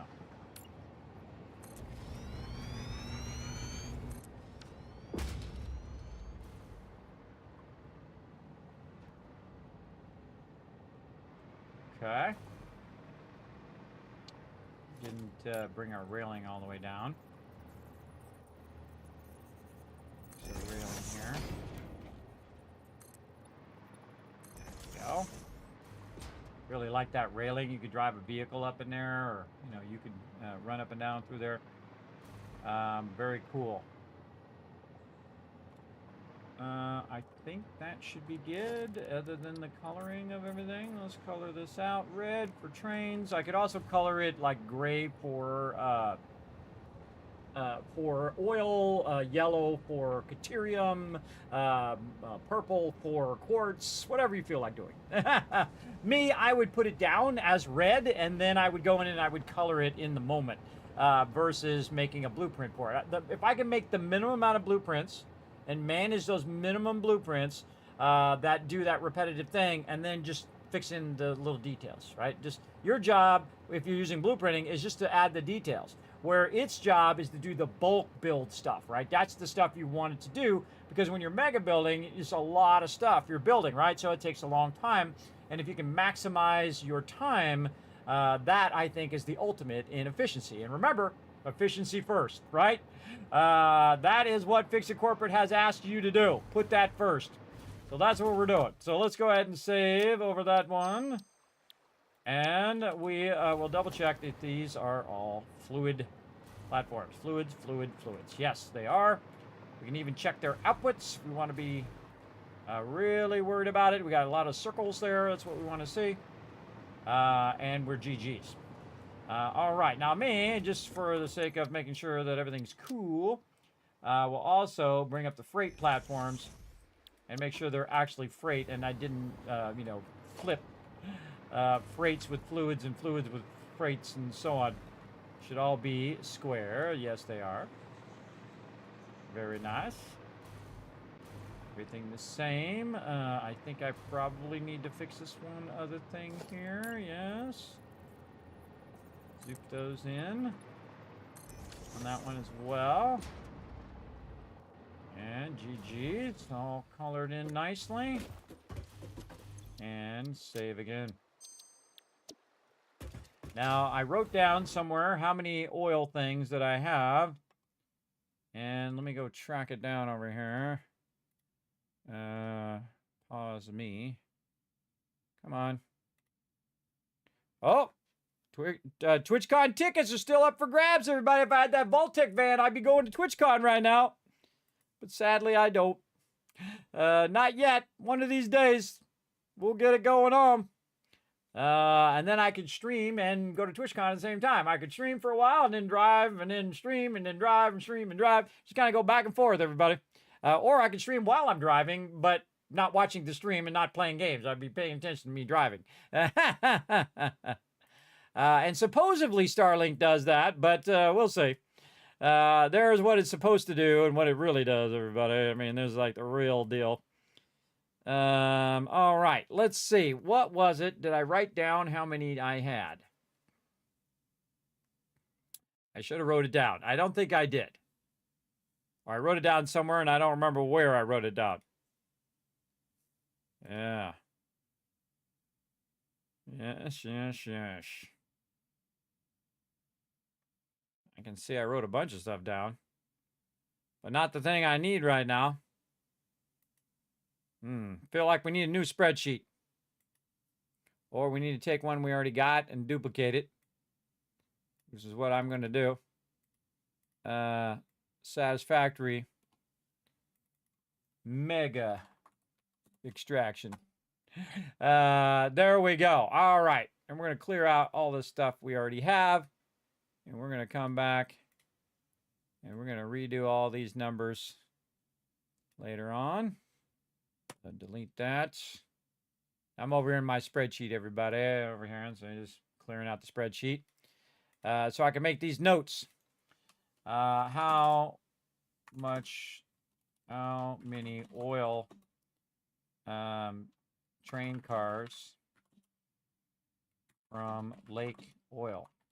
Question mark. All right, there we go. See, I leave myself some notes there, too. All right, we need to take a break for a second. Not really a break, but we need to go down to business here and run over here and see how much this is. Let's see if the train's coming. Nope. We'll just go ahead and make our own train. Let's go. And again, this is probably the most complex train system I've built, though I understand how trains work and how to build complex systems. Basically, because I just never bothered to get around to it because I was waiting for the full release version of the game, and now we're a couple versions in after the full release. Because every time I start to play, I think, I'm going to start a new playthrough. That's what happens. Like I started having server issues where the server kept crashing just when I was logging in on it. Might have been that blueprint issue, but they did fix a lot of those. By the way, hit A, so it switched the track this way. And now we're on our new track, by the way. Check it out. And we've got it winding, and you can see the supports underneath. And we've got it winding along the thing. And again, if you can check out the little poles going by. And you can see we got the hypertube up above. Now, I could have just took the hypertube, everybody, but it's cool to ride the train. Cool to ride the train. And again, we're going way out here. Now, we're going right now at 120 full speed. Right across this area over here. And again, if you missed me building this out and how I did all of this, remember, they're all in episodes. You can't go back a couple episodes, and you can see me building all this out. Look at the supports of different levels of those supports going through, right through the terrain. And you can see we've got curves in here as well. I explained how to do that, how to do curves. We got our blueprinter up there, which helped us out. And we are going to replace our train station down here as well with our new train station in a bit here. But we want to go down here and write down how many of these were, because I had already forgotten. I thought it was 9, but let's go make sure for sure. Now notice this entrance is a little bit different than my other entrance, so I would need to accommodate for that. Whoa, we're right past the station.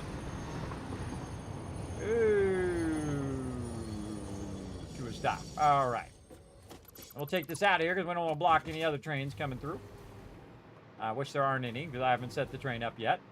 But it's been extracting lots and lots of oil, as you can see. So there's 1, 2, 3, 4, 5, 6, 7, 8, 9. I was exactly right. 9 from our, I did call it lake oil. What did I call this location? Good question. It is called Oil Lake. Yeah, so Oil Lake. So Oil Lake. 9 fluid train cars.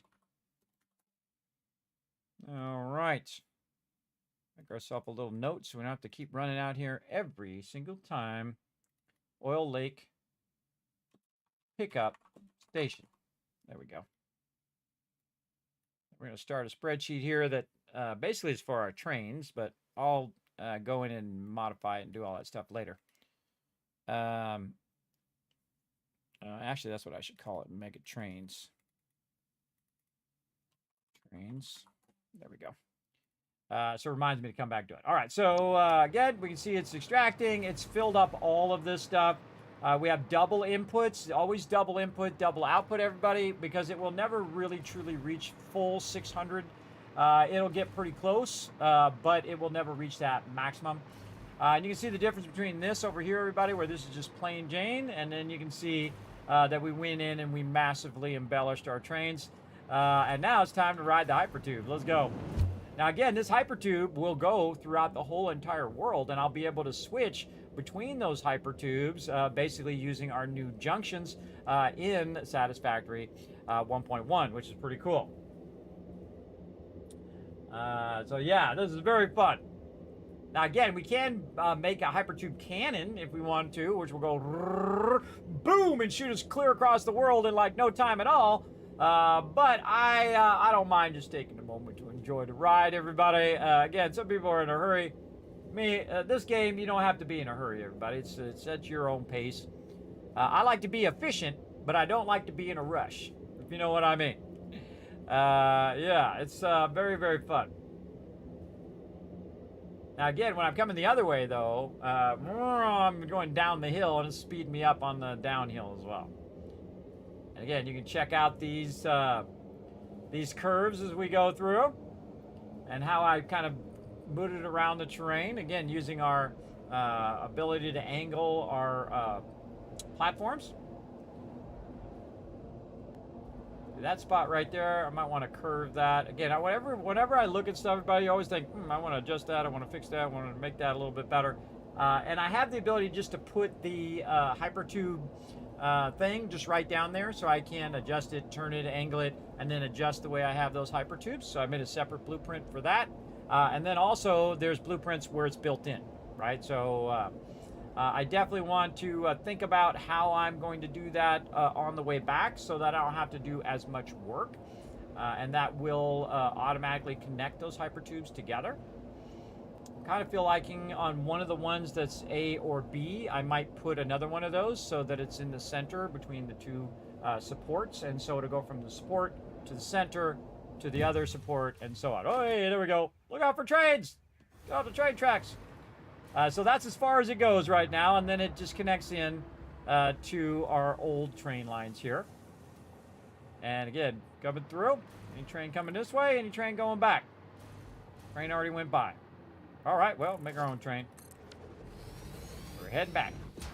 Again, we'll come back and rework all these lines, but these lines are doing stuff right now. They're making steel, grabbing a bunch of sand ore, all of that stuff. No reason to disturb your current lines until you're ready to really go in and make all this work.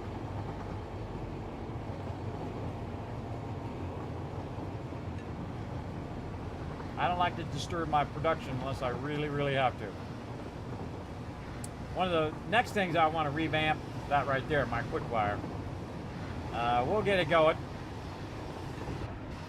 Now, see, you can override the train block signals, everybody. Oh, we forgot to put that in our train station. Oh, man, I forgot. I was going to talk about block signals. All right, let's do it. Let's get up here and talk about block signals. Put our block signals in. We haven't put the train station in yet, so we're still good. All right, train station. Train platform, actually, is what it's called. Train platform. Alrighty. Now, the easiest train block signal, everybody, is at the end of your train station. So, 99% of the time, you are going to put a train block signal right there. And the reason why you're going to do that is so that it separates the actual train station from the rest of the track. Now, it's going to flash like it's broken when it's in the blueprint, but such is life. And so what you want to do is you always want to do a block signal when you're going into any kind of decision, right? So say you're going along and it's going to go this way or this way, block signal right before it, right? That's all you need to know. Easy, right? Easy block signal before you make that turn, and then block signal at the end of your station, so that this can come in, stop at the station, and any train that's past the station can then return and go back the other way. Say I want to have 2 oil trains, right? So I want to run 2 oil trains. Well, one train can be coming up to the station, the other one can be returning, and then when this one's ready, this one will keep going. Now I can put more block signals to break up the track even more, but what it will do is then have one train at this end, and then when it gets into the station, I'll have a block signal that says, I'm in the station, and then while it's in the station, the other one will then pull out, start to go toward that station. This one will then fill up or drop off, and then drop, and then they'll be in perfect sync of each other. See? They'll just go like this, and they'll never run into each other, and they'll never be waiting for each other, right? If you do it right. It depends on the distance. Now, if the train's really close together, well, it's going to be a little harder. But the distance, you can actually set it up so they're in an equilibrium. So like one train's at this end, one train's at this end, and then they switch, and then they switch, and then they switch, right? That's what you do with 2 trains. Now 3 trains, a little bit harder, and that's when you want to spread out your block signals. But I know I'm going to put that block signal there in every single train station, every single one. So might as well just put it in now, and then I don't have to do it later. So there we go. Let's go ahead and put that there. Save. Good. All right, and it's going to flash for a while. Now, another thing that I want to do is have a block signal before it goes into the train station, right? So right here on our entrance is a great place for that, because this way it has some room out the back of the track. Now, in my case, I do use a lot of engines to run big trains, and I don't put the engines in the front. I only put the one engine in the front, right? Your engines don't have to be in the front, by the way. The only reason they're in the front is so when they go into the train station needs one slot, right? One train to basically make it line up to all of the freight platforms behind, right? Or the fluid platforms, right? So you just need that one train in the front. It's much easier to put the rest of your trains in the back. And the reason why, especially unless you're on a push-pull train, then you have to do some stuff. But this is a circular train, right? So it goes out and it comes back on the track, and it has 2 separate tracks, so those trains can just run and run and run and run and never have to stop. I can actually make it come back, go onto the same track, run along that same track, and if 2 trains are coming at each other, I can make a train where it goes out, waits for this train to go by, and then this one will go on, right? I can make those too. Little bypasses, right? Or little pull-outs or turnouts, you might call them. Like when you're up somewhere and you're driving a big old truck and there's 53 cars behind you, and you go to the turnout so those 53 cars can go by because your car's going so slow. Yeah, or you're in a motor home, or rent a car, or rent a truck, or whatever. What do they call those? U-Hauls. Yeah. So a little turnout where that train could turn out, get out of the way of the other train, which it would have the priority. Now you also have priority signals. You have all sorts of things. Advanced stuff. We'll get into it. But right here where this entrance is the perfect place. Now, where do I want to put it, right? Do I want to put it way up here at the front, right where the end of the station is? Because at the end of the next part of this is actually the fluid platforms or the freight platforms. So you don't want it to be right there, because then the trains are going to be hanging off the back. The next train's going to come along and run into the back of those trains. This stops them from running into each other. That's its job. So that's what you want to do. So what I would want to do is go back and put this much further back.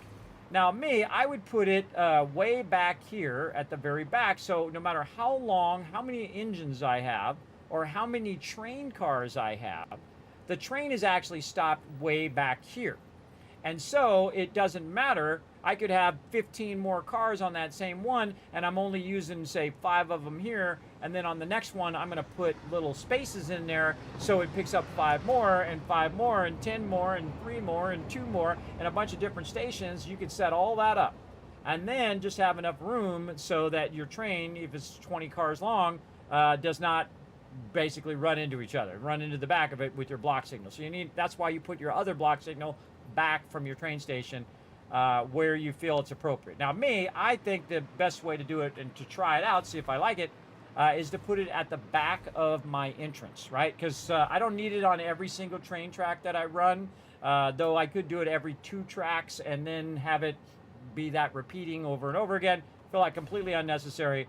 I feel like the thing that we want to do is to go in, clear out the designer here, and load up our entrance here. And this way it's built into every time I put this entrance down, it's giving me extra space behind the train station, behind where it's at, right back here in the very back. So we're going to put one right back here, That's going to create a separate segment. It lets me put it in there. It's going to be awkward. Other way. Which way are you going? There we go.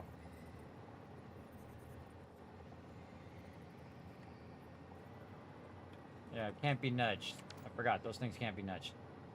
So, again, try to put it right here, but the way the track is, it's not being helpful. It's putting it way up there.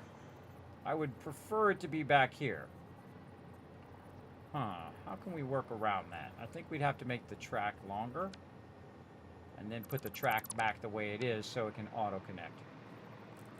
We're going to work around it here. Here we go. And let's see if it works. I'm going to put this track down first. It's really not the way to do this kind of stuff. And then flip it.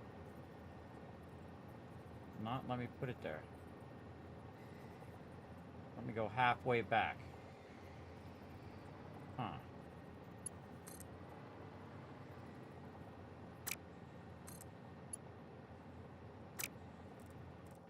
Yeah, so you can't build it outside of the blueprinter.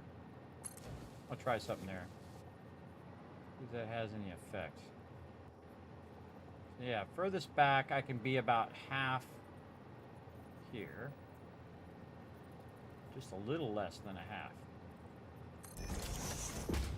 Like that. But it won't go all the way back to the edge. I really just want it to be right here along this edge. So... Oh, because the minimum length of the train track is 1.5. That's exactly why it's like that. And you can see it cut it into 1.5. I see. I see. That's why that limitation is there. I see you there. I see you there. All right. We know why that is. All right. Awesome. Again, we want this to make sure we leave a little half track here. So when we're doing our gaps, it was not half. Do that again. My bad.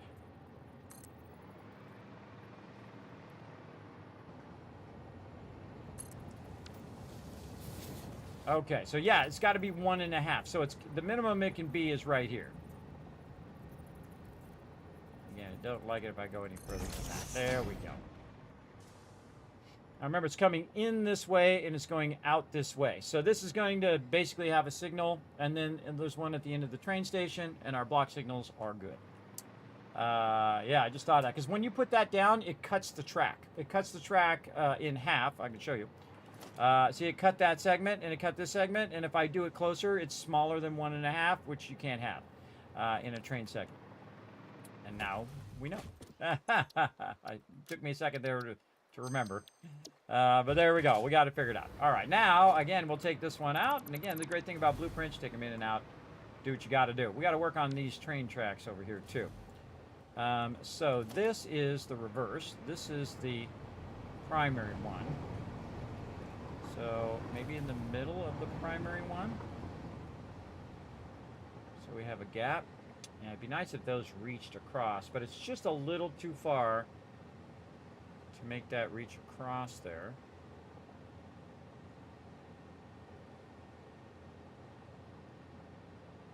I feel like I might want to do a little segment on those here.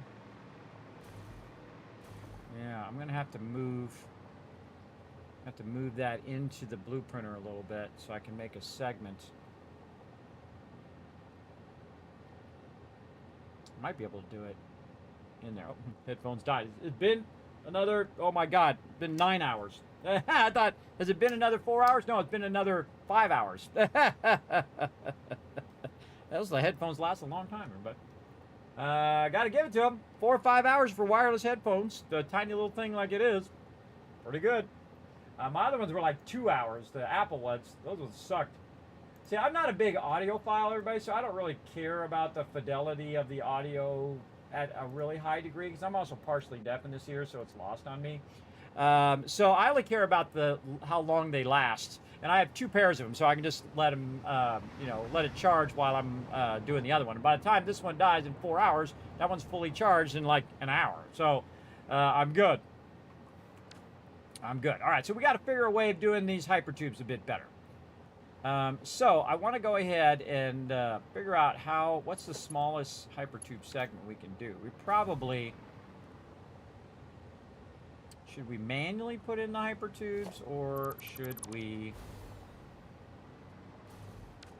what should we do here? I like how that's in the middle of the thing, though.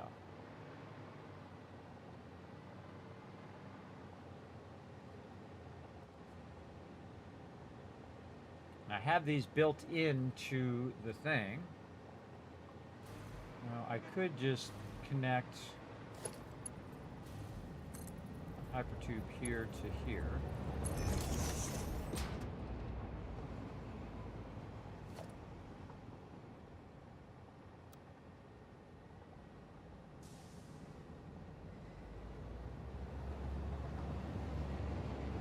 Trying to think that out. Because you want it to auto connect, so I'm not manually connecting that every single time. So we auto connect the tracks and the hypertube. I was working on it last time, but I think there's some way we could do this better, I feel. And it's going to make little segments when you auto attach, but then I don't have to come back and modify it anyway, so it'll be a permanent thing. Kind of feel like we want to add that to the blueprint. So let's go over here to the blueprint. And we got this done. Did I save it? I can't remember. Let's save it again. So let's load our upper support. Now we also have angled supports and stuff like that. So what we want to do is we want to use our hypertube supports here, which this is not at the same level of those hypertube supports. So we want to use our little support that we have. It's not the right one. Where's the other one? Down here. Here. This one. All right, now. This one? Huh, what do we do with it?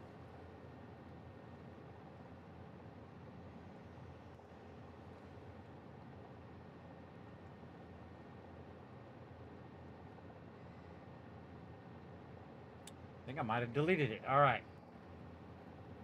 Track hypertube support. Oh, there it is. Hypertube support. I should really change the icon of that. Hypertube support. Right here. Yeah, there we go. There we go. All right. So I'm going to make another one of these. And hopefully it's rotated the right way. Of course it's not.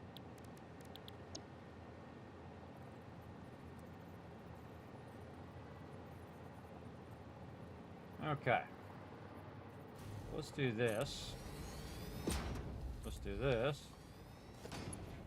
Then we'll get these little segments here. Like that. Then I'll take out this. Take out this. And so that should be able to bridge the gap between the already existing hypertube lines, which we already have. So let's go ahead and save it like that and see how I like it. Save.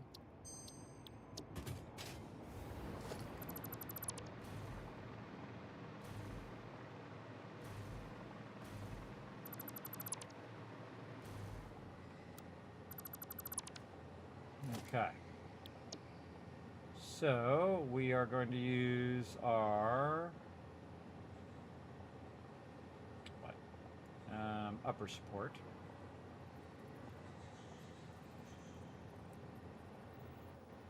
And our upper support is going which way? Already forgotten. Other way.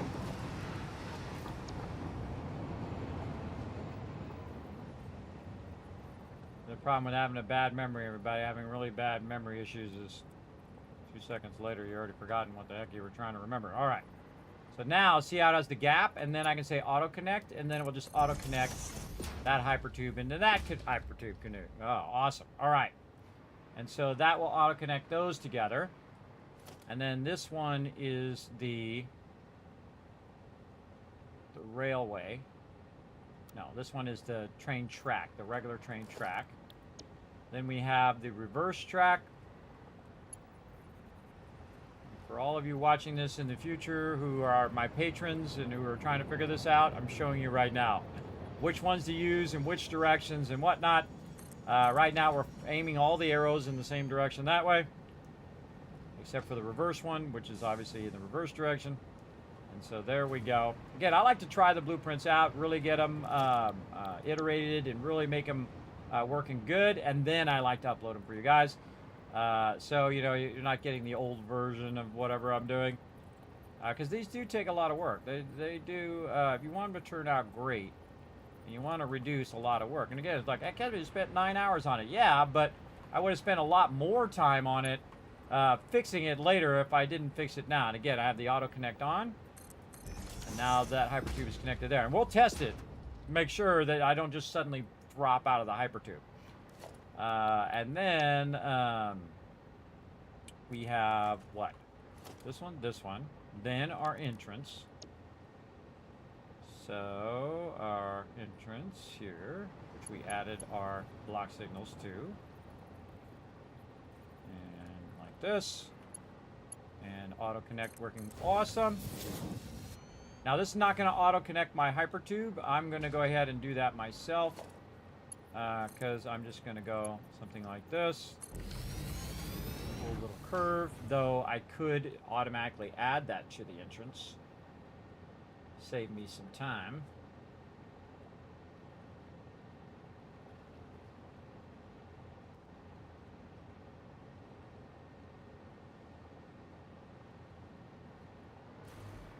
Why not? I mean, we're at it. Why not fix it? Why not make it work? Let's go.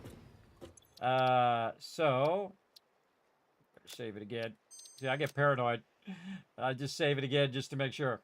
All right, entrance here. So, we want to put a hypertube. It goes from here to the middle of the track. So, we'll just do the same thing we did before, where we go in here, we get this. We go ahead and put this down in the center here. Rotate it proper way, though, would be... Oops, nope. Be super helpful. Arrow this way. And then... go ahead. Do that. And this will go up to here in a curve.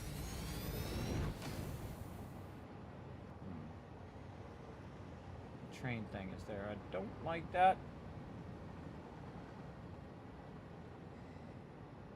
Like that at all.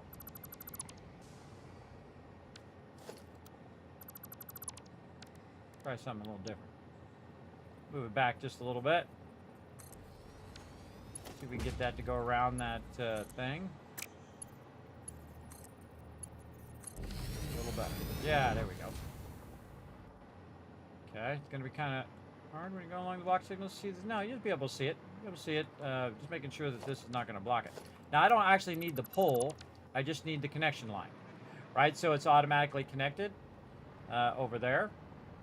And then the same thing with the next part. I will probably do that part manually. But I could build it in.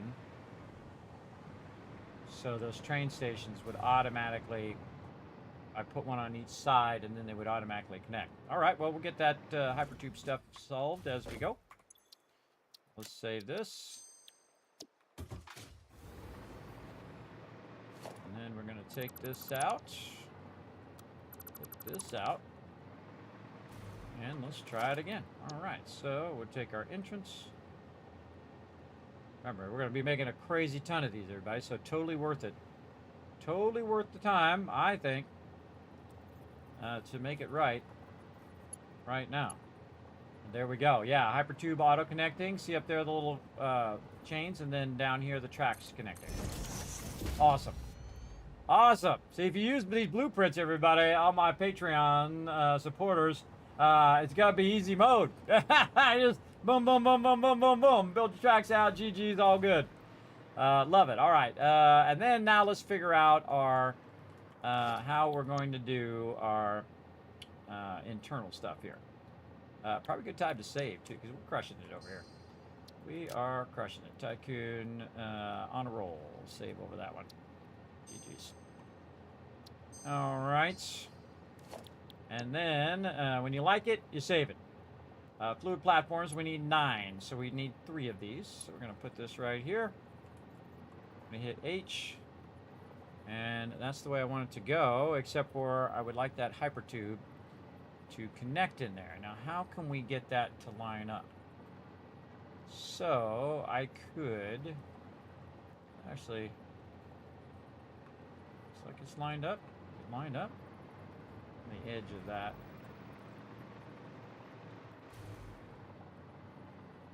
Yeah.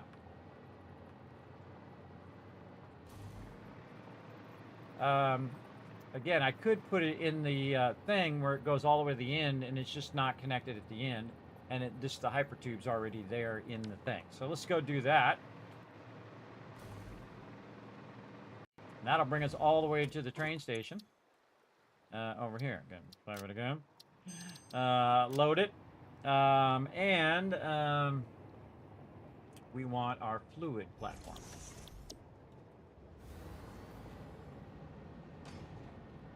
Okay. So do our hypertube, we are going to need to, because this is at the ground level, so we're going to need our blueprint, our hypertube support, no, the other one. We need this one, yes. And we need to be aiming in the same direction, like this, yes. Bring it at that same level.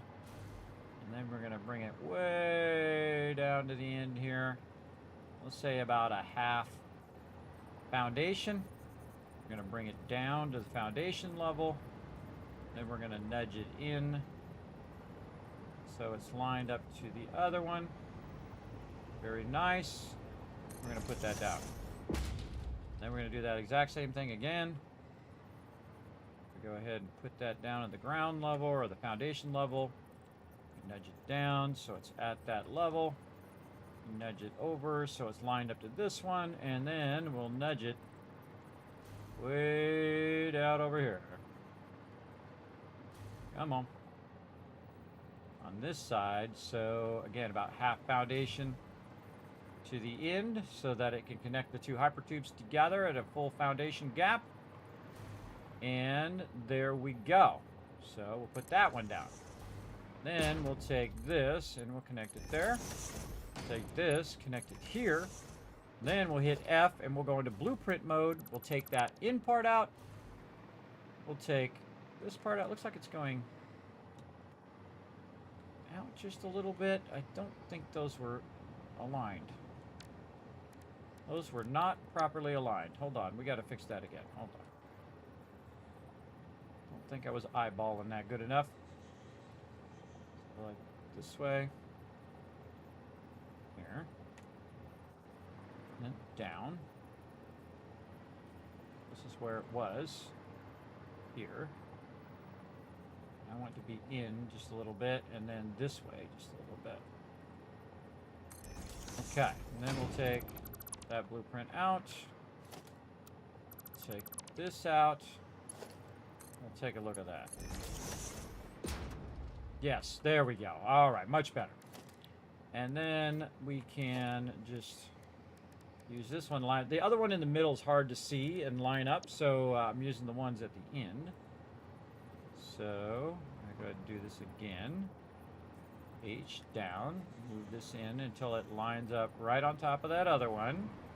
There we go, and then nudge it all the way to the other side. You're getting the gist of this now, everybody. I'm showing you some cool stuff. This is some next level stuff over here, everybody. It's gonna make your build so amazing, for sure. And again, learning how to do auto connecting. That's really what we're doing right now, using your blueprints, everybody, reducing the amount of stuff you need to do. So we are going to go ahead, run this together. And again, we don't need these beams here. These are just here temporarily so we can line it up to the current beam that we have. What we really just want is the hypertube connected to that middle one, and then this one over here, so that we have a bit of a gap. Or we can put it right next to each other if we want, but I like to put a bit of a gap, and it'll just fill in that gap with the auto connect. And GG's, we're good. Now, you know what it makes me want to do? Save this one, and then just take these platforms out and do the other one, or I could just do what I just did. I can just do it on the other blueprint. Let's go ahead and take this railway out of there. I want no funky stuff happening. And then we've got that in, and so we save like so. And then we test her out. All right, because we're already auto-connecting our tracks. We might as well auto-connect our hypertubes. And H, and nudging it over. And there we go. See, connecting together. And then down here, our tracks connecting together. Awesome. We're definitely testing that hypertube at the end. Now, these should also connect between the different fluid platforms. All right, we're going to take all these foundations out. And then all this stuff's not even a blueprint, everybody. It's just me building it out, trying to figure out what I wanted. Once you got it figured out, all of it out of there. Nice. We'll leave that in part for now. Look at this, already colored in and everything, everybody. Wow. Oh, I love it. It's so sexy. All right, let's go. I love it when a plan comes together, everybody. Let's keep her rocking. Showing you all my best stuff up in here. All right, fluid platforms. Right here, hitting H. Make sure that stuff is nice and aligned like that. It's on the same side. Looks good. And again, our stuff is connecting on our hypertubes and connecting on our rail lines. Boom. Looks good. Let's just do it again. So we're at 6. Hardest thing is getting the vertical height to line up sometimes. It's really awkward. But you do what you got to do.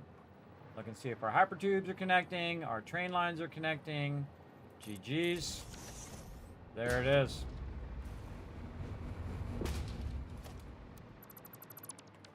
Okay, 2 pieces to go.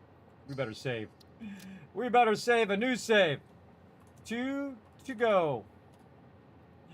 All right.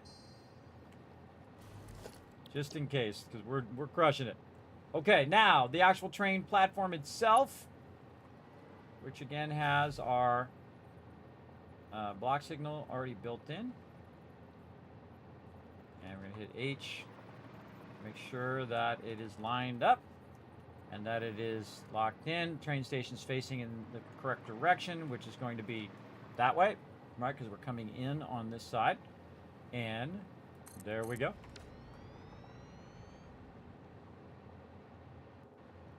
All right, and we should have this all connected all through here, except for we don't have it where the train station automatically connects. Yes.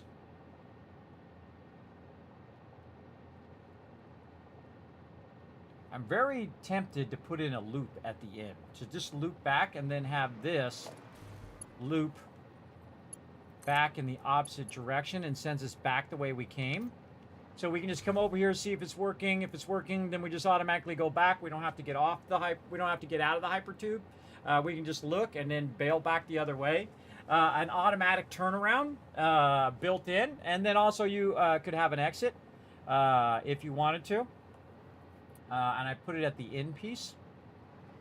So I feel like I might want to build that in. So this needs to come back to here. So this can auto connect. And then this wants to come over, connect over this way, and then run back. So let's work a bit on our station here and set that stuff up. Again, we've done a lot of stuff today, everybody. Massive amount of stuff.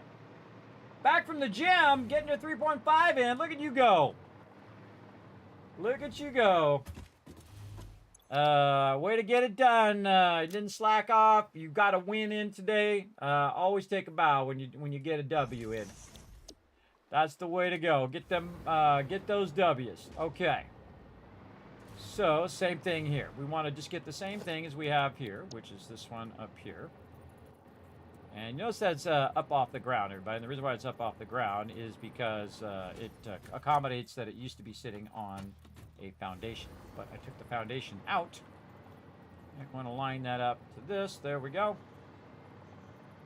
And then we want to back this up over here. Let's say half a foundation in. That. That. And then this. Run this to there. This is going to go and basically hypertube branch. Now I wonder if it's going to go left or right when I get there. Guess we'll find out, won't we? I want to know. Inquiring minds want to know. And I might make it a cool little fun little curve. Yeah, let's make it a fun little curve. Or we could do auto 2D, noodle, horizontal, vertical. Yeah, I'm totally doing the curve. The curves on the hypertubes are awesome. I absolutely love it. And I love the curves on the belts, too, that they did. You can really make some beautiful stuff. Okay, so that's going to turn around. It's going to go back the other way. And so we'll now take out our stand, because we don't need another stand, because that's what that one's for. And then we have a returning stand over there. Okay, good, good, good. Save that. Look at all of our embellishment we've done, everybody. Totally unnecessary. Totally unnecessary, but awesome. There we go. All right, let's go put our train station in again. This time, auto-connect all of our stuff. Train platform out. Updated train platform.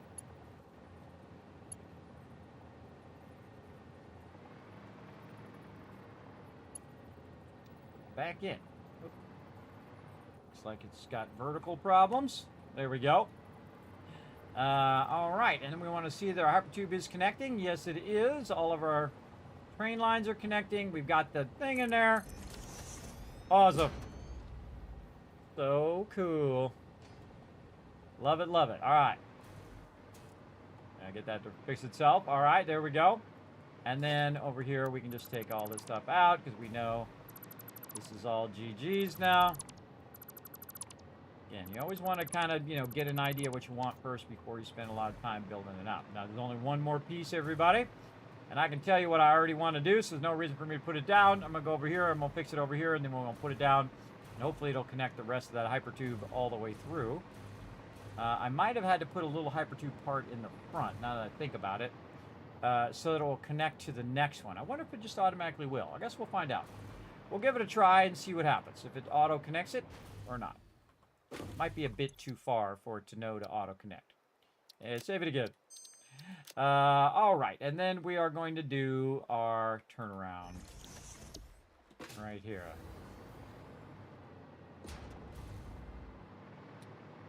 Okay, and I think we already aligned this to where they were in the other one.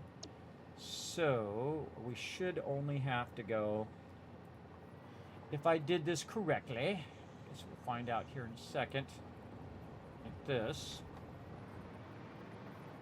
Line this up to this, like that.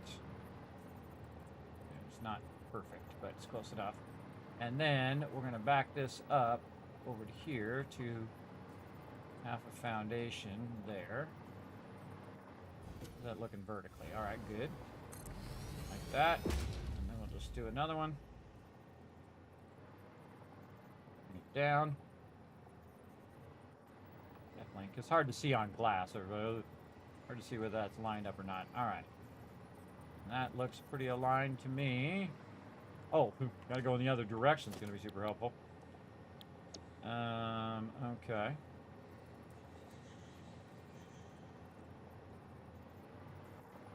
Halfway foundation, other direction.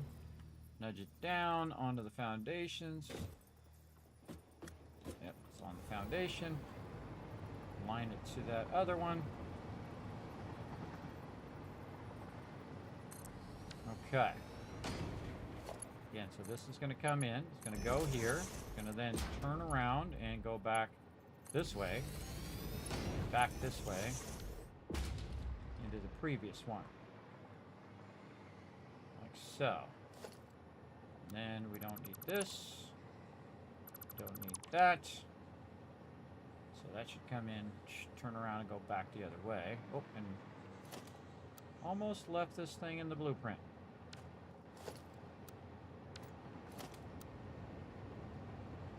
Can't quite get it. Can't quite get it. All right, we'll take this out. Take that out. And then put our turnaround back in. Forgot what the offset was. So this is coming in. Forgot, I gotta go over here and look. Actually, I just build another one over here. Build another one over here. Oh, train platform. Temporarily, just to see how. Run all the way over there. So it's 2 in, and then at the end. All right, so it's here. Starts here.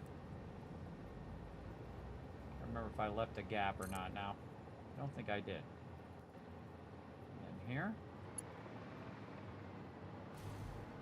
2 in and 3 over. Oh, here. Here, and then here. Yes. That's why we have those fences the way we have them. That's a dead giveaway right there, everybody. Dead giveaway. All right. We're back over here. We're going to save that, and we're going to see how far the hypertubes actually connect. I feel like I got to add a little bit of hypertube on the other side so that it will know to connect and then bring those much closer or much further out on this side. So this is out here. But way you find out is you try it. Let's go try it. Turn around right here. We'll turn it this way. And we'll see if our hypertubes... Oh, my bad. Yeah, no, I wanted to move that forward by a half. Yep. Okay. I thought it was something there. Hypertubes are definitely not connecting. They're way too far from each other. So we got to move that forward on the train station anyway.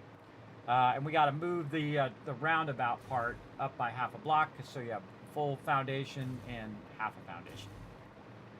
I knew there was something I was trying to remember about that. So let's take this out.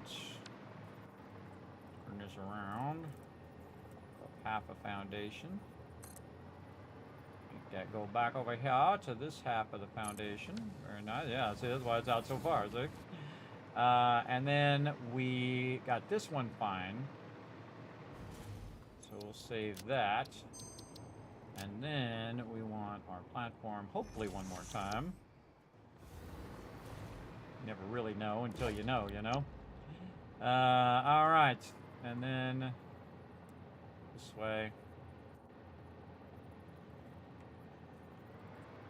Down. Line it with that one. Close enough. Run it way up here to the front to a half block. Center. There we go. Other side, same thing. H down, over. It's going in the same direction. Over another one. Half block. Click it. Put in the hypertube. Nice and straight. Yeah, I like it. Here to there. Because these are blueprints, you can just take the whole thing back out again while you're working on them, which is awesome. And there we go. Save that. We are really using our auto connecting to a great advantage. And then save. Looks good. Again, we should be good. Let's see. Man, that's a lot of work, everybody. That's 10 hours of just working on these blueprints alone. But you can easily spend 10 hours because I'm also embellishing them, everybody. If I'm just building them as fast as I need to build them, they would have been done 9 hours ago. But we're also like designing how we want it to look and the color scheme and how we want our railings to go and up and down. We tried a bunch of iterations. Remember, if I already knew what I wanted, I could build it within 30 minutes or 20 minutes, right? But knowing what you want and just kind of iterating on it, that part is the part that takes the longest. Train station. I got to take the train station out first. That would be helpful. All right, this train station out. There we go. And I like how it takes away the part that is connected when you put it right next to each other. Sometimes it'll leave the track when you leave a distance, a gap. But if it's right next to each other, it will take away all of that. So that works great. Okay, and here we go again. Like this. Check the vertical thing. There we go. Got vertical in there. Oh, nope, not right. Up. Down. Oh, nope, it's offset. Control. All right, there we go. And then hold down control so it goes in smaller increments. And then there, up here. All right, everything looking good. Train station in.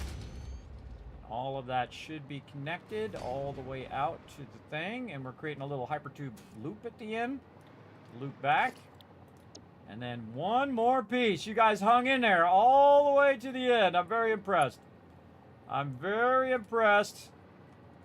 Or actually, this is really the beginning. The beginning of a whole bunch of trains we're going to make. Ah, look at them connecting up there. See, they're connecting. The train line's connecting. That's done.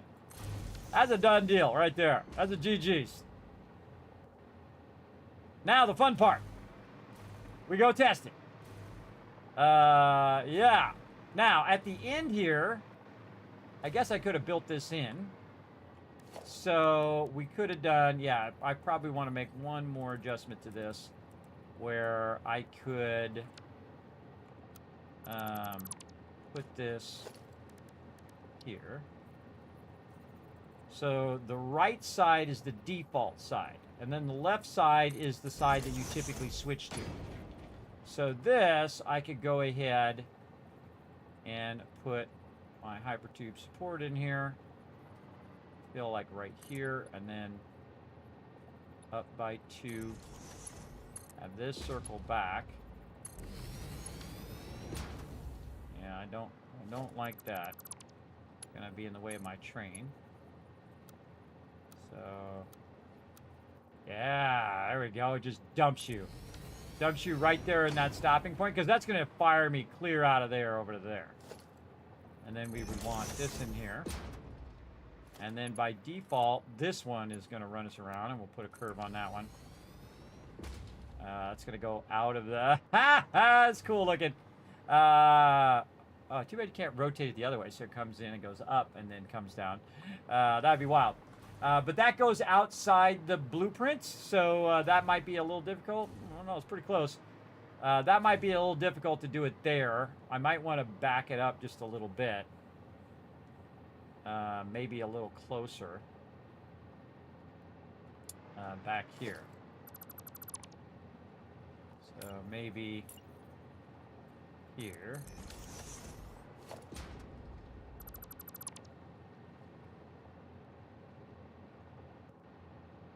Maybe this way.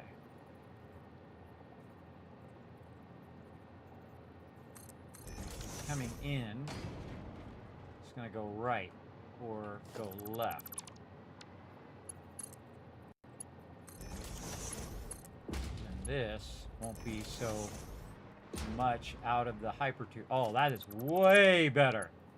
Look how nice that is, everybody. Wow, that is way nicer to do it like that.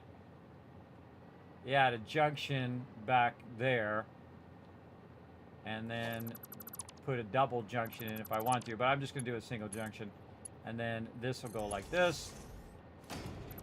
And then this will just drop you straight down into this vertical horizontal deal. And you'll end up right here in the station itself.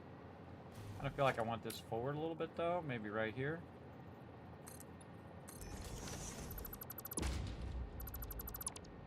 Again, I'm doing it on the physical thing so I can figure out what I want first, and then I will go, ooh, that's not good. Yeah, maybe just leave it as a curve. Yeah, and then entrance. Nah, not over there. Entrance here.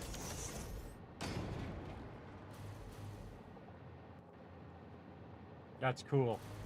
This is going to drop you out here and fire you right here into the station, and then you can go do what you need to do. Most of the time when you're doing the station, you're going to go to the actual physical train station and figure out what's going on with your trains, whether they're not working.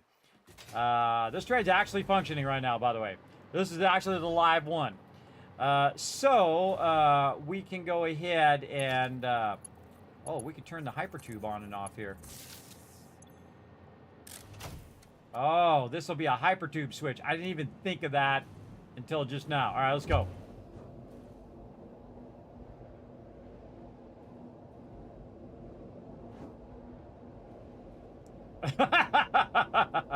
I can't believe I come up with this cool stuff. Very cool, everybody. And then again, just go right down the middle of the tracks. Awesome. All right, opposite direction. Let's go. We're gonna need some power from somewhere over there. I'm gonna tear all this stuff down anyway, everybody. We're gonna tear it all down. Not this thing we're building, but everything else. We're gonna tear all that down. Here we go.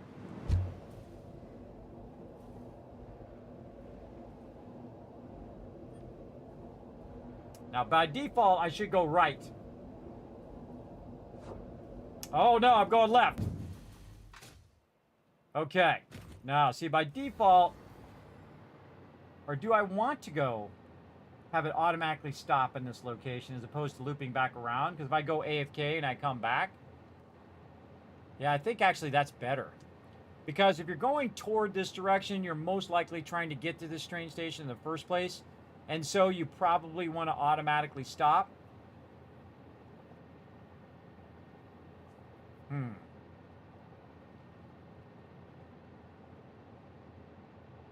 I think I'm going to leave it like that. See if I like it. If I hate it, I can always change it later. All right. So now we got to go build this on our little end piece that we have over here. Let me take this out. Over there. We better save, too, because we just did a bunch of stuff. Did more stuff. That's some deep explanation right there. Kind of like having a stuff folder. All right, save it again just in case. Load our turnaround. Okay. Now we know what we want. So we're going to add a thing here. We're going to need to put this thing back in again and fix this. Yeah. So we're going to add a junction here. And this is going to come down, drop us to there. And this, we need our blueprint again, this one. It's going the right way.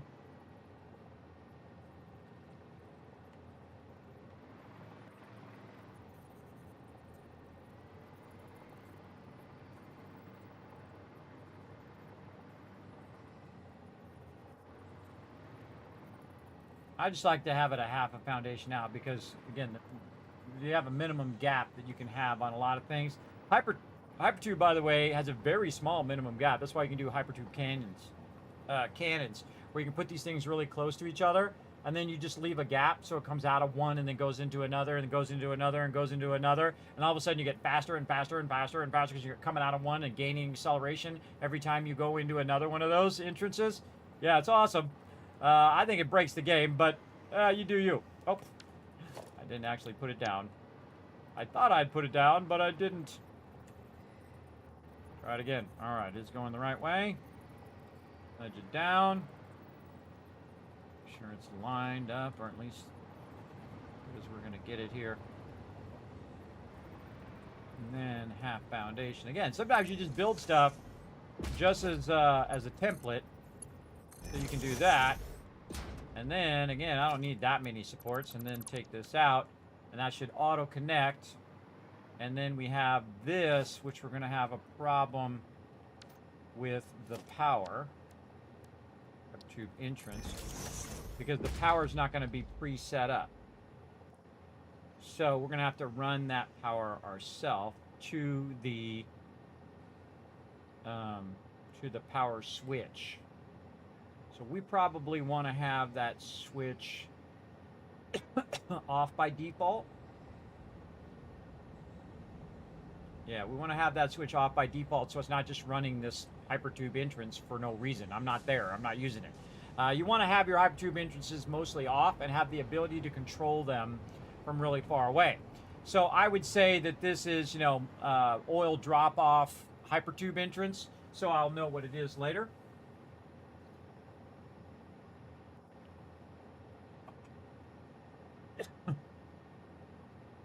There we go. There we go. All right. Let's go ahead and save. On farm. All right. We'll see how that works out.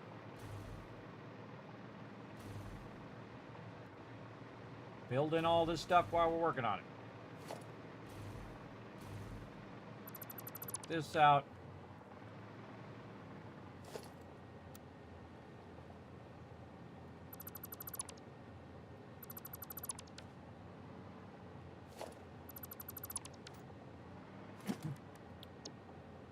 And the whole point of this is that it does the bulk of the connecting and all that stuff as well. All right, and then we're going to go this way. Let's hope it doesn't connect to the hypertube entrance down there. We're going to hit R for auto connect. Oh, okay. Auto connected up there. Auto connected to all the places. The only thing that I should do is have to connect this to the hypertube entrance. There. And then now it's activated the power because it turned green. And in theory, if I go in here, it's going to send me back to the loop. That's awesome, everybody. Again, we figured out how to just make that auto loop back into the same hypertube, so we don't have to have a separate hypertube. And again, we could just go and make it go where it goes back in there, but I like the fact that it loops around the other way. Oh, I actually took damage. All right, let's test it from this side. And then again, you can always just break off wherever you want. As long as you don't fall out of the hypertube, you're fine. Again, this should put me right on that platform. I'm not even going to touch anything, see exactly where I land. Oh, okay. I landed on the railing. Close enough. I like it. I like it a lot. All right, that's nice. Okay, so this is the lake oil drop off HT, or hypertube. There we go. Now, wherever I am, right here, and I put that in the lowest priority group. Because if my hypertubes go off, no big deal. Just have those go off. And actually, I can just turn it off by pressing this button. See? Hypertube's off. Pretty cool.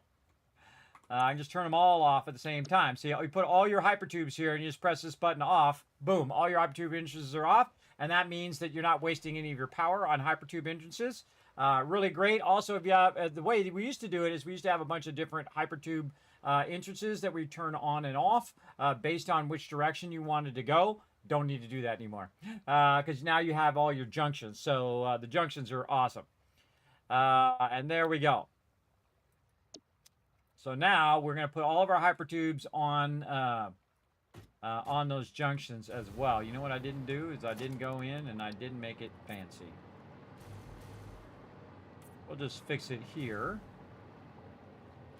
And these ones, you know what, I think I was going to make these purple. Yeah, so it's going to make these all purple for hypertubes. So all the stuff on the purple line always has its own power priority. I just remembered that. A little bit more blueprint work, but at this point, everybody, we've got it in position. It is working. So what I would do is just go manually adjust the color across these for now. And then we'll fix the blueprints when we make any more. We're good. But I could very easily build this whole thing again because it's just going to auto connect all the way down. And then purple there. Yeah, I like that when I'm riding in the hypertube. Oh yeah.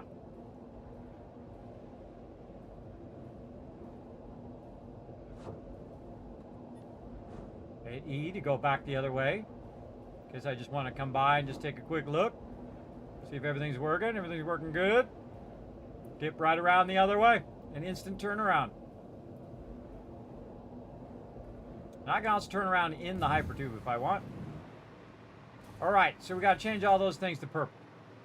Let's go.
Looks good.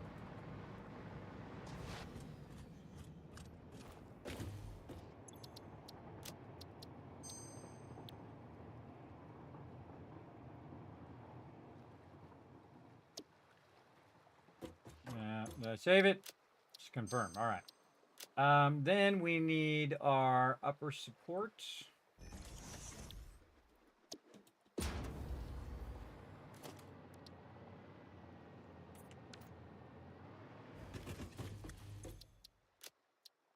Again, we'll just change it on the one we got, but we don't want to change it on every single one that we make in the future. Train reverse. So usually I use purple as a priority power line, that line should always have power. That does not have a thing there. Okay. No thing there, and then the other one doesn't have anything too. So it's just the supports. And the train stations, the entrance, fix that. So entrance here.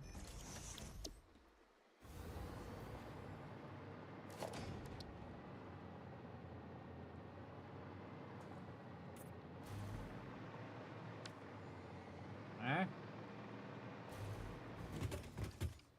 Ready for blueprints. All right, confirm. Now, we're also going to load our freight platform, which we're currently not using. This is for oil right here. We're going to get into freight platforms later. But you can see that this is totally interchangeable. I can just do freight or I can do fluid. And then this has the same problem that our other one has. And we should fix that while we're thinking about it, while we're in the zone. And we're going to go ahead and take this. Hit H. Man, I love to be in the creative mode, everybody. This is my favorite thing. Just being in that zone and staying in there for as long as you can before IRL or some other thing interrupts you.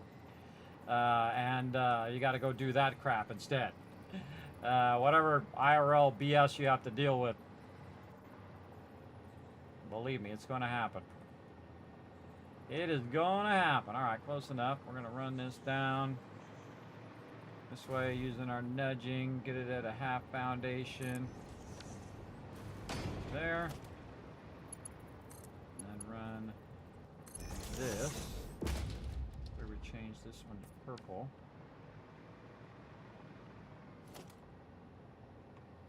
Blueprint mode to take that out. And then our other hypertube.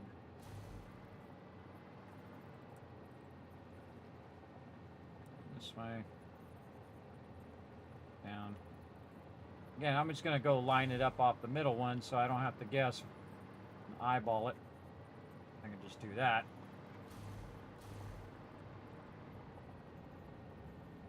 And again, half foundation.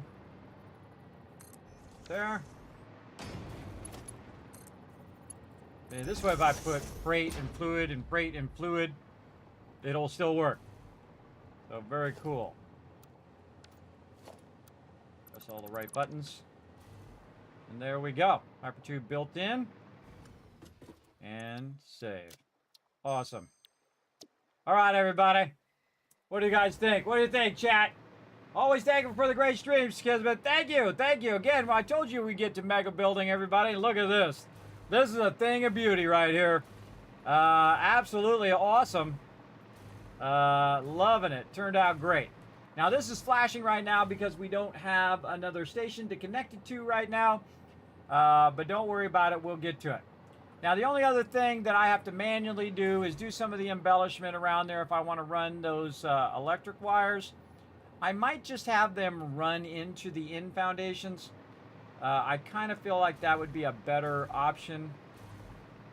Again, you see I don't have it running under here. This is awesome. Very cool.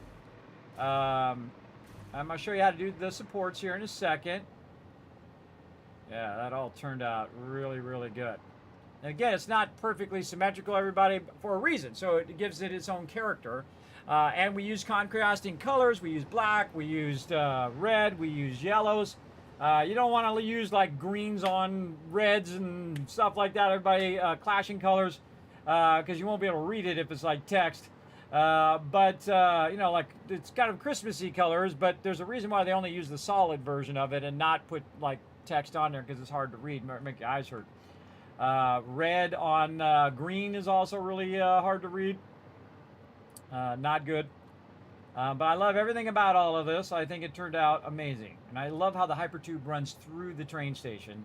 And then and it ends up on the far side of the train station. I put many a hypertube that ends at the front, and then I have to run all the way to the front, or in the back, and I have to run all the way to the front, where this one drops you off in the front, which is most of the time where you want to be. So that is amazing. Again, just tells you, just get in that creative mode and just keep rocking it. Let your creativity go, everybody. I think that's my favorite train station I've done. She's a thing of beauty, and she's modular, so I can make it as long or as short as I want it to be. Amazing. All right. Anything else that we want to do with this right now before I get started reversing this here? Oh, we were going to look at the pole lines. So the pole lines here come in, and I feel like I just wanted to run and end up hitting right there in there instead of coming around the edges and going all the way around. I feel like it should just end right here. So I should go, and I'm not going to take this one out and redo it, but I'm going to go and add this piece like this that runs all the way into there. Like that on that side. And then this one squares out and goes right into the foundations there. So that's great. And then we could put another power connector in the corner, or we could put one there, but I think that feels okay to me. Over here, this one runs all the way to the end. Feels pretty good. I might put another one of these to just try to equal these out. So one. How many foundations are these? Two. 1, 2. So 1, 2. Then one there. 1, 2. Yeah, beautiful. And then nothing on that side. And then 1, 2. Okay, kind of feel like one in the corner. Yeah, and then 1, 2. All right, that's nice. I like it. Feel like we might want to add that to the blueprint so we don't have to do that each time. Add that to our entrance blueprint. Just keep fine-tuning it, everybody. You don't have to always take it out and re-add it and take it out, put it in. Just add it to the next one. If it's just a little bit of embellishment, a little bit of stuff, it is not worth your time. Take it out, put it in, take it out, put it in. But it is definitely worth your time to go and fix it on your current blueprint. 100%. And on this side, we have the cable here, so this is good. I don't think it's going to let me put that thing at the end there. Again, we'll put this under here. Let's see what I'm doing. Go there. Yeah, it's not going to let me put that box. So I'm going to have to manually put that box in.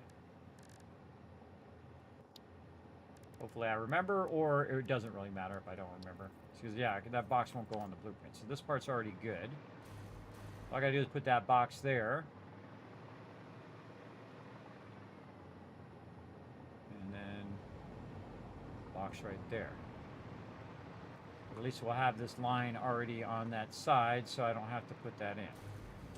All right. And again, those little things you have to remember, and I can make a note of it. Add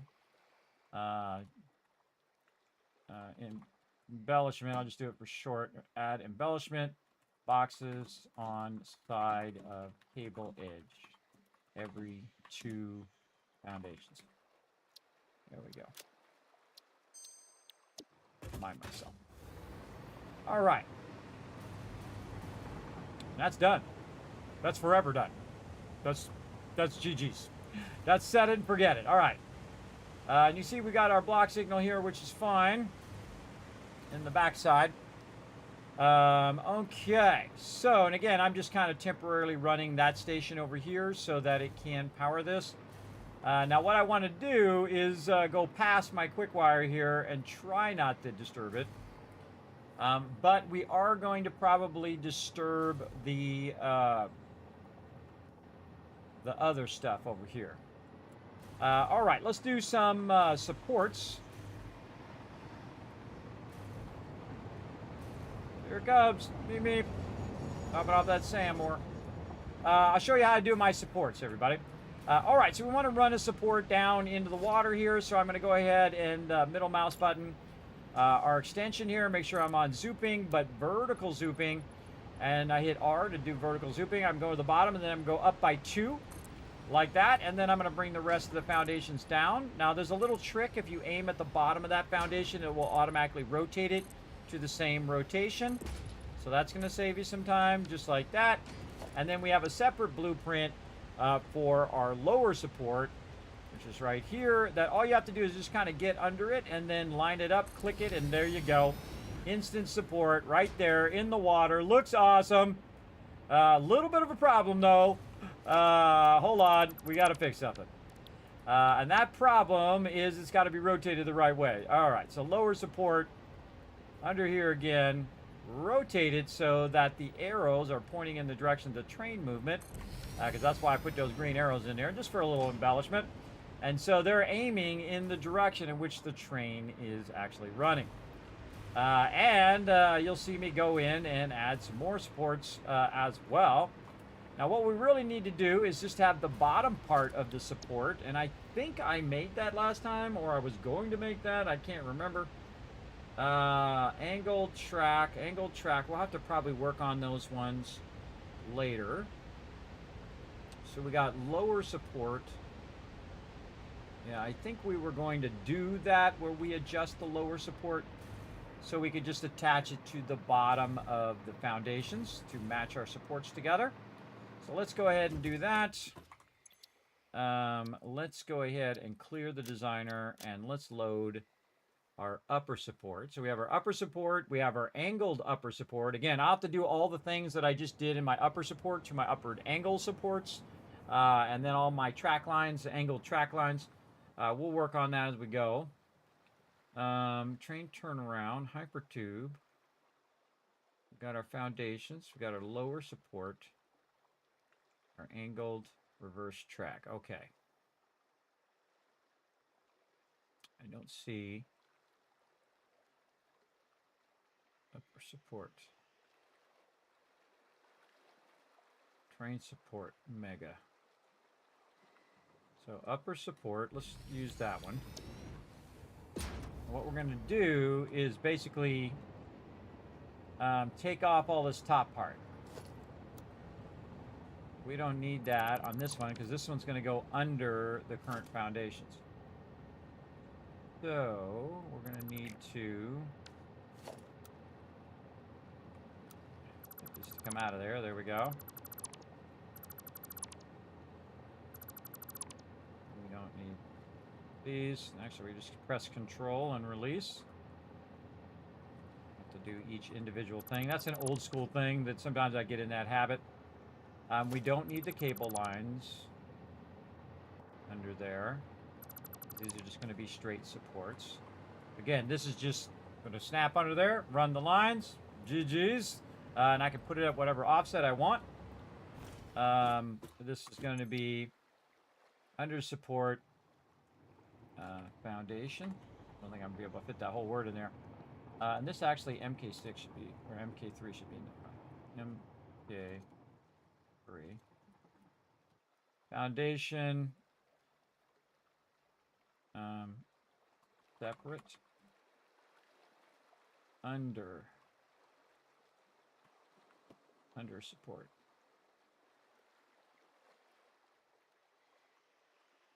Mega. Mega. There we go. This is the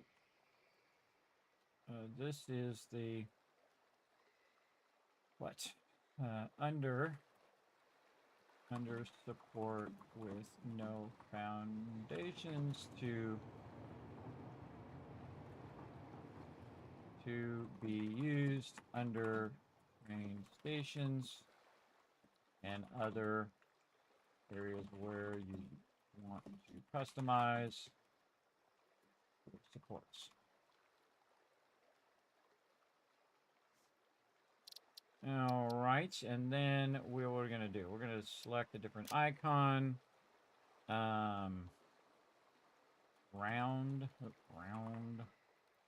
What's the name of that?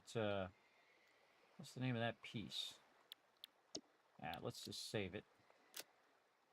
We'll turn around and we'll see what the name of this is. I always forget what the name of these pieces are. Outer corner extension. Outer corner extension. Yes, this one.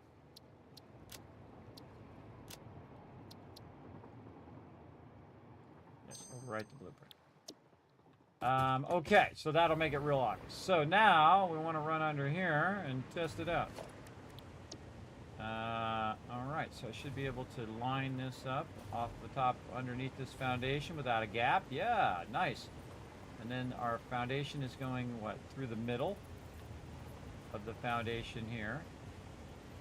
So we can just rock these down this way. How big of a gap am I leaving? Like this.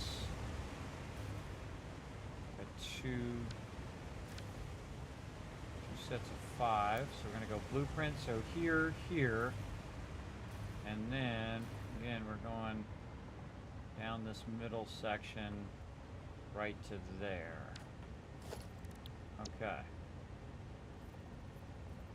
we're going to say right here, where we got that centered. Go for it. Very rare do I get this elaborate with foundations, everybody, but this one might be trouble because I think it's going to be In the water? No. Okay, so it's just a little bit above the water, so good.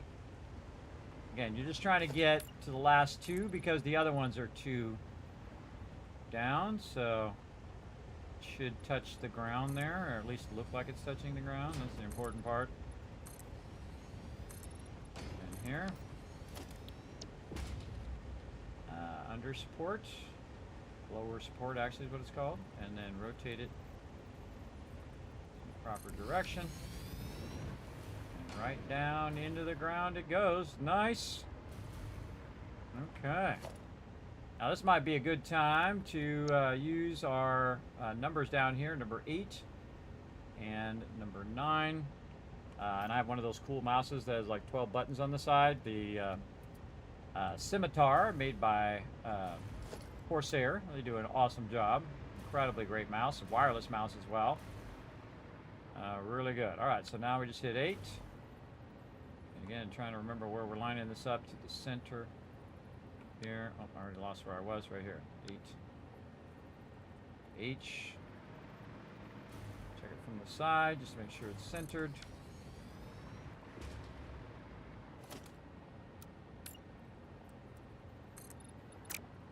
Back support first.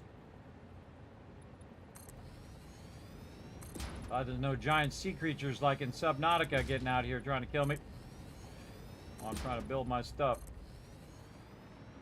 No sea creatures yet, anyway. I don't have any secret inside information on whether they're going to be adding stuff in the water, everybody. I would doubt it. I'm sure they're exhausted. I'm sure they're exhausted already. All right, now we're getting somewhere. And I kind of feel like the perfect place to put this last support is right here in the center part because it looks like the perfect spot. Right there. Let's take a look. Nice. And again, try to do the back one first because otherwise it'll be blocking what you're doing. It doesn't feel like it's going all the way down in the water.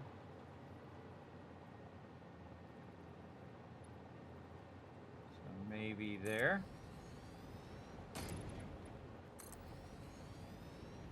We'll see how I like that. Again, it's all about how you like it. I mean, if it looks good. The real problem is if I get in the water, I will not be able to do the blueprint. So you got to be careful not to end up in the water. And I want to rotate this. Green's facing that way.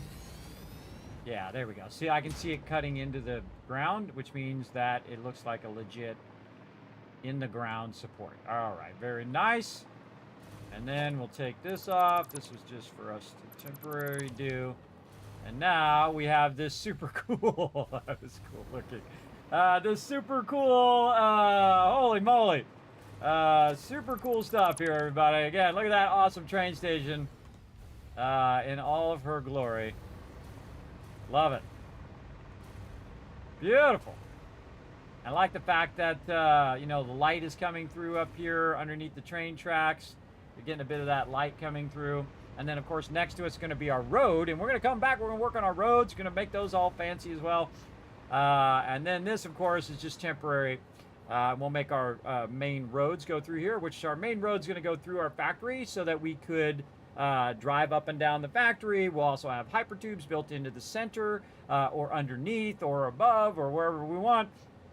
I love hypertubes that just dip below the foundations and then just take you wherever you go, and then it just pops you up and you end up at the end. That's really cool, because especially when you have your foundations up like I do. And again, we'll add supports and all that stuff later. But when you're dipping along, you're just underneath here and there's nothing obstructing you, right? There's nothing obstructing typically your view, which I really like. I like that a ton. And you can see we have our power running through the center as well. All right, that is looking amazing. Now we just need to replace our train lines with all of this, and we'll be good. And it should be fairly easy now. We're just going to rinse and repeat now that we have our stuff going. We're going to take this tube entrance out, and then we're going to go ahead and, so we're starting with reverse, like this. this going? Oh, we got to take this out of here temporarily. So we can do the auto connect, because that thing's in the way of my auto connect. Okay, so we need to look and see. This is train tracks. This is the Mega. And we are aiming the arrow that way. Let's give it a shot, see how it works. So reverse first in this case. And then it should connect that. Then we're going to take our... There's another thing, we should just have a whole thing on number 5. And so for reverse first, that would be 1. Actually, 1 is always power. I always have power on every single bar as number 1. Right there. Number 1. I'll move over here a little bit so you guys can see me put that in there. So number 1. So track reverse is 2. This is 3. And then we have our upper support. Upper support is number 4. So again, this is how you organize your blueprints really over here, and you can do them in order as opposed to naming them 1, 2, 3, 4, 5. I feel like it's more effective to just make a bar and do it. Though you can totally do it however you want. And then this would be number 5, lower support. And those are the only ones I really need unless I'm angling my stuff. So this would be number 4, which would be our support. Again, we're aiming. How's our stuff here? It's good. Again, looking at my middle railing. So that middle railing should be all on the same side before we get started. I want to go for an hour and then go, ah, God, my rails are all, well, this way and that way and all over the place. So we're on number 4, which is our upper support. And you're like, Kismet, why is that so far up like that? And that's because that's how it's sitting on the foundations. I could move these tracks up to this level and then I wouldn't have to do that, but it's just easy for me to just nudge that into place, everybody. It's doing most of the hard work, and again, so the arrows are pointing that way. That's all we need to do. Arrows pointing that way, and we're good. Then start over again. Now number 5 is an under support, so when I come back to do all these supports under here, once I take all this part out, then we'll be good. Now I feel like I'm just going to run this straight through the station and go with it. Let's do it. Number 2. Good. Okay, or don't do it. Whatever you feel like. Whatever floats your boat there, bro.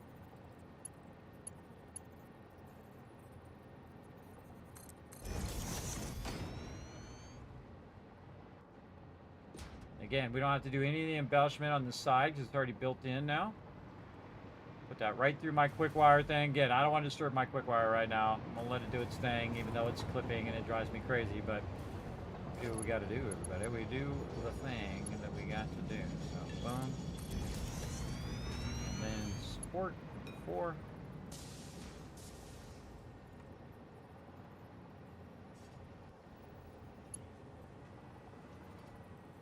And checking that middle railing. Keep that middle railing going the right way. And that's it. Rinse and repeat. Over and over as far as I want to go. Alright, I feel like we're just about to run into that train. Now, if the train comes through, everybody, the train don't care if there's foundations there. Just so you know, or at least it used not to care. Let's find out if it does care. Right here. There's certain things it'll run into and certain things that it don't care about. Let's go see. Does not care. Good to know. Come back here, little train. My other train. Whoa! Look out. Again, see how the 2 engines are on the back, everybody? Yeah, see, it don't care. It don't care. It doesn't bother it at all. All right. So, again, you can see I'm going from a 3-wide track to a 2-wide track. And I feel like we're going to have to go up a little bit here to angle up just a little bit to clear that. So now's a good time to start to angle up. So we're going to need to work on those blueprints. Upper angled. So we're going to get these. We're at support, yes. So again, we're going to probably need to get our blueprinter out and fix our upper angled supports. Ooh, train. Knock me. Those trains can't hit you now, so keep that in mind. So upper angled support like this. See, our hypertube is not connecting because we don't have that thing. So we want to fix that. We want to change the color of those angled supports as well. Purple. Then we have our angled track. And then this is the reverse, so we'll start with the reverse track. Excuse me, train, working here. And so, no, I wanted to do auto connect, but thank you for making it awkward. Okay, oh, I forgot to hit H first. H for hologram mode. Nudge that up or down. Doesn't seem aligned to me. There we go. And then turn on your auto connect. Not working.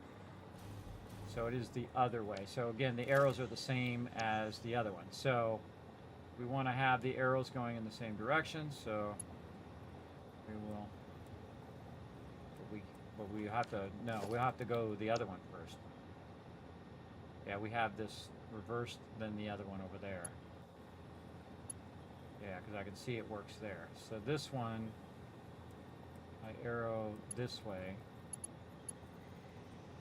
Again, remember, I built these like a week or two ago. I don't even remember all the details of the angles and stuff. Yeah, so there we go. Going up, might only need one. Might just need one. That should be enough. Oh, and those have the thing built in. Yeah, those have those angles built in, so I have to put that in as well.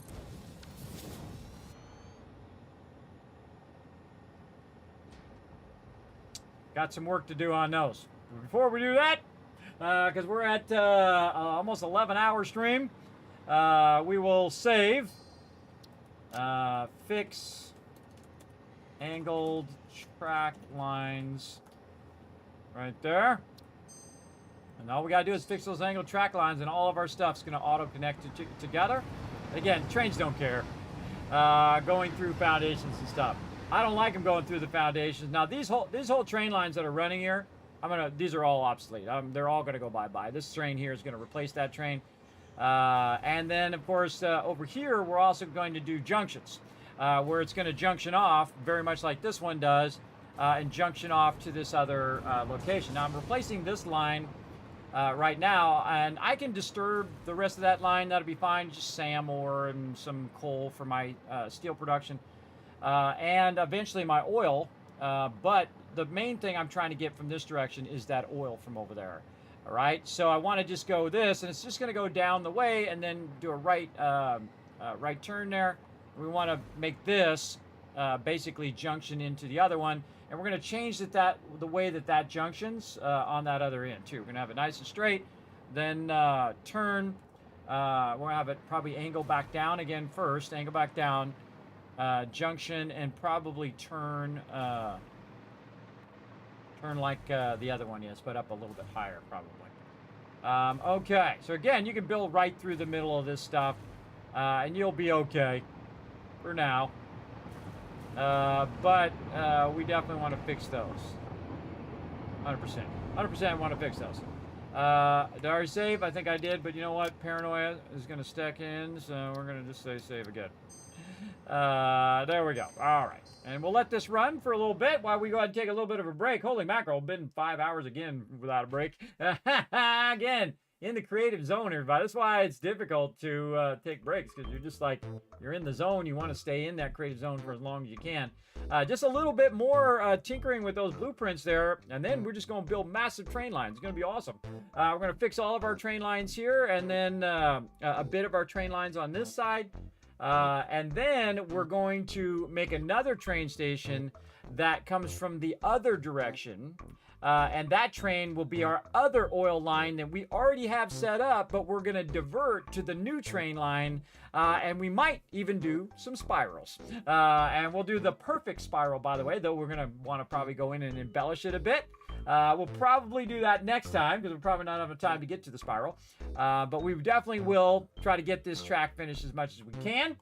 I know it does look like one of the flagships, doesn't it? That's why I said it looks like the front of a Super Star Destroyer, or like the front of like you're building a Lego ship. Yeah, I said that earlier. Looks cool. All right, so taking a break, letting you guys play some words on stream. There it goes. Make sure I got it. No, don't stop it. There we go. Is it working? Yes. Okay, it's working. All right, back in just a bit, everybody. I'm gonna take a little break. Then I'll be back.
I'm back, everybody. Let's get back to it. Let me see if I can help you out with this puzzle. Before we do that, what do we got? Oh, get all these words. I'm gonna give you 5,000 caps right now. Tour. Did you already get that one? Yes. What? T-O-U-R-E. True. Got that one already. Euro. Good one, Ems. Good one. This is an R word right here, everybody. I don't know what it is, but it's a bunch of letters thrown together. I know that's how words work. R-E-T-O, R-U-O-T, R-O-U-T. Oh, that was already in there. R-O.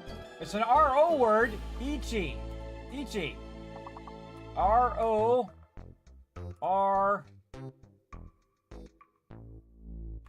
Well, I already did that one. It's something with an R. See, I'd like to be able to see what the words were, everybody. Again, I contacted them and they say, no, we don't have that. That sucks. I want to know what the words were. I want to, actually, there were some words there. I'd like to know what those words were and learn some words. Put a 1 in the chat if you can see and hear me, everybody, just to make sure everything is working. I'm going to give you a bunch of kiss caps for being awesome and working together. Love to see it. We're going to get back to some Satisfactory because we're running out of time. We got to get cooking on our stuff over here. So we got to get back to our blue printer. It is way over there. Let's get back there and do some work. Turn the sound back on. And so what I'm doing is I'm running my primary new train line that is going to be the center of my future power station. We're going to be building it around that power station. So we're going to run over here and we're going to make some fixes to our angled track right over here. So I could have built another thing over there, but I would rather just come over here and fix it over here because we already got one. All right. So first thing we're going to do is color this in with purple. And we're going to go ahead and do the same thing we did on the other ones where we use our pipe tube support right here. And we are going to bring this up. There we go.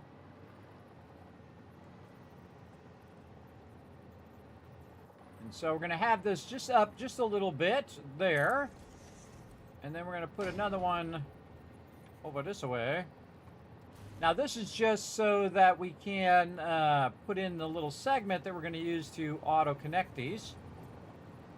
I can get it to go. There we go. And so we want to bring this down and bring this forward. And like this, so it's going up at an angle. I kind of feel like this one wants to be higher. Now the problem with the angled hypertube is you can't really angle it like you really want to. But at least we can make a transition. I'm doing auto 2D. I'm gonna come up.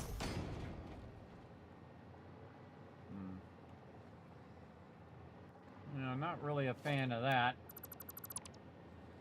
I feel like it should actually be angling upward somehow. Let's see.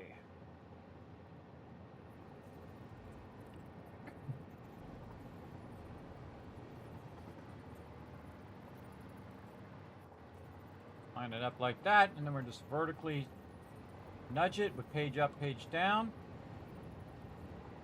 Bring this in. It's inside the blueprint. Something like that. And then we'll just take these back out. And this will give it that little connection in between where it can connect to the other ones. Probably not going to like it, but we're going to live with it. Because that's what we got. Alright, let's go with that. And we're going to save over our original one there. And then, let's see. We're looking for our train tracks that are angled. Let's start with our main one here.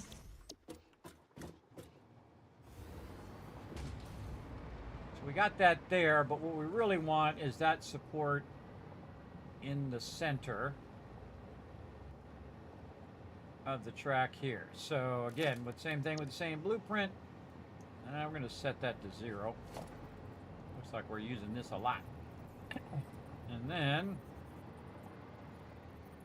I'm going to put that there, put this down like that to try to get it aligned to the center. 1, 2, 3 back, there we go, and 1, 2, 3 here. This is centered on the thing. Yep. Okay, that there. And then back here in the back, same thing. The one in the center is actually going to stay there, and the ones at the end are actually going to be removed. So this one we can take out via blueprint, but this one actually is built into the blueprint. So we're going to have to manually take all this stuff out. You can just press Control and release. So just take it all out at the same time. And there we go. All right. Now, oh wait, on the other ones I don't have a center support. The other ones are just the line, and the supports are in the parters just in those, and those don't have any in the center.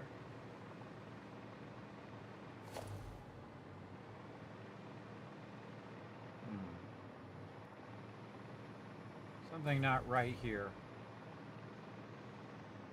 I have a support. 1, 2.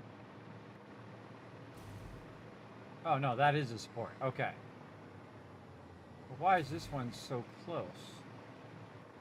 Why is there support there? I think we did that incorrect.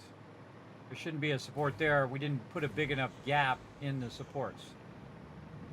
All right, so we got to take this out. Plus, we got to redo all these anyway, so that's okay. We didn't put enough gap in here. Fix that now before we get too far.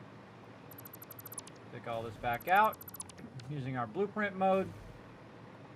But yeah, it should have had a reverse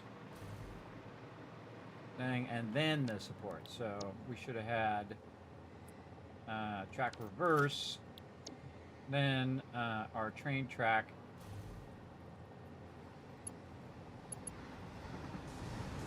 So this is gonna be awkward for a while here, and then upper support. Going to be a little awkward through that spot, and then page down. Again, the train will be just fine when you're running this stuff through here. Let's just make sure that our prepared for the future. Oh, prepared for the future. Thank you for the biddies. Appreciate the love. Everybody show some love in the chat. Appreciate it. And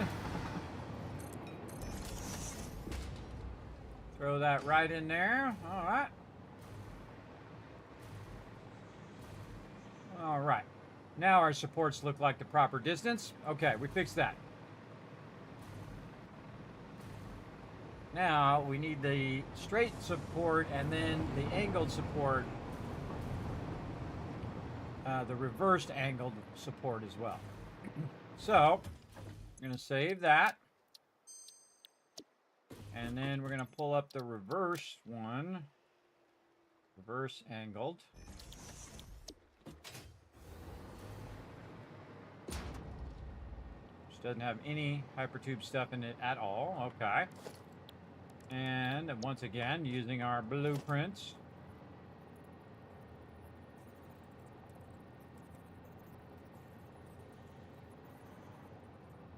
That down. So it should somewhat match up to that. Now let's go for it. And then in the center.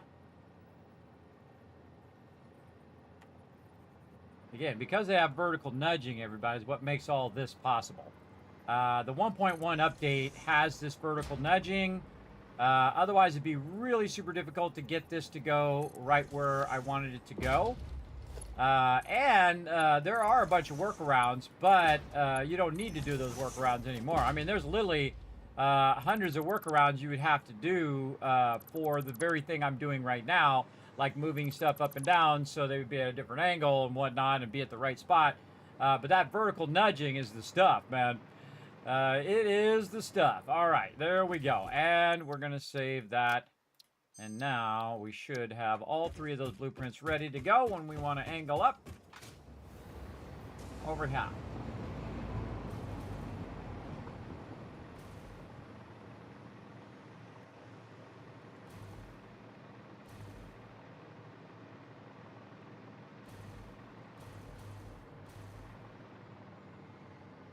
All right, feel like we might want to just do angling up right here.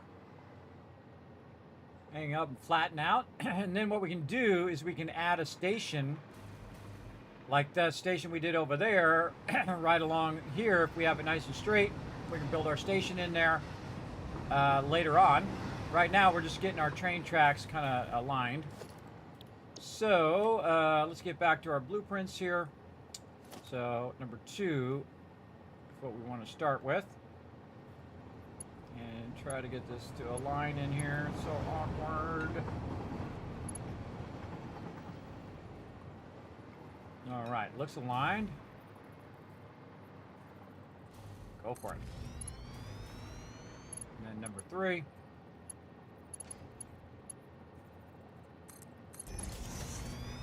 Number 4.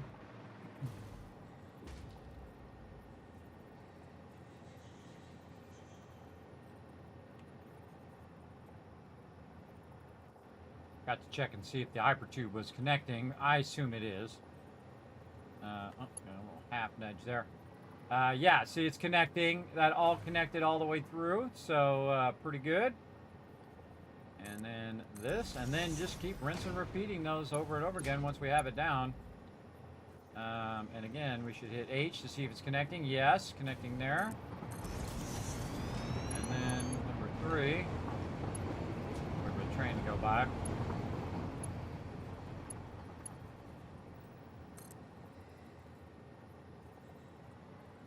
Yep, connecting at the top there. And there's a way we can test it to make sure that it is actually working, which is to put an entrance at the end and hopefully have some power nearby down here. Lower power. That's why I always have power on number 1 right over here. That's why I always have power on number 1, so I can always just go, hey, I need to add some power to this, because you do that a lot. All right, here we go. Let's see if we drop out of the hypertube.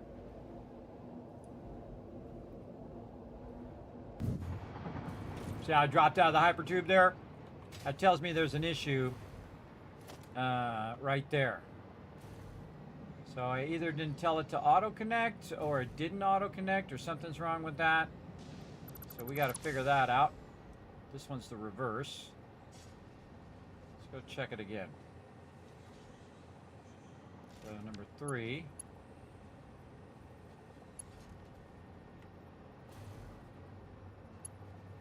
And it says it's auto-connected. Auto-connecting on this side.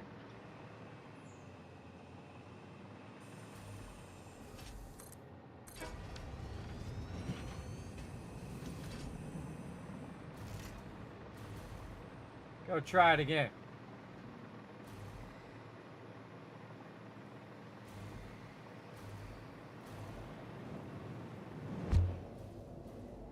So you don't want to drop out of the hypertube. Oh, I bumped the edge of the thing, I think, and it knocked me out.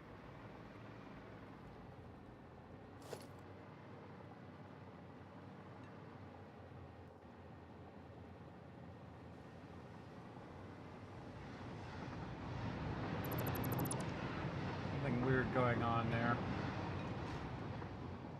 This hypertube and this hypertube's connected. Something very, very weird going on there. All right, let's take this back out.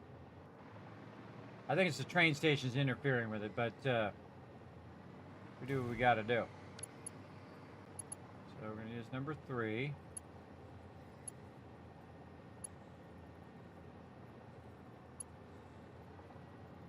All right, hypertube's connected. Then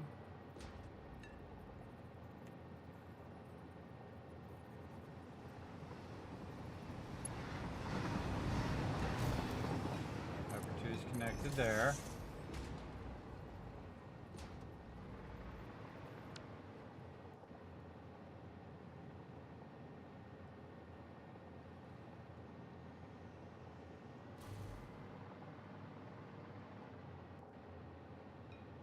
Ensure those 2 connections line up.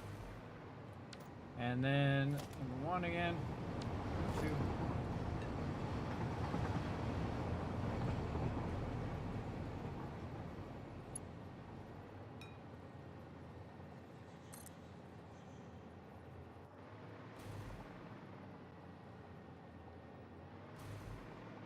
Something weird.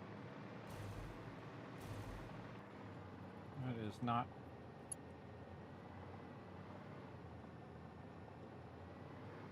Right up on it. There we go. Why is this so... Why is that gap so small?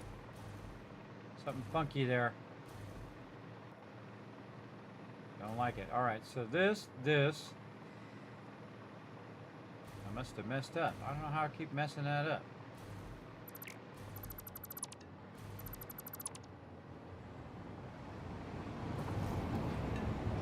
Then... for the regular track. I think I have it in numerical order. I don't know how I'm messing it up, but somehow I've managed to do it. All right. Again, got skills that are not helping me. All right. And the later it gets, everybody, the more of this is going to happen. All right. Just keep doing it until you get it right, everybody. Sometimes it's going to take you a bit of effort. Get it just right. There we go. And then...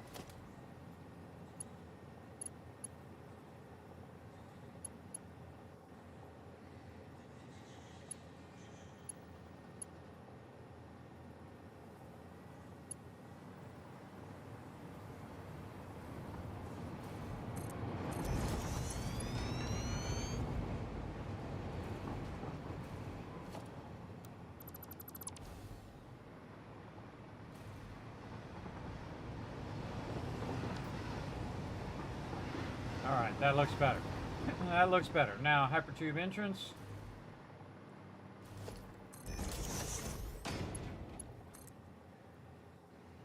Felt like... See, again, you want to go with your instincts. If something feels off, everybody, it probably is.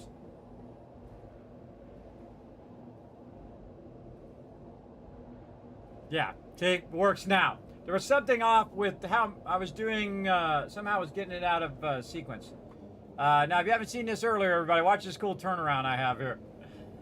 So if I'm going this way and I just want to take a look at it really quickly, I can go ahead and just tell it, hey, I want to go the other junction and not actually get off of the train, and just turn me right back around and send me back the way I came. So really cool little extra feature there, and I can also just get out on the train station if I want to. But I can't just circle back around and head back. Again, just a little quick glance. Okay, trains are running, everything looks good. Okay, GG's, I'm gone. And then run back the other way. So I had a weird sequence there. Again, I don't know how I keep getting out of sequence there, but it should be pretty easy. I have them numbered 1, 2, 3, 4, 5. Which is weird. All right. And this one is actually number, well, actually 2, 3, 4, 5. What's number 5? 5's a little lower support. So this is where we want to start going up right here. But we should probably wait until we've done our other straight piece. Or we could go back and take this out and turn this one into an angled support. Better idea. All right, upper angled support. I think it's this one. We need to start with right here. And then like this and see if we can get our auto connect to work. Now our auto connect does not want to work right there. That does not, it does not like that at all. Maybe I should have that coming straight out to that angle. Maybe this is down too far. And definitely off to the side.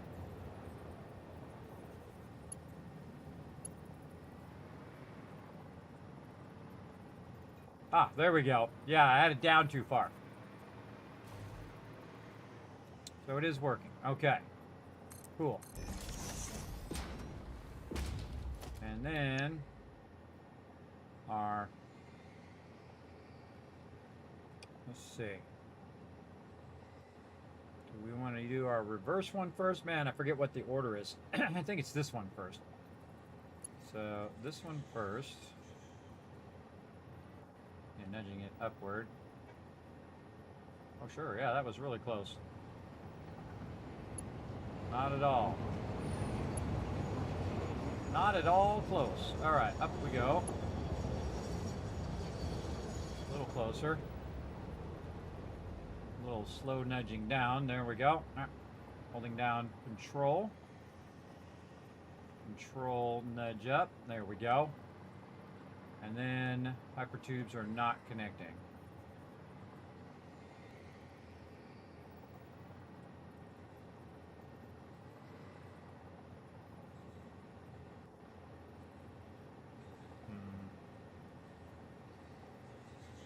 Maybe I was better off with that support in there and just manually run it. I kind of feel like there's a way we could do this. Let's try the reverse support.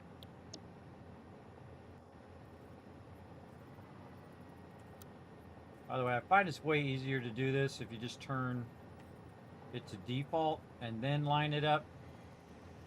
And then once you have it lined up, like that, then you turn it on auto connect in there. Yeah, the reverse one's not going to work because it's not close enough to auto connect. So it's definitely the main one.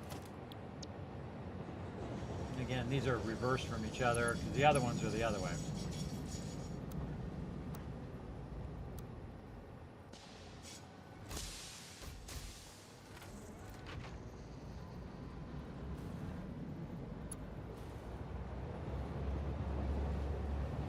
We got to find a way to make that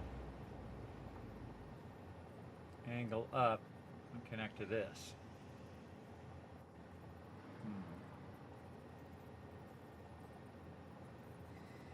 Let's probably have it at the same level out. Put it down just so we can see it.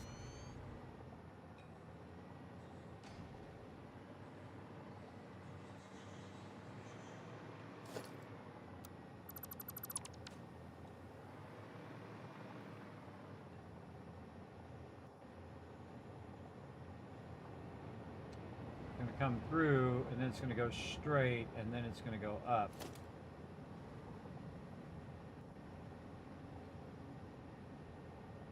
I'm not a big fan of how those hypertubes are at an angle, but you really got an issue where Again, you're using the blueprint, so you can only go, the maximum span is 6. Kind of feel like, why is this so not straight? I don't like either of those. I don't like the way that it fits together. All right, let's go fix it. It's not just the if it functions or not, but it's also about how well it works. If we're gonna spend all the time making that gorgeous, we might as well spend time making that gorgeous too. All right, not liking any of this. It's probably because I had one in the middle and I should have just done one span. I feel like that would have been better. All right, so let's fix this one first. So we're gonna get this. Where do we have that? We had that in here, 0. There we go. And then put this like this. Nudge this down. Over. Forward. Oh, that's not forward. Forward.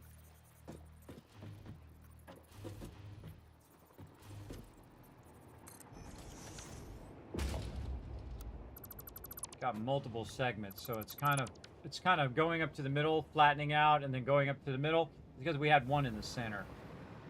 That's not working. It sucks. It sucks. It's ugly. I don't like it. I'm not doing it. No.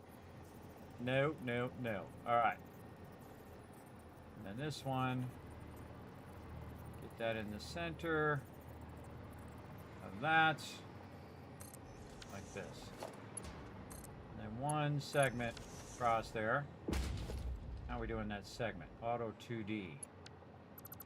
Now, let's just do it as auto.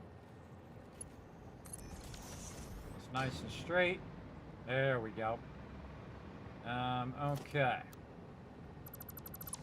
Take that out. Take this out. And so we'll save that. And that was the reversed one. And we'll get the regular one.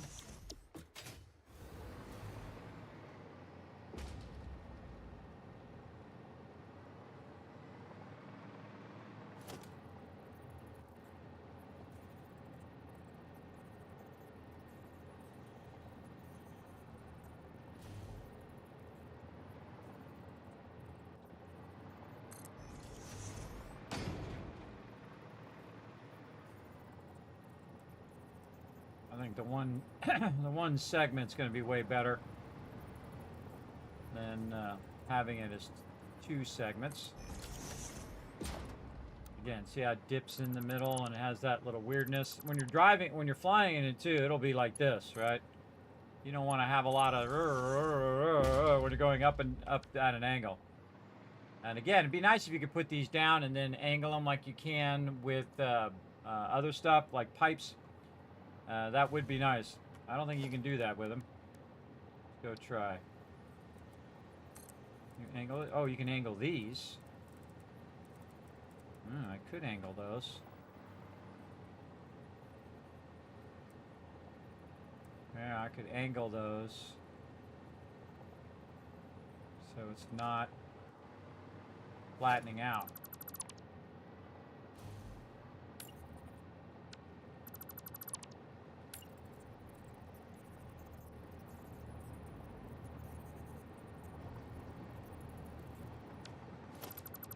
Wanted to leave it so I could see the angle of that one, but whatever.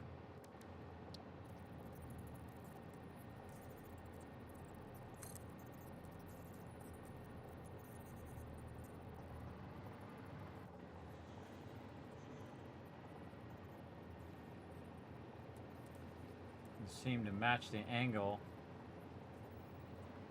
at which we're going. Let's try it.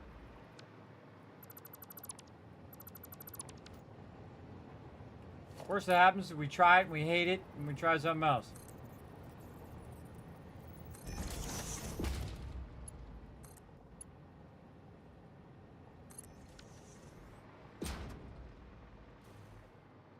Oh yeah, I'm gonna come up and flatten out I'm going to go up and flatten out. I'm going to porpoise that whole entire time. Nope, don't do that. That's going to suck. This angle is for a higher slope than the one I'm at. I'm at a lower slope, and I can't control any more detail than what it is. So no, I'm not gonna bother. If it was at a further angle, like a 2 meter or a 4 meter, most likely a 4 meter, it would be better. But I think we'll probably be better off with that, less porpoising. And then actually, I gotta take this one out. Take this out. Got these blueprints. There we go. Again, just fine-tuning this so they go together. Again, that was... This is... What am I working on? That's the regular track. All right, so let's just save it again. And then we're going to get the reverse track back again. Take a look at it. And that's just one line. And again, it's going to go up, flatten out, go up, flatten out, go up, flatten out. That's just what's going to happen. Because we don't have the ability to put it at the same angle as a 1 meter. It'd have to be like a 2 or a 4 meter to get it going. There we go. All right.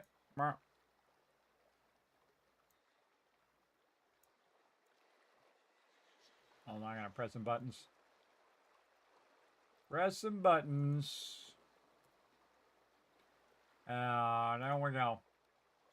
There we go.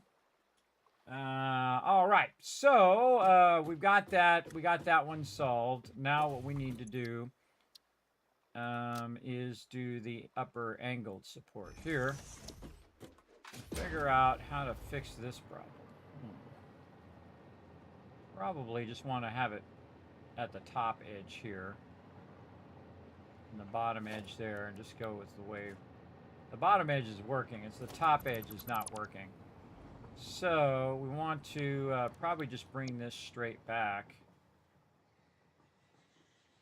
It's weird that that top edge doesn't match the top edge of the other one, even though I just did it like that.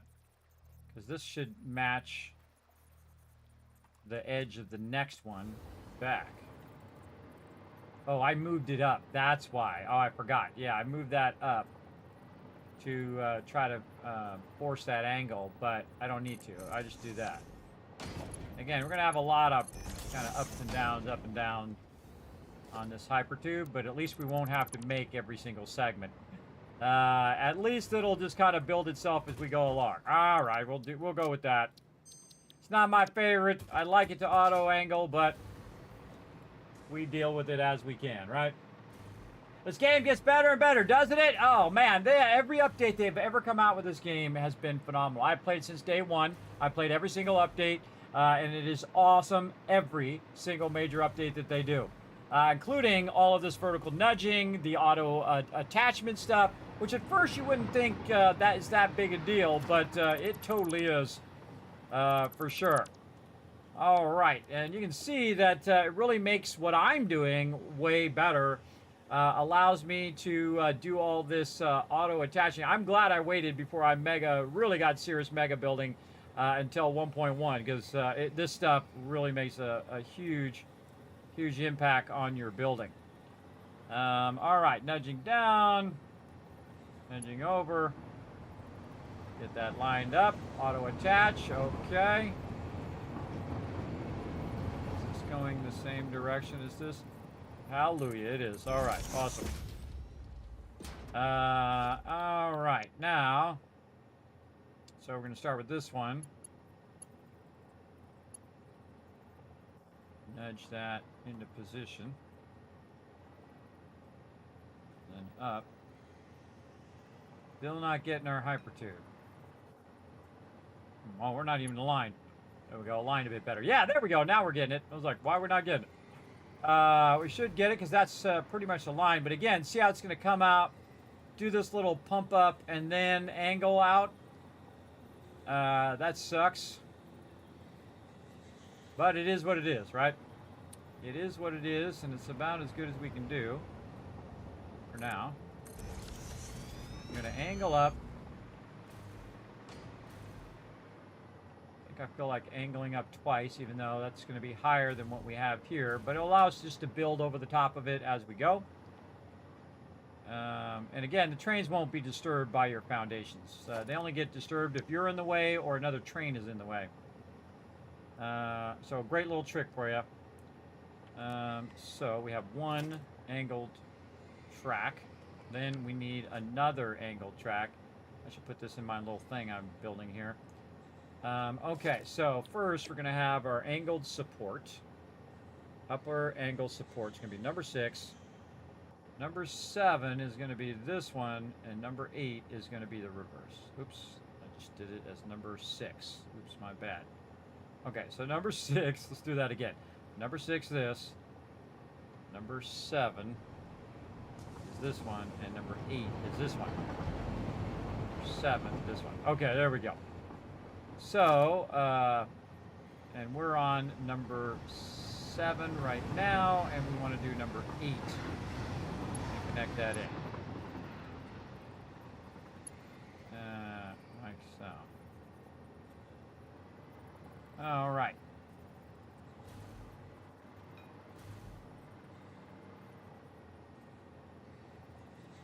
Huh.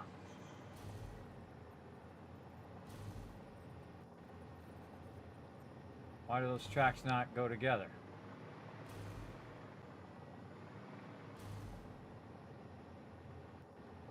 Must be the other one first. Must be the other one first. All right, so verse first.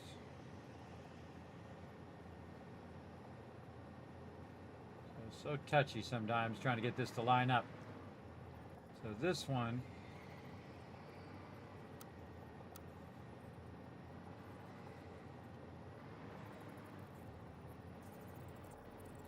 thing is going the wrong way? No, right way. So we've got to fix this reverse because the reverse is the wrong way. And we have too much of a gap between here. So this reverse, the things need to move forward so that I can connect with those over there. All right, let's just put that in. Reverse there. Then we're putting in our primary one. So these are actually the same as the other one. Just that one needs a little bit of modification. And then up. And that's all connecting together.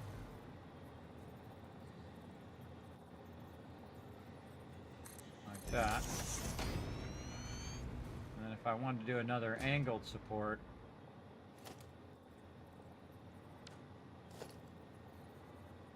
here, this way.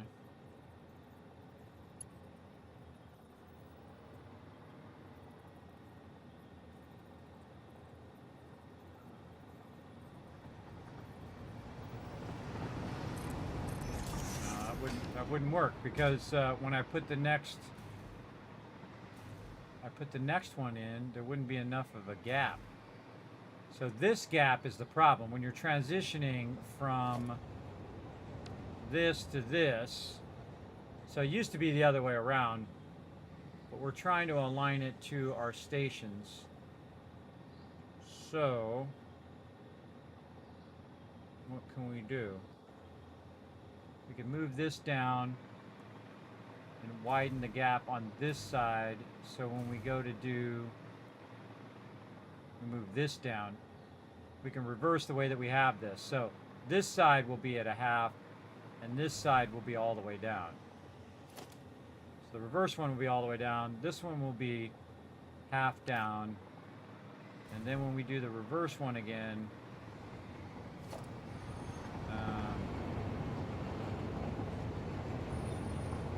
8.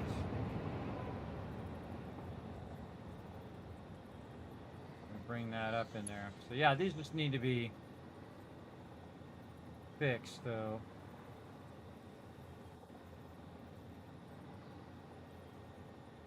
So it's like that.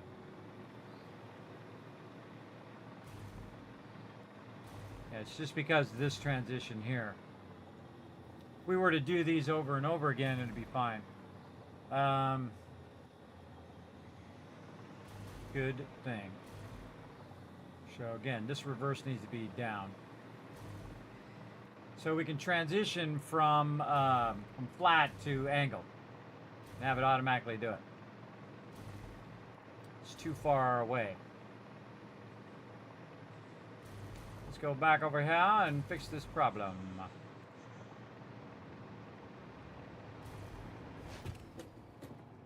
Okay, load up the reverse one. Here.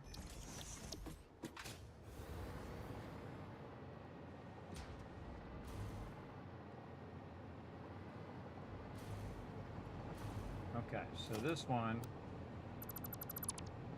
now needs to be at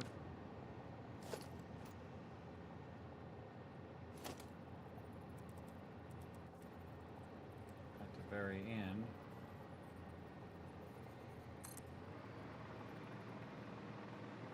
This one needs to go end to end. Ah! And when I click it right at the very end, so irritating every time. Right when I click it at the end, that's when it moves.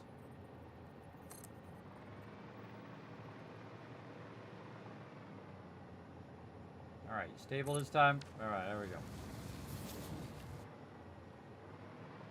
And this one, same thing. Now, I feel like this is actually going to end up being reverse of what we already have. And we might need to fix all the track that we've already done back there to make it all the same. But we'll see. Because this, now I'm modifying this from those other blueprints that I did over there. And probably it'd be easy once we got it down to go in and just fix it. And all the supports would be in the same spots too. So it wouldn't be too hard. Okay, so let's try that. Again, we want to get it down so we can just be repetitive on it, and then we can build it as far as we want to build. So reverse, normal, reverse, normal. That's what we want to do each time. So now, take out the reverse, take out this one, take it all out, do it again. Okay, so reverse here.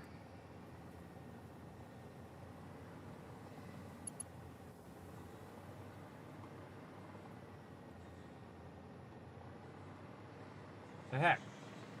That's not it. Did I not save it?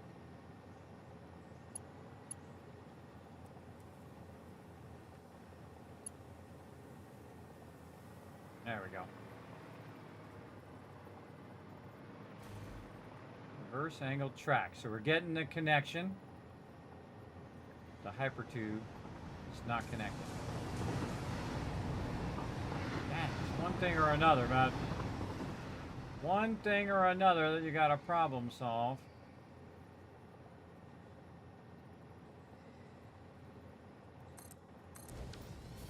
Now let's build that in and see how the rest of it goes. We'll have to fix that hypertube.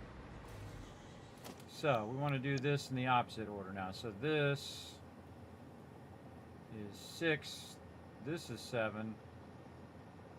7. And this is 8.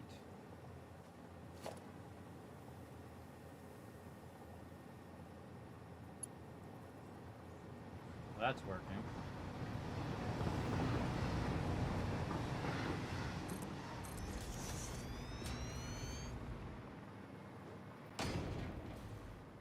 Center poles are all the same, good. And then back to 6. Getting there. Again, this all takes a lot of effort. All right, that's working. Here. And then when we go to do our angled supports again, I think that's when we're going to have potential issues. So right here again. Have an issue connecting to our thing. Yeah, so because we're connecting to the flat track has the things. We could just manually do that part of the track, but the outside edge of this second one,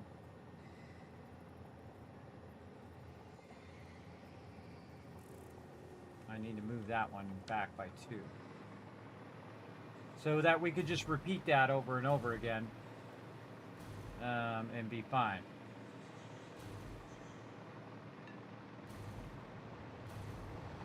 It's really when you're flat into angled, back into flat again, because when I get to the top and I try to flatten it out again, I'm probably going to have that same problem. So again, I can make alternate versions of it for when I'm transitioning from a flat piece. Like I can do, you know, reverse B instead of A. I could do all of that. But we're going to save what we got. And then we're going to load the other one, the angled one. So this one's problem is the low side. The low side needs to be back by half a dealio. So we can get that auto connect to happen.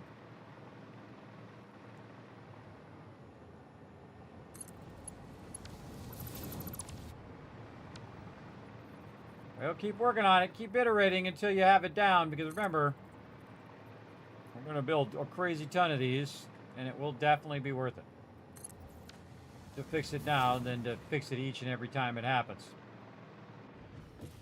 I can do this all the time, everybody. This is really fun. Trying to figure out how to make it better and better and better each and every time. And then when you finally get to the moment where you're just like boom, boom, boom, boom, boom, dropping them down, then you're good. Then I can go across the whole world. I can cross cut it. I can do junctions. I can do all sorts of stuff. But it does take time doing a lot of troubleshooting. Troubleshooting what's going on. Like I gotta troubleshoot this hypertube on this one here. Here in a bit. Again, why that one doesn't connect to that one is a mystery to me. Again, this into there, this into here. Then this one up here is number 6.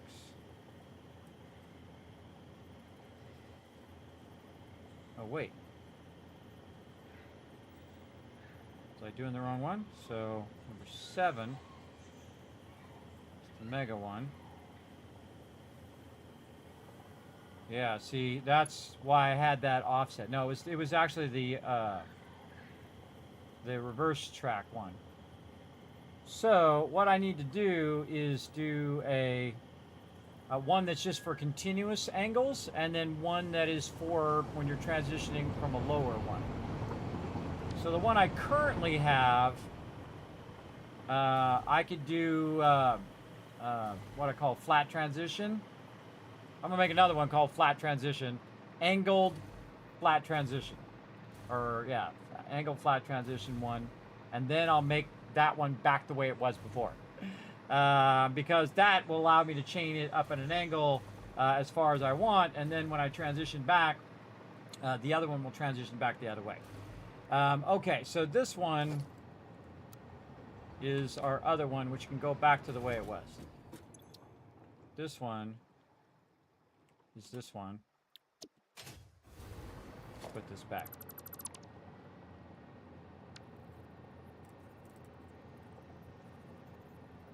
Edge to edge.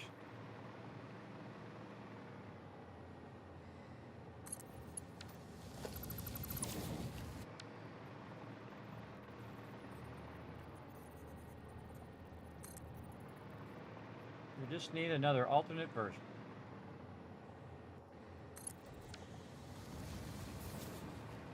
Okay, back the way it was, and save. And then we need to load our reverse one here.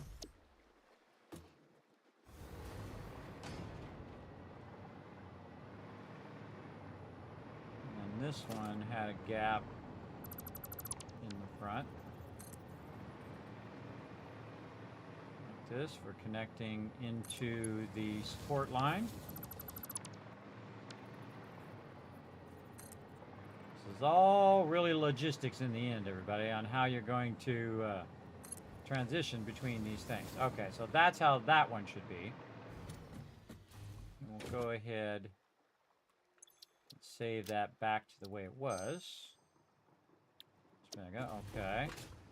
And then we'll have one that is a flat transition, which is from the very edge.